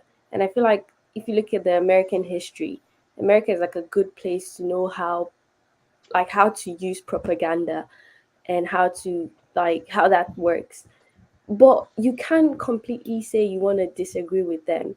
I would say a better way for us to combat or like go against if they're saying the truth or if it's just propaganda is we need to start making our own research. A good way is, for example, sickle cell. The West does not have a big problem when it comes to sickle cell. It's something mostly predominantly in African countries and that. So why would they put in work, money into something that they're not going to profit from it and it doesn't affect them? So we as people, I think Nigeria has a high number of sickle cell stuff. We as people need to start putting time and effort into it so we can actually combine our research, whether if these people are saying the truth or if they're lying. For example, the Nigerians that might believe if the earth is flat or round, we cannot come and disagree with them. The only way to disagree with them, build your own rocket and go out of space and figure out. So we cannot just say, oh, these people are lying, propaganda. We need to start doing our research and we use our numbers because numbers don't lie. Physics, the theories are there. Either you prove it or you disprove it. But we cannot just say, oh, for example, you said something about Bill Gates and all of going having islands. Well, of course they're going to do that. It's the same with our politicians. They know if they continue like this, Nigeria is going to collapse. But they do not care. It's the same with all those Bill Gates and all those things. They know that if we as a people continue like this, the earth is going to overheat or whatever, and we're probably all going to die. But right now, they're making money and they're living their best life. And that's all they care about. It's also the same with our politicians. They're having fun and they don't care about the future. It's just those two things. Bumi, I just want to say that I concur with all that you said just now. I remember when you talked about, because my what's it called, headphone, the battery is going to have to use another one. I didn't hear about the sickle cell bit because I remember there's a woman that was given an award and honored by the king. She's a Nigerian, and about the sickle cell bit, which she helped to what's it called? She helped to do research, into the sickle cell, before vaccine, because she found out that, look, and this is what I talk about when I started mentioning love. She said that majority of the sickle cell people that are dying here, they are blacks, and she's a nurse, so she had to volunteer. Because I was listening to her speech, she had to volunteer to go to the US, and they did a lot of research and whatever, came back, and that's how we have the solution for sickle cell right here in UK, and I think it's going back to Africa now. You understand? So everything should be about fact, data, and that's when I was talking about the island. Then that, look, when you check show is back. Show, let me lift the fluff for you so you can go on. You're saying something about the waste. Hello. Why don't you complete what you're saying so that Okay. will I think you can't even hear. So about the data bit, these guys here, for example, if I want to take on a project now, yeah, the first thing I want to look at is the past data about things like that. Okay, what has happened before? What are the challenges that you faced? So I can where I can start from, so I don't fall into that trap. What are the risks? How can I mitigate those risks? So those things like that. This is the way they work here. But I remember in Nigeria, for example, things that they do here so easily. People jumping up from what's it called, a helicopter with parachute. Right here in UK, you can go. There are places you can go to. They'll train you jump easily. On the 1st of October, I saw Nigerian paratroopers jumping, and some even broke their legs. Some were jumping into buildings, clashing into buildings. It's all those rush, approach. You don't do research, you don't do anything, you just jump into it, and I want to do it. They have to start from somewhere now. No, Somebody see, captured it, landed the car parks and all kinds of stuff. It's part of the process. The place where I went to secondary school, 31 Airborne Brigade, they are paratroopers. And paratroopers have been in the Nigerian Army as long as I can remember. It's sometimes when they want to mess themselves up, they know what they do. We have expert paratroopers in Nigeria. And like I said, 31 Airborne Brigade, Macaulay. All right? And it's still in existence. So, you see, the thing that when the decay starts, it starts from small, but it goes up to every other thing that you have in the system. And that's what you saw there. Have they not been doing that before over the years? They've been doing it. So how come this one became the one that they said to go and hang on trees and jump, be on top of cars and the rest? Because they decided to choose people they wanted and brought them. If they've gone to get those who have been doing it, it wouldn't have been that way. Are you sure that's what happened? I said I went to school in 31 Airborne Brigade. I call it Jumpers Club. You can allow show to finish now. Okay, yeah, let's show seem to be on a better network. Yeah, so I think I've said thank you. I think I've said most of what I was going to say. I just think that those, the government in the south, Igbos, Westerners, South, I think they can do a lot more in terms of setting up ranches. The only reason why I would want government involvement is because of security that it will require. Because if you're setting up this sort of ranches today, you can expect a fight back from those who are doing the trek from northern Nigeria down south. So they won't sabotage it the way Igbo Basics was saying. They would literally come there and burn the place and set it on fire. That's what they would try to do. So you would need proper security. And that's the only reason why I would say maybe private citizens can go into partnership with government to set it up so that at least security will be assured. If government have a stake in it, they will have a reason to protect you. Because if you go and set it up these days and somebody in the north wants to, not somebody in the north, like someone like Ojus or Kalu who has an interest, if he wants to, burn up your ranch, your governors will look the other way. They are friends at the end of the day. You understand? So they are all political friends. So that's the only reason why I would want government. Otherwise, yes, I would advocate for individuals to do it. But when people do it, we all know what would likely happen. Because this is a Sorry, I can hear you. This is a... Sorry? Go on. Okay, because this is a multi-billion naira, venture. It's it's not a small... Poor people don't do it. The people that follow the cows are just guys that they pay peanuts. So the owners are multi-billionaires, and they are mostly connected to politicians or politicians directly. So you're going up against, a very big cartel if you're going to go into that business. But I think, what Awolowo did resolve the problem without confronting them. He didn't discuss it. He didn't seek their permission because he didn't need to. He just went to Argentina, brought the short-horn cows, set up ranches. There are 9 sites in Oyo State only. 9 branches. There are some in Ogun State. There are some in Osun State.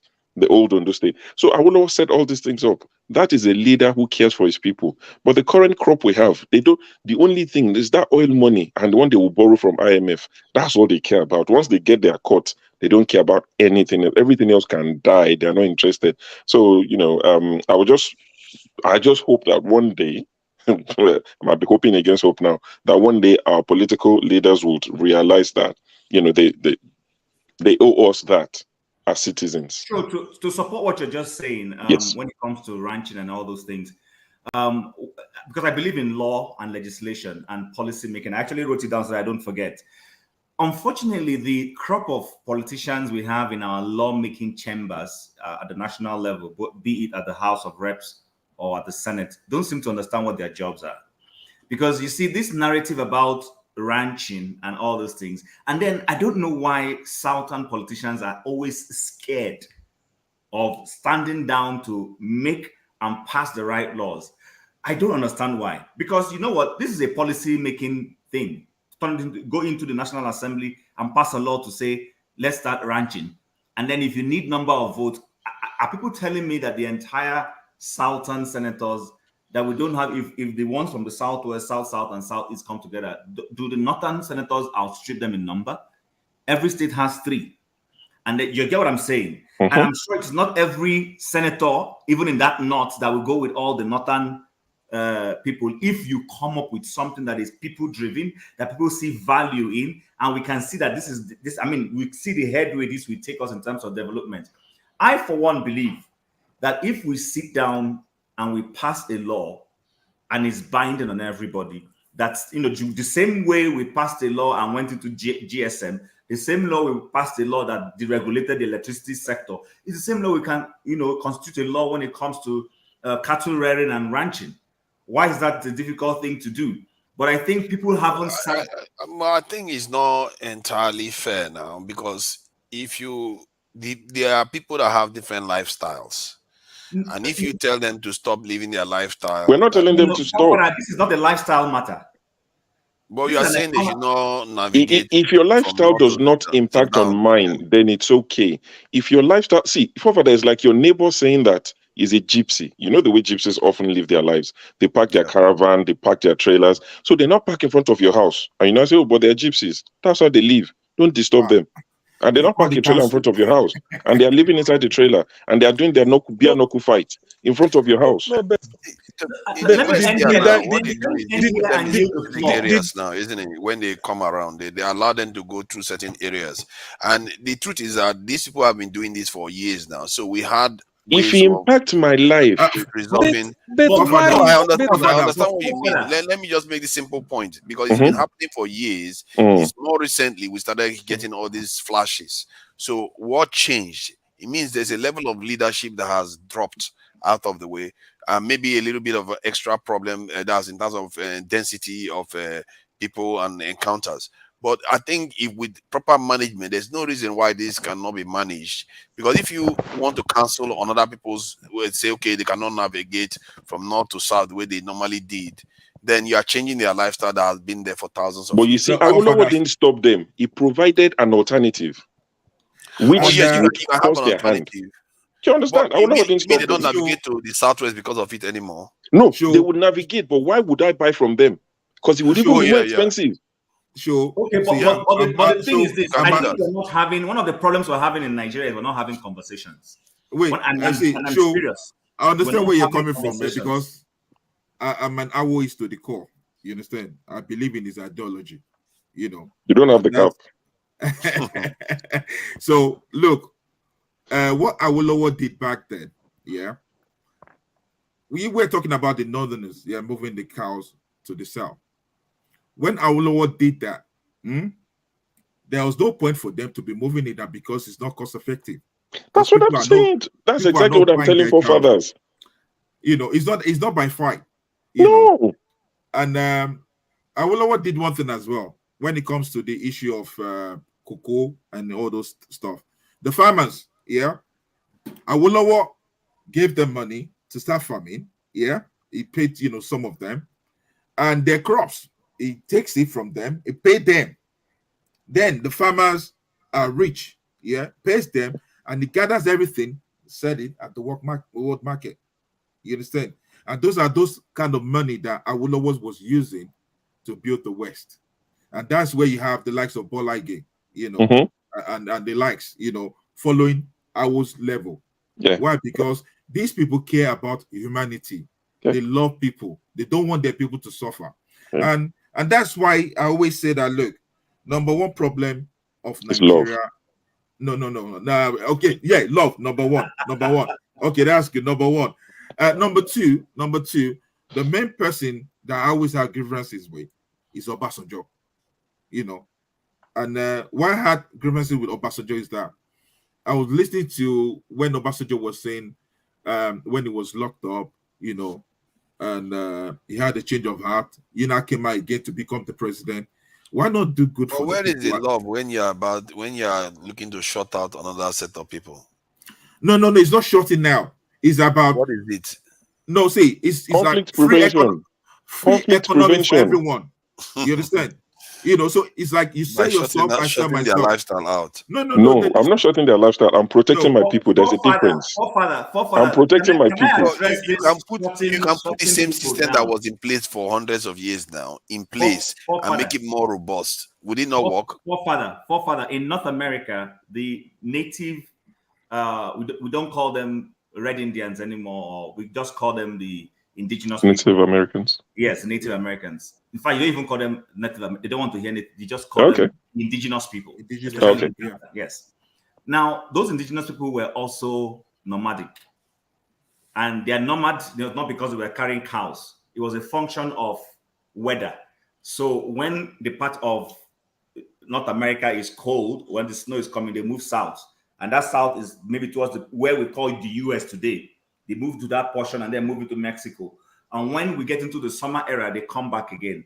It was this movement they were making. That is why the early Europeans who came and took the land were able to take it.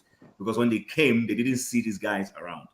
Now, what has the current day, I speak from the Canadian angle now, the Canadian government done? They've created what they call settlements for them. Yeah. You understand? They have created settlements for them within the country.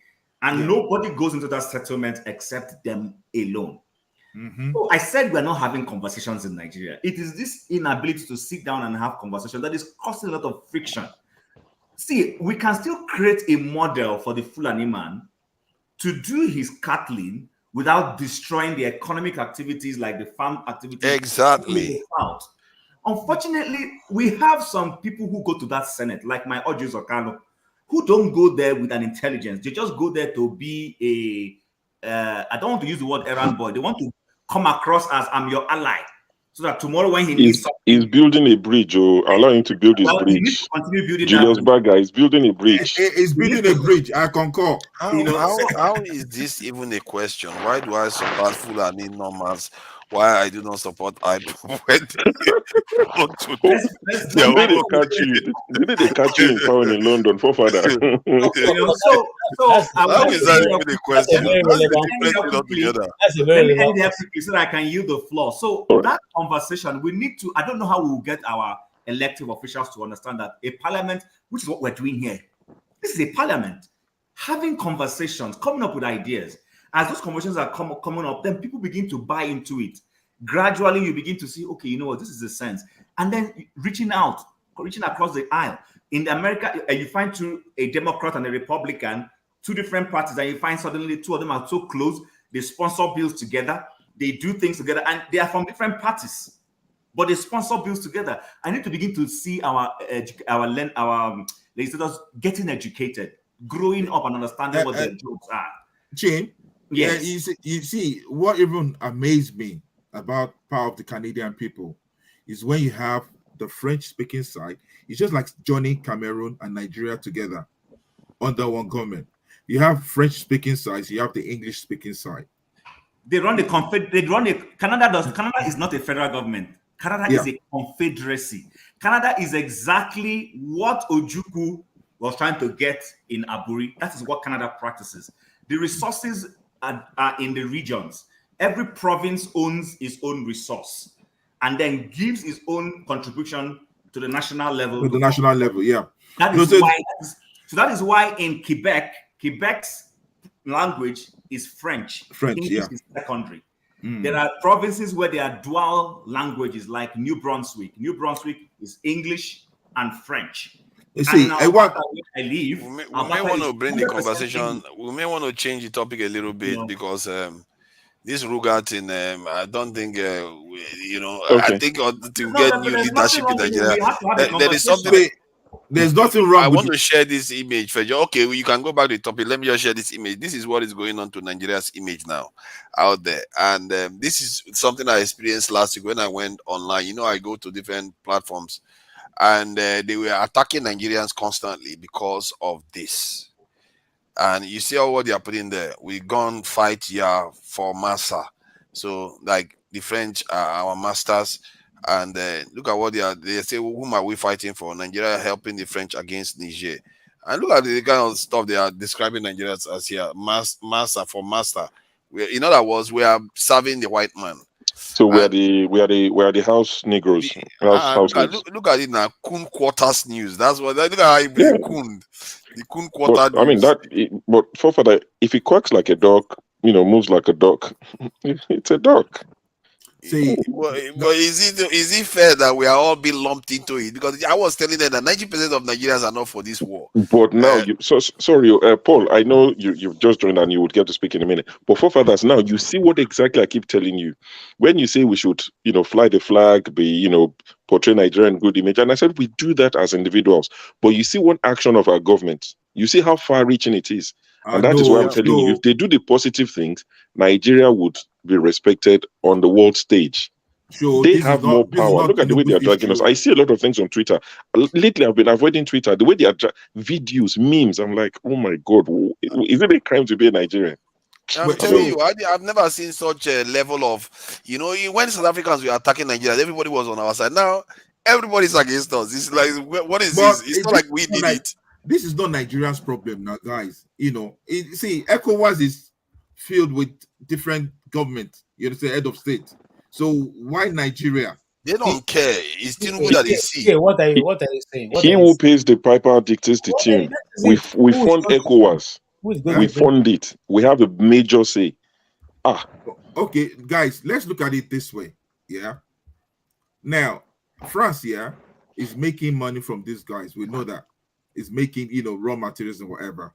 And you think France is just going to let go like that? They have to come to the table. Why don't you let France carry their own cross? Why do you have to be the one to carry the cross for them? Because are you saying that Nigeria, as you are happy that France are exporting these countries over? No, not at all. I'm against it. Help them. But look at it this way. Look at it this way. I remember when Gaddafi was saying that he wants Africa to unite. Go to Libya today. Go and look at what Libya is. You understand? See, war does not make anything good. Who made Libya to be what it is today? It's not the West. The West. That's what I'm saying. So what are you saying? Okay, what I'm trying to say is that, for example, look at Dubai. Look at Dubai, for example. Yeah, are they not getting oil from Saudi Arabia? It's live and let live. That's the way the world is. No matter how you look at it, Nigeria. But you guys always think that. Not thinking about it. Today, I was listening to a retired general, and he was asking and he was a strategist in the army when he was there. He was asking the question: what is the reason why Nigeria would want to send troops into Niger? What is the reason? What would we gain? What would be the spoils of war? Will be the reason. Who is going to sponsor it? What are you going to gain? I think. What's pushing you? Guys, sorry. Before the general, I posed that question. I remember here. I put it this way: what will Nigeria lose if we did not go to fight in Niger?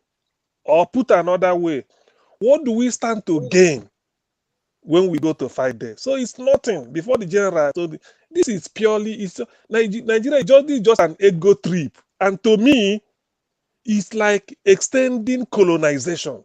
Why should we be at the beck and call of France? Already, France France pauperized the Niger. So for us to go and give France the upper hand to suppress our brother. It means we are happy that France is a sort of what is it called? Impoverishing their colonies in Africa. We shouldn't even attempt it. We should be the one calling France to order. Say, look, come to the round table and let us negotiate. When you want to call France to order, yeah, you understand? When you want to negotiate, that is not the way you negotiate. Not through coups. You understand? Look, you guys see with the they've never actually done anything to change anything. That's why these young men are going to take over country. They've not done anything. They just sit there. In fact, they are inviting more and more foreign troops into the countries. Like this Bazoum guy, he invited Germans into the country too. Who says coup? Nigeria has been having coup, changing government. What about that? Abiola won election. None of them bother to say, you know what? No, exactly. So all these things. So it doesn't mean. So you see, I believe in sovereignty. The people of Niger felt that France has been on their neck since records began, and then France is manipulating the president who is there so that they can continue getting what they want. Now the people now discover that their enemy is France. And the way France is controlling them is through their president. They toppled him and they made it known. So what about that? That is nationalism. Look at South Africa, for example. Yeah. There was option for war. Yeah. They've tried it. Tried to kick the Africans, the white people out. You understand? Some people said, what's it called? Mandela is a sellout. He knows that if he goes off for war, his people will be killed. No, my bad. His people will be killed. Just like that. But now, the people are there till today. I always believe in diplomatic negotiation, not by force. But T.A., that's not exactly a good example. That's not apple for apple. The South African case is way different. First of all, South Africa was under apartheid. That the minority of the population was dominating the majority. Okay. And which is what it was fighting. They were not fighting to ask the white people to leave. Yeah. You were not asking them to leave. They were just saying you can't be running a system where you're in the minority, you run everything, and then you also run the politics. So that was why in '94 they opened up and signed and had a new nation. Now, Mandela had the opportunity to oppress those white people and ask them to leave. But he had the wisdom to realize that, listen, he dare not do it. He can't even say he doesn't have the power. He doesn't have power. Hold on, guys. Hold on. It's not the fair thing.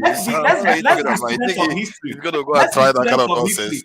What happened in South Africa was the same thing happening in Zimbabwe and Zambia, which you call old Southern and Northern Rhodesia. And the same thing happening. Let me add to that, Chim. The same thing happening in Yemen. Okay, look at Yemen. Okay, so hold on. In Zimbabwe, after a while, Mugabe forcefully took the land from the white Zimbabwean farmers and redistributed it. What did we have? We saw that Zimbabwe suffered. Now, we were sanctioned, remember? Yeah. But hold on. That before we even come there, there's a point I'm trying to raise. The point, and that was what Mandela saw. Listen, the Black South Africans will tell you that yes, Mandela sold out. But those of them, when they use that term, they use it loosely. Mandela, at the time when he came into office, knew the blacks did not have the economic empowerment, the technological know-how. Yes. If he had driven these people out, South Africa's economy would collapse. What he simply did was to integrate them and begin to push for a system where the blacks get empowered. And that's where you raised people like Ramaphosa started coming up. These are people who are empowered. Chim, I want you to link that to Niger now. Okay. Now, the people are impoverished. Yeah. The Nigerian case is clear-cut exploitation. The French people are not citizens. The French are coming in there and taking the resources for their benefit. South Africa is also being exploited. The entire sub-Saharan Africa is being exactly exploited. the same. The white South Of course, it's African not going to be people exactly the are same. It's being citizens. exploited. The white South Africans that make up less than 5%, about 5% But of they the are population. citizens. Hold on now. But the white population that make up about 5% of the population control more than 70% of the wealth of the country. But they are citizens. But they are citizens of the country. That is what he's But they are saying. of a different Yes. race and of the race that was oppressing the but black guess people. what? So the wealth is not in the hands of the black people still. The black continent still remains poor. Forefather, listen, that's the point. These white people make money in South Africa, invest it in South Africa, develop South Africa with it, pay their taxes in South Africa. Exactly. I'm not saying I agree that they should dominate. I'm What just tax do saying they pay? These rich people, how many tax do they pay? Oh my goodness. I work for a South Africa.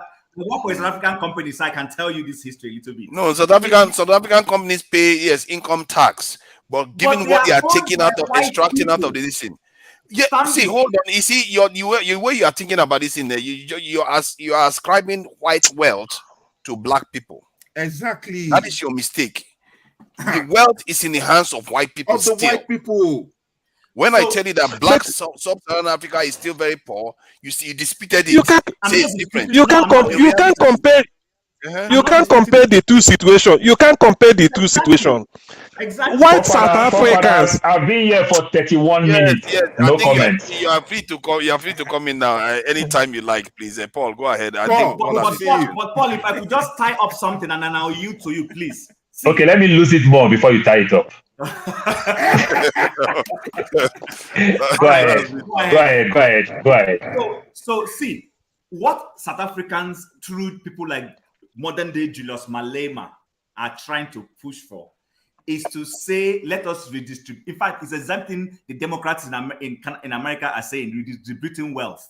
They are not saying the white people should be chased away. They are saying, listen, redistribute this thing in such a fair way that we don't have more black impoverished people. But in Niger, you have... But Malema is doing it in a wise way. We can quickly hand over to Paul. Hold on. Okay. But in Niger, these French people are not citizens. It's French companies going into Niger to mine uranium and mine the other resources and strategically put military posts in those places for their benefit. What these people are saying is their previous governments, which somebody has already alluded here, are conniving with the French to impoverish the people. What I expect in Nigeria, which Nigeria has moved away from the original Pan-African concept, is that Nigeria would have told France and the UK, listen, why we do not accept coups? Let's look for a way to sort this thing out without causing bloodshed. That's what Tinubu is doing. Diplomacy. No. Tinubu is moving troop.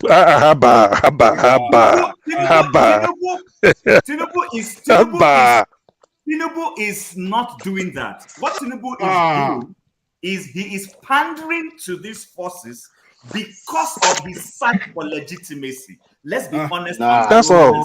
That's not true. That's not true. That's not true. Go ahead, Paul. Okay, thank you and good afternoon. So I don't even know where to go because you guys have just bringing so many things put together. I don't even know where to start from.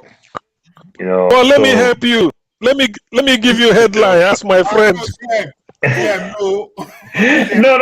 No. I've been listening, but because of so many things, some of the reasons that I'm here, just like I want to switch the topic over and over from the nomadic to now. You guys have jumped to Niger and everything. You can go with this one now. But let's tell ourselves with this Niger thing and everything, you will see military leaders, even in Niger, they'll tell you that they are trained by the US, they are trained by the French. And when you ask them, where did they got this training? They'll still tell you the same thing. I was trained in France. I was trained in America. I was trained in Pakistan. Maybe I'm trained in Russia. Why are they putting military base everywhere? Why are they putting military base? If you want to train people and you train the so-called Nigerian generals, you train them abroad. Why are you bringing military base there? That is the first thing. We don't need those military bases. We have to wake up All of us know. Come on, let's tell ourselves the truth. What Tinubu is doing, Tinubu take the very wrong step. I can say that Tinubu is just trying to do damage control because no aspect of it favor Tinubu. It is so bad that the Nigerians vote for Tinubu. You understand? Those Nigerians that are not Nigerians that have voters card vote for Tinubu, and this is what Tinubu is giving back to them. It's so painful. They are taking it personal because Tinubu betrayed them. They are taking it personal.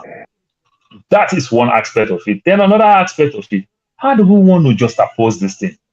That these French people, these Americans, and they remember that Western Europe have lost relationship with with Russia, that is giving them up to 60 to 80% of the natural gas that they need. And now they're trying to work with Nigeria to build a pipeline that will go all the way to Spain, to Italy, to supply them this thing. And that pipeline will pass through Niger. That pipeline will pass through Libya. Most of this country, now, we don't manage these things very well. All in the name of the West is controlling you. But because of our leaders are so weak, like Fofana will call them puppets, they are so weak, they don't know how to manage it very well. This is the time that you must learn how to stand up. Now the ball is in your court to know how to cut good deals that will favor you. This is what the Arab is doing. That's why every deal that the Arab cut, it favor them. It favor Qatar. It favor Bahrain. It favor Jordan. Of course, I will not even say it favor Saudi Arabia. Saudi Arabia is in control. Everybody, every president in America will go dobale, go bow down to Saudi Arabia. Can I ask you a question? Go ahead. Did he favor Iraq? When Iraq, Saddam was trying to do headstrong, did he favor him? So now when you say Saddam is trying to do what happened with Saddam, with Kuwait and the likes? You ask yourself the thing. The world has gone so far. The world has gone so far where America will not stand up and fight us. The world has gone so far where the West will not just stand up and fight us. They will want to use us to fight ourselves. This is where I'm telling you that good percentage of war that you go these days is what I call media war. Take charge of the media. If I want to trend everywhere now, I'm going to pay all these bloggers. You're going to see me everywhere in the media. Take charge of the media. You see what they did in the East, the Middle East there. They put Al Jazeera there. Let us tell our own story. Don't tell our story. That's why we still see a lot of ignorant British people, a lot of ignorant American people. Do you know why? Because we never tell our story. We tell our story individual based every day. That's why they ask us all these type of ignorant questions in the West, because we don't tell our stories. And when the people tell our stories for us, that is what they roll with. So it's time for us to learn how to tell our stories. These are the time when you don't need one individual to sit down in Washington to come and report news. Let us buy time in CNN. Let us buy time in Fox News. When you buy your own section, like somebody will come to Dr. Damages on a Sunday basis and buy 90 minutes time, nobody can interject you. Before I'll finish my train of thought, somebody can interject me. You understand? Let us buy time. Let us tell our stories. This is our time. This is a good fight for Bola Tinubu to use to fight, because the fight favored him very well. We are talking about, go look what happened just Wednesday of last week. I'll call it last week because Sunday is new week. Joe Biden is in Arizona, around Grand Canyon. They are claimed seventh wonders in the world, because sometimes we will talk about the West. In the state of Arizona, they have tons of uranium in Arizona. You understand? But they are preserving their own.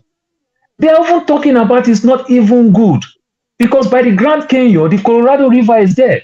You understand? That nearly serve all the whole west coast of America, water and everything. They are preserving their own. Sometimes don't think some of these people don't have, but when they think about the side effect, they keep it because they know they have other places that will go get it for free or almost cheap. And everything, it's so painful, it's so alarming. When we see all the things that is going on in Congo, you understand, the cocaine and the likes, it's time for us to wake up. You know, how do you take those cocaine in Congo, but you go develop it in Tesla in China? Not like you even take it to America. You take it to China. Why don't you develop that same thing that you take in Congo? You understand? And develop it in Congo so that people can get high-paying job, so that people can live life. You can empower the university. Hold on, let me finish now. You've been talking all this while. So that we can empower the university. The mayor of my state, Phoenix is the 4th largest city in America. The mayor is Democrat, and Arizona is a red state. The mayor negotiates with God. What's this country now? My head is just full now. Taiwan. The mayor negotiates with Taiwan to bring semiconductors because of it affects America a lot. The price of cars went so high due to the COVID. And the mayor negotiates, and they are bringing semiconductors in Arizona. Over $40 billion investment. That is a blue mayor that is negotiating that. The president commission, the governor who happened to be a Republican, traveled to Taiwan to follow up that project, to bring high-paying jobs to their own state. You understand? When they think what favor them, they forget their party. You understand? They think about growth. When it's time for us to think that if an high-paying job is in Niger, how many Nigerians will be running to Canada before you ask them one question? Like my brother, Mr. Spire, say, I am tech expert. Why don't you go use your tech expert in Congo? Why don't you go be a tech expert in Niger? Why don't you go be a tech? Because there is no high-paying job there. It is time for us to bring this job home. When I mean home, Africa. So that we'll go get those jobs there. So my brother, so that we're not going to eat this year food. What would they eat a bolo we don't there for freezer for 9 months? Because they don't plant that for Europe and America. Let me interject a bit. You said Paul, something. I salute you. I want to ask Paul the question. I want to ask Paul the question. Paul, do you believe in negotiation? The debate. I believe in negotiation, but Tinubu never start with negotiation. Tinubu start with order. It did not start with Tinubu speak completely like MC Oluomo, or he speak like a military man. Either of the two. Listen, Paul, can I make my Tinubu is not the only head of states there. Yeah, they're a group of people. Yeah, and they agree on one consensus that look, this is the way forward. So look, if you're going to blame someone, blame the ECOWAS, not Tinubu. Tinubu was the chairman of ECOWAS. He is the chairman. Nigeria funds ECOWAS. Listen, you know why they are referring to Nigeria? Nigeria funds ECOWAS. And these guys know, even if they're going to send troops there, they won't bring their troops. Remember Liberia and Sierra Leone? Who bore all the brunt? It was Nigeria. So all these guys, when they come to these things, they will allow Nigeria to take the lead because they don't want to bring their own resources. And of course, like I have repeated again, if we must be smart enough to do this, Tinubu is seeking legitimacy. And he's in the process of seeking that legitimacy, he will take decisions. I don't believe that. That legitimacy. Can we look at it from another angle, please? Let's look at it from an economic angle and social angle. Most people who are in the 5 top northern states in Nigeria have relatives in Niger. And most Nigerians have Nigerian passports and ID cards. Plus voters card. Yes, that's what I'm saying. They can confidently claim to be Nigerians and at any time. So that's one. So now if you start a war, you're going to have saboteurs on that side. That's one. 2, the Nigerians have been used to fighting. Remember, they've been fighting Al-Shabaab and the rest for almost 20 years now going. So going to war is not a big deal for them. You're just making them feel more happier. That's 3. 4, the general that was speaking today said most of those generals, they know them one by one. What the tactics they know, they train those people. Those people also know the tactics. And they are not afraid to fight. Okay? So whatever you think you are going to go and show them, they already know. And they, like you said, hold on, sir. Hold on. Let me talk. Hold on.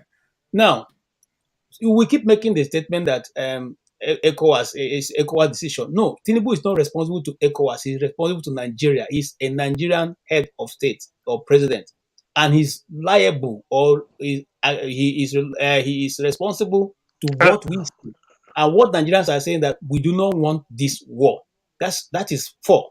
5th, we have a contract going through to run our gas pipeline from there to Europe. Any reasonable thinking manager you first think of that. You are putting a $13 billion business on the line.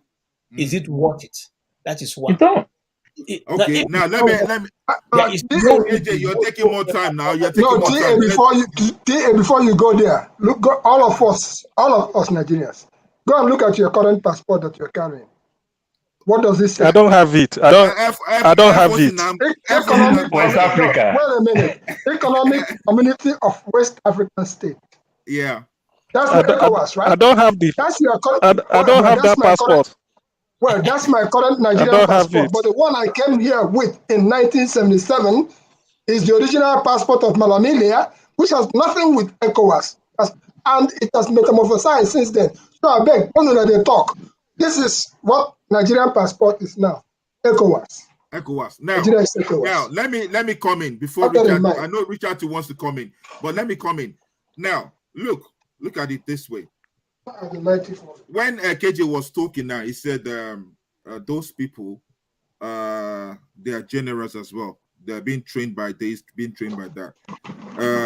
See, and Mr. TA, before you go there, this is my original passport.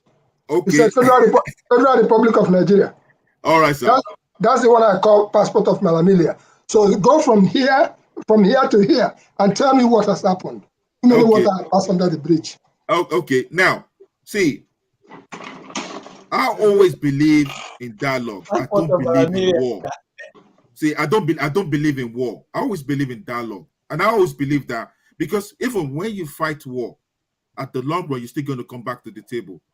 Either you disagree or agree, because look, I remember back then when Saddam Hussein was making Mao, it's got soldiers, it's got this, we're going to match America's, whatever. What happened to him? Just like that, the guy was, just fine. Go to Gaddafi, making noise. Yeah, that look, America is not this, America is not that. We're going to look at his own people. Paul said one thing just now. He said, look, they're using their own people to fight the war. His own people fight Gaddafi, just like that. One smart guy. Just add this question to what you're saying. Yeah. The place that late MKO Abiola declared himself president was Washington, Doncaster, Washington, D.C. Yeah. You understand? And Abiola went back to Nigeria. He was arrested. Did the Americans say anything? No, they did not. Why are they saying too many things right now? That is a military takeover his own government that he won legitimately. Look, I totally agree. All those things there is all politics. You understand? Abiola was killed. Fine, we know that.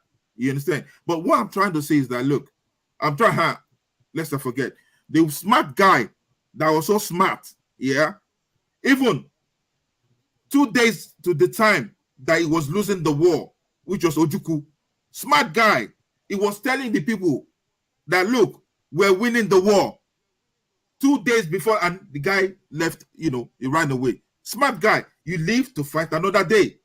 Now, you're talking about generals in what's it called? Niger, where you have over 1,000, soldiers of France based there. You have over 1,000 soldiers of America based there. To take this, they just want to throw that country into disarray. And before you know, everything will still be done. Go and look at Libya today. What's happening in Libya? Yemen.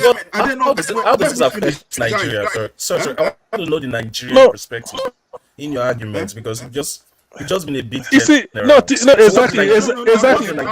I'm making examples now. That's what I'm trying to say. That look, stop using propaganda. You understand that? It doesn't affect Nigeria like Ed will say. So simple thing.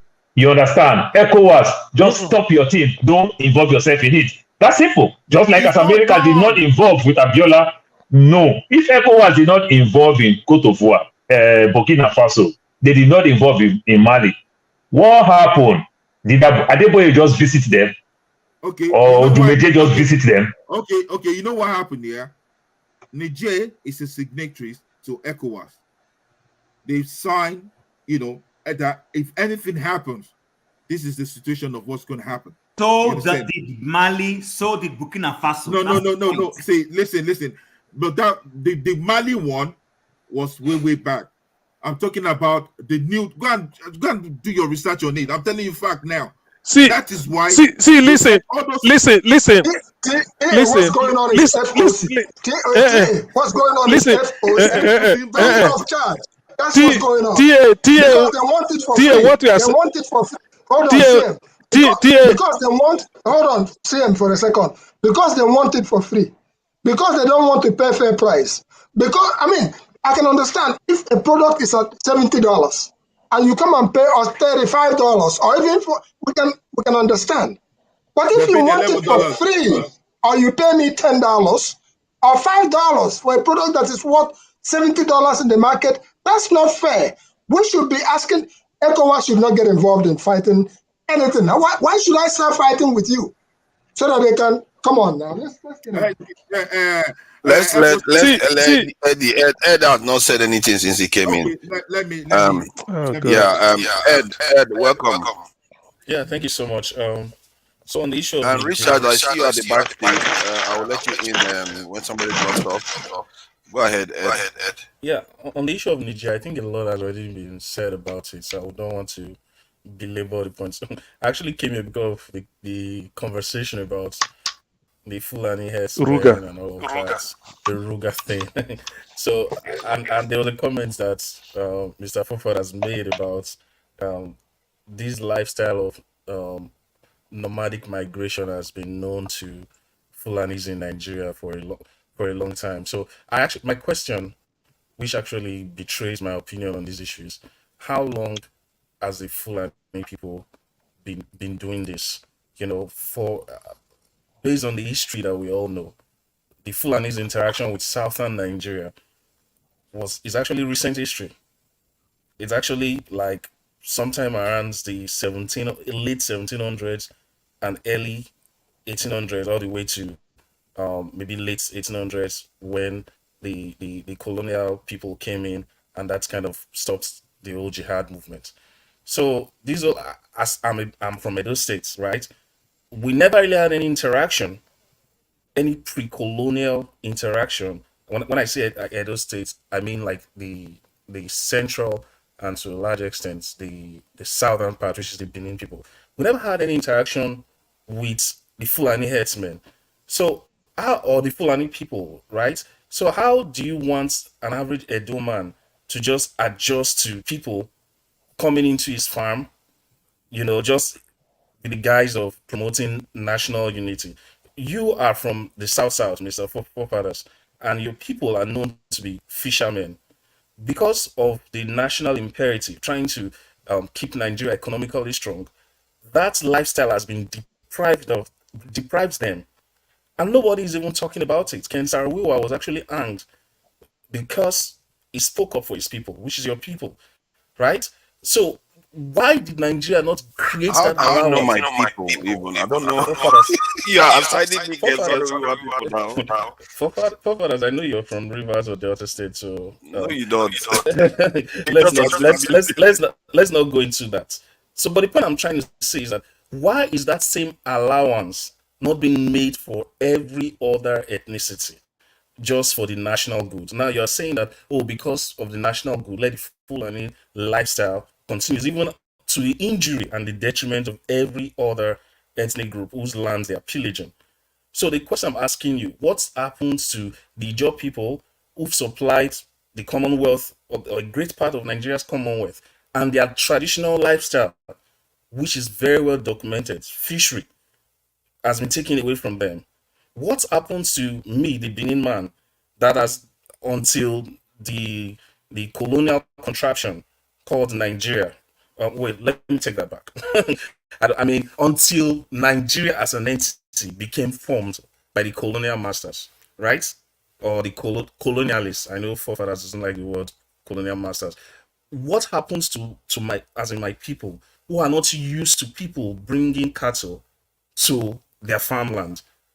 So that the point is, if we're going to be making allowances for ourselves, why does it have to be one particular ethnic group? What about the Igbo man who's known to be like a lover of commerce? Why is the Igbo man's private business not a national?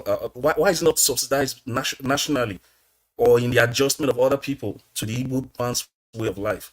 So these are the questions we really need to ask. And as in this is just like the paranoia, the suspicion that every other ethnic group has, that this thing is not just ordinary. Like the Fulanis, as far as I know, as a Benin man, my people only had interaction with them less than 200 years, right? We've had interaction with the Shekiris. We didn't have to adjust our lifestyles, right? We've had interactions with the Ijos. We didn't have to adjust our lifestyles. We've had interactions with the Yorubas, with the Igbos. We didn't have to adjust our lifestyles. Why, because of someone's private business, do we all have to adjust our lifestyles? That's the question I have. Yeah, regarding you mentioned the South. The fishermen, what has happened to them is something that we are trying to correct in terms of the Nigerian state till date. The same thing that is also being, that I suggested that it should do with the herdsmen. So it's not even contradictory at all in terms of positions there. If you have issues in the country, it doesn't mean you should keep the issues. You solve the problem in a way that replicates what was there before. And something we were doing it before without any conflicts. So what changed? Something must have changed, and that is what you need to. What changed? Let me just quickly interject. What changed is that kidnapping started happening. What changed is that also global warming. No, we could trace it to wherever origin, but what changed is that kidnapping started happening. Our women started getting raped in the farm. You know, I studied agriculture in school, so while I was still an undergrad, we made farms. So then, I went to the University of Benin. When Fulani men came, as they would just come into our school, right, eat our crops that were used that were going to be graded on, right? So at the time, we had to start defending the farm. So we want like lay ambush for them, and that's the way we were able to scare them away, right? But today we can't do that because these guys are armed with AK-47, right? So it's the fact that we can't even, as in those of us in the south, we cannot even defend our farms. Those are the things that have changed. So you can't just say, oh, we've been doing this. Before, we were very friendly. Everybody was friendly with the Fulani man. We would always just have this friendly banter with them, But now those things have changed because it's at the risk of your life if you try to confront them in your own farm. So those are things that have changed. I get what you are saying. In the end, it's still about how we all remain here together. Because you can have problem, doesn't mean you should just shut down one side and say the other side should just get their way. You have to fix the problem. Like in the case of the South now, if there is pollution, you take care of the pollution. If there is penalty that you have to pay, that you have to find the people that are causing all this problem, compensation, whatever needs to be done, can be done. This is something that other people know how to manage. It's just because Nigeria is so wieldy, hence why these things seem very difficult. Even if you take away the Fulani problem, you're still going to have a lot of problems in Nigeria. The problems are there. That's just whataboutism. This is a it's problem not we're talking about now. This is a problem we're talking about now. Let's deal with it. And people have already suggested ways to. Hold on. People have already suggested viable ways. Sorry. Allow Richard talk, please. Yes. Hold on. It's not his turn now. Ed, you can't just say what is there's a whataboutism there. Tell me one of the whataboutism that I just did just now.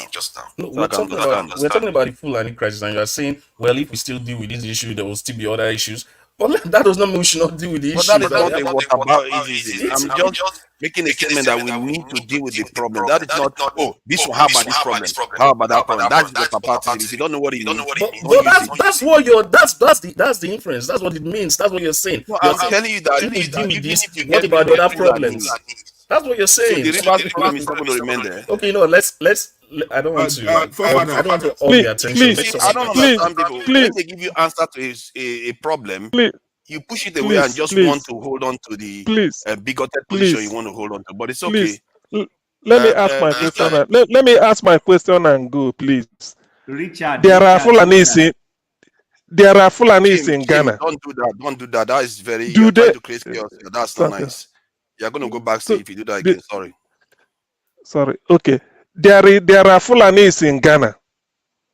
Do they drive cattle from Bogatanga near Burkina Faso down to Accra? Do they do it in Ghana? Are they not Fulanis? Is it not their way of life? Fulanis in Ghana had ranch. There's a chap that normally come here, Maxwell. He says it. Fulanis in Ghana don't drive cattle from Accra.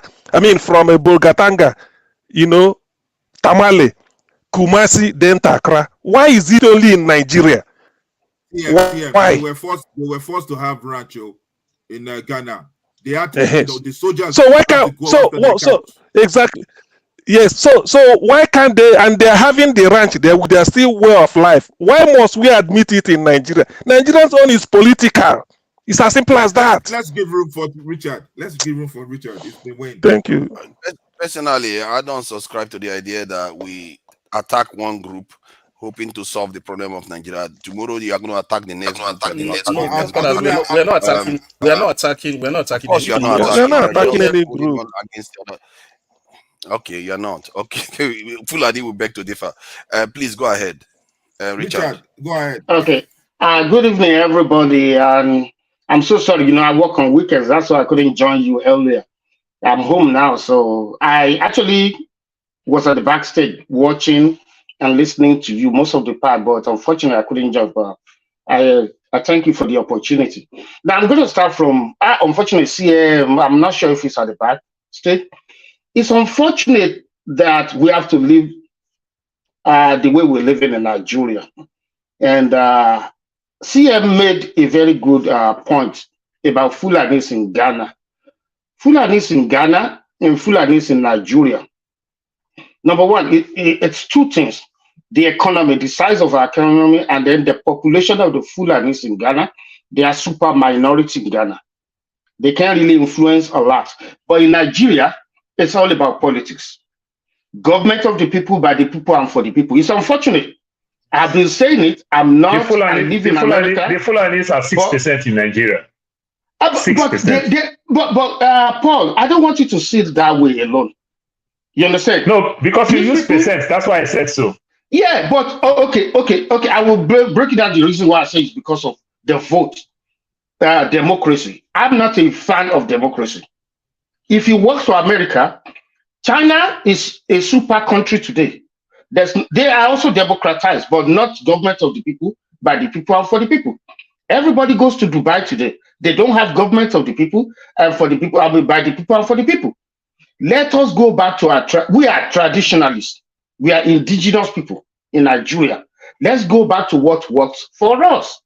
Now, I said population because the Fulanis are not indigenous Nigeria, but they have this strong head. When they come to you, they take what you have and dominate you.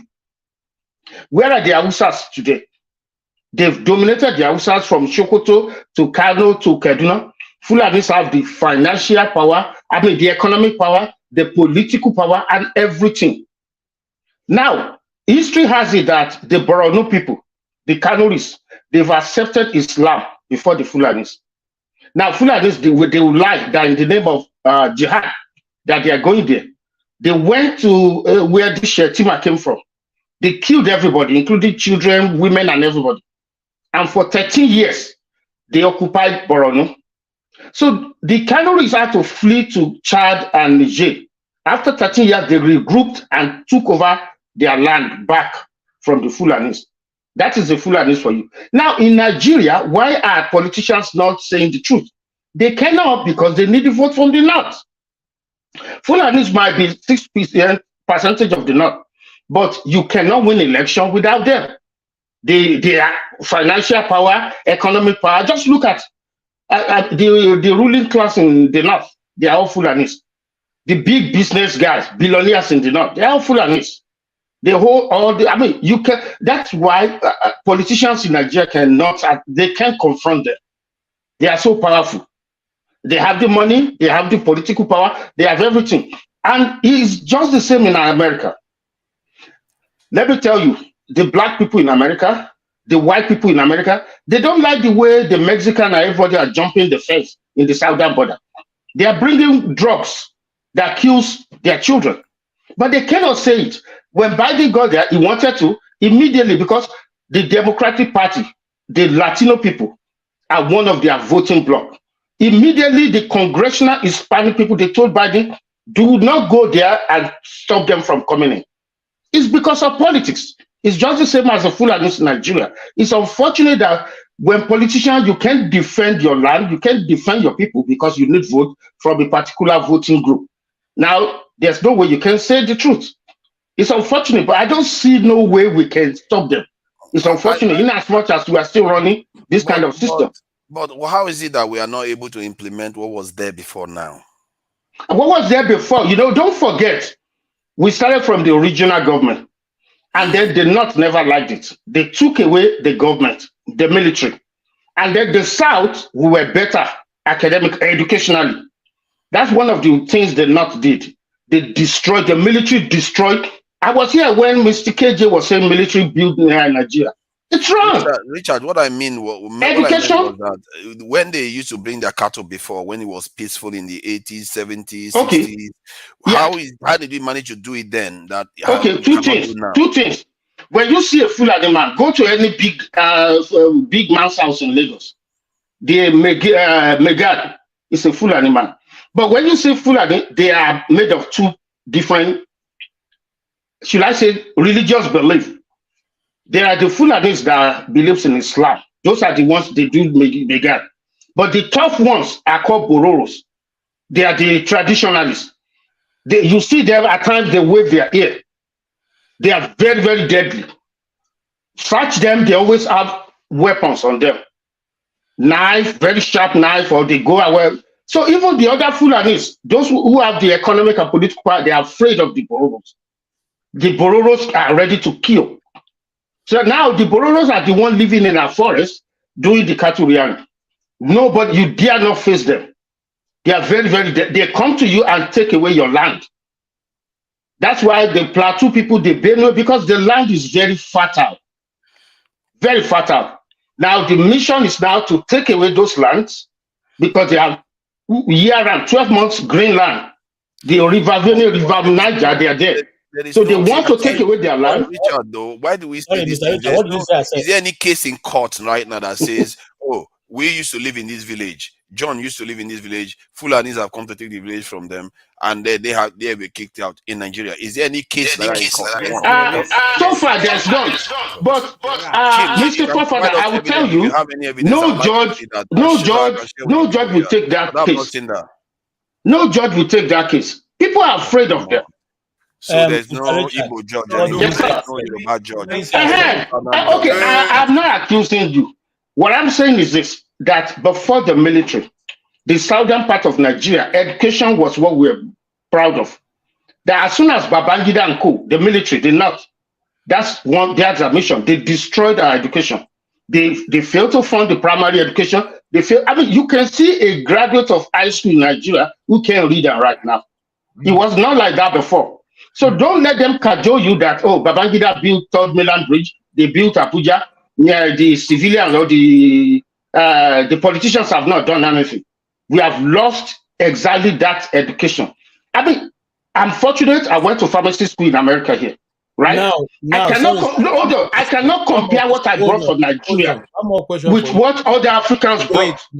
Other Africans are not competitive academically. The way the Nigerian man, I was just an average person in Nigeria academically. Richard, just hold on for a second. Ask a question, KJ. Don't make a speech. 1999. What have they done with education? And what are the civilian? Hi, now he wants. Oh God, he's frozen now. Now he's frozen. Okay, I can go ahead with what he was about to ask. He wanted to say what as the we agree the military destroyed our education, that the civilian have not repaired it. One thing is this: it's so easy to destroy, and it's very difficult to build or rebuild. We all know Nigerian education before. I mean, most of you who are studying even Europe, either in Europe or America, you will know that. You have been in class with Ghanaians, with Kenyans, with people from Zimbabwe. You cannot compare what you have here, what you brought from Nigeria with what they have. Nigerians are always ahead of them academically. We are the only black race that can compete with Asians, with Caucasians, with everybody, with Arabs. I concur. Not even African American. Yeah. Forefather, you asked a question that what changed. Forefather, what changed back in the days when I was growing up? The Fulani people does not raise cattle in the West. They already bring them raised. They sell. But now they are trying to raise because of the global warming. They don't have the land in the north to raise those cattle. So that is what changed. So back in the days, they don't have the fatter, they don't have the green, grass to feed them. Yeah.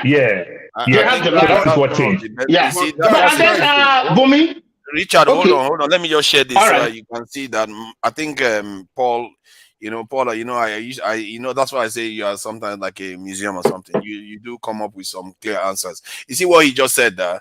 He said, look at what he says about the herders and stuff like that. It says historically Fulani pastoralists have grazed in lands around the arid Sahel region of West Africa, partly because of the environmental conditions that limit the amount of land for agricultural purposes, leading to less intense competition for land between farmers and herders. However, after recurrent droughts in arid Sahel region, Fulani pastoralists have moved gradually southwards to the Guinea, Savannah, and the tropical forest areas, resulting in competition for grazing routes and with farmers.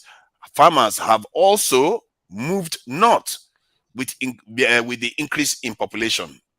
So that is another angle that we don't see. We Southerners, we also go north. I beg to disagree. Are you going to say with us? If the farmers are moving down because they're looking for grazing land and arable land, then the farmers now who are supposed to be in that land are moving up where there's no land to farm. Come on, man. No, KJ, that might be true. KJ, no, that's true. That is true in a way. KJ, I did my NYC in Kano. I served in Kano Municipal Hospital in Wudil, Kano. This is the deal. These people produce more maize, more guinea corn, more millet, all those grains. They produce it more than us. Why? Because they don't have to deal with the elders. Elders have moved down south. Southerners cannot farm again. But the unfortunate thing for them is this. I think they only have 3 months of rainy season. So they can only grow their maize within 3 months. And then rain stopped. Everything dried out. Now we can't farm because we are scared of our lives. Guys. Farmers, we cannot farm no more. Just to back up what farmers be moving to the up north. KJ. Because it's farmers are going down south. Farmers are moving up north to the land where there's they are not disturbed by the headers no more. KJ, that is not the question. The question is that if you move down south, why don't you buy a land to do your business? You mean for the northerners, right? Yes, just come buy a land. If I go to the north, I bought a portion of a land to do my business. Correct. Come here and buy a land and do your business. Period. Okay, thank you, Mr. Paul. Mr. Paul, let me ask you a question. Let me say something quickly. Just to back up what Paul was saying, back in the 70s. Now, it is not the Fulanese here that are bringing cattle, down to the south. It is the Awusas. The Awusas bring cattle in the trailer and come down to south and come and sell. 100%, you're right. Yeah. So just to clarify that for you guys, and you can go on. Okay, thank you. Okay, the deal is this. The Fulanis believe they own Nigeria. You see a Fulani in Mauritania is telling you that he has more rights in Nigeria than you, an indigenous Nigerian. So even if they have the billions, they are not going to buy no land. They believe they have the right to pasture their animals or their cattle, even on your family land. And when you confront them, that your cows have eaten my crops, they want to kill you. Instead of them begging you, trying to compensate you, they still believe they've done the right thing. That's the unfortunate part. Can I ask a They're not going to buy your land for ranching. No, they believe they have the right to even destroy your farm. That's the unfortunate thing. Guys, is Dangote? Is he a Fulani guy or he's a Fulani guy? No, Hausa man would have that money like that. Yeah. Dangote is Hausa. Check it very well. He's Hausa. Dangote is from the Dantata family. They are Fulanis. Is his uncle. Yeah, Dantata is his uncle. Yeah. No, Ishaku, Rabiu, Dantata, all of them. They are all Fulani. Dangote is Hausa. Dangote is Fulani. Okay, the emir of Kano, is he Hausa or Fulani? Let me confirm. Forefathers, do you know how many Yoruba indigenes from Okeogun that are limbless today? They don't have limbs anymore. Farmers, some of them are dead, and you are saying court case. What court case? When no judge will even hear that case. Seriously, They'll be court scared of case. their lives. Are we serious? They'll be scared of their lives. Even a person loses their property, they will end up because you're telling me the whole village will be expelled and nobody will hear the case. Come on, people. This thing is more serious. This thing is more serious than we are discussing. Go to Bedouin, go to Plateau in the afternoon. Our CM was saying they have what's it called? Camps in Plateau. They have many, not one, many. Nobody can live in their ancestral land no more. Even in Abuja. Yeah, in Abuja. Really? Oh yes. 1 bit from even in Abuja, indigenous Abujas, they cannot live. We have camps in Abuja. Are we seeing it here, Mr. Dangote? He's Hausa. It's not Hausa. It's not. You see, Wikipedia. Anybody can put anything in Wikipedia. Okay, don't worry. You are going to be... See, the reason why I know is because somebody was talking about it some time ago, and they consciously made the comment that he is one of the... when I was saying that Fulanis were the people generally controlling... No, he said, no. Dangote is actually Hausa. Well, maybe. So that's why... To be honest with you... Can I step in? There's something that Richard said I've been looking for an opportunity to weigh in on. He was talking about democracy not being ideal for us and why we should go back to our indigenous type of ways of life. And he made comparisons with China and a few other countries. Number one is this: those countries you're making comparisons with are largely homogeneous. So you find that in homogeneous societies like UAE, Saudi Arabia, their local or original type of governance is easy. That's why there's no coup. It's one family that is ruling UAE. It's also one family that is ruling Saudi Arabia, and everybody is okay with it. No, don't worry, Richard. Just so I don't lose I will try and round off quickly. But when it comes to Nigeria, Nigeria is not Saudi Arabia. And when I say this, I'm not saying this in the sense of, if what is working in Saudi Arabia, which can't apply in Nigeria. No, Nigeria was not a country. Nigeria is a creation of the British, bringing different groups together. What was working for us was the loose confederacy we had in the 60s, where each region was autonomous. Each region was largely autonomous and just contributed to the federal system until the military came in and brought the unitary system. And of course, a certain section of this country took advantage of it and have been running the show since that time. But like I keep saying, we need to go back. We can make good whatever it is we have now. This federal system we have, presidential democracy, it is not a bad system per se. What we just need is we do not have the personnel who genuinely know what they are doing to run the system. That's why we have these politicians who go to Abuja as National Assembly members. And I've made this case earlier on. Chim, I want to correct you. You said unitary system, and now you say federal system. So don't mix it. No. This federal system they run is not truly federal. Okay, I agree with unitary. You. I agree, but see, when I Olumide, what I said that I took it from the perspective of we say we are running a federal system. It is not federal, it is unitary. That's what it is. I am with you. I know what you're saying, and I agree with you. My point is this. It is somehow I think a group of people don't want us to make progress. We cannot shy away from that. We need to keep saying the truth. There's no attempt to be politically correct. Why, like this ranching thing and this carrying cows and things around, why is it difficult to say that, okay, if in the 18th century it was okay, in the 19th century urbanization process, it is not okay to do that anymore. So we cannot say that because we want to make some people happy oh, we don't want them to feel that they're being marginalized. No. Perhaps what we don't have is the political will to sit down with their elites and say, listen, this is the danger in what you're doing. Where your right stops and ends is where another person's right begins. Well, are you willing to look into possible middle grounds instead of, because when you say they're not even allowing us to have the conversation. No, I think okay. Let's say we are having a conversation. I think the reason why we are using extreme languages here, like we have to control these people, that kind of term. I say we need to sit down and have a conversation. No, you were saying something in the lines of maybe not exactly the phrase I used, but you were saying guys, yeah. Please, give me the opportunity to respond to what. Yeah, Richard, you will respond, but I haven't finished. Okay, you still have more. So. You people forgot something. You people forgot something, and that is why this thing is dragging. Ganduje told them, don't go south. There is land in Kano. Come and build your ranch here. Why didn't they do it? But Buhari... Ganduje said, what is... I stayed in Kano.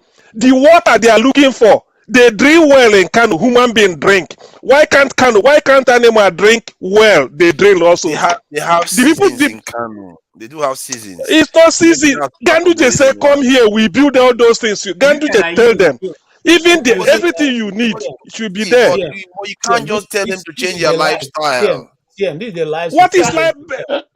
Listen, this is the life. What lifestyle? Can I respond? Can I respond now? There are Fulanis in Ghana. Thank you very much. Please let me respond now. Can we come down?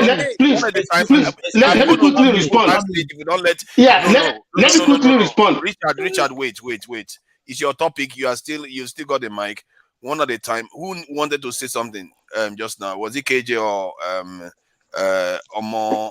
It's me. It's me. Oh, God. KJ, please go, please.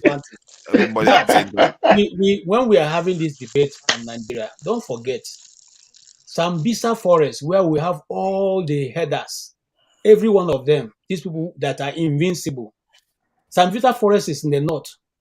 So there's a forest in the north. So there can be a forest in the north. Is it a desert land that are calling forest? No, they've taken over already now. So if there can be a forest in the north where they have where you can't penetrate, you can't even see the people because it's so big. And Ganduje is saying, come, I will turn that Sambisa forest to a place where you graze your animal. Which is better? Is it to leave it to take over or to take over that Sambisa? Okay, KJ. Or is there no forest in the north? Hold on. KJ, don't forget, the Sambisa forest is owned by the Kanuri people. Kanuri people and the Fulanis are not friends. They just come together when it comes to election. Like Shetima, is a minority. All right? So they're not going to go to there to rear their cows. That's number one. KJ was just using that as a... Yeah, exactly, yeah. Now, let me respond to yours. There is no perfectly homogeneous community. Don't forget, the Saudi Arabia itself was created by the British. And then once they started making the money, when British created Saudi Arabia and they started making the money, they started occupying smaller communities. And the money is what made them to be so powerful today. Now, I wanted us to go back, or I still want us to go back to how we were before. In the South, and I think the Hausa is too in the North. Leadership or politics starts from the home, the father, the husband, the head of the home, the head of the community, and then the traditional ruler. That was how it was. And everybody knows where they came from. For instance, I'm an Ijebu from Ogun State. In Yoruba land, we know we are from Ile-Ife. And Ile-Ife has been before Christ. Anybody who has read the book of Herodotus, Herodotus, a Greek man, came to Africa and he said there were 5 well-established communities in Africa. He published his book about 480-something BC before Christ, and he mentioned Ile-Ife as one of them. The Africa is divided into 5 kingdoms, and Ile-Ife, that was almost 500 years before Christ was born. Richard, but unfortunately, I have a question for you. Okay, I will. So there's no homogeneous community. If we go back in Yoruba, we give the head to the Ooni of Ife. even if it's a 10 years old. And things were working well until they brought their religion and their colonization. Imagine somebody who came to steal from you, took away the bronzes and everything, and he said, come and worship my Christ. That doesn't make sense to me. I'm a Catholic. But now I'm questioning the religion. Seriously questioning it. When somebody writes in the book that you cannot go to heaven until you go through Christ. What about the billions of people in China who doesn't know Christ? And they don't even want to know him. Are you telling me they're going to hell? God, the God who created me is not like that. So that's the Europeans, what they want to do is to dominate. Now, another thing I would like to say, people are saying it's so easy for us to break away from the West. I'm telling you, it's difficult. Now, Igbo Basic brought out 2 passports. ECOWAS actually wanted to help the Francophone countries about 3 years ago or 4 years ago. That's why they adopted that unilateral passport and a common currency. Guess who frustrated it? Mr. Macron, the president of France. Yeah. So ECOWAS saw that and they wanted to help all this Niger, Guinea, and wherever, so that if we adopt a unilateral currency, we can have a central bank, and then they will get out of that colonization. Why is our Tinubu now trying to help the same France? And Thank you very much. He had to do what he had to do. Number one, if you just relax, don't forget, we have $35 billion on the table. You have to threaten this guy so that you now, today you say you want to talk now with ECOWAS. That is why you now tell him, hey, I have a deal. Our gas is just burning away. We see what, if you don't say, threaten him to show that you have supremacy, it's not going to let the aim of Russia. Russia doesn't want competition in Europe. So Russia doesn't want that thing to be successful. Richard, and Nigeria want to make money. We want to make money. So that is why you need to talk to him that, hey, because in the deal, we signed with Niger, with Algeria, with all of them, with Morocco too, because the pipe will go through them. They too are interested. They'll be tapping part of it and be paying some money to Nigeria. Richard, sorry, quickly before you go on, I may not 100% agree with the issue of Russia does not want. I'll tell you why. Canada has natural gas and oil. The German chancellor came to Canada when Europe was cut off the supplies from Russia. And the Canadian government said they're not doing natural gas again because of this green, CO2, whatever thing. So if you have their brothers and your kids in Canada who could have supplied you with natural gas and all those things, but because of this climate change thing and this so-called green energy. See, my problem is this. There's a lot of conflicting with what do we want. There's confusion. You just said it. Yeah. Okay, thank you very much. Number one, Nigeria. Wait, Mr. Chin. Richard, that's a very intelligent question. Richard, I'm telling you this. Richard, just to correct something that you stated, I just looked up some information because I don't want people to be carrying wrong information like a venereal disease and passing it on. You said Herodotus mentioned Ife. He didn't. Sorry. He did it. I don't know. You have read all those books? Yeah, I've checked. Mr. Forefather, come on, you read that book is published some 500 before Christ. I've argued with ChatGPT left. You know what? You just no, Forefather, just Google it. That did Herodotus and Ilefe. He will tell you everything. It's your Bible. I don't know who wrote it in Wikipedia, but there's no evidence where it's linked to that. Please, you can say have access to his book. Go through that book. Ileife has been before Christ. All right? There are evidence for that. Anywhere near that area. It didn't go anywhere near. Let's complete the other one. That area. It didn't even go. Okay. Please, can you remind me of the question again? Richard, I was going to say. Oh, about the green energy. Okay, thank you. Richard, I just remember.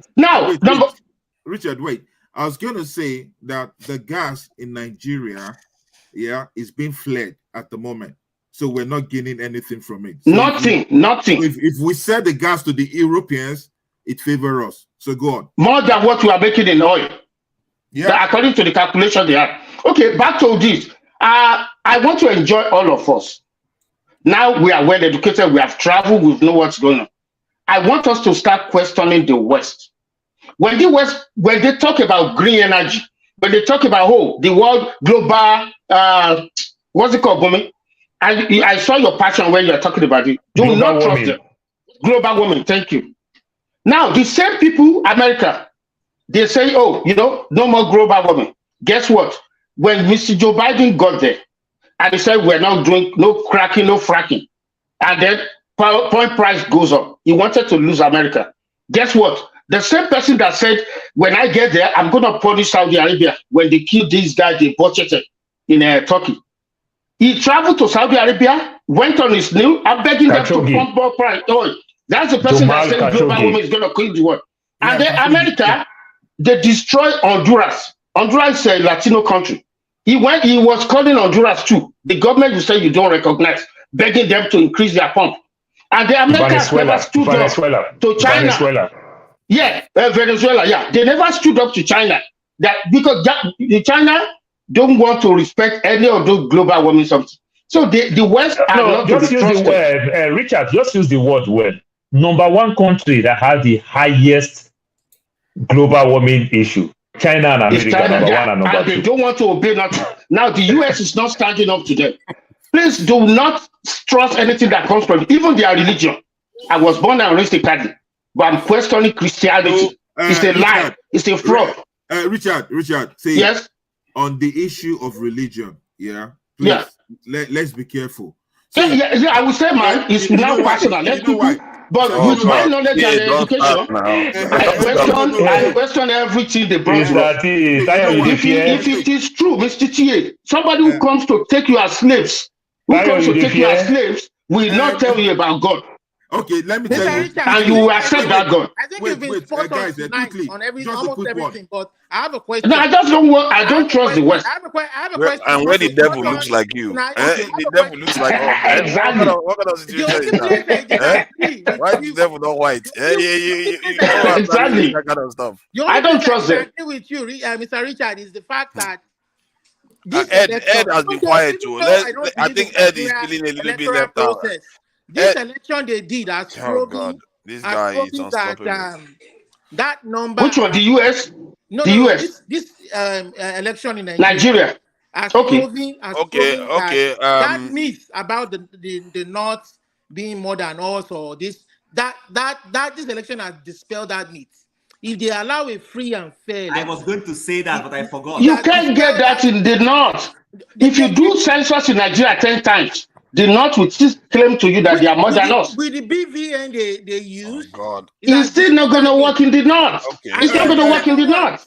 Richard, they are goat, they are cow. Everybody votes. I understand. That's the thing in the North. Richard, because you Yoruba people don't use to use Togo and Benin. If you count Togo and Benin join, you will reach. Never. Never. Okay, look at what Buhari did now. Hold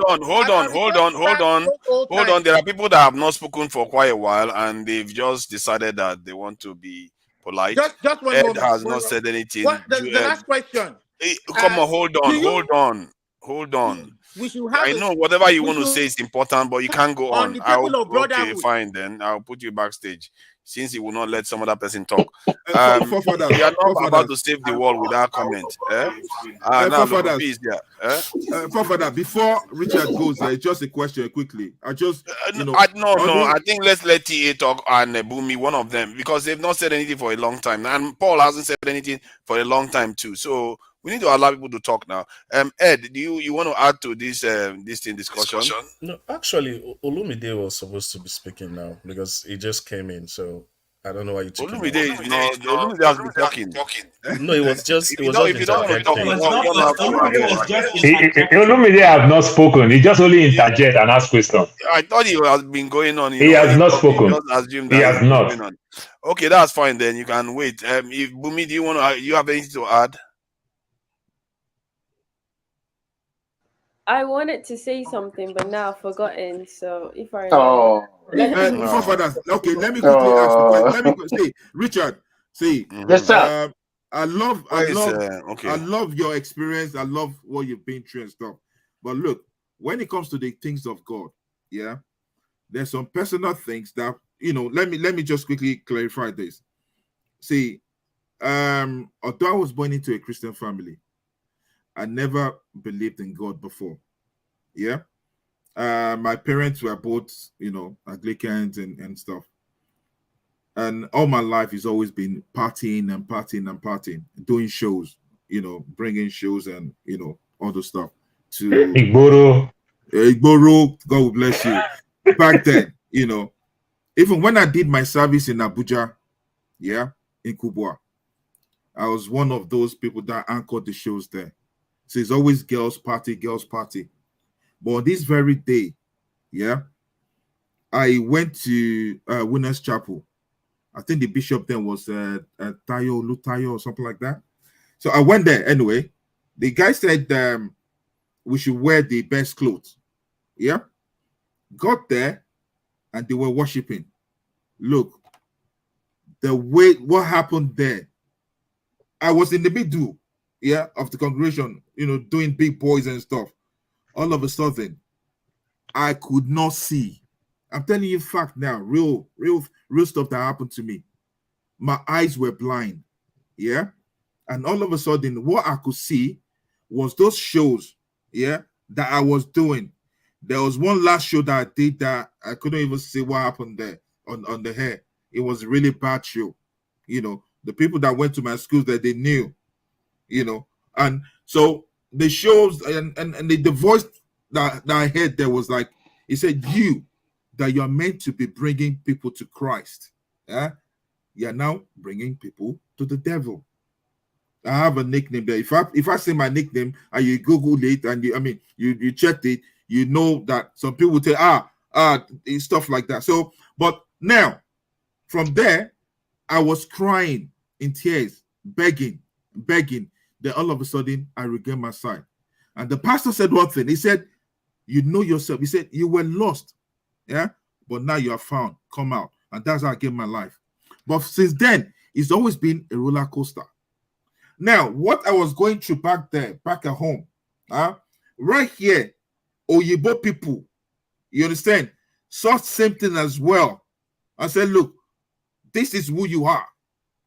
See, my dear brother, I believe in God. I believe in the Holy Spirit, So I'm not trying to, and that's why when I come here, I always try to talk about love.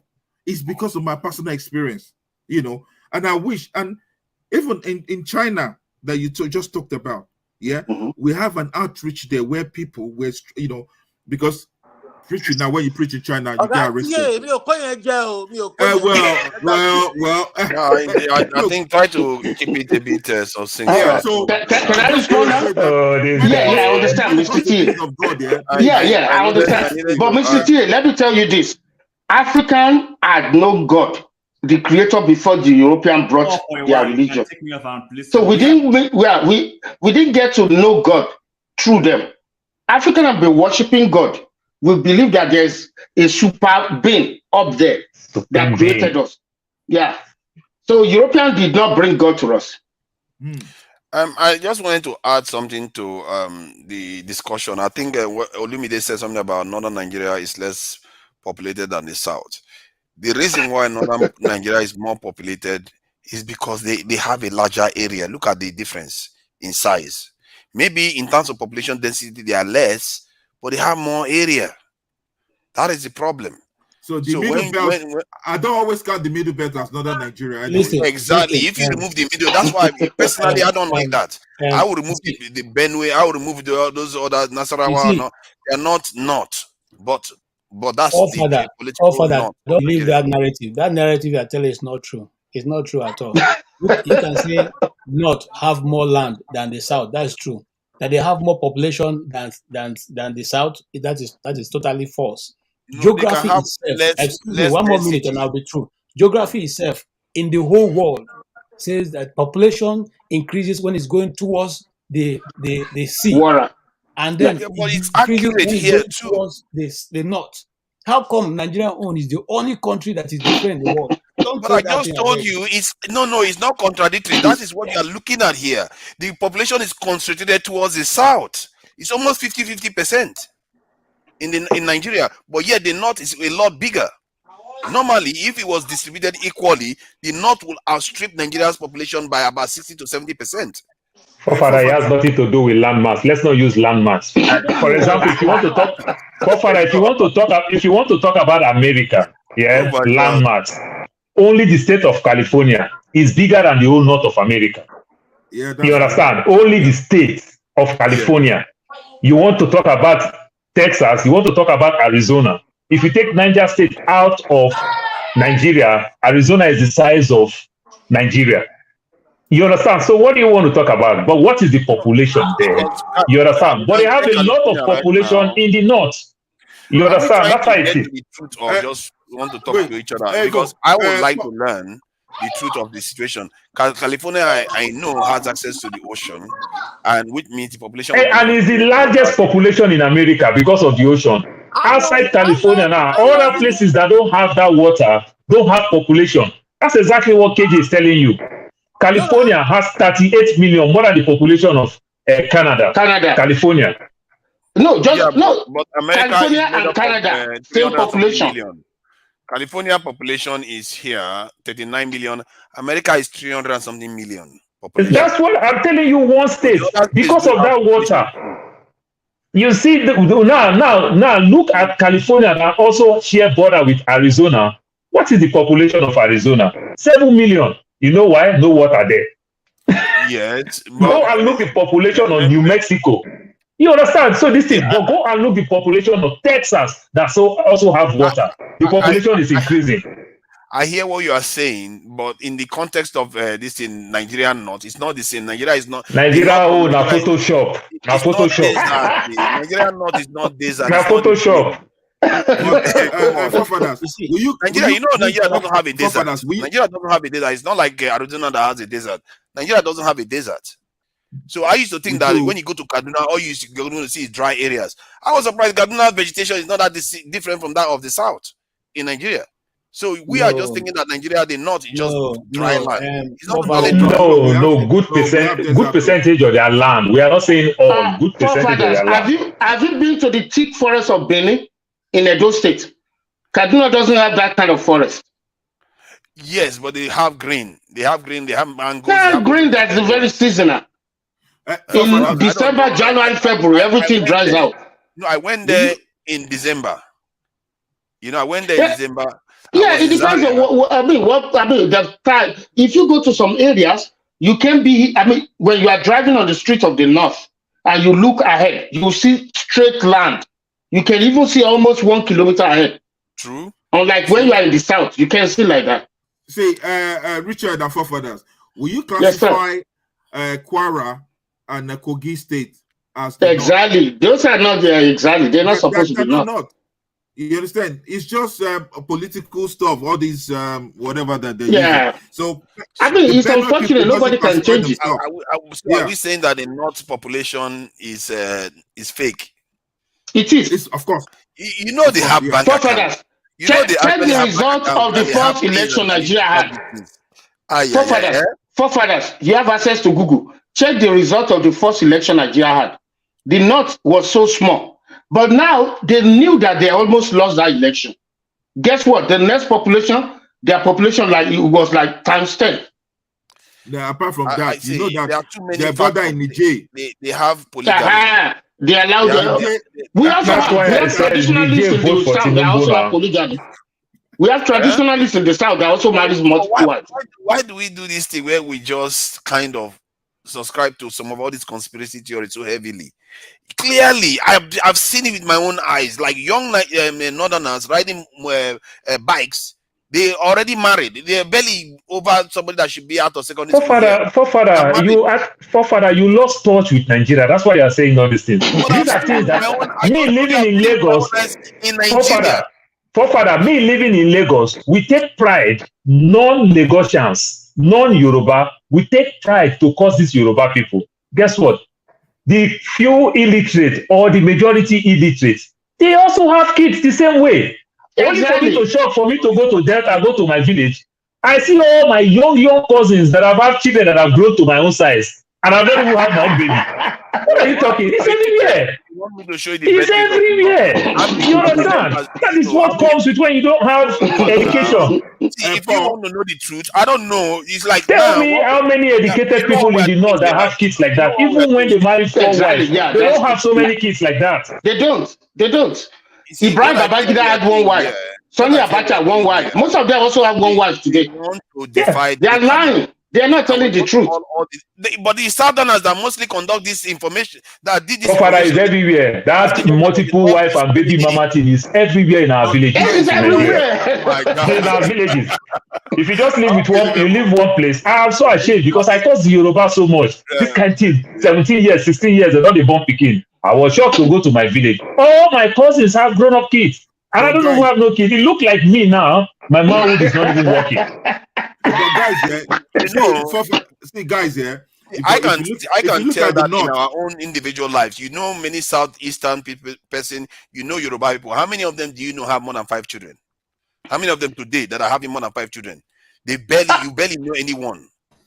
I think we have people like that too in the villages. Me as a person, I have a sister who has 6 kids. Only 1 out of 10. No, wait. Now you said, do we know people? I'm telling you, I have a sister. Fair point. She has 6 children. Harvard, some of them, Cambridge trained from Niger to come and study medicine in Cambridge. Life is soft. I have another sister who has 8 children. Yeah, okay. My sister.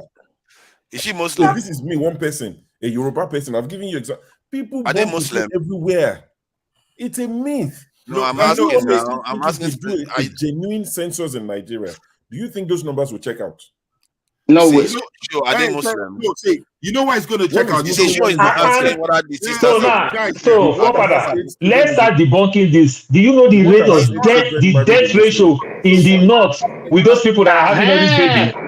Thank you very much, Mr. Paul. Thank you very much. Thank you. You are very intelligent. That's the deal. Guys, we have better medical access. I mean, we have better access to medical facilities than them. So guys, you're missing the point. Look, southern side here, your borders here is guarded. Up north from Chad, you can just walk in from Chad to Nigeria. From Niger, you can just walk in from Niger to Nigeria. So if, for example, if they're going to do election, all the Canary people need to do is tell their brothers, call them by phone, come over, come and register. They don't and need that's to call it. them. Don't you see the Mr. Tayo, we have the same thing, but I agree. We have the Cotonou people all the way to Shaki in Ibadan, Oyo. We have the same thing in the south too. Hold on, let me share this information so that they will see what Nigerians are doing. Nigerians, you guys, I don't know, man. I don't know what is going to save us. Look at Nigerians that are all over the place. I don't know how correct this data is, but look at that. Nigerians in Nigeria, 225 million estimate. In Benin Republic, up to 6 million people of Nigerian descent from what they claim. Cameroon, 4. Yeah, Cameroon, 4 million. And United States, 400 thousand. United Kingdom. Wow. I think it's more than this now in United Kingdom. I'm the sure. People that jackpot last year is more than 2. Yeah, in the last 3 years. The amount of Nigerians that came last year. Yeah, it's too much. It's more than this, definitely in the UK. But look at Niger. And see, when Nigerians keep saying, I don't believe this number 2 in the Niger one, by the way. I don't believe it. How can you have 4 million in Cameroon? That doesn't seem right. Yeah. No, a Cameroonian has told me that, that is true. There's a lot of people there. Yes. There's a lot of Nigerians. That Nigeria has almost all the businesses there. And no, 4 people million, from that's Calabar. huge. Wow. People from Calabar. 4 million. And so that's one thing people don't. When people say people are going to the north, they are not looking at southern that go sideways. You know, I know people that say that they live in southwest, but their backyard is in Benin Republic and their front is in Nigeria. So you see that this stuff cuts all around. So it's not that straightforward for us to be saying, one side of the country is taking advantage of the other. In Niger, it's not even much. It's 155,000 in Niger. Yeah, that's not real. Niger is not highly populated, but I still doubt that. It won't be real because the Nigerian is on automatic dual citizen. Yeah, so they both dual citizen in both parts. See that again? You just saw 4 million on the other side and 5-6 million on the other side. They're not dual citizens, so it's only the Nigerian one is dual citizen. And Niger, how does that even work? Biggest landmarks in Africa. I'm sure you know. Yeah, of course. So there's a lot of ungoverned space in Niger. Yeah, correct. Which some of these foreign governments have taken over and have turned it to a drum station. And also the other groups that are headers and all that, all the evil people are there, one way or the other. So, but what I want you to understand, forefather, is that right from the beginning of population counting in Nigeria, it's always been false. It's always been skewed toward the. This is not a secret. I'm not revealing anything new. This is known, well known. That's why if you know, there's a man who was a head of Census Commission in Abuja, who is called Ojukwu. I've forgotten his first name now. A very straight man, just like Professor Sam we talked to today. He doesn't mince word. He tells you the way it is. So when he was appointed head of population, he read the things that were there and he shouted, "Say, come on, what is this nonsense he's saying?" He was trying to explain. Okay. And then quickly, the northern elders, like I keep telling you, went to Jonathan and told him that this man must be removed. This Ojukwu man. Look, what I'm saying, you can go and check in the, there's information everywhere. They went and said, this man must be removed. And they insisted that Jonathan removed him. Because he was going to expose all the lies. He was saying that this is, before we think this was a rumor, but now look at the papers, First, the 1973 population was wrong. 1976 was wrong. This was wrong. Look at what. So he was trying to build it up, but he was removed before he was able to do the damage. But there are easy ways to find out now, to have an idea of the population that is in different areas of the country. If you look at the BVNs that people have, you can't dodge that. If you look at it's not so. Oh my God! Now have you heard of Bashiga? You can come in. If you are not a Muslim, they will say you can't come in. You want to a northerner has to count the northerners. BVN is like a fingerprint of human beings. Have you heard of you cannot use BVN. If you use BVN, then the south is more than the north now. The northerners that you do business with will give you another person's account number to send money. They don't even have bank accounts. If you use the BVN, the south is even larger than the north. Listen, there's no way you can have a reliable figure, census figure in Nigeria. Have a fingerprint. See, exactly. You can't escape this. Mr. TA, when it comes to census, you need to see before you can say, okay, there are 10 people in this. Now, when they say, okay, you know what? I have my wives. I have 20 wives, but you can't go there to count them. How would I know? I just have to rely on what you tell me. They have Bashiga. You can't come in. Richard, let me tell you something. Somebody's asking what our fingerprint. TA, let me tell you something. If you go to the passport office in Abuja there, I'm talking about a state, I'm talking about Abuja, and you say, oh, I want to make a passport for Richard, and Richard is not around. He say, okay, so but we need his fingerprint. He say, okay, but Richard's record is here, so you know what, pay so and so, and we'll see what we can do. I'm telling you on the spot, they will produce Richard's passport with his fingerprint on it. And if you want them to change it 10 times, they will change it. What are you saying? Are you looking at this? Are you looking at the map? Are you looking at this map? So people are already fighting it. Okay, hold on. Are you looking at this map? This is the fertility map of Nigeria. Now it's on ResearchGate. This is something that people carried out the research on this. And if you look at it, it does make sense too, because in Niger is known as having the highest birth rate in the world. So if you look at it, further you go to the north, the higher the birth rate you are seeing. So except our politics goes into the Niger Republic too. Father, how did they collect this record that you are talking about when the northern don't even have a baby in the hospital? Look at the national population. They don't have kids in the hospital. Man. All these illiterate people that you are talking about, they don't have kids in the hospital. So where did they collect the record? You can't get them through censor, you can't get them through anywhere. And they don't go to school that you say you use school to count. They don't go to our secular school. They go to the Arabic school. Alimajiri school, I mean to say. For me, this is telling you a story, and I'm not surprised. The Southerners are generally more educated. They spend more time in school.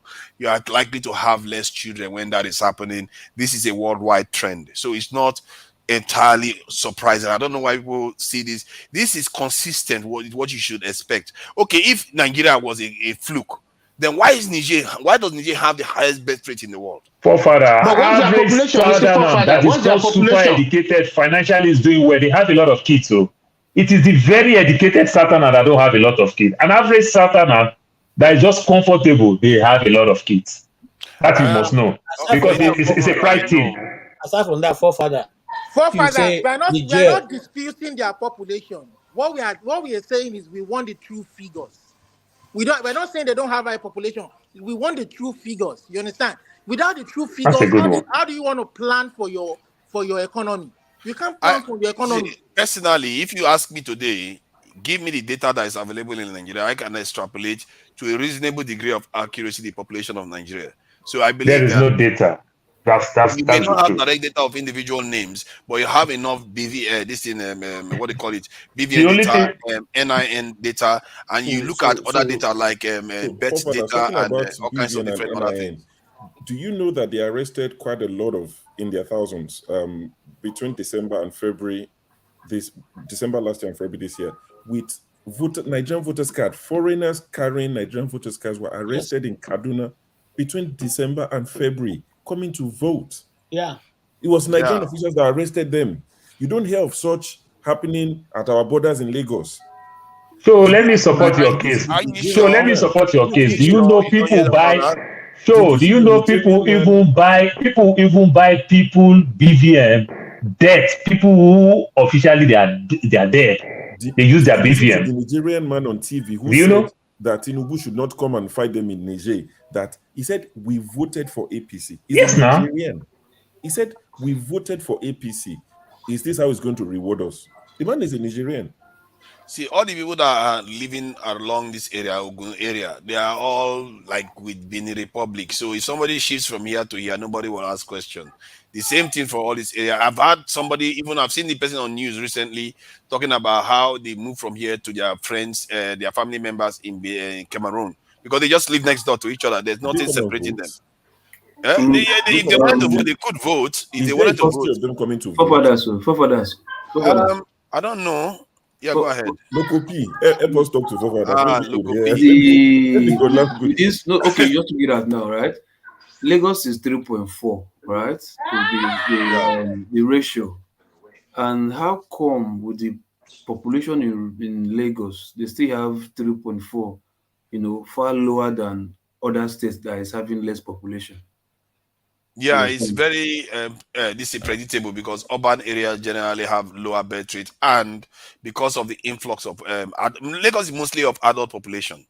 That's the thing. Is the adult population is probably higher in terms of percentage. No, that's not correct because because you are looking at the city life. That's what you're looking at. You understand? You're talking about interiors. You understand? If you go aspect of city life, the Butemeta, the what's called Ekbe, the Ikorodu, Badagry. So when you see those places, those where you have more people, sort of younger or living sort of like village life, not the Lekki. Those areas change now, Local P. Which he hasn't. You understand? He hasn't changed. Everybody's rushing. The people are talking about the older people. It's There are talking even about people the like outskirts. coming from outskirts of Lagos that they're talking about. So how come those people with their population they have lower fertility rate, like you said, compared to other southeastern states? Those are even 4 point something. How come? And those southeastern states have lower population. They need a Gidiga. Southeastern people, I think what is going on. No, who's on Southeastern? It's still even South still. You understand? Yeah, South too. They all have Lagos. I think Lagos with the highest with the population they have is even the lowest in southern region. Lagos with highest population has the lowest fertility rate. If this data is not manipulated, this fertility rate is based on the woman, so they don't care about the men. They will check how many. Okay, but now look at this. If you remember, I think there was an argument that was put up one time. I don't know, was it some elections ago? I think during Obasanjo's time, when it came out on the news that Kano population in Kano is more than Lagos. After they did the census, the last census, 06. Oh, this is right. Yeah, this was just done for political reasons anyway, so that in case you want to challenge any population from the south. We also have another state like Lagos in the north that is more populated. So these are gimmicks. So if this fertility rate of a thing is still there, you see, sometimes my brother, thank you, Loco. Let me tell you, we took that make I finish first now, KG. Make I finish first. Sorry, I just want to add a little and I'll go away. We took that information I just gave now to another level. So we went to the world population statistics and all that, and asked how many states, how many towns or countries or communities will be in the next population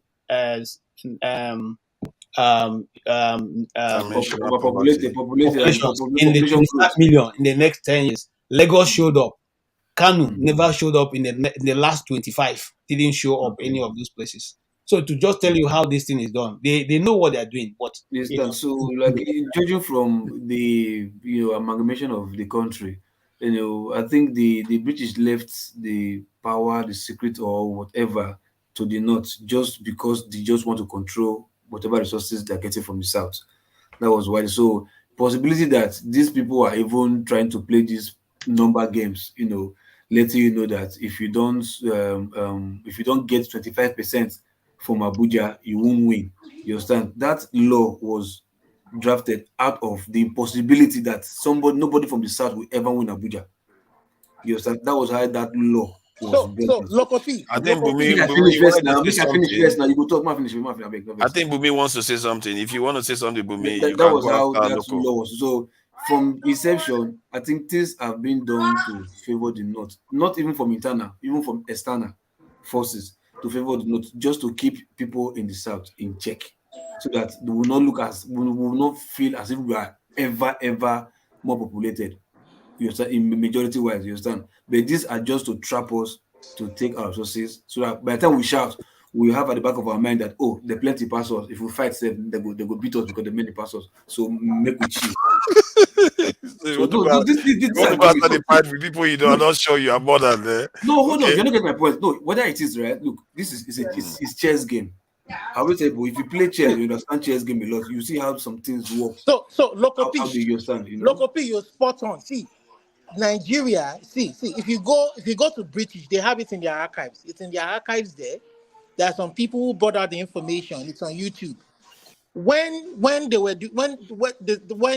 the northern and southern protectorates, before we got our independence, the south was always subsidizing the north.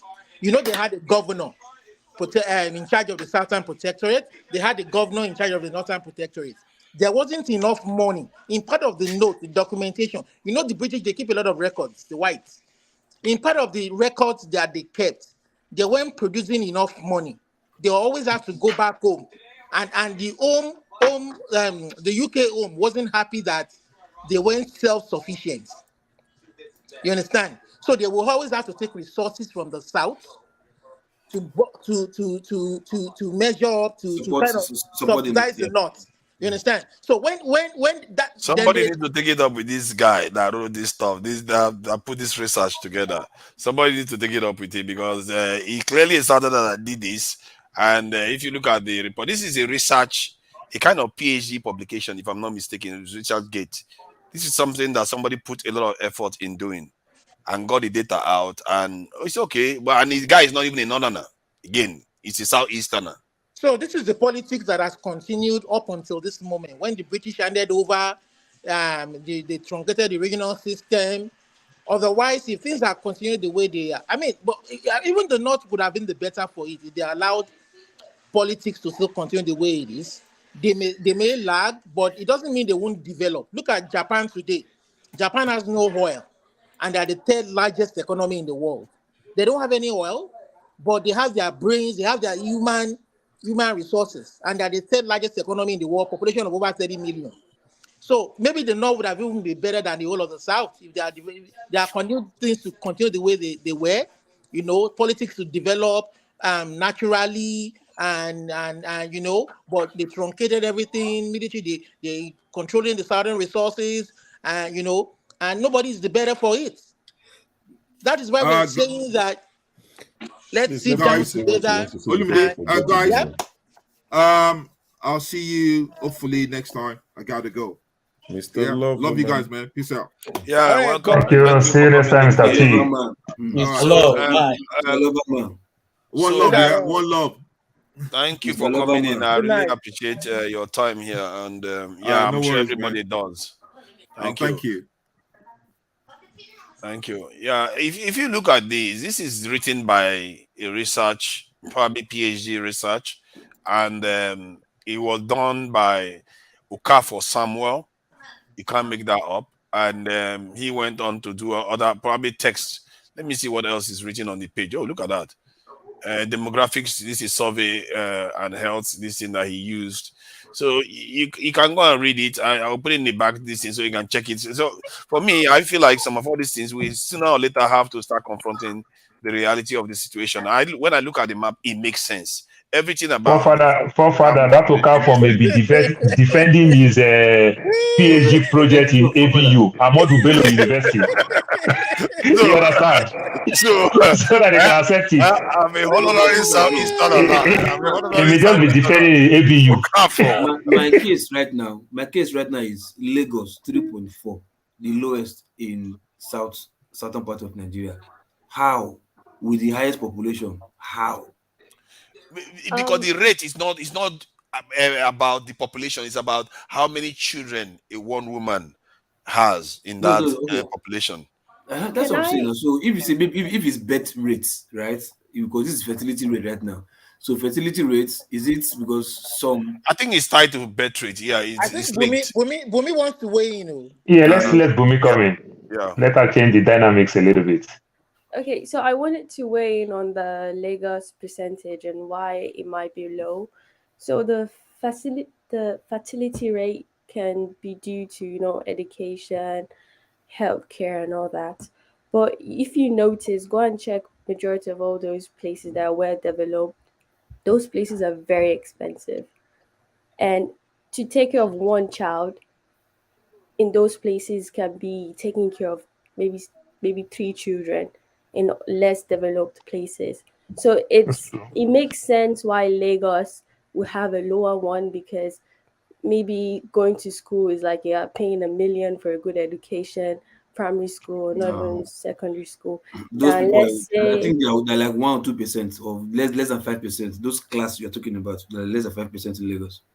No, it's not. It's because Lagos is being very industrialized. It means it's harder for you to even get accommodation, get all these things. So it becomes more expensive. So it's But not like I said, just population. It's not the housing, the population. That means they are there already. They are living. They are staying there already. That means It's they are not- already accommodated already. They're not living in the bush. They are accommodated already. They are staying there. So that's population. it's not that they don't want to have it. They just don't have the resources to No, have it. Bumi, just to let you know, the middle lower class, kind of, they have a lot of kids. They are comfortable in their own zone. When you find out in Lagos, people who make 70 and 100,000, they see themselves like they're successful. They have a lot of kids. When you start climbing the ladder, that's when you start reducing your kids. You understand? When you start going up in your ladder, you start reducing. But those few people that are making those type of money, who will still live comfortable in Mushi, in Ajegule, that they are making 100,000, that everybody see the Kabosa, they are considered local champion. They used to have kids. They do they do party everywhere. They do everything. So it's not really like that. Then those parts that are also not educated don't even go there. No, I'm But what not Bumi saying say that. makes sense. I'm not saying that the lesser you are, like, oh, you don't have kids. Everybody will have kids. There will definitely be someone that will turn out pregnant. That's not the question. But you cannot compare whereby your environment already makes it easier to have that mindset to have kids. So in those places like Zamfara or smaller places, even though yes, there's insecurity problem or lack of healthcare, it's not so hard to bring a child. But it's easier for you to want to have a kid or have that And also mindset. easy to lose those child too. I hope you know that. Yeah, but it's not talking about death rate. It's talking about fertility rate. So you can give birth to those kids, and let's say 2-3 years later they pass away. But in Lagos, those people might not be thinking about having them. They might, but when they do have them, maybe they might have the resources to at least keep them alive for a longer time. I think what we should also check is the death rate in each state. If Lagos is longer, Nigeria if it as a has country, Nigeria as a country don't believe in you know this it's not my portion. It's not my portion. I rebuke it in Jesus' name. So when they are getting pregnant, they're not thinking of, oh, I don't have resources, maybe the baby will die. No, they believe with their GO's faith, God will provide and take care of the kids. So death rate God may will not supply even all my riches, all my needs according to his riches in glory through Christ you understand what I Jesus. mean? They So don't have they can't look because of they might die or because of this. They just believe it's there. It's not they a portion. don't have to. The pressures are going to be there. When Which pressure? the pressure of maintaining them when you're in the No, city, they it's not only don't. financial. It's not only financial. It's doing things. You have to take the person to school. Chances are that you have to cross roads. It's not that simple. Everything just becomes more difficult. The city makes it difficult Which roads to are have you large afraid of? families. Is the city roads you're afraid of? Not the local roads. You're afraid of city roads that are busy. No, that's Lagos now. That's For why Father, when you talk about the not very city, friendly I to hope you know this north that we are talking about to the population too in the north. It's just about Kano and Kaduna. Yes. Other places too, they just have those vast landmarks that people are not living there. Borno does have significant population centers too. And when we say the north, there is Niger, there is Plateau, there is upon the execution there. and if you look at all the states surrounding Abuja has a slightly higher birth rate than Abuja is because Abuja is a city. So the effect is present even in Abuja in the north.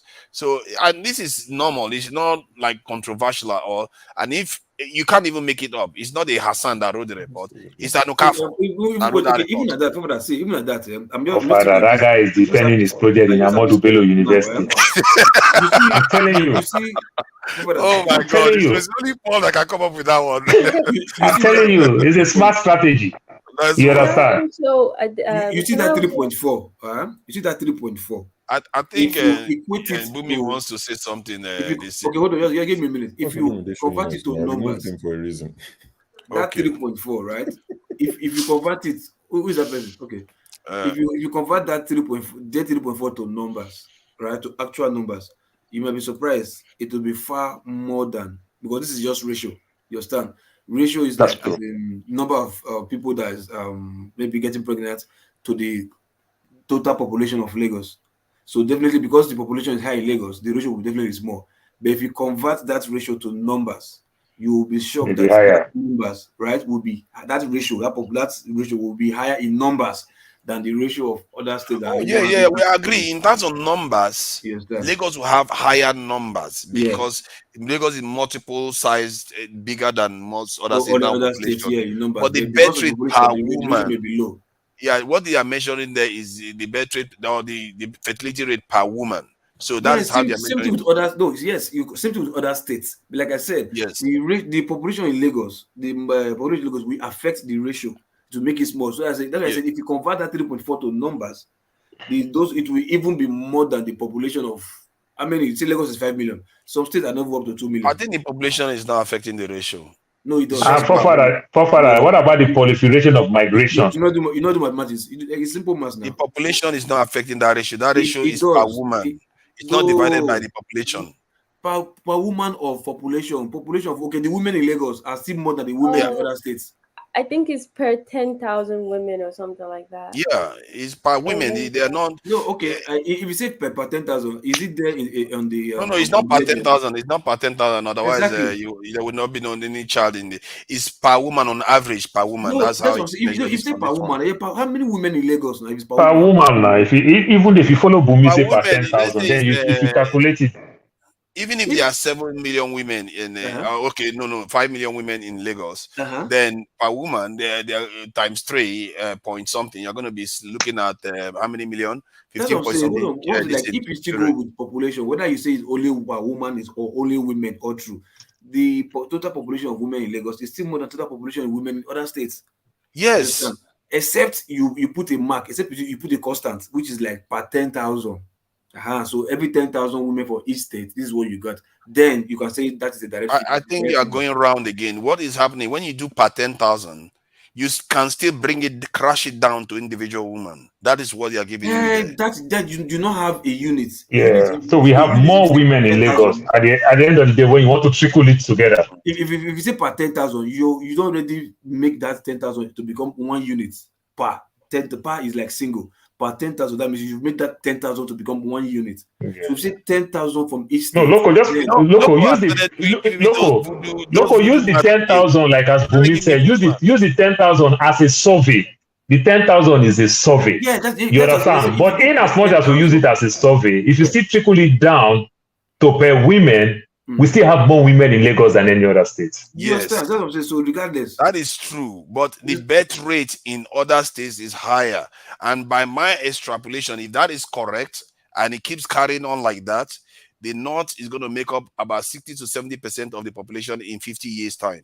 So that is something we have to be. That's the reality. Therefore, Father, when you also say these things, when we are talking about Lagos population increasing, it's not the indigenous people. The North are trooping from North to Lagos.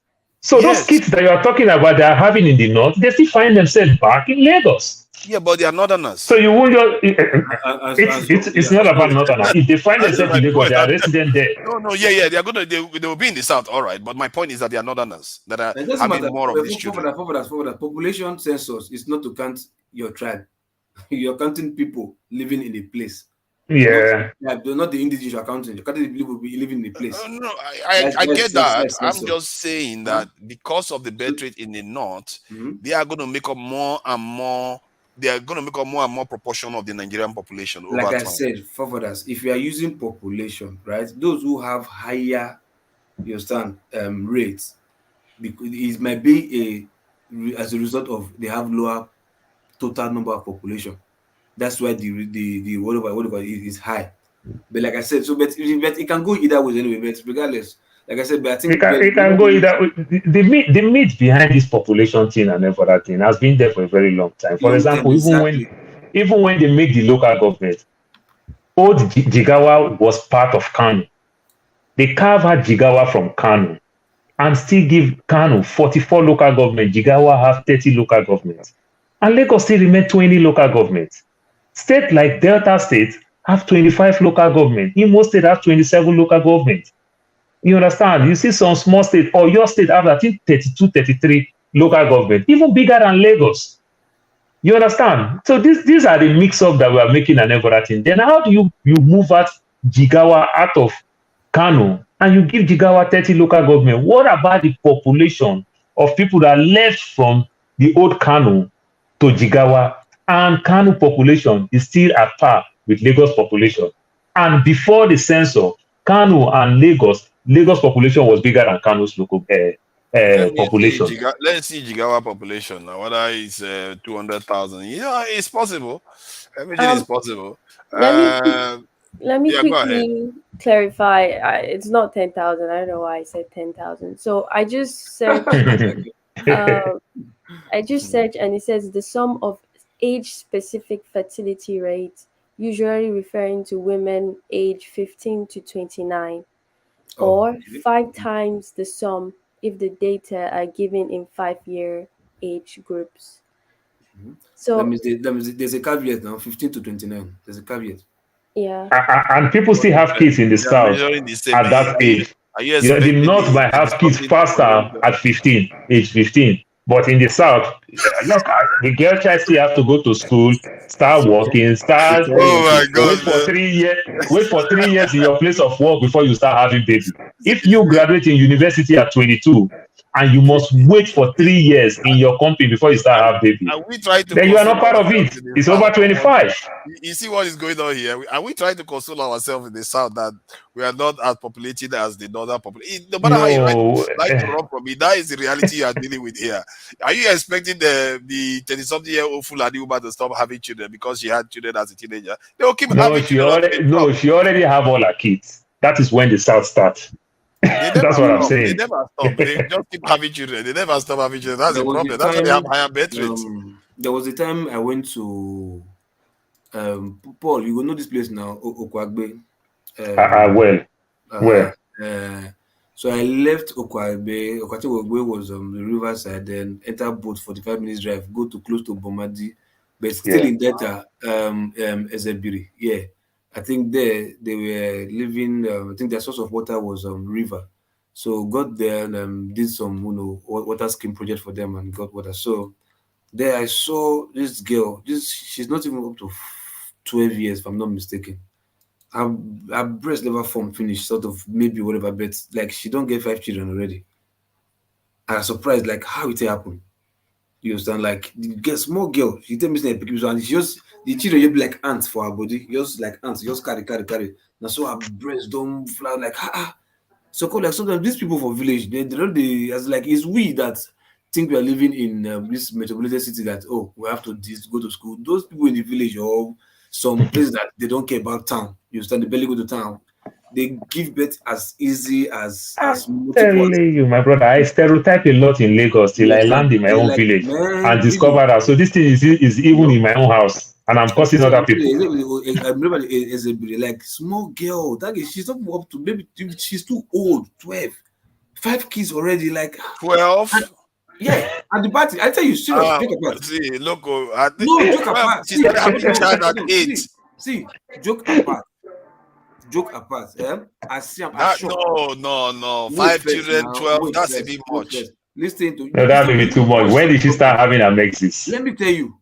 Let me tell you truth. Like, those 5 were not from one man. They're for different men. Now you are putting on top of. But 12 years. That was what she told me.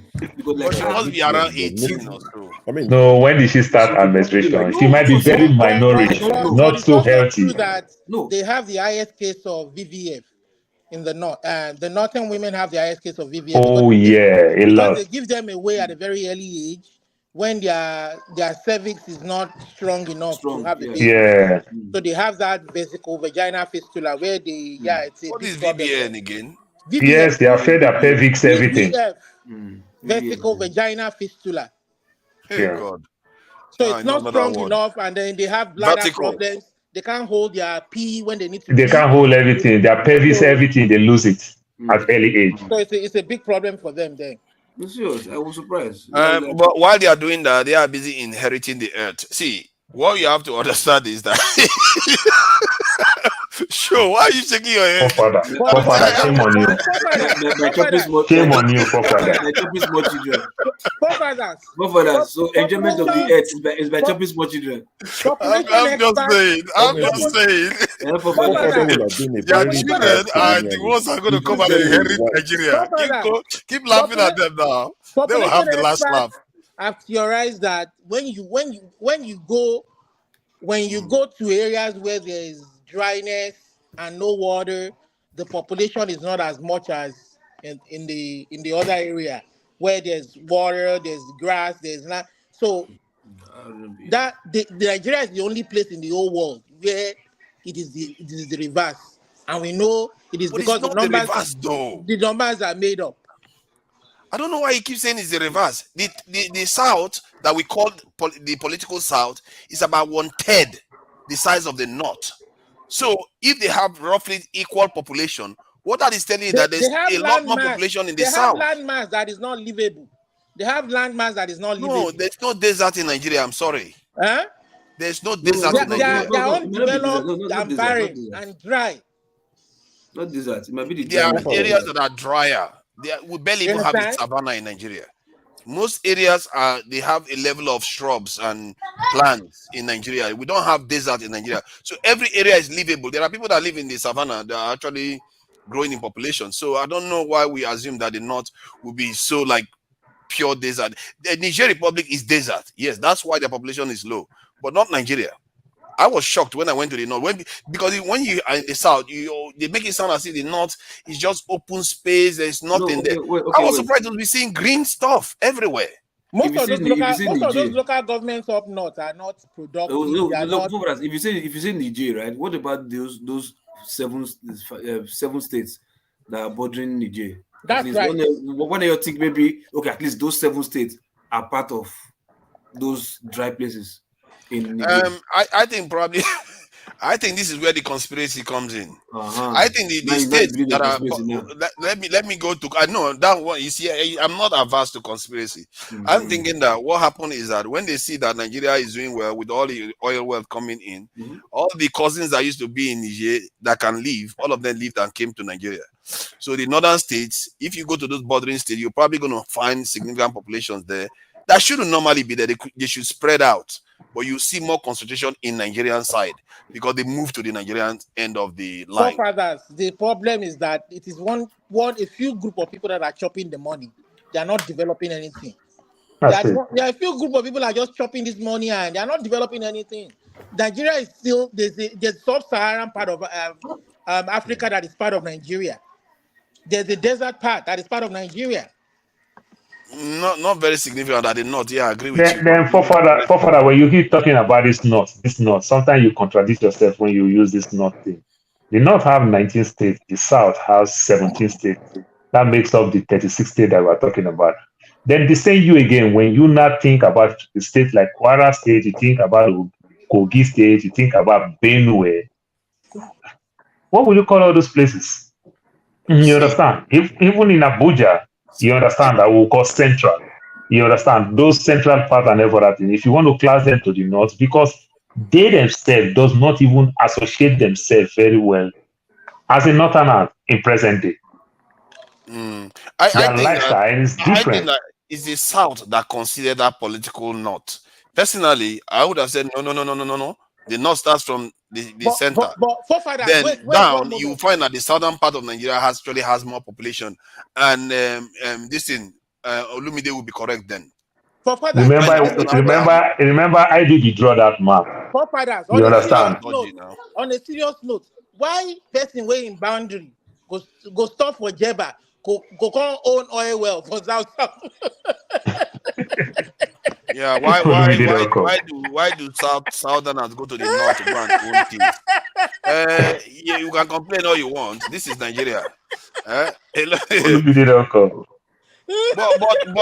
Paul should know more about this now.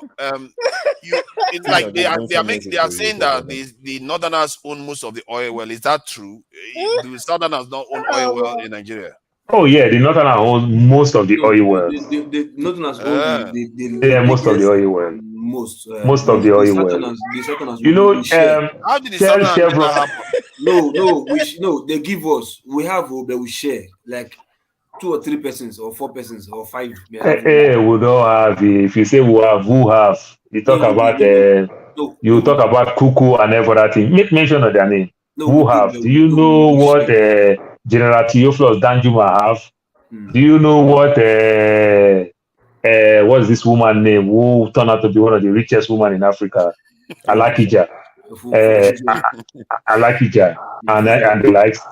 You know, come on now, you know what Dantata and Sawo have, you know, and everything. Somewhere along the line, Shell just started selling all their oil wells and everything. I didn't have one. No, I didn't go share with somebody.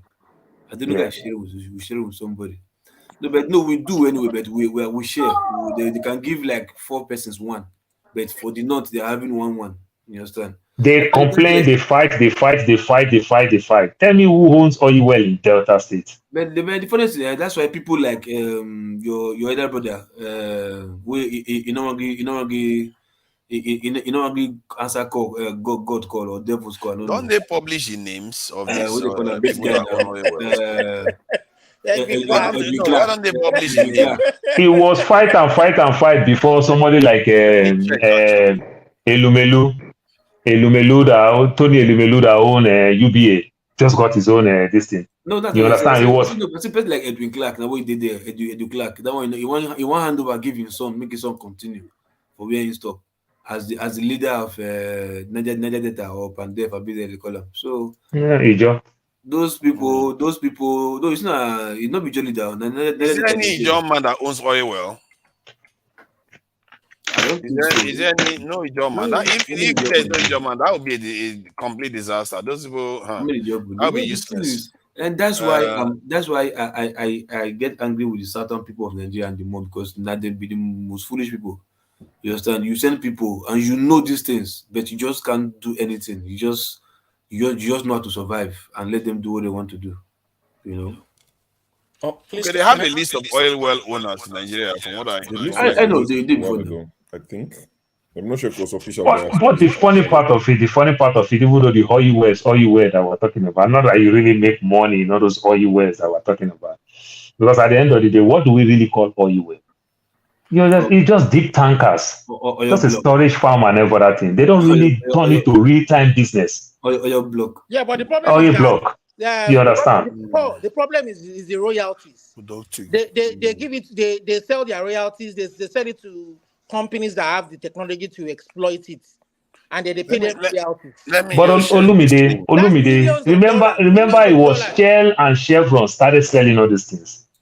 These people are taking their funds out because they are seeing where the world is going. Danjuma one is showing there. Let's see the links and whether they are all Hausa. At least mostly Hausa. Clearly, these ones look northern.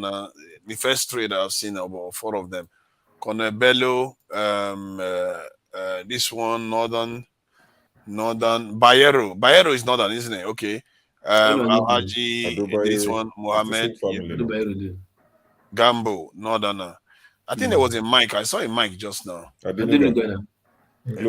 that northerner too? No, Ogun State. Okay, I know say glue get that thing. I say no. Admidu Katana. This is northerner too. Because that glue, I think because of okay, this is and even though Theophilus Danjuma sold his own, even though I think Adenuga sold his own too when he was having problems with Obasanjo. Rilwan Lokman, is that northerner too? Yes, now former OPEC president. Dan Tata, northerner too. Yeah, Dan Tata now. Dan Tete, okay, sorry. And the Uber, okay, Southerner. And the Uber because of the oil this thing, capital oil. And you know what? Alfred James, Southerner. Saleh Jambo, northerner. Ibrahim, northerner. Aminu, northerner. Northerner. Oh my. You know what? All those people indigenous to that local government where they are tapping the oil should be getting checks every month. May derive. Okay, I don't know. May derive. Sorry. May derive.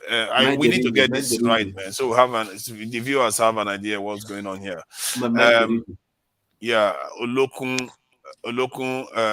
That's probably Yoruba. Side Kwashi. Abiola still gets it. Yeah, Abiola still has though. He don't die still get. Model Ala Kija. Okay. This is the only South person I can design from here because Briggs is a South name. Yeah, I said it Briggs. Lulu Briggs. Lulu Briggs. Ojiako sounds South too. Ojiako is Edo State. Yeah. Ojiako. No, it's Igbo. Ojiako. Not be Imo. Ojiako is Reggie Udum him sounds. Ojiako na Edo too. I know the Ojiako family. They're a big family in Edo State too. Ojiako, not Ojiako. Benin not get J for their name. It's Ojiako. Benin not get J for their name. I can always search the name out anyway to find out who that is.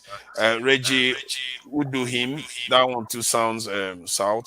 There are quite a lot of sounds popping up now. David Richards, Rachel Akintola, Apia Korang, Ono Anthony. But the names you are calling, the names you are calling, yeah. Skip one name. Those that list, each of them, that people, it's not only them that are having it too. They are sharing with other people too. I'll show you know. Hold on, which one did I get from Tinubu? All the first names you are calling, read the names. They are sharing. That's it too. They are sharing. J.A. Tinubu. That's really interesting. Anthony. The Tinubu. I think that the Ogun State Tinubu, the Wale Tinubu, Owando, the Wale Tinubu.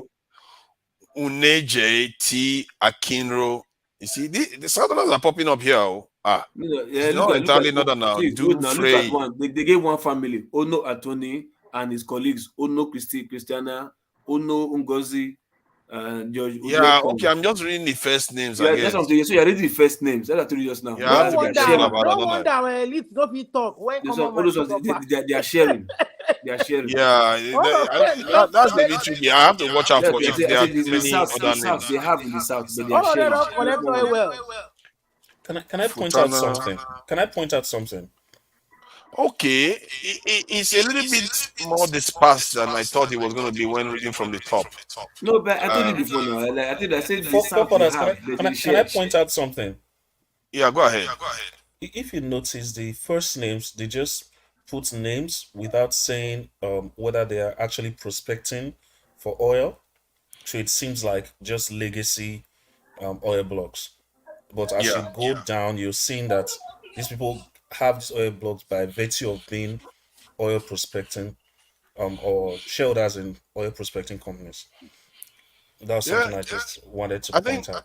I think we should expect that to an extent in Nigeria, given that when a war happens and there are victors, then you are going to see it whereby one side will just take advantage of that while others are busy reeling and recovering. And as a matter of fact, I'm sure Nigerians, we are very, very keen on calling out injustices. That's why you are seeing that number. Otherwise, you probably see it a lot more lopsided towards the north. Most southerners do not let that, slide. It still looks like towards the north. Go back to those names again. Nobody is sharing with them. Okay. Those Ado Bayero or whatever, nobody is sharing with them. It's only the down south that they are sharing with them. That's interesting that you put that up because they seem to be sharing with a lot of our people. Yeah, the south. How far do you want me to go? Okay, let's start from the top. First, yeah, you see that those ones. How many people are sharing with them? Let me zoom in a bit so you can see clearer. Okay, now we are investigating our oil well owners and just in look at the case. first one. Daribo, who sharing with him? Nobody. After your investigation. Yeah, we're going to take them to the Supreme Court and make sure. Ado Bayero, nobody sharing Ado Bayero. Danjuma, nobody sharing with him. Sani Bello, nobody sharing with him. Yeah. But even though Danjuma sold his oil block, he sold it. Regardless. Yeah, and then who got sold when he had misunderstanding with Obasanjo because Obasanjo claimed it and he went to court and got it back and sold it because he knew that they were still going to come with another thing again. When EFCC they chase him that time. Yeah. So when they say these two, these are two different oil blocks. The that and that. Yeah. So he owns two. That's interesting. So sometimes one person can own two. That is something we need to be looking out for too in terms of the amount they own. Then for further, it's of recent that all these blocks, they started selling all these blocks because Shell is selling all their equity in Nigeria. They are renting. They want to rent everything. So that one day they'll just stand up and leave. Shell is selling everything. Shell currently do not have anything in Nigeria. Everything they have is rent. That's what I'm telling you now. What they will just do is just to carry their suitcase and go. I wanted to answer a question you asked earlier about why there seems to be like a very big disproportionate size of what is called northern Nigeria compared to southern Nigeria. So the delineation was not done by Nigerians. It's actually the legacy of the British of colonialism, because Lord Lugard actually started off being the Governor General of northern Nigeria, right?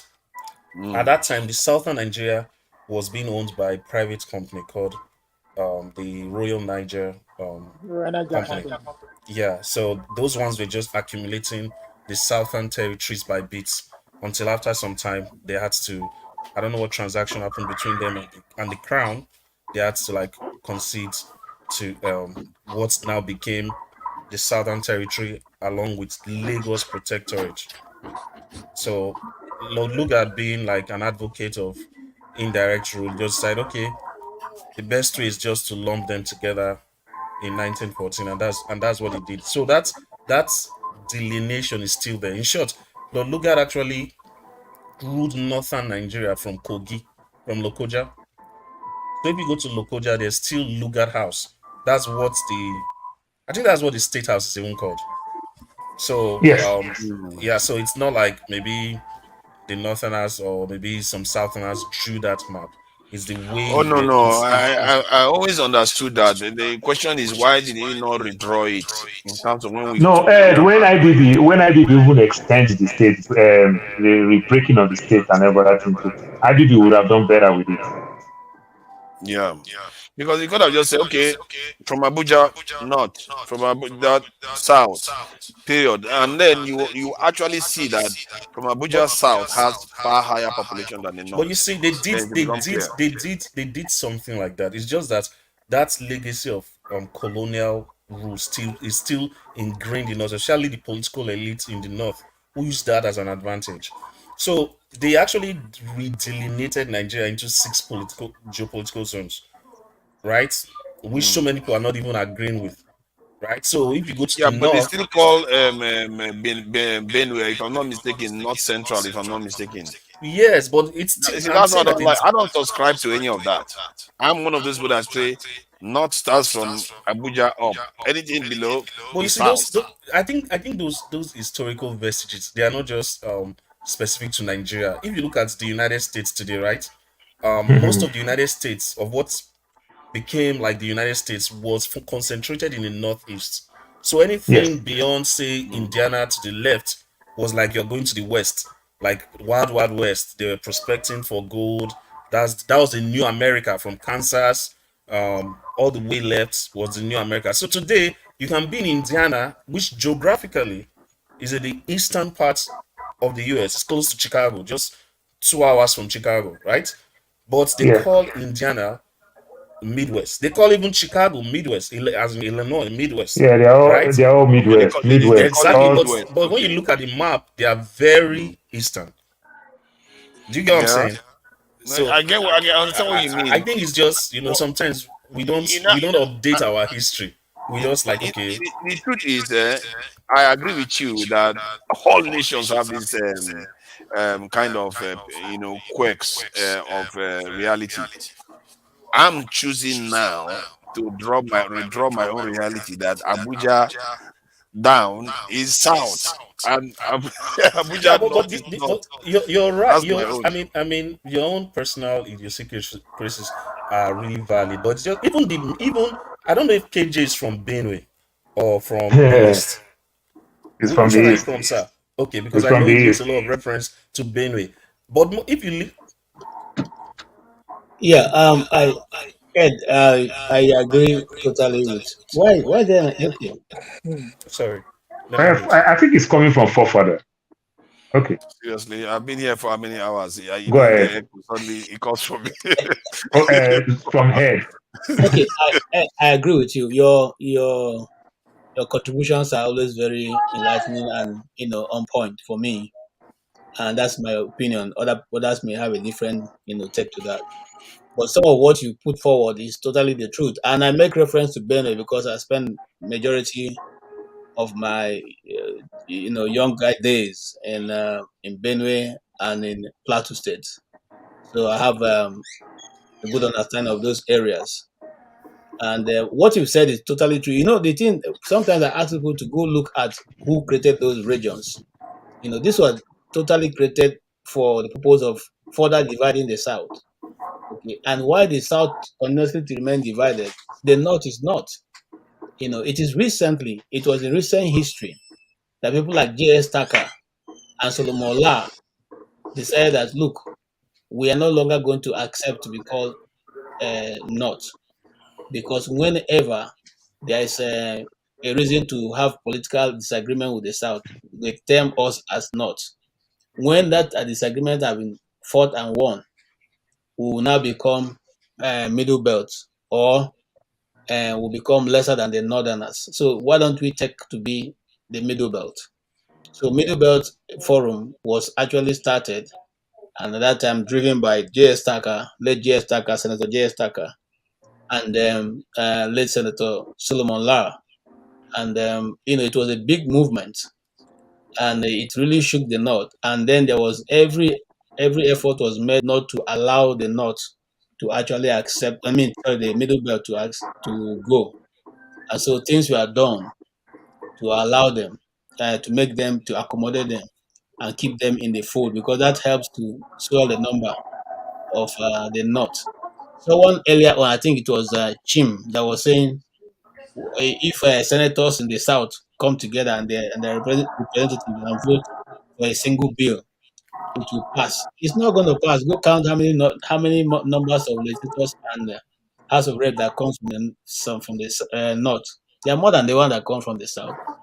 And some of No, that, it is 19 and 17. It's 19 yes, and 17. yes. So if it is So, if it is 19 and 17 and Kogi is not getting along with them, Kwara is not getting along with them, Taraba is not getting along with them, Benue is not getting along with them, they're going to be struggle. But the thing is that what Tim is saying is that the thing is that the South have not even know how to lobby people from the other side. no. See, You even understand? if the South like, let them come together.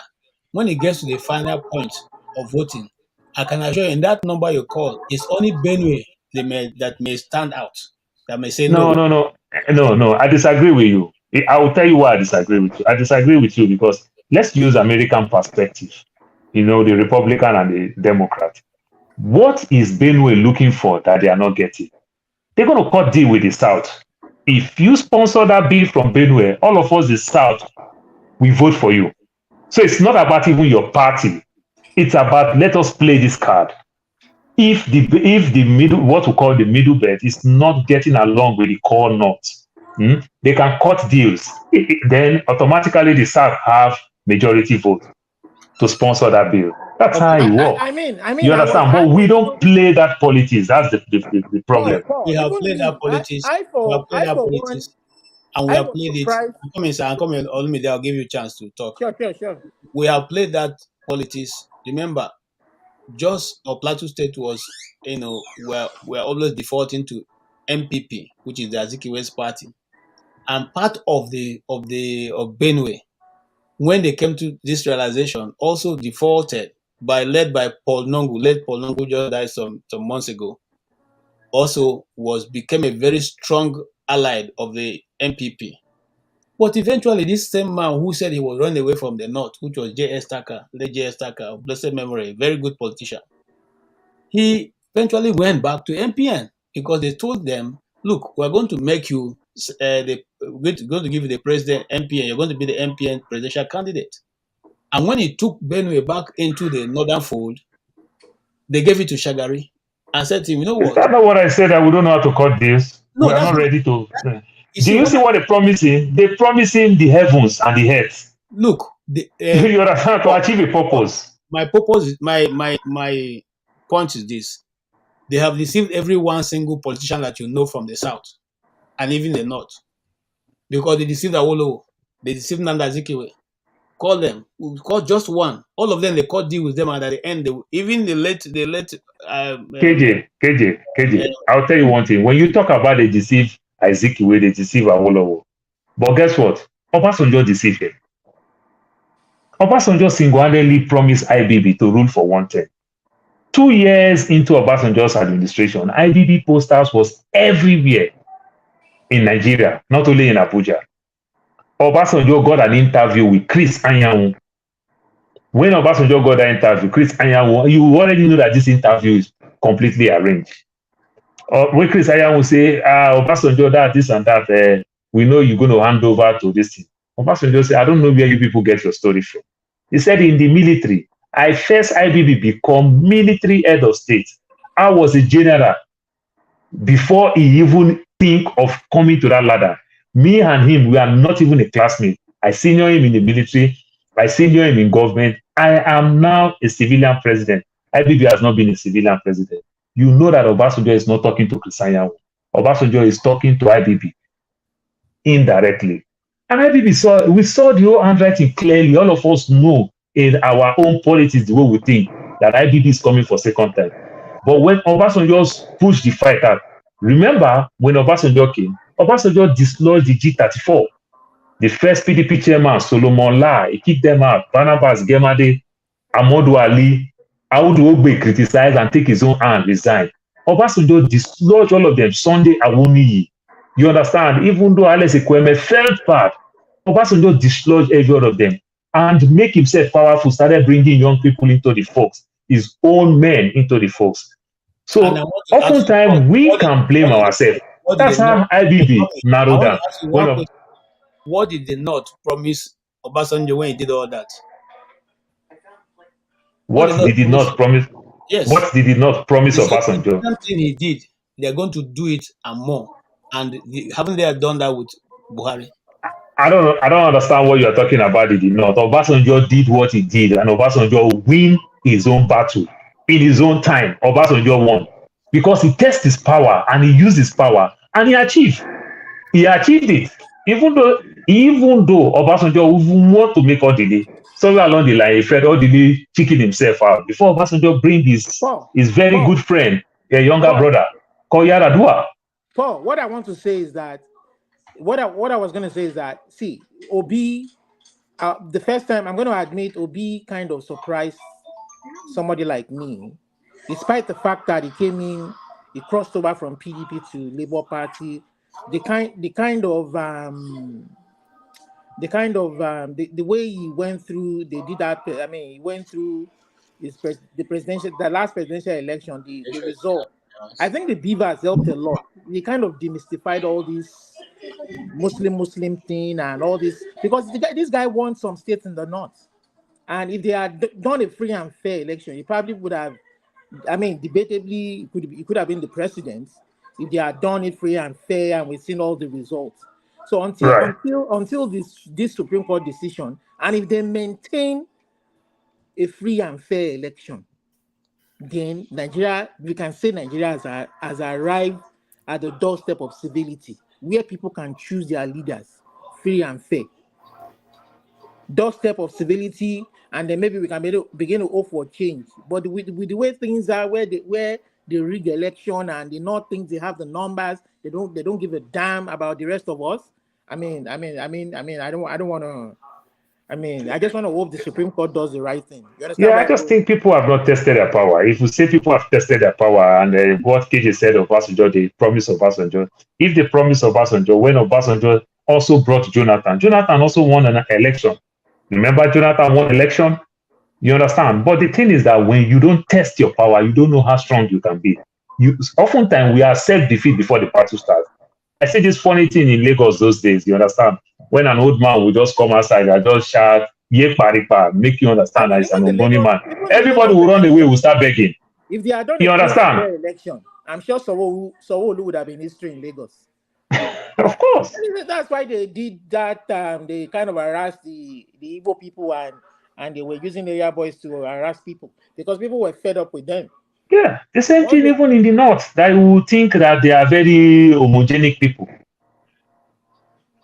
The same thing. So this Muslim thing I guess just the soul, the population is just it's nothing but a charade and lies. Mr. Paul and Mr. Olomide, I guess what Mr. KJ was driving at is that for some reason the northern, the core northern elites have been able to hold the middle belt ransom in some ways. If you look at the last election, you would see that there was a sort of outcry by the Christian and the middle belt northern people that this is our turn to produce the vice president. But at the end of the day, it all just fizzled out. We saw that this people, instead of probably identifying with maybe the Southerners, you saw them pitching tents with either Tinubu or Atiku.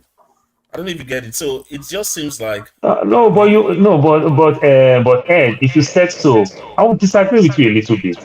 Remember, Peter Obi won in Plateau State. Peter Obi won in Taraba State. What I mean, remember, these are the middle belt that we're talking about. No, Mr. Paul, you don't get my point. Remember, his point was about when it comes to like Senate. So the elite is what I'm talking about, not the people themselves.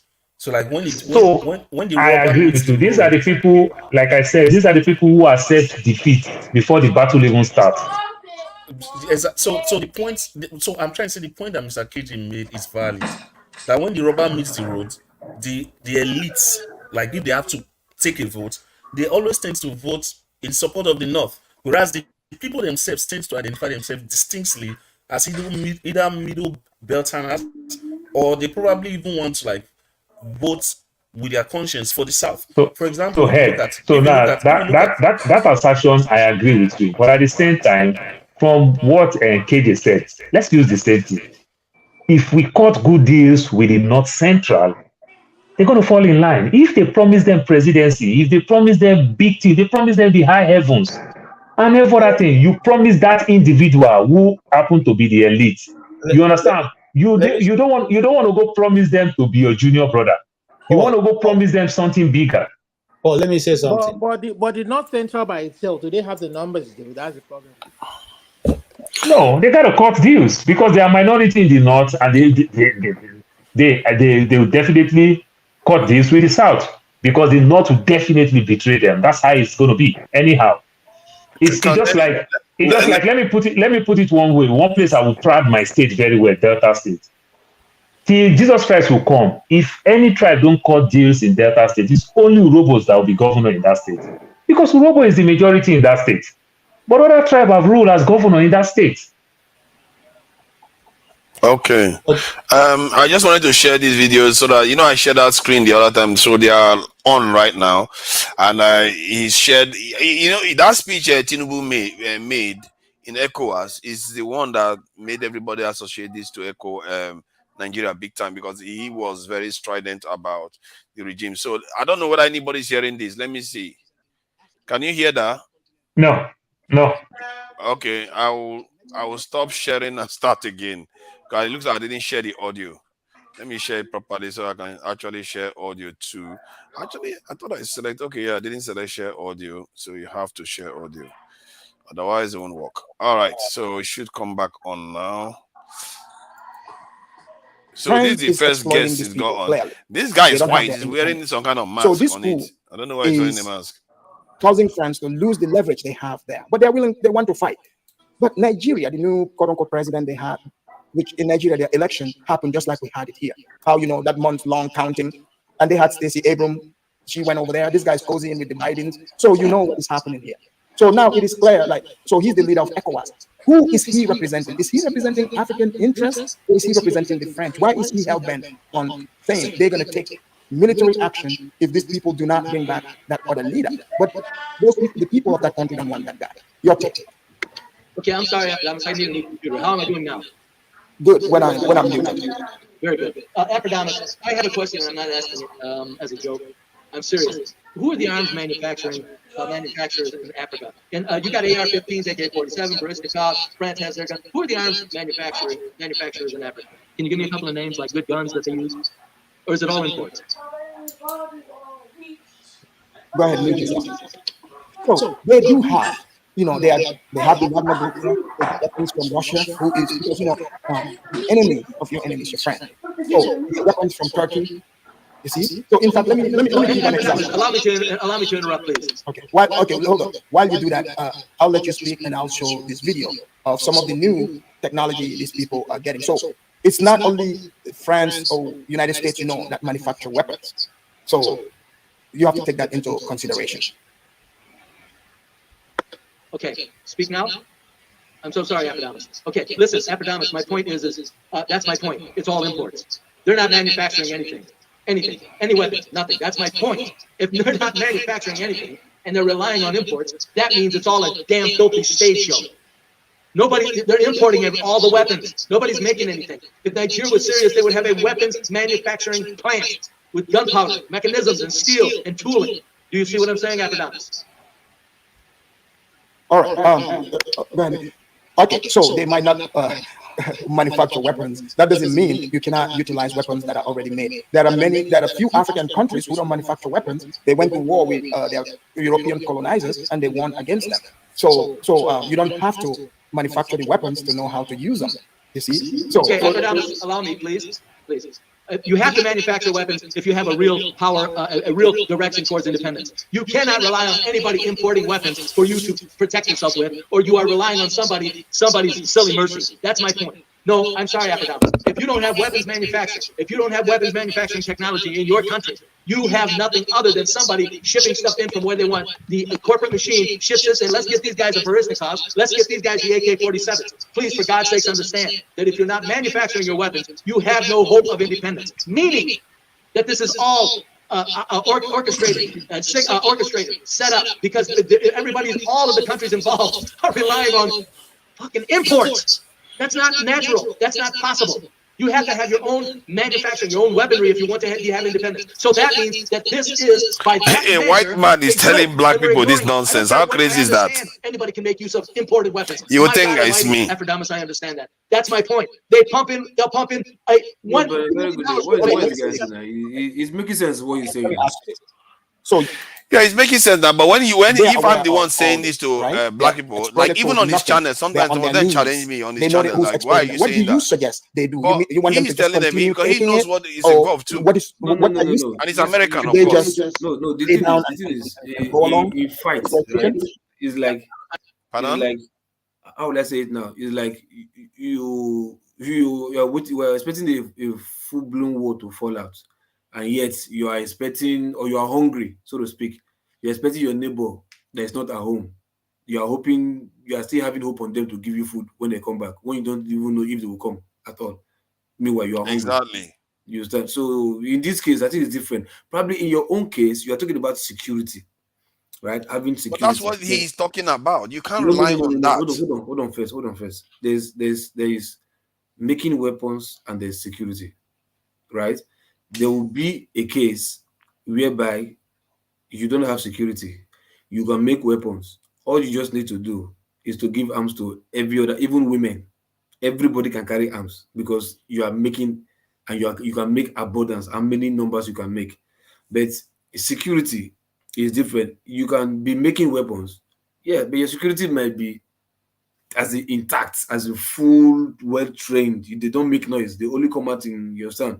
So like that, but your own security is talking about like not When making you weapons. see what you but are not hearing the is having that the when personnel. he says weapons, he's actually talking about security too. That's what it No, means. no. You are What does talking about your own manufacturing security. weapons mean? He provides you security. No, your own security is numbers. Yeah, because you have human beings. You see him complaining because he knows they have human beings, but we are not making weapons. If you cannot even, what he's talking about those weapons about is your ability to secure yourself. That you can't rely on other people to do all these things. Yeah. That is exactly what he's saying. Of course, you don't have to rely on anybody to fight anything because it's your battle. You still have to rely on. He is very adamant about it. I've never seen him this thing. I didn't even know he's coming in today. He's very interesting because that is what I've been telling our community forever. That you keep taking your security. You look at what he said. He said, if you are not making your own weapon, you are not serious. These people are not serious. It's a charade. And this is why I said, if Tinubu doesn't do his security policy, he is not serious. Nothing is going to change in Nigeria. Any nation that they are not taking care of their security policy, nothing is going to change. You can be corrupt and your security is still intact now. Oh yeah. You can be corrupt. You can be rubbish. Russia was once extremely corrupt. They said about 70% of the Russian economy was run by the mafia. There was a time, but it turned around very quickly because they were a relatively strong country. You can recover freely, but if you are not strong, you can't recover. There is no recovery for you. It's just a joke. Recovery from your economic recovery, your this is because there's always going to be blackmail on you. There's going to be content that will blackmail you. Okay, wait, but why not try do the simple one first? Why not try and start producing first and see how it will go? Producing weapons? No, producing your manufactured things in your country, whether weapons or for petroleum. We are putting one thing first. But you are putting the there's already manufacturing going on in Nigeria. No, there's not zero manufacturing. No, there is some going on in Nigeria. They are manufacturing plastic bottles and all those things. Sorry? So I say plastic bottles and all those things. We have some manufacturing going on in Nigeria. No, those are not manufacturers now. You're manufacturing something that in not in a large scale, something that you can't even make money from. You are manufacturing just to survive. You're not manufacturing to grow. Okay, you can argue that to an extent, but we are manufacturing some things in a year. But the point I'm making is that we manufacture enough to secure our country. This thing that we do where we say, no, don't do that. No, you're not strong enough. Why would you do that? No. Wait. We need more money. We need more food. Before you can. That's not how people do it. No, but the basic things first, right? The basic things is like, look, even if you don't have security, you understand, with the money that you are you are embezzling, you understand, you don't want to use it for security. Okay, use it for the other one, if at all. Why don't you use it for the other one and see what will happen first? But you think they are not doing it? They are still in Nigeria. They are stealing oil inside transformers. No, They are you are stealing still, lights. They are stealing lights that are okay, on the road to an okay, airport. okay. Now, right? If you decide to now arrest the person, what will happen to the person that But is arrested? you don't have enough manpower to arrest everybody. That's the No, no, problem. no, no, no. Crime is happening everywhere. The few ones that you arrested, what happened to them? Because not much is happening. They are jailing some of them, of course. No, the Not few much ones is that you happening. jailed, what happened to them? You still answer my question. They jailed them now.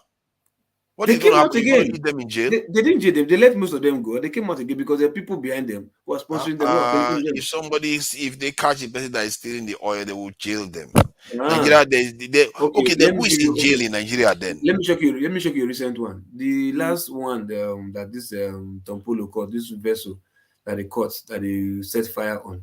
You understand? Didn't they tell you that vessel was caught before by some Yeah. time? And okay, if that was caught and was arrested, what happened to the people behind that vessel, that deal? Why? How come that vessel came out again to come and start? Yeah, we've already talked about that because there is corruption. We've already talked about that. So what are you not together? So if there's no corruption now, right? Why not let there be no corruption first, even if you don't have So security? how do you stop Let's see what will corruption? happen. How do you stop corruption? No, hold on. Okay, yeah. By like these kind of people that you apprehended, keep them where they belong. Don't let them go. How do you keep them? So it's because you don't have security. That's why you can't keep them. Yeah. Yes. No. Why? Security from who? That's part of it. No, which security now? If you're From talking about from like, hold on, you if have you're to talking have about security to no, if you're talking about maybe you kept them somewhere and there was a jailbreak, that the criminals overpowered outweigh the security, overpower the security, they always escape. Then you are making sense to me, but not the security people, not putting them where they belong. You get my point? Not putting where they belong. They are taking money and letting them go. Local, please, can I ask a question? Yes, sir. Can I ask a question? I guess what I really want to know from Fofara is, what is your definition of security? Like Yeah, at what point do you think? in which context first? In At which what context? point will you say Nigeria is a secure country? Because to me, it seems like security is a bit, I don't want to say subjective, but it's like a moving target. For example, Ukraine would have seemed like a secure country, like until January this year, when they were, when they were met by like a larger force. So, at what point do you think we can definitely say Nigeria is secure enough and we shouldn't invest more in Nigeria? And what would that secure nation look like? The secure nation, first of all, will look like a nation whereby people can go out in the middle of the night anywhere in Nigeria. Why not? And feel safe. Why not having job? Why jobless? We are talking about a secure nation. Yes, we're saying yes. They can go out but they're jobless. They can go out. They can do jobless. Yes. Yeah, you start from there. If you can go out and you are jobless, you can build on it. But if you can go out, build on what now? What can you build on? How can you build on? Sorry. You can build. You can start creating stuff because now you are secure. You don't have anything stopping you. You can go to farm. Nothing else is hindering you. You can build power plants. Nobody's coming to steal the oil from these transformers. No. That's incorrect. Sorry. Local, is it correct? So is that it? I wanted you to answer. Why is it incorrect? You can't just say it's incorrect. Fathers, you will need 50 million Ecuadorians to make Nigeria secure. Of course, it's not 50 million. Okay, you give them Agbado and all that. But let's be a bit realistic. So you see, this is why people laugh at us. That's a white man saying this. Yeah, I wish I can get this guy. You know what? I'm going to try to get this guy here, and then let's hear what people say to him. You are misquoting the guy. Calm down. I'm going to try to get that guy here because I think I know Afro-Demons. I'm going to try to get. Let's hear what people say to him. No, Fathers, you are misquoting the guy. The context which you are talking about is different from the context the white guy. Don't worry. Until a white man comes and tells you, maybe you believe. Okay, I said the context. Listen to me. The context where he's talking from is different from your own context. It's similar. No, he's talking about security. Let's even analyze his own content, the forefathers' content. Now, here in this panel, I told that a nation that is desiring to develop we make use of both their failures and their successes to forge a way forward. The America that everybody is clamoring to go to now used to be one time the wild, wild west that nobody wanted to go to. But every ingenuity that came from the wild, wild west was used to foster a more prosperous nation that people now all around the world, they refer to themselves as the most prosperous and the most powerful nation. At the end of the war, there was so much ingenuity that was put into the war that any nation that was seeking to actually move forward would have harnessed those technology that was at that time discovered. And by today, will have been a major exporter of weapons of mass destruction. But we failed to utilize it. Instead, what we did was to find a way to cripple that knowledge and made rubbish of it. And today, most of those people who designed those things are either gone or they are in the age where they can no longer do much. What is he saying? He's saying that a nation that does not have its own weapon, you don't manufacture your own weapon. How can you say you can even go to war? What are you going to do? Because if they stop sell arms to you, that's the end of your war, which is exactly what happened in the time of Biafra. They didn't sell them arms, and they couldn't fight any longer. So, what are we doing? Are we sincerely telling ourselves that what we are doing now with what we are doing in Nigeria that will get us to where we want to be, leaders of the world? It's not possible. It's not possible. So we'll never get there. No, we will not. With what we are doing now? Of course not. If people listen to what I'm saying and we start getting our act together, we will get there. If we keep saying, oh no, we have to go for economy first. We saw, this is one man saying this one here. We saw this is Mao Zedong dealing with Khrushchev. Khrushchev said, don't worry, we've got nuclear weapons, we will protect you. Mao Zedong said, then he told them, Mao Zedong, don't worry, just pursue economic policy. Mao Zedong was like, nah, I like the weapons, give me weapons. And the same thing, similar stuff was said to Ukraine. Ukraine was assured that Russia will protect it, America will protect it, that they should give up their nuclear weapon to the Soviet, that's the Russia from the Soviet Union. And they did. Look at them today. So Khrushchev, Mao Zedong was given the similar option that the leader of Ukraine was given. Mao Zedong made a different decision from the Ukrainian one, and the decision that won out is the one that says, protect yourself. That's the one that won out. You have to always choose to protect yourself. There are too many examples in this world to even name. And that's why sometimes I find it like it's a kind of conditioning that we just refuse to want to accept that we need to secure ourselves for some reason. Why can't we accept that? We're not refusing to secure ourselves.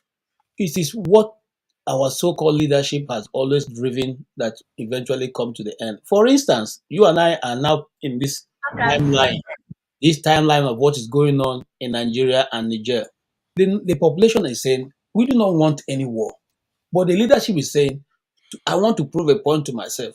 We are going to that war, which has always been the issue or the bane of Nigerian society, disconnected from the population they are supposed to be representing. Okay? Is it that we don't know how to develop our nation? Is it that we don't know where the cash crop is? Is it that we don't know which part of the nation can produce what? We know. They don't want to do anything with it. They want to continue. Let me tell you something.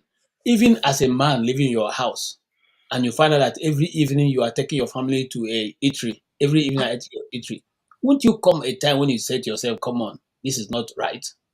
And even at least, okay, even though my wife doesn't want to cook, even though I may not want to cook, but let us try and prepare at least some meal in the house and eat at least once outside. But we have been importing oil for the last 20 years or more. And it does not bother any of those leaders. It doesn't because they too are doing it. Why do you think it doesn't bother them? Because they've not done what they needed to do as a nation. You're not getting what I'm saying. They're not getting what I'm saying. You are the one thinking of development. They are not thinking of it.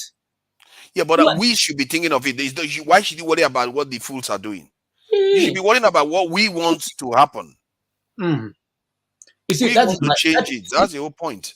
That is why, when we started discussing here this week, I didn't want to discuss about Nigeria longer, because after that election, it was clear that the oppressed don't want to continue to be oppressed. So it's like the Nigerian theory. No. Don't let them We breathe. can't concede the I'm point. coming. For me, Listen, it's a mercy. and now, Even you asked me to prove my point now, bros. Ask me to prove my point. Now, prove I what said point? the oppressed want to continue to be oppressed.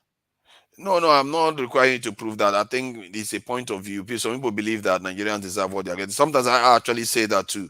So I'm not disputing that with you. Tinubu that rigged the election. It is not Tinubu that wrote the election. Okay, let's listen to him more. Maybe we'll flesh out some context to what he's saying, more context to what he's saying.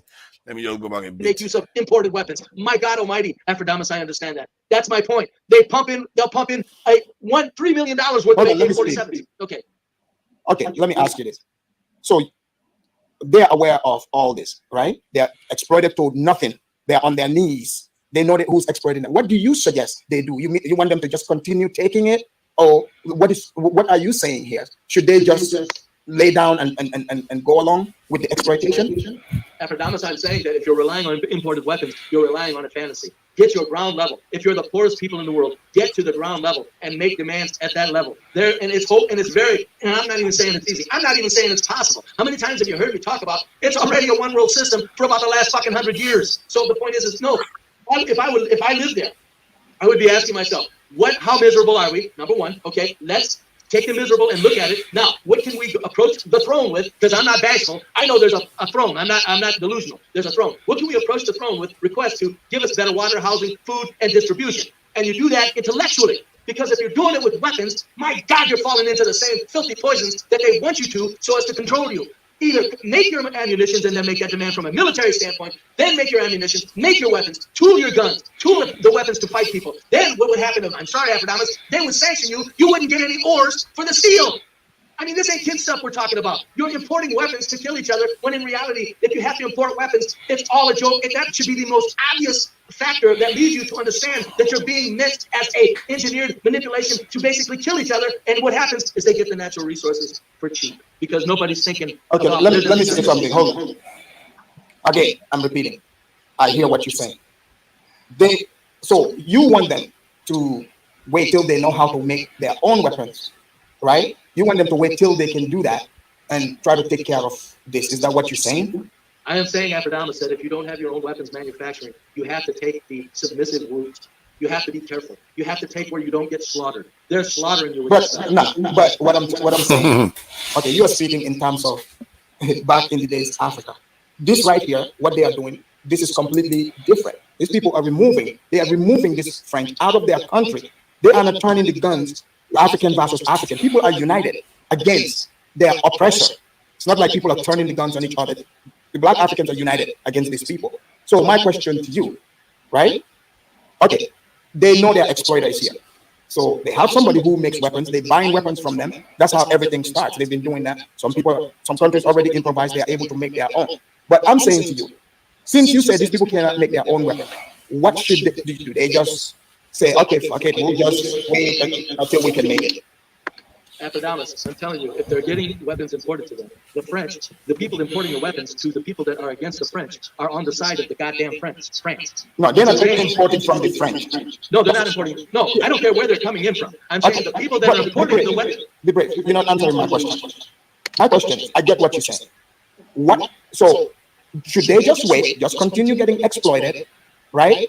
Until they learn how to make weapons and make them. That's what I'm asking. Okay, I got you. I just wanted to make it clear that the people importing the weapons are on France's side also. It's a game. It's good cop, bad cop. Okay, now, so what do the people do? Wait till they can make weapons? Aphrodite, if I was a person in that country, I would say there are political processes. We can do many, many things at the ground level, and maybe we can't do many things. But the point is we don't need to fall in the trap of getting weapons imported to us that are actually on the same side as the France that we're supposed to be fighting against. It's insanity. Drop the weapon.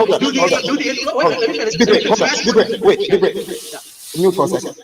They've already done what you're saying. They assassinate their leaders. So far, the same weapons they've flooded these countries in with, the weapons are already there. The people who were supposed to be on their side, they took the power of their own country. They are standing on their own saying, we want you out. because they brought the weapons so these people can use it against each other. Instead, they turn against the French. So what you're saying, all this diplomacy, they've tried all that. It didn't work. You know, to say you're not making weapons, you're not going to fight, that's coward to me.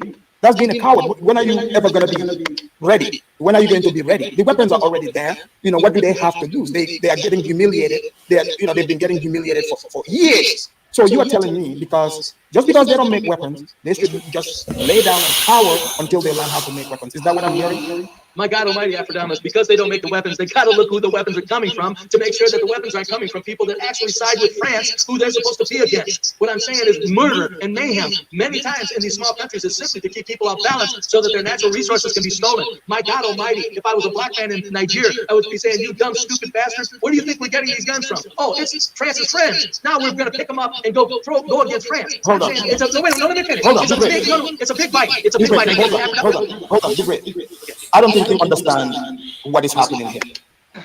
When is Russia, you know, a friend with France? This is not the first time Russia have backed Africans in Africa, you know, supply them with weapons, and they beat the Europeans. This is not the first time. It's not like, you know, again, I'm asking you is, okay, you're saying they don't make weapons. They are being oppressed. They are being exploited. You know, it's not like they are being defeated right now. They are making headways. But you are saying, are you saying, no, just let France continue to control the mines and just let them continue. Don't kick them out. Let them hold on to the mines, and you Africans just be good until you can make weapons. Then you decide to kick France out. Is that your position? Aphrodite, the games that are made in Nigeria right now are staged. If you think France and Russia are enemies, you're childish. With all due respect. I mean, I really, you know, I think the world of it. But I'm just saying, if you think France and Russia are enemies, you're living in a different world. You're not going into the new world. It's a new world order. My point is this: if they're importing, if I was there, I would tell everybody, look, we're making headways with weapons that are given to us by somebody that is also in favor of France's agenda. It doesn't. You think when you get control of this country that you're going to control the natural resources? Are you out of your mind? Who buys the natural resources? You have to succumb to that. So no, wait a minute, let me finish. So I'm saying, I got to get off here because I'm old and rank. Listen to me.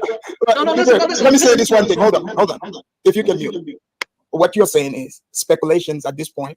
They are in control of their mines right now. They've stopped French mining. So we just gotta wait and see. Because to me, it's like what I'm hearing is you basically are saying they should not fight, because at this stage the only thing is for them to, if they follow what you're saying, is they just kick back and let the French continue doing what they're doing.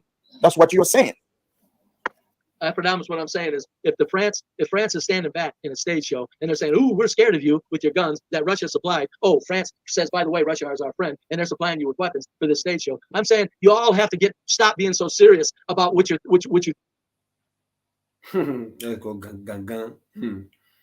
Hello. Yeah, what's happening with this comment section? You see me using it. They say they don't time for the video. Yeah. Okay. I thought something else happened, like some kind of YouTube stuff. Okay, that's fine. That's fine. They don't want to listen to it. Which one is reading them?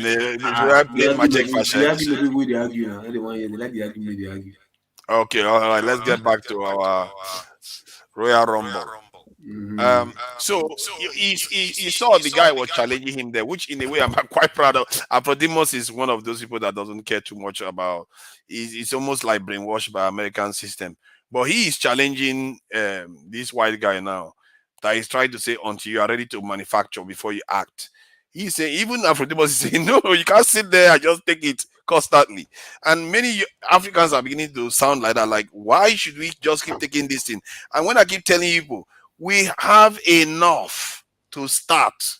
This thing that we keep saying, let's sit down. And in a way, that's what the white guy was trying to say, even. Like, if you don't manufacture weapons, then don't start. Who say let's sit down?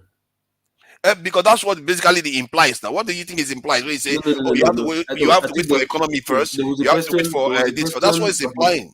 There was a question Aphrodimos was asking that I wanted him to answer anyway. But like he said, okay, now you are saying, Aphrodimos is trying to say, okay, Russia will give us weapons to fight France, right?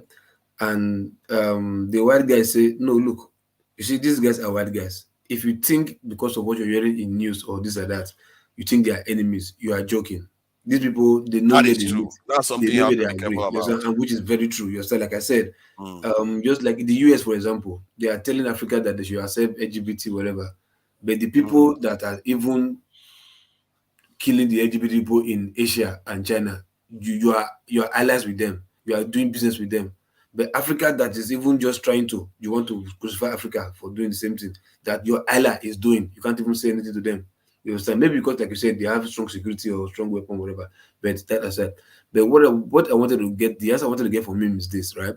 Okay, now that Africans are not making weapons right now, so now that we have dog gas, now what do we do? Should we just because we've not started making weapons, let's allow France to continue first until we start making our weapons, then we can now pursue France out of Africa. Is that what you are saying?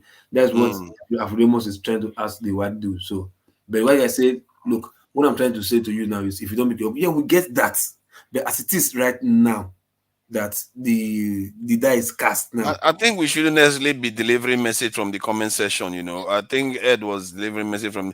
We shouldn't necessarily, just listen to comment section telling us when to play videos or not.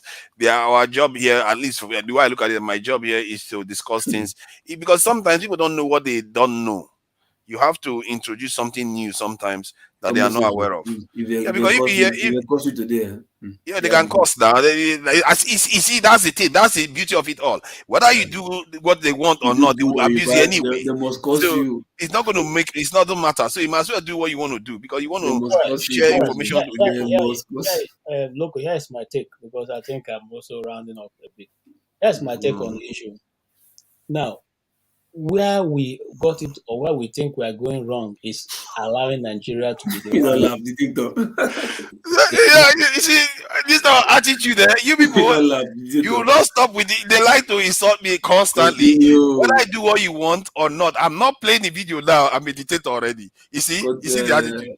Continue the KJ. Okay, so what we should do as a nation in Africa is to stand with Niger. If we stand with Niger, if the whole of West Africa is standing with Niger, I don't see the reason or anyhow a Western nation can come into Niger to say we are going to do. What we need to do is what PDP and APC have to be teaching Nigerians for the past 16 years. An internal problem, we will solve our internal problem ourselves. Yeah. Don't West dictate for you what they should do, you should do. The reason why France is flexing muscles now is because Nigeria, being the biggest in population, not in Nigeria be the backstabber. Yes, Nigeria now is also agreeing and towing the line which the nations, the foreign nations are towing. You see that they are claiming ownership of the platform now. I love the dictator. I'm the dictator. They are the comment section taking over. You just told it's going to finish now. Comments from the comment. No, I'm just interacting with the comment section. You people. Go ahead. You see, so you are a dictator now. Exactly. You're distracting us over that. What kind of dictator am I? If I'm a dictator, I'm a crappy one for that matter. Go ahead. Continue, KJ. So what will save us and be able to ward off this enemy is for West Africa to come together and say, look, this is our internal problem. We don't go to Europe to go and handle European problems. Exactly. We do not go to the Americas to go and handle the American problem. We don't go to China to go and handle. So if this is happening in our backyard, we will take care of it. We will discuss with them. We'll find a solution to it. We don't need France to come in. And if the people say we don't want your soldiers to be on the ground, let's make it clear to the West. Africans are not saying we don't want you people. We are saying that we are tired of what your government is doing. And see, sometimes when I come here, I point to certain media. I say, go listen to this. Go listen to this thing. There's what is called Reducted. Reducted is a private online media. They carry a lot of secrets of this. That's the first guy who I heard was saying that, telling the American society that, look, Africans are not saying they don't want Americans. They don't want white people. They are saying the government that you are putting in Africa, they don't want it. You are robbing them off, and you have robbed them off in a bad way. And it's only good and for people to say enough is enough, and that's what they've come to say. He said, "This is what I've been telling people so many years ago. We've been saying this thing that you guys are going to push these people until they come to a point to say, we have had enough. And have they not tried? This is a white man speaking. Okay, and it's called Reducted. That's the YouTube page. All right. Now, some of them, the people like ACOJ, that's American Council for Foreign relations. Law and justice. Okay, it's a very big one. They take on UN and all that. They also talked about this. Okay, what is going on? And they analyzed it and said to look, we think we are selling the wrong policies to these people. And it's only going to be a day is going to come when they will say they've had enough. And there's nothing anybody can do. So this is the thing we ourselves should understand. We can band together and say, no more. Look, this is an internal problem. We'll sort it out. We're not saying America, come and take your drone stations. We're not saying France. Okay, well, no, the people have said we are tired of France, so you go. But for the rest of the people who are there, you can stay. But we want if you are going to continue to make business with us, then you have to pay the right price. We don't dictate the price of chocolate when it comes, but they dictate the price of cocoa when they're coming to buy it. So we should sit on the round table and discuss these things. Simple. Okay. I hope someday we sit around the round table. I think there was a constitutional conference that was had, if I'm not mistaken, that they had an agreement. Everybody is arguing that they should implement it. So I think Nigeria has sat down, and it's implementation of what is in there that may be required. Except we want to have another sit down again after that sit down, and maybe some of you will still argue for another sit down again. It never ends. Ed hasn't said anything apart from in the chat. Do you want to say something about what you have so far? Nigeria is even anti-Africa. Nothing much. Starting from the days of Kwame Nkrumah, right? Ed wants to say something. He has always been fighting the British, and Nigeria has always been this country that they are using to scatter the plan of Africa. You understand? I've just been even the death of Gaddafi, same thing. Nigeria, Obasanjo then will still play some role in the death of Gaddafi. Not that he handed, but like he supported what America was doing, so to speak. You know, so I think Nigeria, starting from, like I said, from Kwame Nkrumah, I think Nigeria has been anti-Africa. I feel like okay, Ed, do you have anything to add? Yeah, I would not say Nigeria has been anti-African. I would say we have not been as pro-African as some other countries like Ghana. But you know, Ghana had, either you are pro or you are anti. Or you are anti. No. Let me explain what my point. Ghana had no choice. Ghana is the first independent country in Black Africa. Yeah. Right? And if you see the way that Ghana got our independence, Nigeria was supposed to have our independence way before Ghana. Mm-hmm. Because if you know, Kwame Nkrumah was actually a mentee to Nnamdi Azikiwe. They actually, as in, Nnamdi Azikiwe actually went to Lincoln University a long time ago and advised Kwame Nkrumah, who wanted to be a priest, a Catholic priest, on going to, as in, he kind of recommended that he goes to Lincoln University, and when he went there, he became very Pan-African, started like being veering towards more like a Pan-Africanist vision, right? So while Nnamdi Azikiwe was, as in, not so strident in his pursuit for, you know, a Pan-African vision, Kwame Nkrumah, by reason of history, the fact that you obviously are the first Black African nation to be free, it was just like a divine burden on Ghana to take that lead in being pro-African. But that does not necessarily mean that Nnamdi Azikiwe was not very pro-African. No, but what I said too, right? Is like British have only used Nigeria to truncate that, you know, that's pro-African. That Nigeria has always been a key role as a tool to the British. Like in what other context? In what other context has Nigeria been that? Like any historical context? Yeah, like I said, like even way back, the story you just mentioned concerning I think that it was the speech I listened to. What's it called? Nkrumah. That was what even caused the problem between this Ghana must go issue. Then, as in way back, when he was fighting for African and Nigeria, with the back of the British, it's like, no, we should remain as we are, sovereign nation as we are. And Nkrumah was like, no, let's come to one, as without borders, let's look at each other. Having the United States. Yeah, having like something like the United States of Africa. That's what Nkrumah was fighting for. Nigeria has always been against that. You understand? Then after that big fight or whatever, you understand, it leads to the disagreements would lead to this. I think Ghana must go, whatever. I don't know, something like that. I may be mistaken. Maybe then I said I'm mistaken for that. But I know when Nkrumah was fighting for one Africa, then Nigeria was not for that. Nigeria was I'll concede to you that Nigeria has not been like the strongest. Who will now lead? Like you are big and something like that. So they never want to. Then another time of when Gaddafi too was also speaking for one Africa, one currency, one Africa, this and that. You understand? And I remember I didn't know Nigeria was opposing to that because of the same puppets from the West. It was when Obasanjo made a statement that he regretted that Gaddafi died. I regretted that Nigeria should have played a role, not a key role, but like Nigeria would have looked away. Nigeria would have done something, but decided not to do anything and kept mute and just allow America to do their thing. You understand that? I heard that from Obasanjo's mouth that he regretted. You understand? Yeah. Then, but you know the interesting thing, Nigeria's foreign policy is actually Africa first.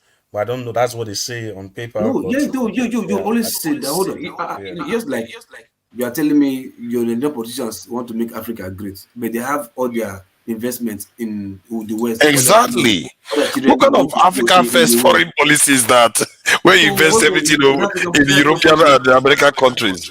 You understand? Your words are there. Your skills, your future, your generation and the new generation and unborn children, they are there in the West. And you are saying as a leader, you are doing pro-Africa. Nigeria, that's incorrect. They can tell you are good at paper talk, very good at paper talk. You understand? So like I'm saying, after that Gaddafi's own, now look at where we are in Niger. You understand? Every person in Africa, even Americans, are even happy. Black Americans are happy. Black British are happy that yes, thank God we are waking up. At least we are waking up. Africans are waking up. People, you see, what you call them, Hollywood stars. They are going to Africa, going to Ghana and some other countries to get national passport, African passport from any national. You understand? They are visiting Ghana because of this whatever heritage sites. They are trying to they want to come home. Even we abroad, we want to go back home. You understand? Now that there's a fight with Francophone countries or one Francophone countries with one of the major Western problems that we have in Africa, then Nigeria is still there again, sending army to go and fight to favor who? The West again. So with just 3 points, that's what I'm saying. Like that, I just thought of everything just now. Like I think Nigeria is just too much. The coincidence is just too much. You understand? Always, you're always being the one. Like Malcolm said, whenever something wants to happen, it's always an African that will always use to come and truncate your effort. You understand? Your whatever. So that's why Nigerians are not really happy with what Nigeria is doing, or Africans are not happy with what Nigeria is doing. You understand? This girl wants to go. We've seen videos several times. Yeah. Imagine a country just taking your natural resources. I thought it was Ed that was saying something. What did Ed say? Ed, are they responding to your question? Yes, I can respond to Ed and the statements to on local. Nigerian try to keep it brief so that KJ, try to keep it brief so that finish by now. You don't know just 4 of us. So anybody can have all the time they want. Now, the Nigerian foreign policy was tinkered a bit by the late Ojomadekwe during his time. Moved from Nigeria being Africa being the foreign policy to the policy of reciprocity. Whatever you do, we do it back to you immediately. We're not going to waste time. And that's why when Americans were trying to move the visa fee up, Nigeria did the same thing, and it worked that time. In fact, majority of the countries didn't play with Nigeria when Obasanjo and this Ojoma Dekwe were the foreign affairs ministers, because they took action. In fact, why you are doing? You remember the time that South Africa deported some Nigerians? As soon as the plane, in fact, before the plane got to Lagos, got to Abuja, they had already put some going back to South Africa. So, and the South African president quickly came over to Abuja to come and have a discussion, And so people were a bit careful because they felt Obasanjo was more of a madman like Donald Trump, so he could do anything without even thinking about it. And so, but after his regime, the following governments relapsed back, and so after that relapse, it had been Nigerians here, Benin Republic, Ghana, this, that. Nobody, in fact, Cameroon, all of them, they all take a swipe at Nigeria. So I think we have not really had a good foreign affairs minister, after that. We just have people who are very beggarly in approach, and it's not good for foreign affairs. Yeah. Okay. Dan and Jagun, welcome. And I don't know, Jagun, is this your first time here? My very first time. All right, you look like local without the dada, but it's all good. You're welcome here. What of it looks like Dan without the baby. So, wow. Oh, Father, you just give people hand anyhow. I'm just welcoming him now because it looked like there's a tribe coming through. For a moment there, I thought it was Arab, in the background. I wasn't sure it was black at all because the beard was so long. So, but yeah, you're welcome. So I'll just wait for let Dan submit first. No, as the first time comer, make I give him the grace too. That's very generous. That's very generous. Jago, yeah, you can go ahead. What do you think about what you've heard so far? Well, wonderful. I thank all of you. I've been listening actually for the past, I don't know, about 7 hours. I just caught on to you, man. I just gripped me. Wow. And I have been on so many of these types of platforms, and they descend into disgusting habits that we Nigerians have in our Sorry, please mention, can you please cite some example? Well, I don't really want to cite some examples. I'm hoping that you will understand what I'm saying in terms of just the quality of discourse and how we discuss things and whether or not we're able to give each other time and appreciation to understand what's being said as we get to the nub of the issue, as opposed to side issues that distract us terribly. So in this, in listening, it's been a pleasure because this is reasonable discussion. Even when you get into disputes, somehow, without too much monitoring and prefecture, you are able to, well, I've seen so far in 7 hours, that you are able to quickly get over the bumpy parts and establish the conversation as it should be. And I want to say I appreciate that. Thank you to everybody on the panel that has been very, very civil. Ed, thank you. KJ, Loco, Dan, you just came in though. Greetings to everybody. Yesterday was bumpy, but at least we were able to put things right yesterday. Yeah, we do. Nigeria discussion must be bumpy if we want to be honest. Indeed. So You see, minus the chat. They've started again. The chat, they're always looking for trouble all the time. I don't know what's wrong with this the chat. It's like they won't let anything good thing happen on this channel without. They don't praise me at all. The only time they praise me is when I say bye-bye. I want to make a contribution as I've been listening for a good long time, and I like where you're touching in different bases. For me, right, if I can try to combine two things, what the so-called white man was saying in this clip earlier, and the rebuttal he was getting from the host. I can see that there is obviously still an awkward way we look at the European. And at times we look at the European as plainly the enemy. And at times, we look at the European as the man with the Holy Grail, as I said, the all-knowing and all. The Messiah. Now, in this, we really do have to use a lot of nuance in our thinking to get to understand how we're playing this game, because it's a game of life and death at the end of the day. With all the discussions we have, that's what we're dealing with. So, given this, we have a scenario right now in Niger where the people have backed to the hilt the regime that has taken the so-called party or democratically elected leaders. They've taken them away from power.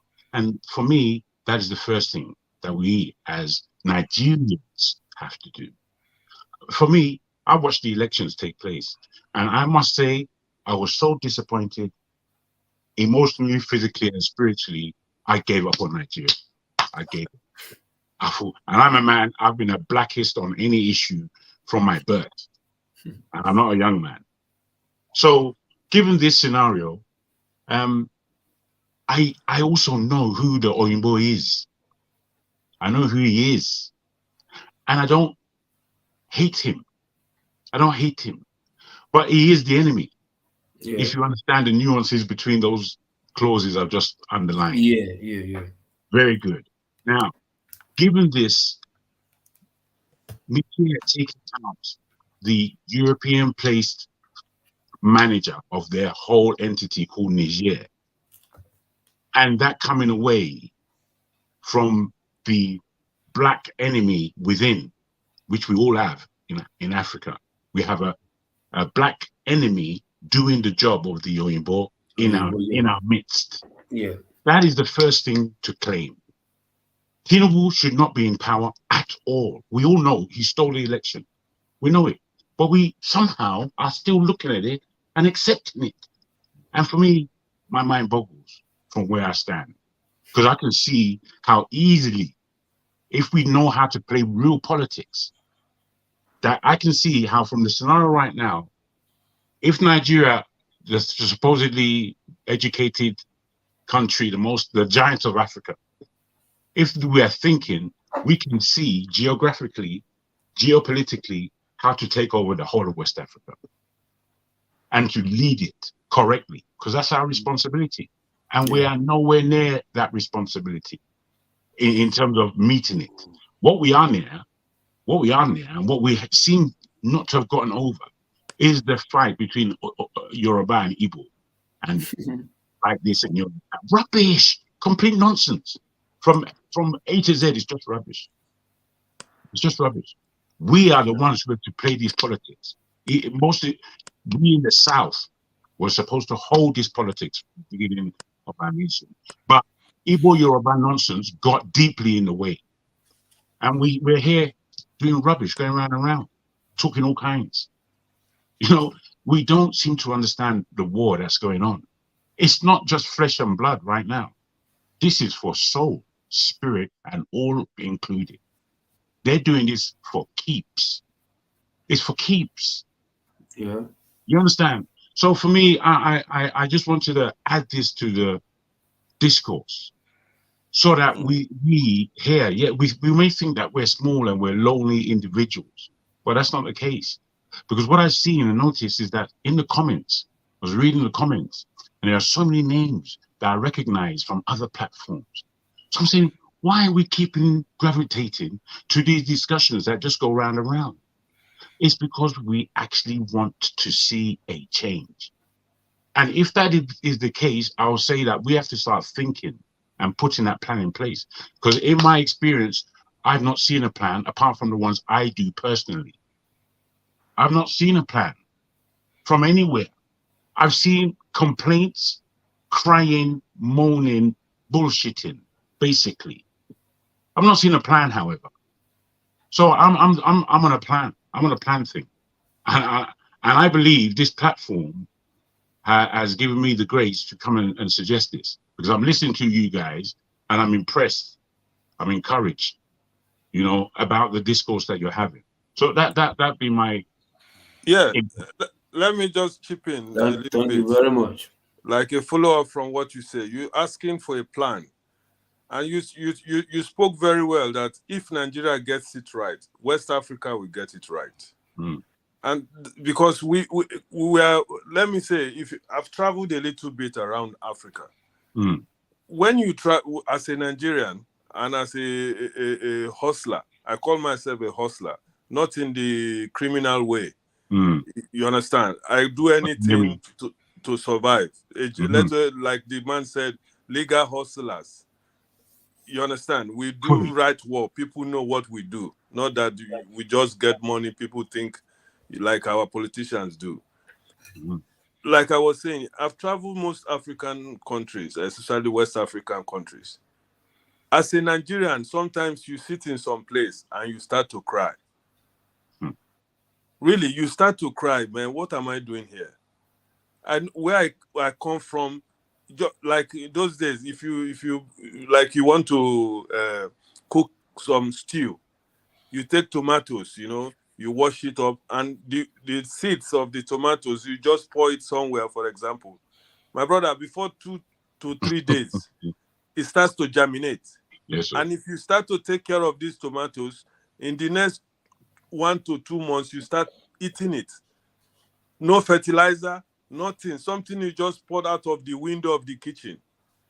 And there are some countries, for them to plant something, they have to put fertilizers, they have to do this, they have to dig so deep to get water from the... So, and Nigeria has everything. Let's forget about oil, you know. Absolutely. That basic thing that keeps human being alive, food, we have it in abundance. But like you were saying, you want to see the plan. The plan came up with Peter Obi and the other brother, Alhaji Danti, and that group of experienced Nigerians who wanted to turn Nigeria around. But suddenly this Tinubu came, he said, Milokon. You understand what I mean? A Milokon, he said, in a Yoruba language, telling you it's my turn. Mama now, you're many. Oh, more jagun, more jango. I'm hearing you. Yeah, he said Milokon, and that statement, I still have that speech. I listen to it every day. I can't imagine what that man was talking about at a time when Nigeria was about to really wake up. Suddenly he comes from nowhere telling us Milokon use all his powers and all his money and all his connection. He's sitting there, and look at, since he came to that power, look at what is happening in Nigeria. Within months. Within just few weeks. You say months. I still see it. Now, so weeks. you're correct, really. Yes, so. He just turned everything upside down. I can tell you, even if I'm aggressive today, sometimes it's because of that he's there. Sometimes my brain just explodes, you know. I tell myself, what's wrong with this? Because there was a lot of hope. Mr. Loco said it. We also want to go back home, man. I've been outside of this country, Nigeria, for so long. Sometimes I ask myself, when am I going to go back to my country? Well, you see, I may, I like what you say in terms of when am I going to go back to my country. It is all about positioning right now in this world. And it doesn't really matter where you are as a Nigerian, as long as you're functioning and able to function for Nigeria. I would love to be in Nigeria right now. My plan, really, my own plan was to be in Nigeria 10 years ago with what I had as a system. That system that I had was broken. And with it, I had to retreat and enter plan B. Now, it doesn't matter where you are. Plan B, for me, isn't the best, but it's still pushing me as forward. I'm still able to go forward. And in this, my thinking, my love for Africa, for Nigeria particularly, and what it could do is always in my heart. I can't even escape it, even if I've sworn that I won't want to touch it again. It's difficult to escape yourself, for goodness sake. You know, I believe